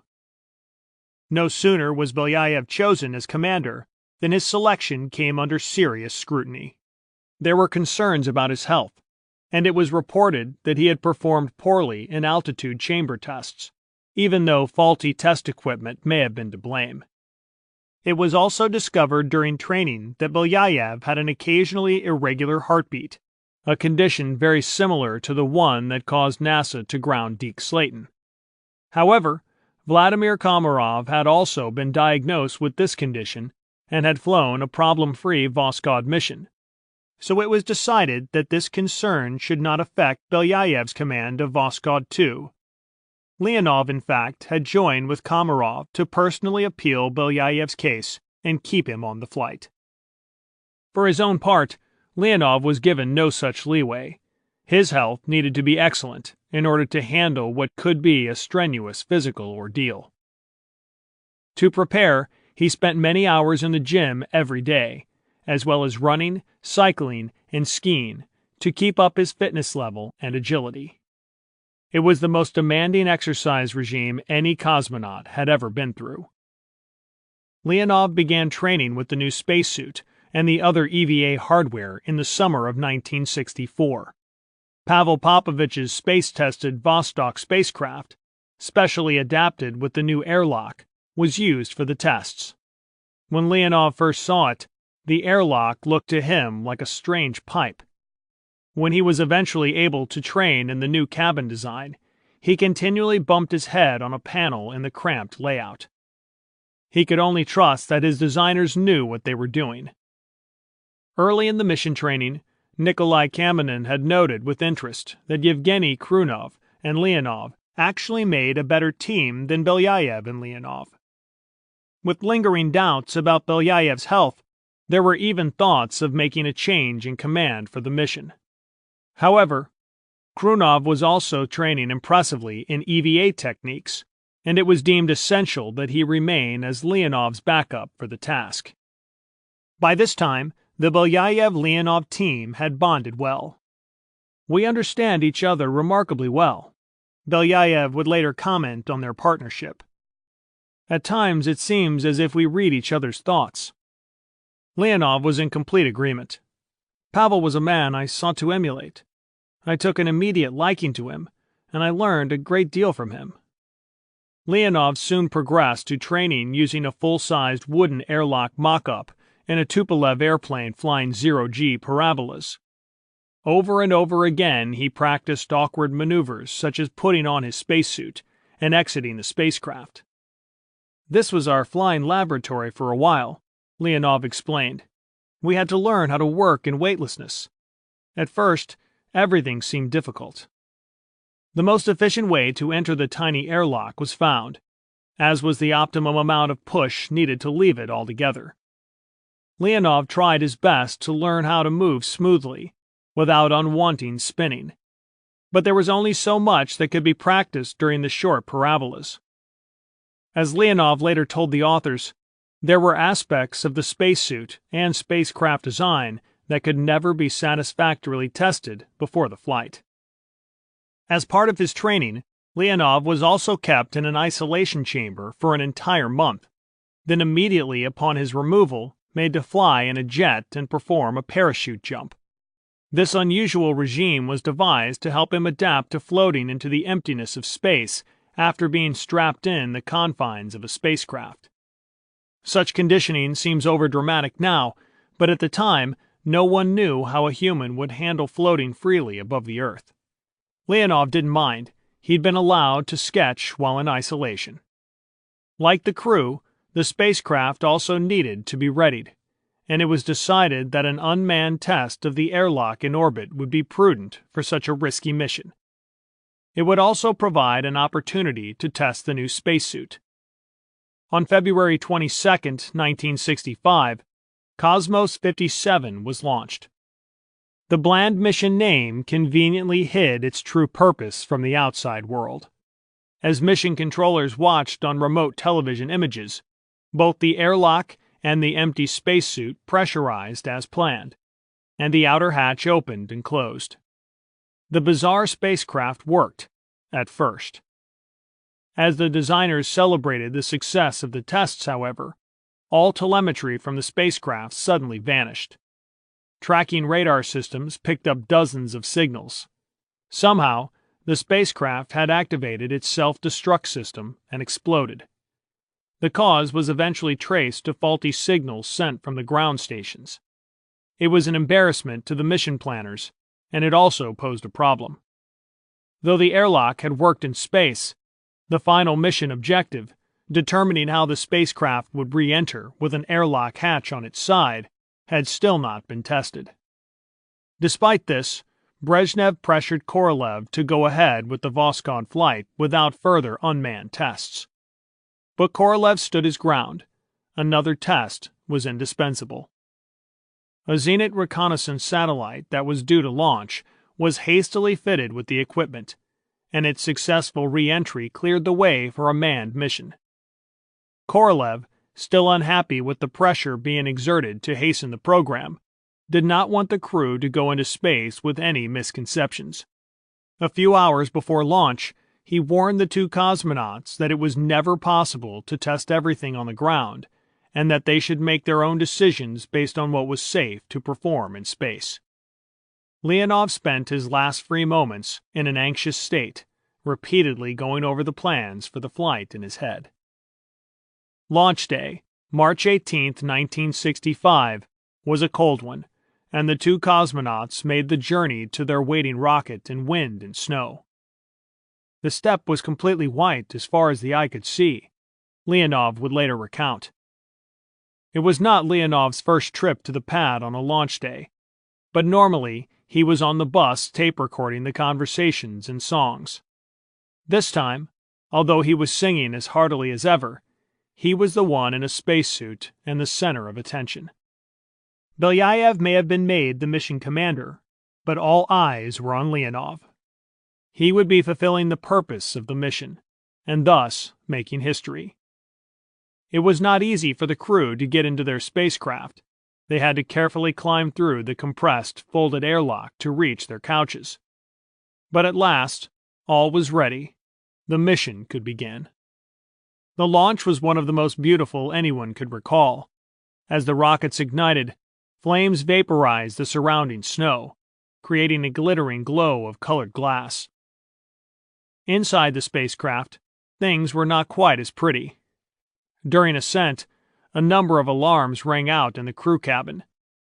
Fortunately, the spacecraft made it into orbit in good condition, and the flight was allowed to continue. The EVA was planned to occur as soon as possible after launch. That way, it would take place over the best ground stations, and the untried technology would have less time to malfunction. As soon as the spacecraft was in orbit, the airlock was inflated, and Leonov began putting on his backpack. Belyayev was also dressed in a full pressure suit. They weren't taking any extra chances. Initially, Leonov did not adapt very well to the weightlessness, something that could have delayed the EVA attempt. Leonov seems not to have been able to adjust to weightlessness immediately and was under some strain, Gagarin wrote when discussing Leonov's heart rate. Apparently, he soon recovered, and the EVA preparations continued. Many people have asked me what thoughts I had during those minutes when I was about to step outside the craft, Leonov recounted in 1971. Perhaps I had none apart from the most needed ones, not to allow even one hasty step. Once Leonov had floated headfirst into the airlock and attached his 17.5-foot safety tether, Belyayev closed the inner hatch behind his companion. As Leonov later recalled, he was now alone, with only the thin tunnel walls to protect him. At once I adjusted the necessary pressure in the spacesuit. Once again I tested the tightness of the pressure helmet and the light filter, then checked the supply of oxygen. Having carefully examined his suit for any leaks, all seemed in good order. He was ready. The pressure in the tunnel was reduced to zero, and Leonov prepared himself for the giant leap. As Voskhod 2 swept around the Earth on the second orbit of the mission, and Belyayev maintained contact with his comrade by radio, Leonov opened the outer hatch. First, he poked his head out of the opening, and then his shoulders. Looking down at the Earth, Leonov was initially surprised at first by how flat it looked. Only when he looked to the far horizon could he see the curvature of the planet, something he attributes to the spacecraft's low orbit. As precious seconds passed, Leonov knew he had now reached the point where he had to totally trust the hardware and let go of the spacecraft. Exiting the airlock was surprisingly easy. In fact, Leonov says that giving himself only the tiniest of pushes, he floated out of the hatch, like a cork from a bottle. This maneuver left him with the uncanny feeling that he had actually kicked the spaceship away from under him. Instinctively, he flapped his arms as he floated away. "I threw open my arms like wings," he would later say of the moment. He felt as if he were on a children's swing, arcing up into the air. He later told Yuri Gagarin, "The line, which was my connection to the spacecraft, slowly played itself out to its full length. The slight jolt had caused an insignificant change in the direction of the craft." At first, the sunlight blinded Leonov, and he squinted as he adjusted to the bright conditions. He would later compare the brightness to a welder's arc. He felt the sun bright and very hot on his lips, where the helmet filter did not reach, and soon felt himself begin to sweat. He quickly recognized several land features on the Earth below, although most of his EVA would take place over the Pacific Ocean. He was rotating, a movement that he could only partially arrest by twisting on his safety tether. "I pulled it quite energetically," Leonov recalls. To cinematographer Vladimir Suvorov, watching television images live in the control center, Leonov's movements looked clumsy, angular, and even somewhat convulsive. It seems that the spacesuit impedes his actions. Leonov realized with pleasure that the fears of the psychologists, that humans would recoil in terror at the abyss of space, were groundless. "I not only failed to sense any such barrier," he would recall, "but even forgot there would be one. There was no time to think about it. I simply forgot myself. So enamored was I of the unusual view around me. In all dimensions, the universe is boundless." Instead of terror, Leonov felt an indescribable freedom. Floating free in space was never a concern for Leonov, neither psychologically nor in terms of space sickness. But he quickly learned that it was not easy to control his movements in weightlessness. Some people want to explain swimming in space with swimming in water. In water, you feel something supporting you. In space, there is no such feeling. It seems as if you are simply flying near the spacecraft. In fact, he sometimes lost track of his orientation, meaning, "I had to get my bearings from the moving ship or the sun." When it was fully extended, the tether was another good guide. Meanwhile, far beneath him, the Earth was slowly rotating, a beautiful and transfixing sight. I looked at it and was completely charmed by it. The Earth startled me with the richness of its colors. It was like flying over an enormous colored map. The effect was enhanced by the deep silence Leonov was experiencing. No sounds other than his breathing and heartbeat intruded on his euphoria, as the magnificent views passed below. As he slowly twisted and turned, Leonov was also impressed by the view of the exterior of the Voskhod spacecraft. If you could only see how fantastic it looks in space. The portholes look like extremely big eyes, and the antennae like gigantic tentacles. like some fantastic creature out of science fiction films, bathed in the stream of sunlight. The spacecraft shone with a golden glow that Leonov has tried for years to capture in oils, but has never been able to reproduce to his satisfaction. As part of his work program, Leonov had attached a movie camera to the end of the airlock in order to record his spacewalk. It was scheduled for retrieval at the end of the EVA. He also planned to take still photos of Voskhod using a camera mounted on the chest of his spacesuit. But when he reached for the shutter switch attached to his leg, he found his suit was so inflated he could not reach it. Leonov tested the suit a little more. He found he could bend his arms and legs a little, but it was hard work, as the suit would fight him to return to its ballooned shape. His hands and feet would also not extend all the way to the tips of the spacesuit when it was in this condition. He was floating within the suit, rather than wearing it, and he did not like the lack of control. "I got pretty tired," he would recall. "It was uncomfortable to work in. My movements were restricted. The gloves were not as elegant and comfortable as those we normally wear. The pressure suit resisted changes in the form of my body, flexing of arms and legs, so it required an effort to work." As he floated without any practical means of controlling his direction, Leonov bounced off the Voskhod spacecraft 5 times as they orbited the Earth together. "I had to fend off the spacecraft with my hands," he remembered. "I returned head first with my hands outstretched to protect my head from hitting. A thought flitted across my mind that I might strike the craft with my pressure helmet's visor." Inside the spacecraft, Belyayev felt small jolts as Leonov came in contact with the exterior, and he used his attitude thrusters to hold Voskhod steady. He also kept up a running commentary with the ground, describing the effect of Leonov's activities. "I clearly felt everything that Alexei was doing to the ship," Belyayev would recount after the flight. "I felt it when he pushed, and heard his boot ring as it scraped against the side of the spaceship. And even when he ran his hand over the side of the craft, I heard a kind of rustle." At one point, Leonov recalled, "My body went into a complicated twist. There was no way to stop my rotation.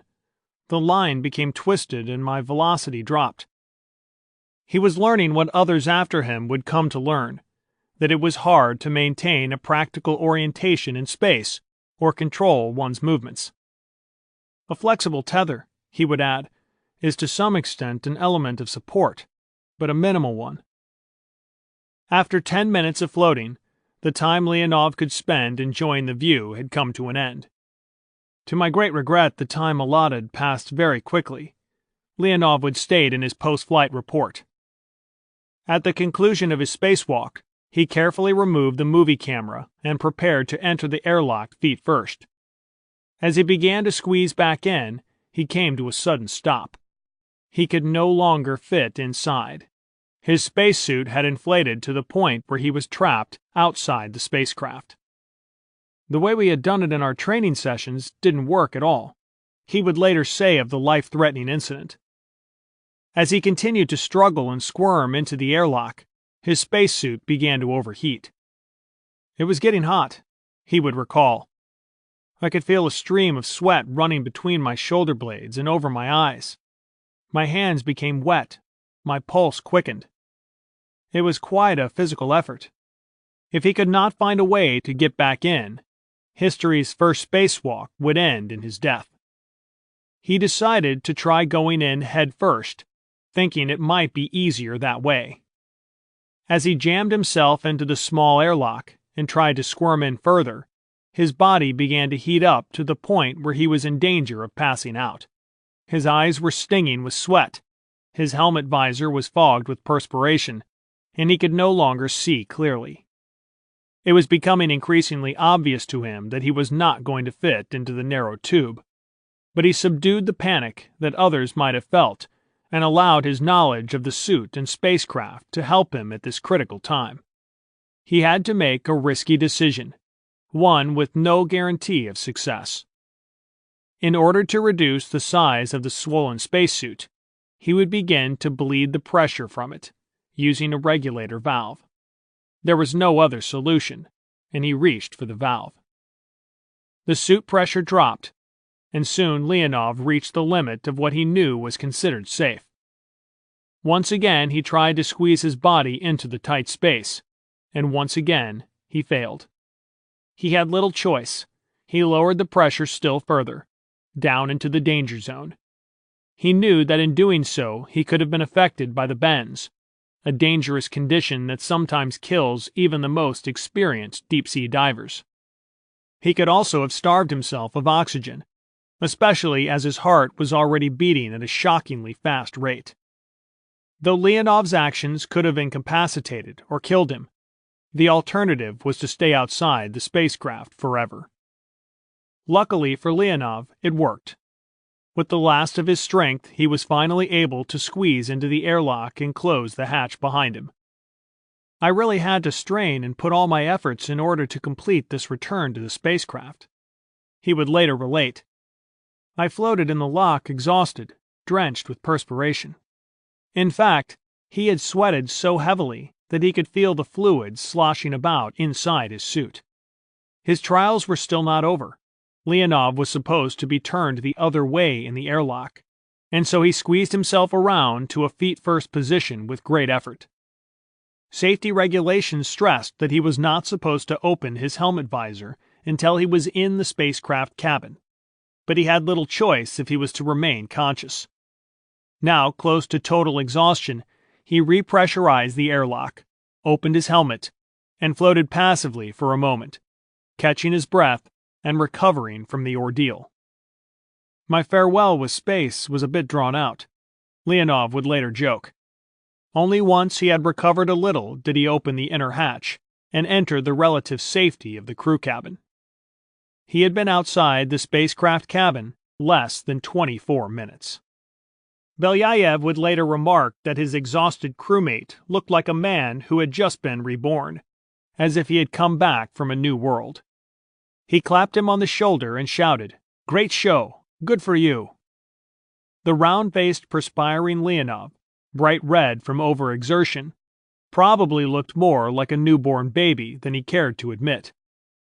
Sitting in my couch, I felt streams of perspiration on my forehead and cheeks, which trickled into my eyes. The only thing I wanted to do was wipe the sweat from my face as quickly as possible. At first, Leonov found it hard to clear his stinging eyes and had to raid the first aid kit for tissues in order to wipe them. Soon after, as required, he had the task of writing down his immediate impression of his EVA.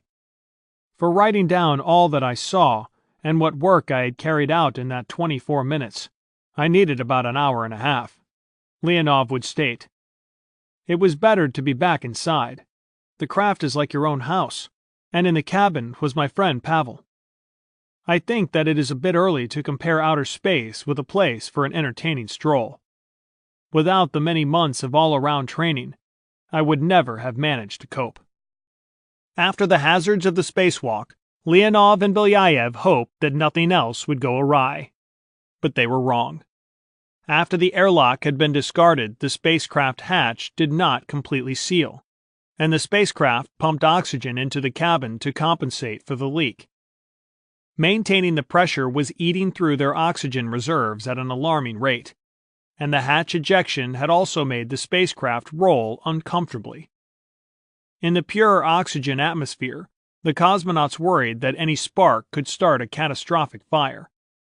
If I were to be asked whether all this was easy or difficult, Belyayev would say later of the flight, my reply would be that this was no easy job. I think that Alexei would confirm that. Luckily, the flight was only planned to last just over 1 day, and the cosmonauts could alter the cabin oxygen levels somewhat during this time. In spite of these tense conditions, Belyayev and Leonov were able to relax enough to eat a meal. They were even able to sleep a little, although with the dangerous cabin pressure, it was hard to completely let their guard down. We violated the program as far as sleeping was conducted.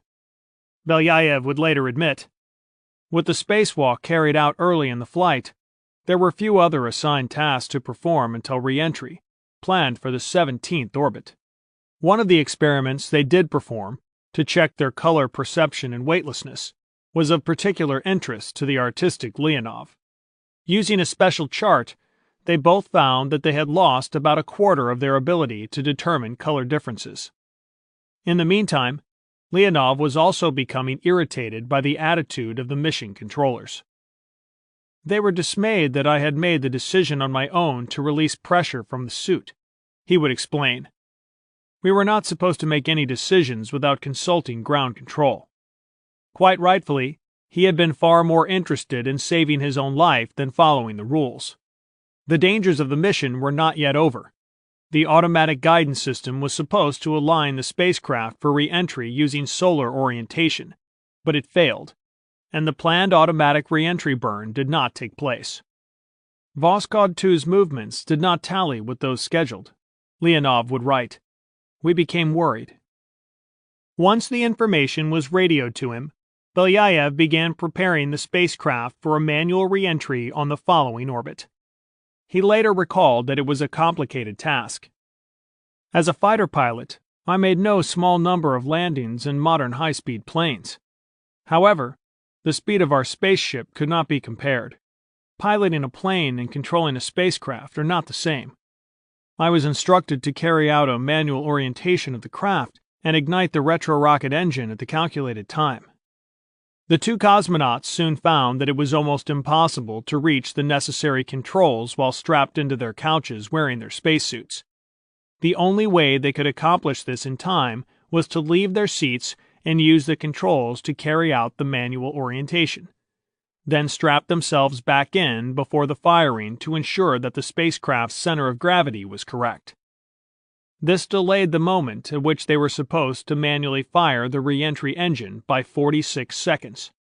They were going to come down way off course, in an inhospitable part of the Soviet Union. We somewhat overflew our mark, Belyayev would later admit. In addition, Leonov failed to make it back completely to his seat in time. The spacecraft was not centered when the braking engines fired. Voskhod 2's re-entry was anything but smooth. The instrument module failed to separate from the cosmonaut's cabin, eventually breaking free only when the fires of re-entry burned the connections away, and the spacecraft had swung around alarmingly.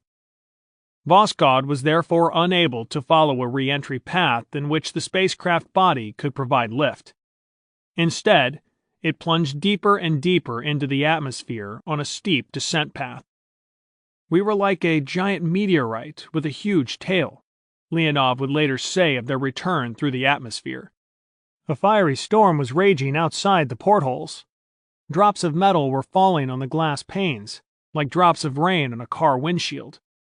It was a dramatic scene that Leonov would later reproduce to great effect in a vivid oil painting.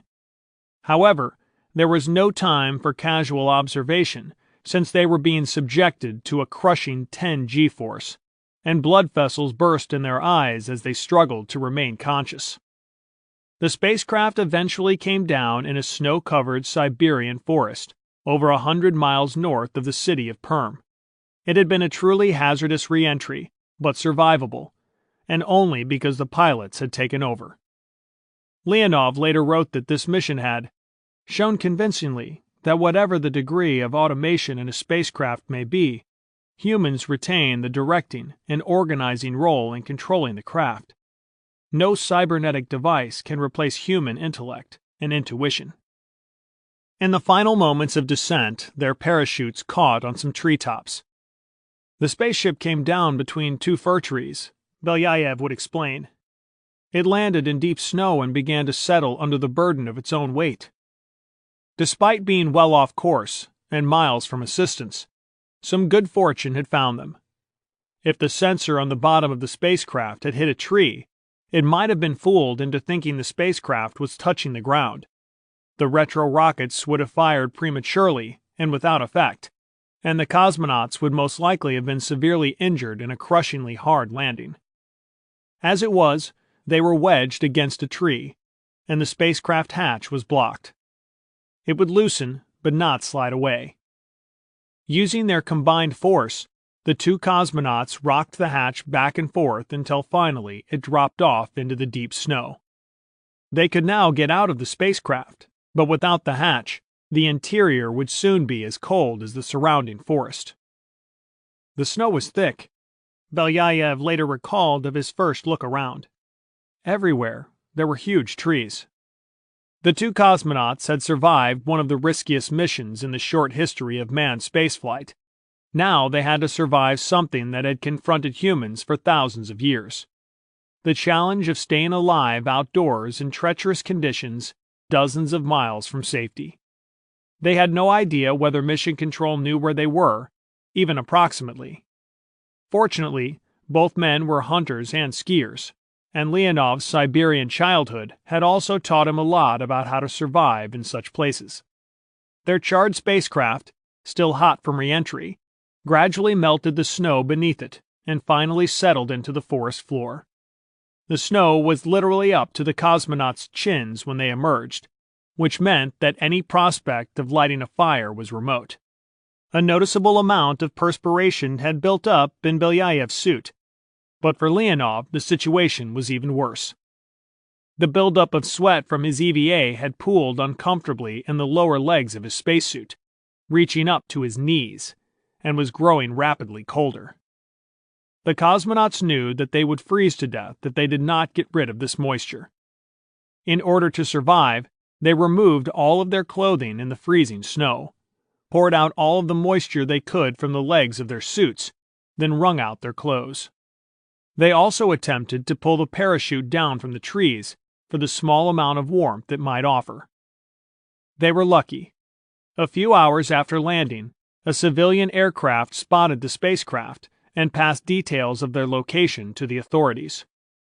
The landing area was rugged and covered with trees, so there was no safe place for a rescue team to put down nearby.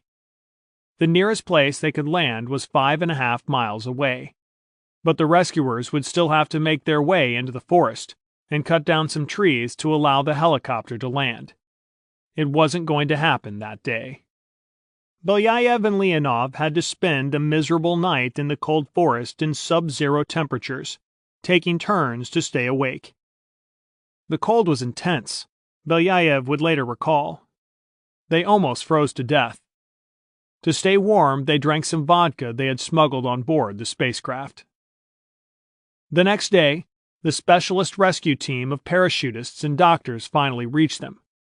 They told the cosmonauts that a clearing was still being made to land a helicopter closer by. They were to stay put for the time being.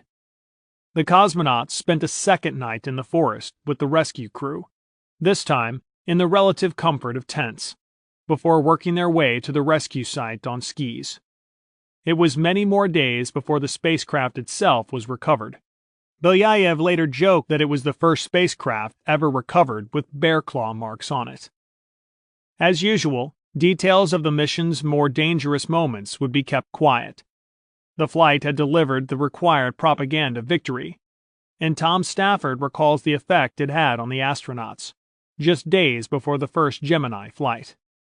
I remember Gus, John, Wally and I watched in the crew quarters just a few days before the launch, hearing that the Russians had upstaged us again. They had just a little clip of him floating around and said everything was fine. It was only later on, as I got to know Alexei, that we found out he nearly got killed on that mission. They had a lot of malfunctions, landed way out in the boondocks in the Ural Mountains. It was a day before they could even get a helicopter in to drop skis to them to get out of there. But, they said at the time, everything was fine. Naturally, the Soviets made the most of the propaganda victory the flight gave them, and the two cosmonauts and their wives were quickly sent on a 10-day tour of East Germany. Yet all did not go smoothly. Symbols of Soviet pride could also be targets of anti-Soviet feeling. During a detour into the French-controlled sector of West Berlin, the cosmonauts gave a talk about their spaceflight to a theater audience. Hundreds of demonstrators gathered outside and booed their arrival, holding up placards listing the number of people who had died trying to escape over the Berlin Wall. When the cosmonauts later tried to leave in a limousine, demonstrators splattered red paint on all 4 of the side windows and the windscreen, The paint could not be cleared off sufficiently for the car to be driven, so the shaken VIP guests were bundled into a modest gray sedan, uncomfortably squeezed between security officers, and raced at high speed with a police escort back to the Eastern Bloc. On this occasion, the propaganda attempt had backfired. Things were kept under tighter control within the Soviet Union. During the joyous celebrations in Red Square that followed the flight, Leonov made a speech from atop Lenin's mausoleum. In it, he said, "The time is drawing close when people will move on from orbital flight and will go to the moon." It would soon become a personal goal of his, and one that would consume his career for years to come. That year, he would tell journalist V. Mikhailov, "I think I know the moon. I have painted several canvases of its surface as I see it. I am attracted by the moon, for this is the closest neighbor of our Earth, which humans will visit in the nearest future. I dream of it being accomplished by the men of our detachment. If I am very lucky, I will get this assignment." Belyayev was similarly passionate about the future. "You know, at the end of my flight, I felt that this was not the end. I knew that I would fly again." Both Belyayev and Leonov would be thwarted in their ambitions. Other Voskhod missions were planned after Voskhod 2, including some intended to last up to 5 days and perform 3 EVAs. But arguments between Korolev and the Air Force over these missions' details forced the plans to be postponed in early 1966. When Korolev died that year, the plans became even less focused. Eventually, it was decided that efforts should finally be redirected to the Soyuz generation of spacecraft. The Vostok design had been stretched as far as it safely could, and beyond. It was time to assign it only for unmanned missions and complete the designs for the next generation of spacecraft. This would take time, however. More than 2 years would pass before the next Soviet spacefarer was launched. Tragically, it would be 3.5 years before a cosmonaut would return alive from a space mission. Voskhod 2 was the end of a long run of risky but incredible successes for the Soviet manned space program. The hiatus proved to be a frustrating time for the cosmonaut team, and one in which some of the team's senior members took a politically risky step. In October 1965, Belyayev and Leonov joined Gagarin, Titov, Nikolaev, and Bykovsky in composing a letter to Soviet Premier Leonid Brezhnev. In it, they wrote with surprising honesty about the future of the space program. They began by listing the many firsts of the Soviet space program, then added, "In the past year, however, the situation has changed. The USA have not only caught up with us, but even surpassed us in certain areas. This lagging behind of our homeland in space exploration is especially objectionable to us, the cosmonauts." The letter went on to list lack of funding as one of the reasons, but then stated what the cosmonauts saw as the main reason. "Unfortunately, in our country, there are many defects in planning, organization, and management of this work. How can one speak about serious planning of space research if we do not have any plans for cosmonauts' flights? The month of October is coming to an end. There is a little time left before the end of 1965, but no one in the Soviet Union knows whether there will be a manned spaceflight this year, the task for the flight, or the duration." The cosmonauts called for a clear, focused, national plan for spaceflights. Whether they received a reply from Brezhnev is unknown. What is clear is that the problems they listed were not fixed. Pavel Belyayev briefly trained for the first manned Soyuz flights, and in 1966 was named as one of 7 cosmonauts in line to fly the proposed Almaz military space station. Though he continued to train as a possible Almaz commander as late as 1969, continuing health concerns forced Belyayev into reassignment in an administrative position, effectively grounding him. He became chief of staff at the Cosmonaut Training Center in 1967, and as part of his duties helped select future cosmonaut groups. When he met astronauts Dave Scott and Mike Collins that year, and told them he hoped to make a flight around the moon in the near future, he must have known it was wishful thinking at best. It seems that Belyayev did not overly impress his military superiors in the performance of his administrative duties. Kamenin expected more military discipline from him, and did not think he was ready to assume a position of greater responsibility. Kamenin thought that in the meantime, Belyayev would be better suited to representing the Cosmonaut Corps on one of the many overseas visits they were being asked to undertake. He did not know it at the time, but Belyayev was not well. He was hiding a painful ailment that would officially ground him when it was finally disclosed in the spring of 1968. Understandably, Belyayev was distrustful of the Cosmonaut Center doctors. After all, they had nearly cost him his place on the Voskhod 2 mission, so when his stomach began troubling him, he did not tell them at first. But finally, it was too much to ignore, and he was hospitalized in December 1969.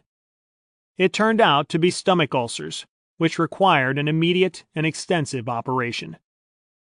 According to Kamenin, 2/3 of Belyayev's stomach and part of his intestine needed to be removed.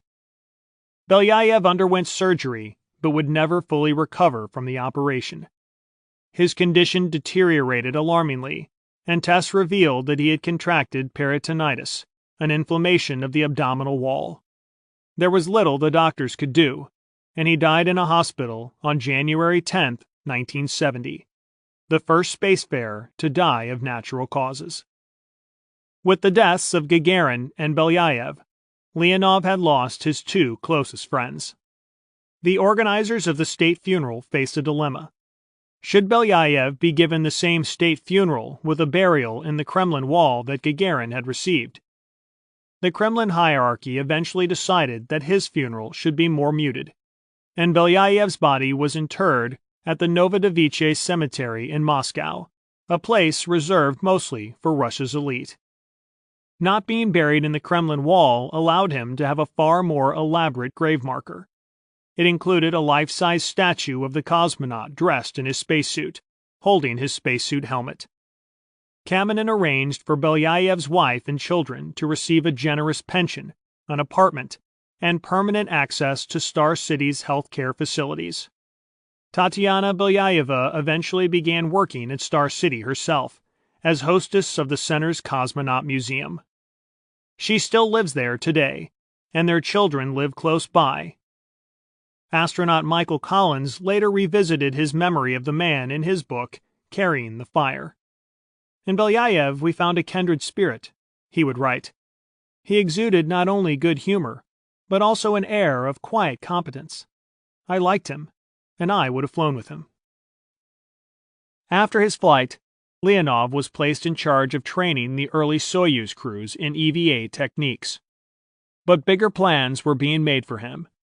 After the Voskhod 2 mission, Gagarin had said that one can now entrust Leonov with a far more complex task, and I'm sure he will be equal to it.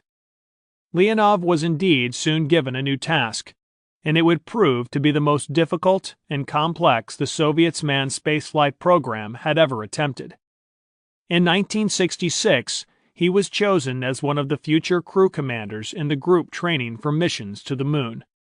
Korolev had once said of Leonov, "I believe this man deserves the greatest trust." Now he was being assigned a role that could have made him the most famous and accomplished spacefarer of all time. Both Leonov and Popovich were serious contenders for the first Soviet moonflight. In 1967, Leonov undertook splashdown training, as there was the possibility of a water landing at the end of a lunar mission. By then, the focus was less on making the first lunar landing than on beating the Americans with the first circumlunar flight. At this point, Leonov believed that he was the favorite to make the first flight. In early 1968, he trained intensively on a simulator designed to test the spacecraft re-entry profiles when returning from the moon. That year, he also graduated from the demanding courses of the Zhukovsky Air Force Engineering Academy, which meant he was far more technically proficient than in his early days as a cosmonaut. but this proficiency would have some unintended side effects. As Kamenin noted, Leonov and the other 11 cosmonauts then training for the lunar missions were perhaps getting too familiar with the L-1 lunar spacecraft and the Proton rocket that would launch it. That is, they had learned that both had many weaknesses, particularly the L-1 spacecraft, which was not a very appealing flying machine. Extremely cramped, it was about half the size of the Soyuz spacecraft. The more the cosmonauts learned about the hardware, the less they liked it. After one unmanned launch attempt, during which the rocket shut down prematurely and the abort system fired the spacecraft cabin to safety, Leonov insisted on journeying immediately to the touchdown site. He wanted to see with his own eyes whether such a launch abort would be survivable. As further unmanned tests of the L-1 Proton combination were conducted, and numerous problems remained unremedied, the schedule fell more and more behind. The Russians' first successful unmanned test flight around the Moon did not come until mid-September 1968, meaning there would barely be time to slip in a manned flight before an American lunar mission. Leonov and cosmonaut Oleg Makarov were probably the prime crew for an attempt, although Mishin and Kamenin preferred Bykovsky for the role of commander. By this time, Leonov's attitude was causing a great deal of concern.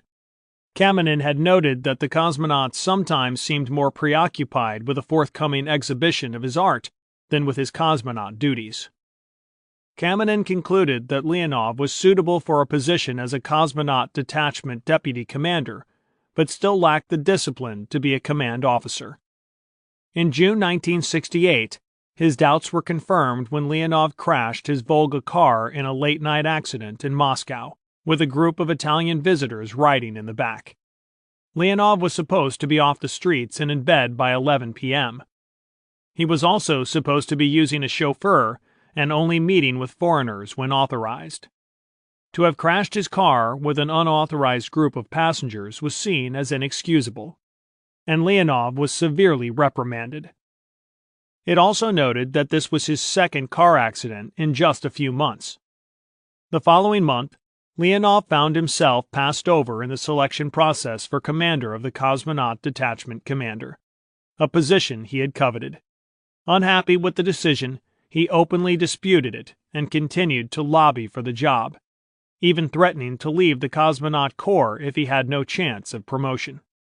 He was eventually informed that he might receive a promotion in the future, but only if he made no more mistakes like the car accident. In the meantime, Leonov also actively campaigned to keep himself in the forefront of any circumlunar attempt, and was given the task of commanding the Lunar Cosmonaut Group. 2 further unmanned test missions were planned, and then Leonov hoped to be next on a flight planned for early 1969. He'd even come up with an evocative name for his spacecraft, Rodinia, loosely meaning motherland, a word with stirring overtones in Russian culture. As the lunar training progressed at a frantic pace, Mishin and Kamenin finally relented. On September 28th, they decided that Leonov was indeed their prime choice for a lunar mission. Yet, in a supreme irony caused by Leonov's own carelessness, the cosmonaut had another car crash that very evening. While driving near the Moscow suburb of Shelkovsky, he hit a bus with his Volga.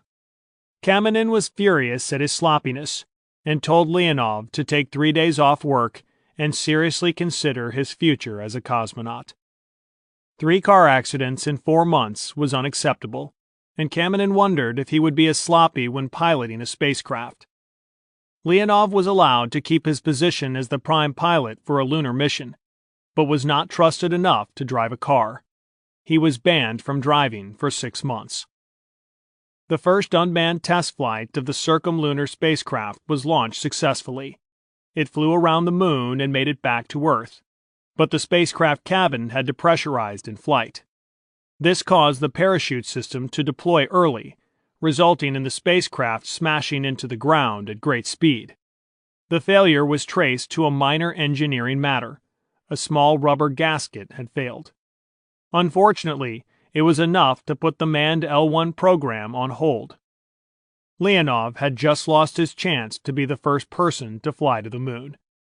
He was understandably furious. He felt the problem was easily fixable and was quite prepared to fly on the next flight, using the same hardware. But it was not to be. When Apollo 8 made a successful flight to the moon on behalf of America, Kamenin wrote in his diary that, "The holiday is darkened with the realization of lost opportunities, and with sadness that the men flying to the moon today are not named Valery Bykovsky, Pavel Popovich, or Alexei Leonov." The team was so demoralized that they were given a 3-day break from training.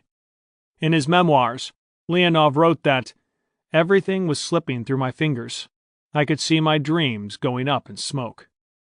But Leonov's chances of flying to the moon were not over. Despite the setbacks, the Soviets had another possibility: the enormous N-1 rocket.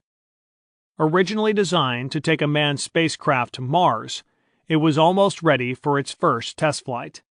It had the biggest thrust on liftoff of any booster ever designed, before or since, including America's Saturn V rocket, which could muster less than 3/4 of the N-1's overall thrust.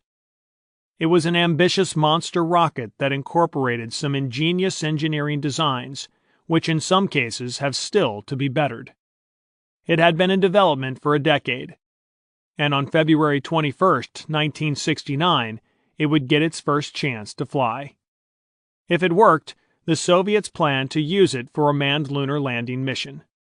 The rocket, however, had never been test-fired on the ground.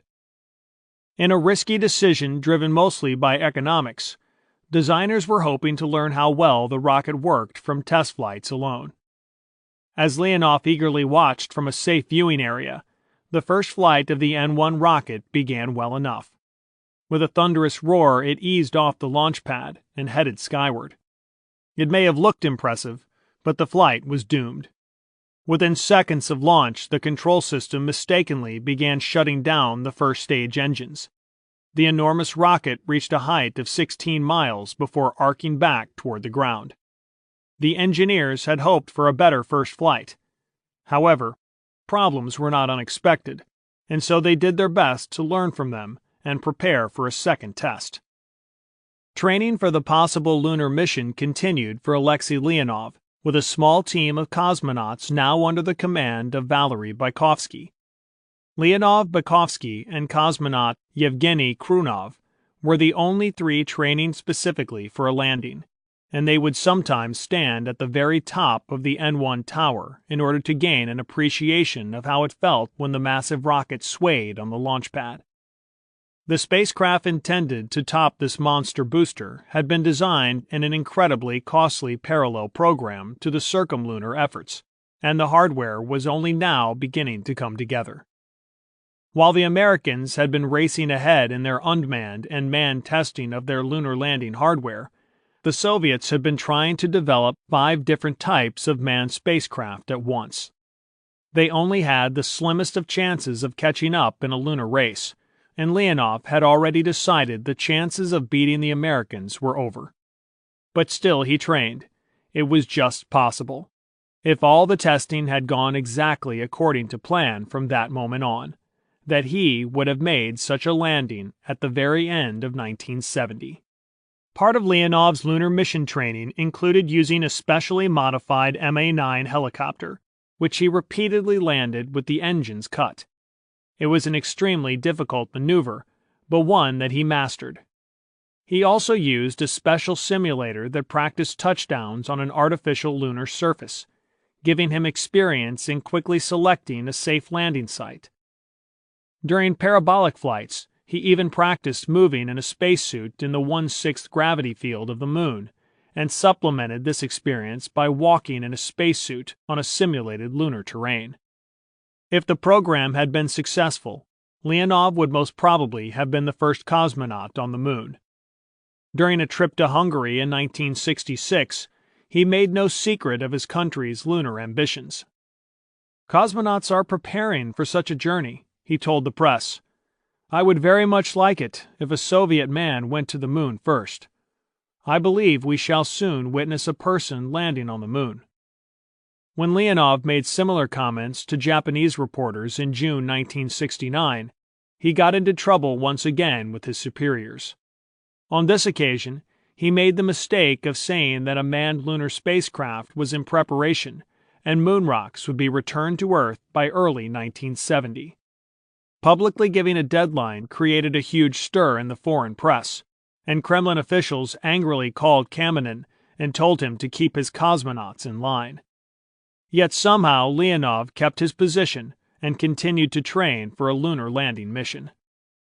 The second launch of the N-1 was set for July 3, 1969, just weeks before the Apollo 11 mission.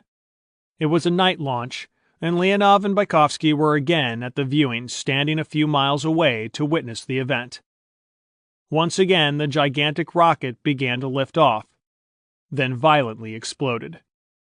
The ground shook, and onlookers were showered with hot metal as a ferocious blast swept past them. Bykovsky would later say that the explosion shattered every window for 14 miles around. The blast was later estimated as being a 60th of the strength of the atom bomb that flattened Hiroshima, and the devastation to the launch pad was total. No people were injured, but the area around the pad was littered with birds killed in the shockwave. The rocket's flight had lasted a mere 23 seconds. His dream of a lunar mission was fading with every passing day, but Leonov continued to train, now once again for a possible L-1 circumlunar flight. In particular, he practiced hard in simulating a manual descent through Earth's atmosphere when returning from the moon. He witnessed another successful launch of an unmanned L-1 test flight in August 1969. This time, it made a near-perfect flight around the moon and a safe return to Earth. Plans were formulated for a manned flight the following April, and Leonov actively lobbied Communist Party chiefs to keep this program going. But it was too late. Not wishing to appear a runner-up in the moon race, Brezhnev vetoed the idea. Leonov would never leave Earth orbit, and to date, no other cosmonaut has done so either. Having finally proved the technology needed for humans to fly around the moon, the Soviets would abandon it as an expensive but lost cause. It was a devastating personal blow, Leonov wrote in his memoirs. I felt I had wasted the best years of my life. In late 1969, acknowledging that he would never leave Earth orbit, Leonov began training for a long-term Earth orbital mission on a space station. His lunar training diminished, finally ebbing away for good in May 1970. The goal I had treasured for so long, he wrote, was now out of reach forever. He seriously considered writing another letter to Brezhnev complaining about the management of the space program. He discussed the possibility with Kamenin, who wisely suggested that the backlash would be worse than his current situation, dissuading him. Within the year, Leonov was chosen to command the second crew scheduled to visit the first Soviet space station, known as Salyut. Pyotr Kolodin and Valery Kubazov were selected as his crew members. Kolodin had been second backup to Leonov for Voskhod 2. It had now been 5 years since Leonov had flown in space, 4 of which had been spent on a dead-end lunar program. Now he had to change gears and quickly learn the intricacies of an entirely new program. A challenge, he admits, caused him a great deal of stress. He could only hope his luck would now change. The first crew to fly to the Salyut was not able to correctly dock with the station, and so the mission of Leonov's follow-up crew became all the more critical to the future success and stature of the Soviet space program. The launch date for Soyuz 11 was set for June 6, 1971. But then fate struck a totally unexpected blow. In the final pre-flight medical examination, just 3 days before the launch date, Kubasov underwent a routine chest X-ray.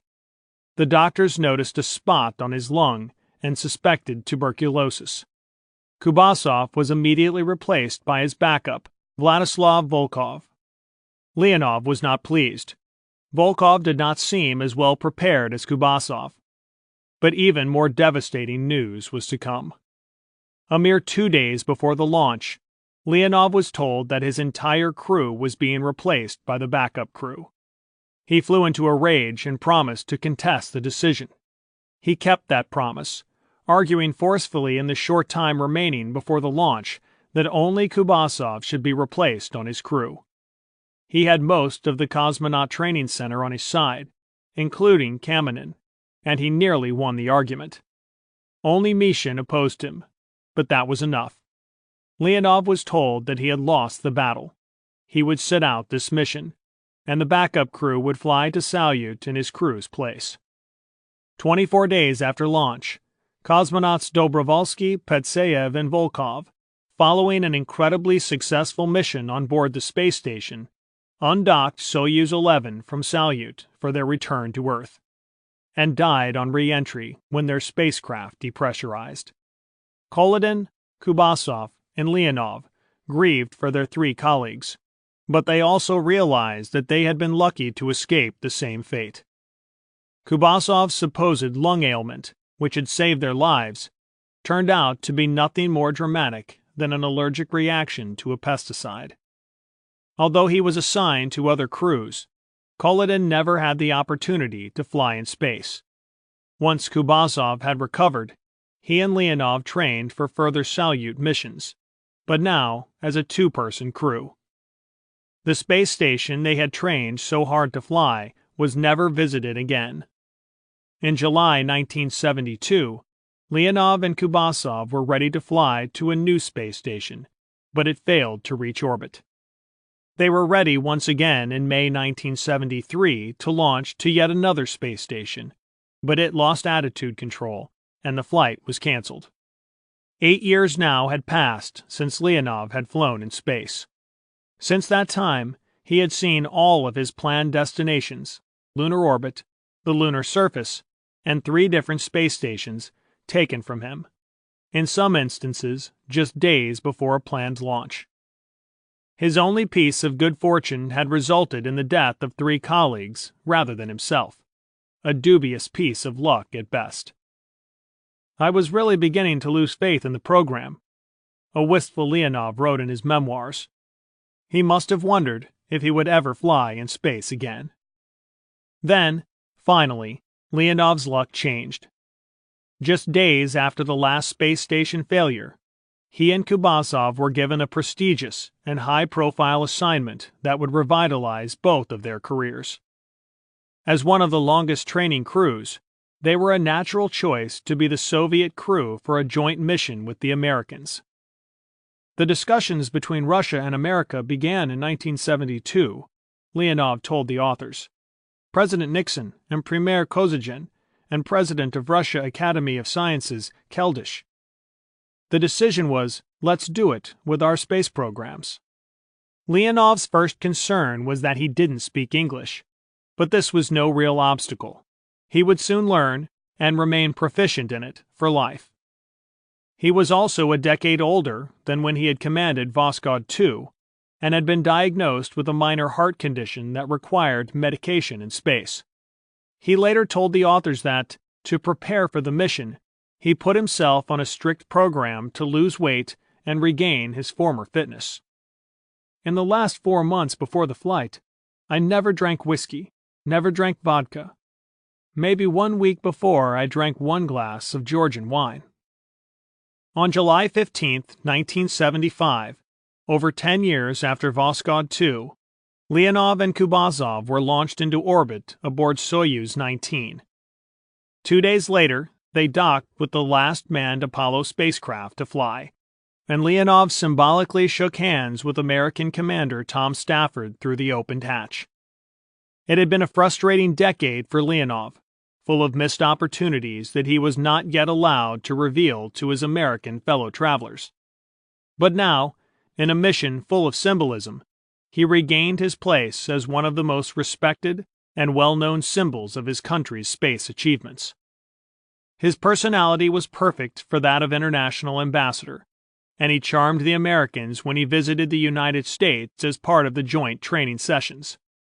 He brought a jovial, sunny, engaging face to the Soviet space program that had not been seen since the heady days of Gagarin and Titov, and he knew how to create the perfect soundbite for the media.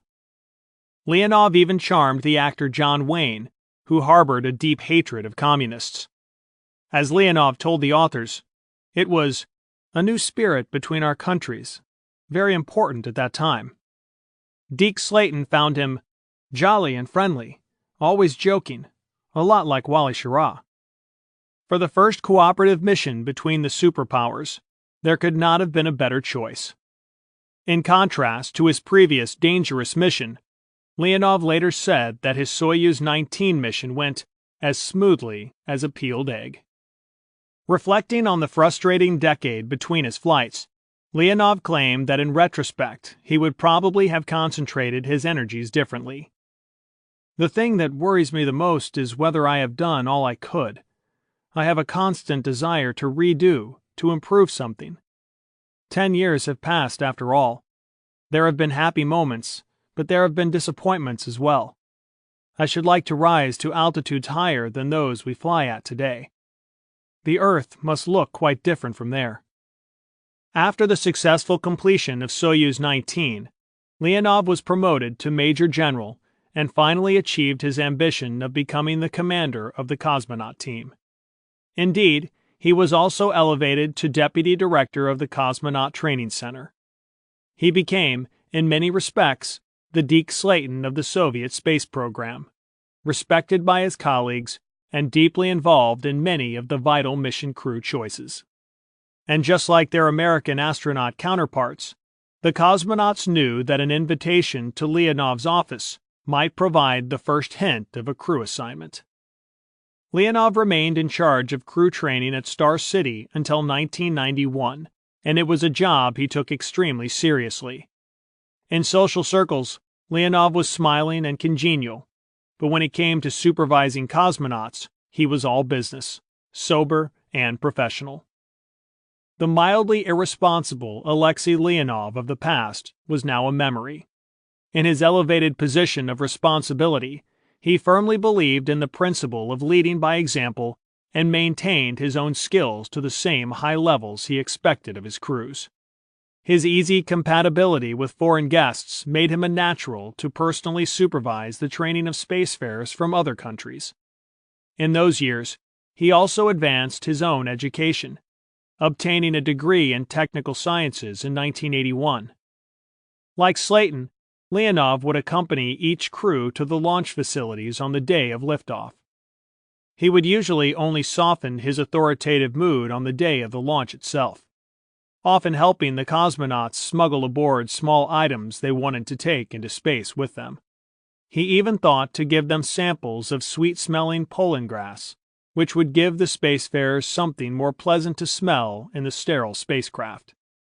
Once, unofficially, he even tried to sneak a crew away to go fishing in the days before a launch. But the doctors found out and vetoed the plan, worried that the cosmonauts might catch a cold. It may have been against the rules, but Leonov still remembered what it was like to be on the other side of the spacesuit visor. In early 1982, Leonov officially stood down from an active cosmonaut career. He remained at Star City as deputy director for another 9 years and continued to oversee cosmonaut training until he was relieved of the position in September 1991. He would have stayed in the military longer, but a new rule had been passed requiring any officer aged 55 or over to retire. The attempted coup to oust Gorbachev from power had also caused a military shakeup, and Leonov was an innocent casualty. He would probably have become the director of Star City had he been allowed to stay. He was bitterly disappointed at his enforced retirement, which formally took place in March 1992. It was a stab in the back, he would write in his memoirs. I felt betrayed. This training had been my life's work. An influential national hero, Leonov was unlikely to brood for long. Almost immediately he began a lucrative career administering a bank and overseeing international investment funds. At first, This was a risky venture in the administrative chaos that followed the collapse of communism, but it seems to have paid off for him. Always open to a new challenge, he found the work a refreshing and invigorating change of direction.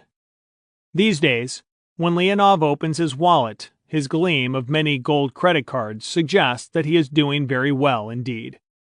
He is also pleased to see that the international cooperation of the Apollo-Soyuz mission is continuing. As he told the authors, "I would have liked more missions together at the time. Now we have the Orbital International Station. It is a very good base for understanding each other during the next 25 years. It is very important." He is still as engaging a character as he ever was.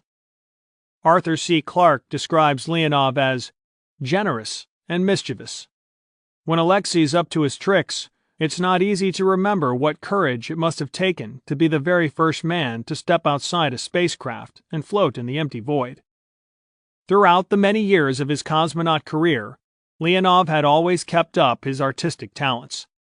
He took some crayons with him on Voskhod 2 and drew sketches in the ship's log. One particularly striking image caught the many-colored layers of an orbital sunrise, something cameras of the time had yet to capture in all its nuances. During the Apollo-Soyuz training and mission, he also sketched his crewmates and anticipated the Soyuz 19 liftoff by capturing it in oils before he flew. "It is not too difficult to write and draw in weightlessness," he explains. "Only the pencil has to be placed with greater power on the paper, and this takes practice." Back on Earth, he created vivid and evocative oil paintings of his space experiences, images that were also reproduced on Soviet stamps. One memorable series of sketches Leonov created chronicles the history of the Baikonur Cosmodrome back to the days of nomads in tents. Leonov finds his artwork a useful form of self-expression and a way of better understanding his colleagues and himself. He was never able to walk on the moon, but says that through his paintings he has explored its mysteries, traveled to the surface of Mars, and journeyed beyond. "I feel obligated to share my vision of space with people by means of the art I have at my disposal," Leonov comments. In 2001, astronaut Gene Cernan and Alexei Leonov were sharing a drink in a San Diego hotel bar. Cernan pondered the situation for a moment, then announced to the room, "Hey, do you realize that the two of us are the earliest living spacewalkers?" His dangerous, historic spacewalk from Voskhod 2 has forever enshrined Alexei Leonov in the history books, while his participation in the Apollo-Soyuz flight only added to his legendary stature as a true pioneer of spaceflight. As someone who also survived an incredibly risky spacewalk, Cernan is well qualified to pass judgment on Alexei Leonov. He characterizes him as one of the gutsiest men alive. With the Voskhod and Mercury programs now completed, the United States and Soviet Union had each brought to an end their pioneering thrust into the cosmos. The silent sea of space was no longer quite the mystery it had once been. Surprisingly few of the spacefarers from those years would ever ride a rocket again. For some, such as Shepard, Glenn, and Leonov, many years in space achievements separated their first and second missions. Meanwhile, new groups of astronauts and cosmonauts, coming from even more diverse backgrounds, had been selected to join the great venture. Through their experience and skills, they would eventually push the boundaries even further on increasingly complex and challenging Gemini, Soyuz, and Apollo missions. Just 4 years had elapsed between Yuri Gagarin's history-making flight into orbit and Alexei Leonov's spacewalk outside of Voskhod 2. In the 4 years that followed those first tentative steps, a whole new breed of spacefarers would travel ever faster, higher, and farther, until humans would lose sight of our Earth altogether, as they gently slipped into the shadows of the moon. This is John Geinpen for University Press Audiobooks. Thank you for listening. This audiobook, Into That Silent Sea, by Francis French and Colin Burgess, is copyrighted in 2016 in the name of Redwood Audiobooks, and is based on the book published by University of Nebraska Press, copyrighted in 2007 in the name of the Board of Regents of the University of Nebraska. To see the complete line of University Press audiobooks, please visit the website at www.universitypressaudiobooks.com.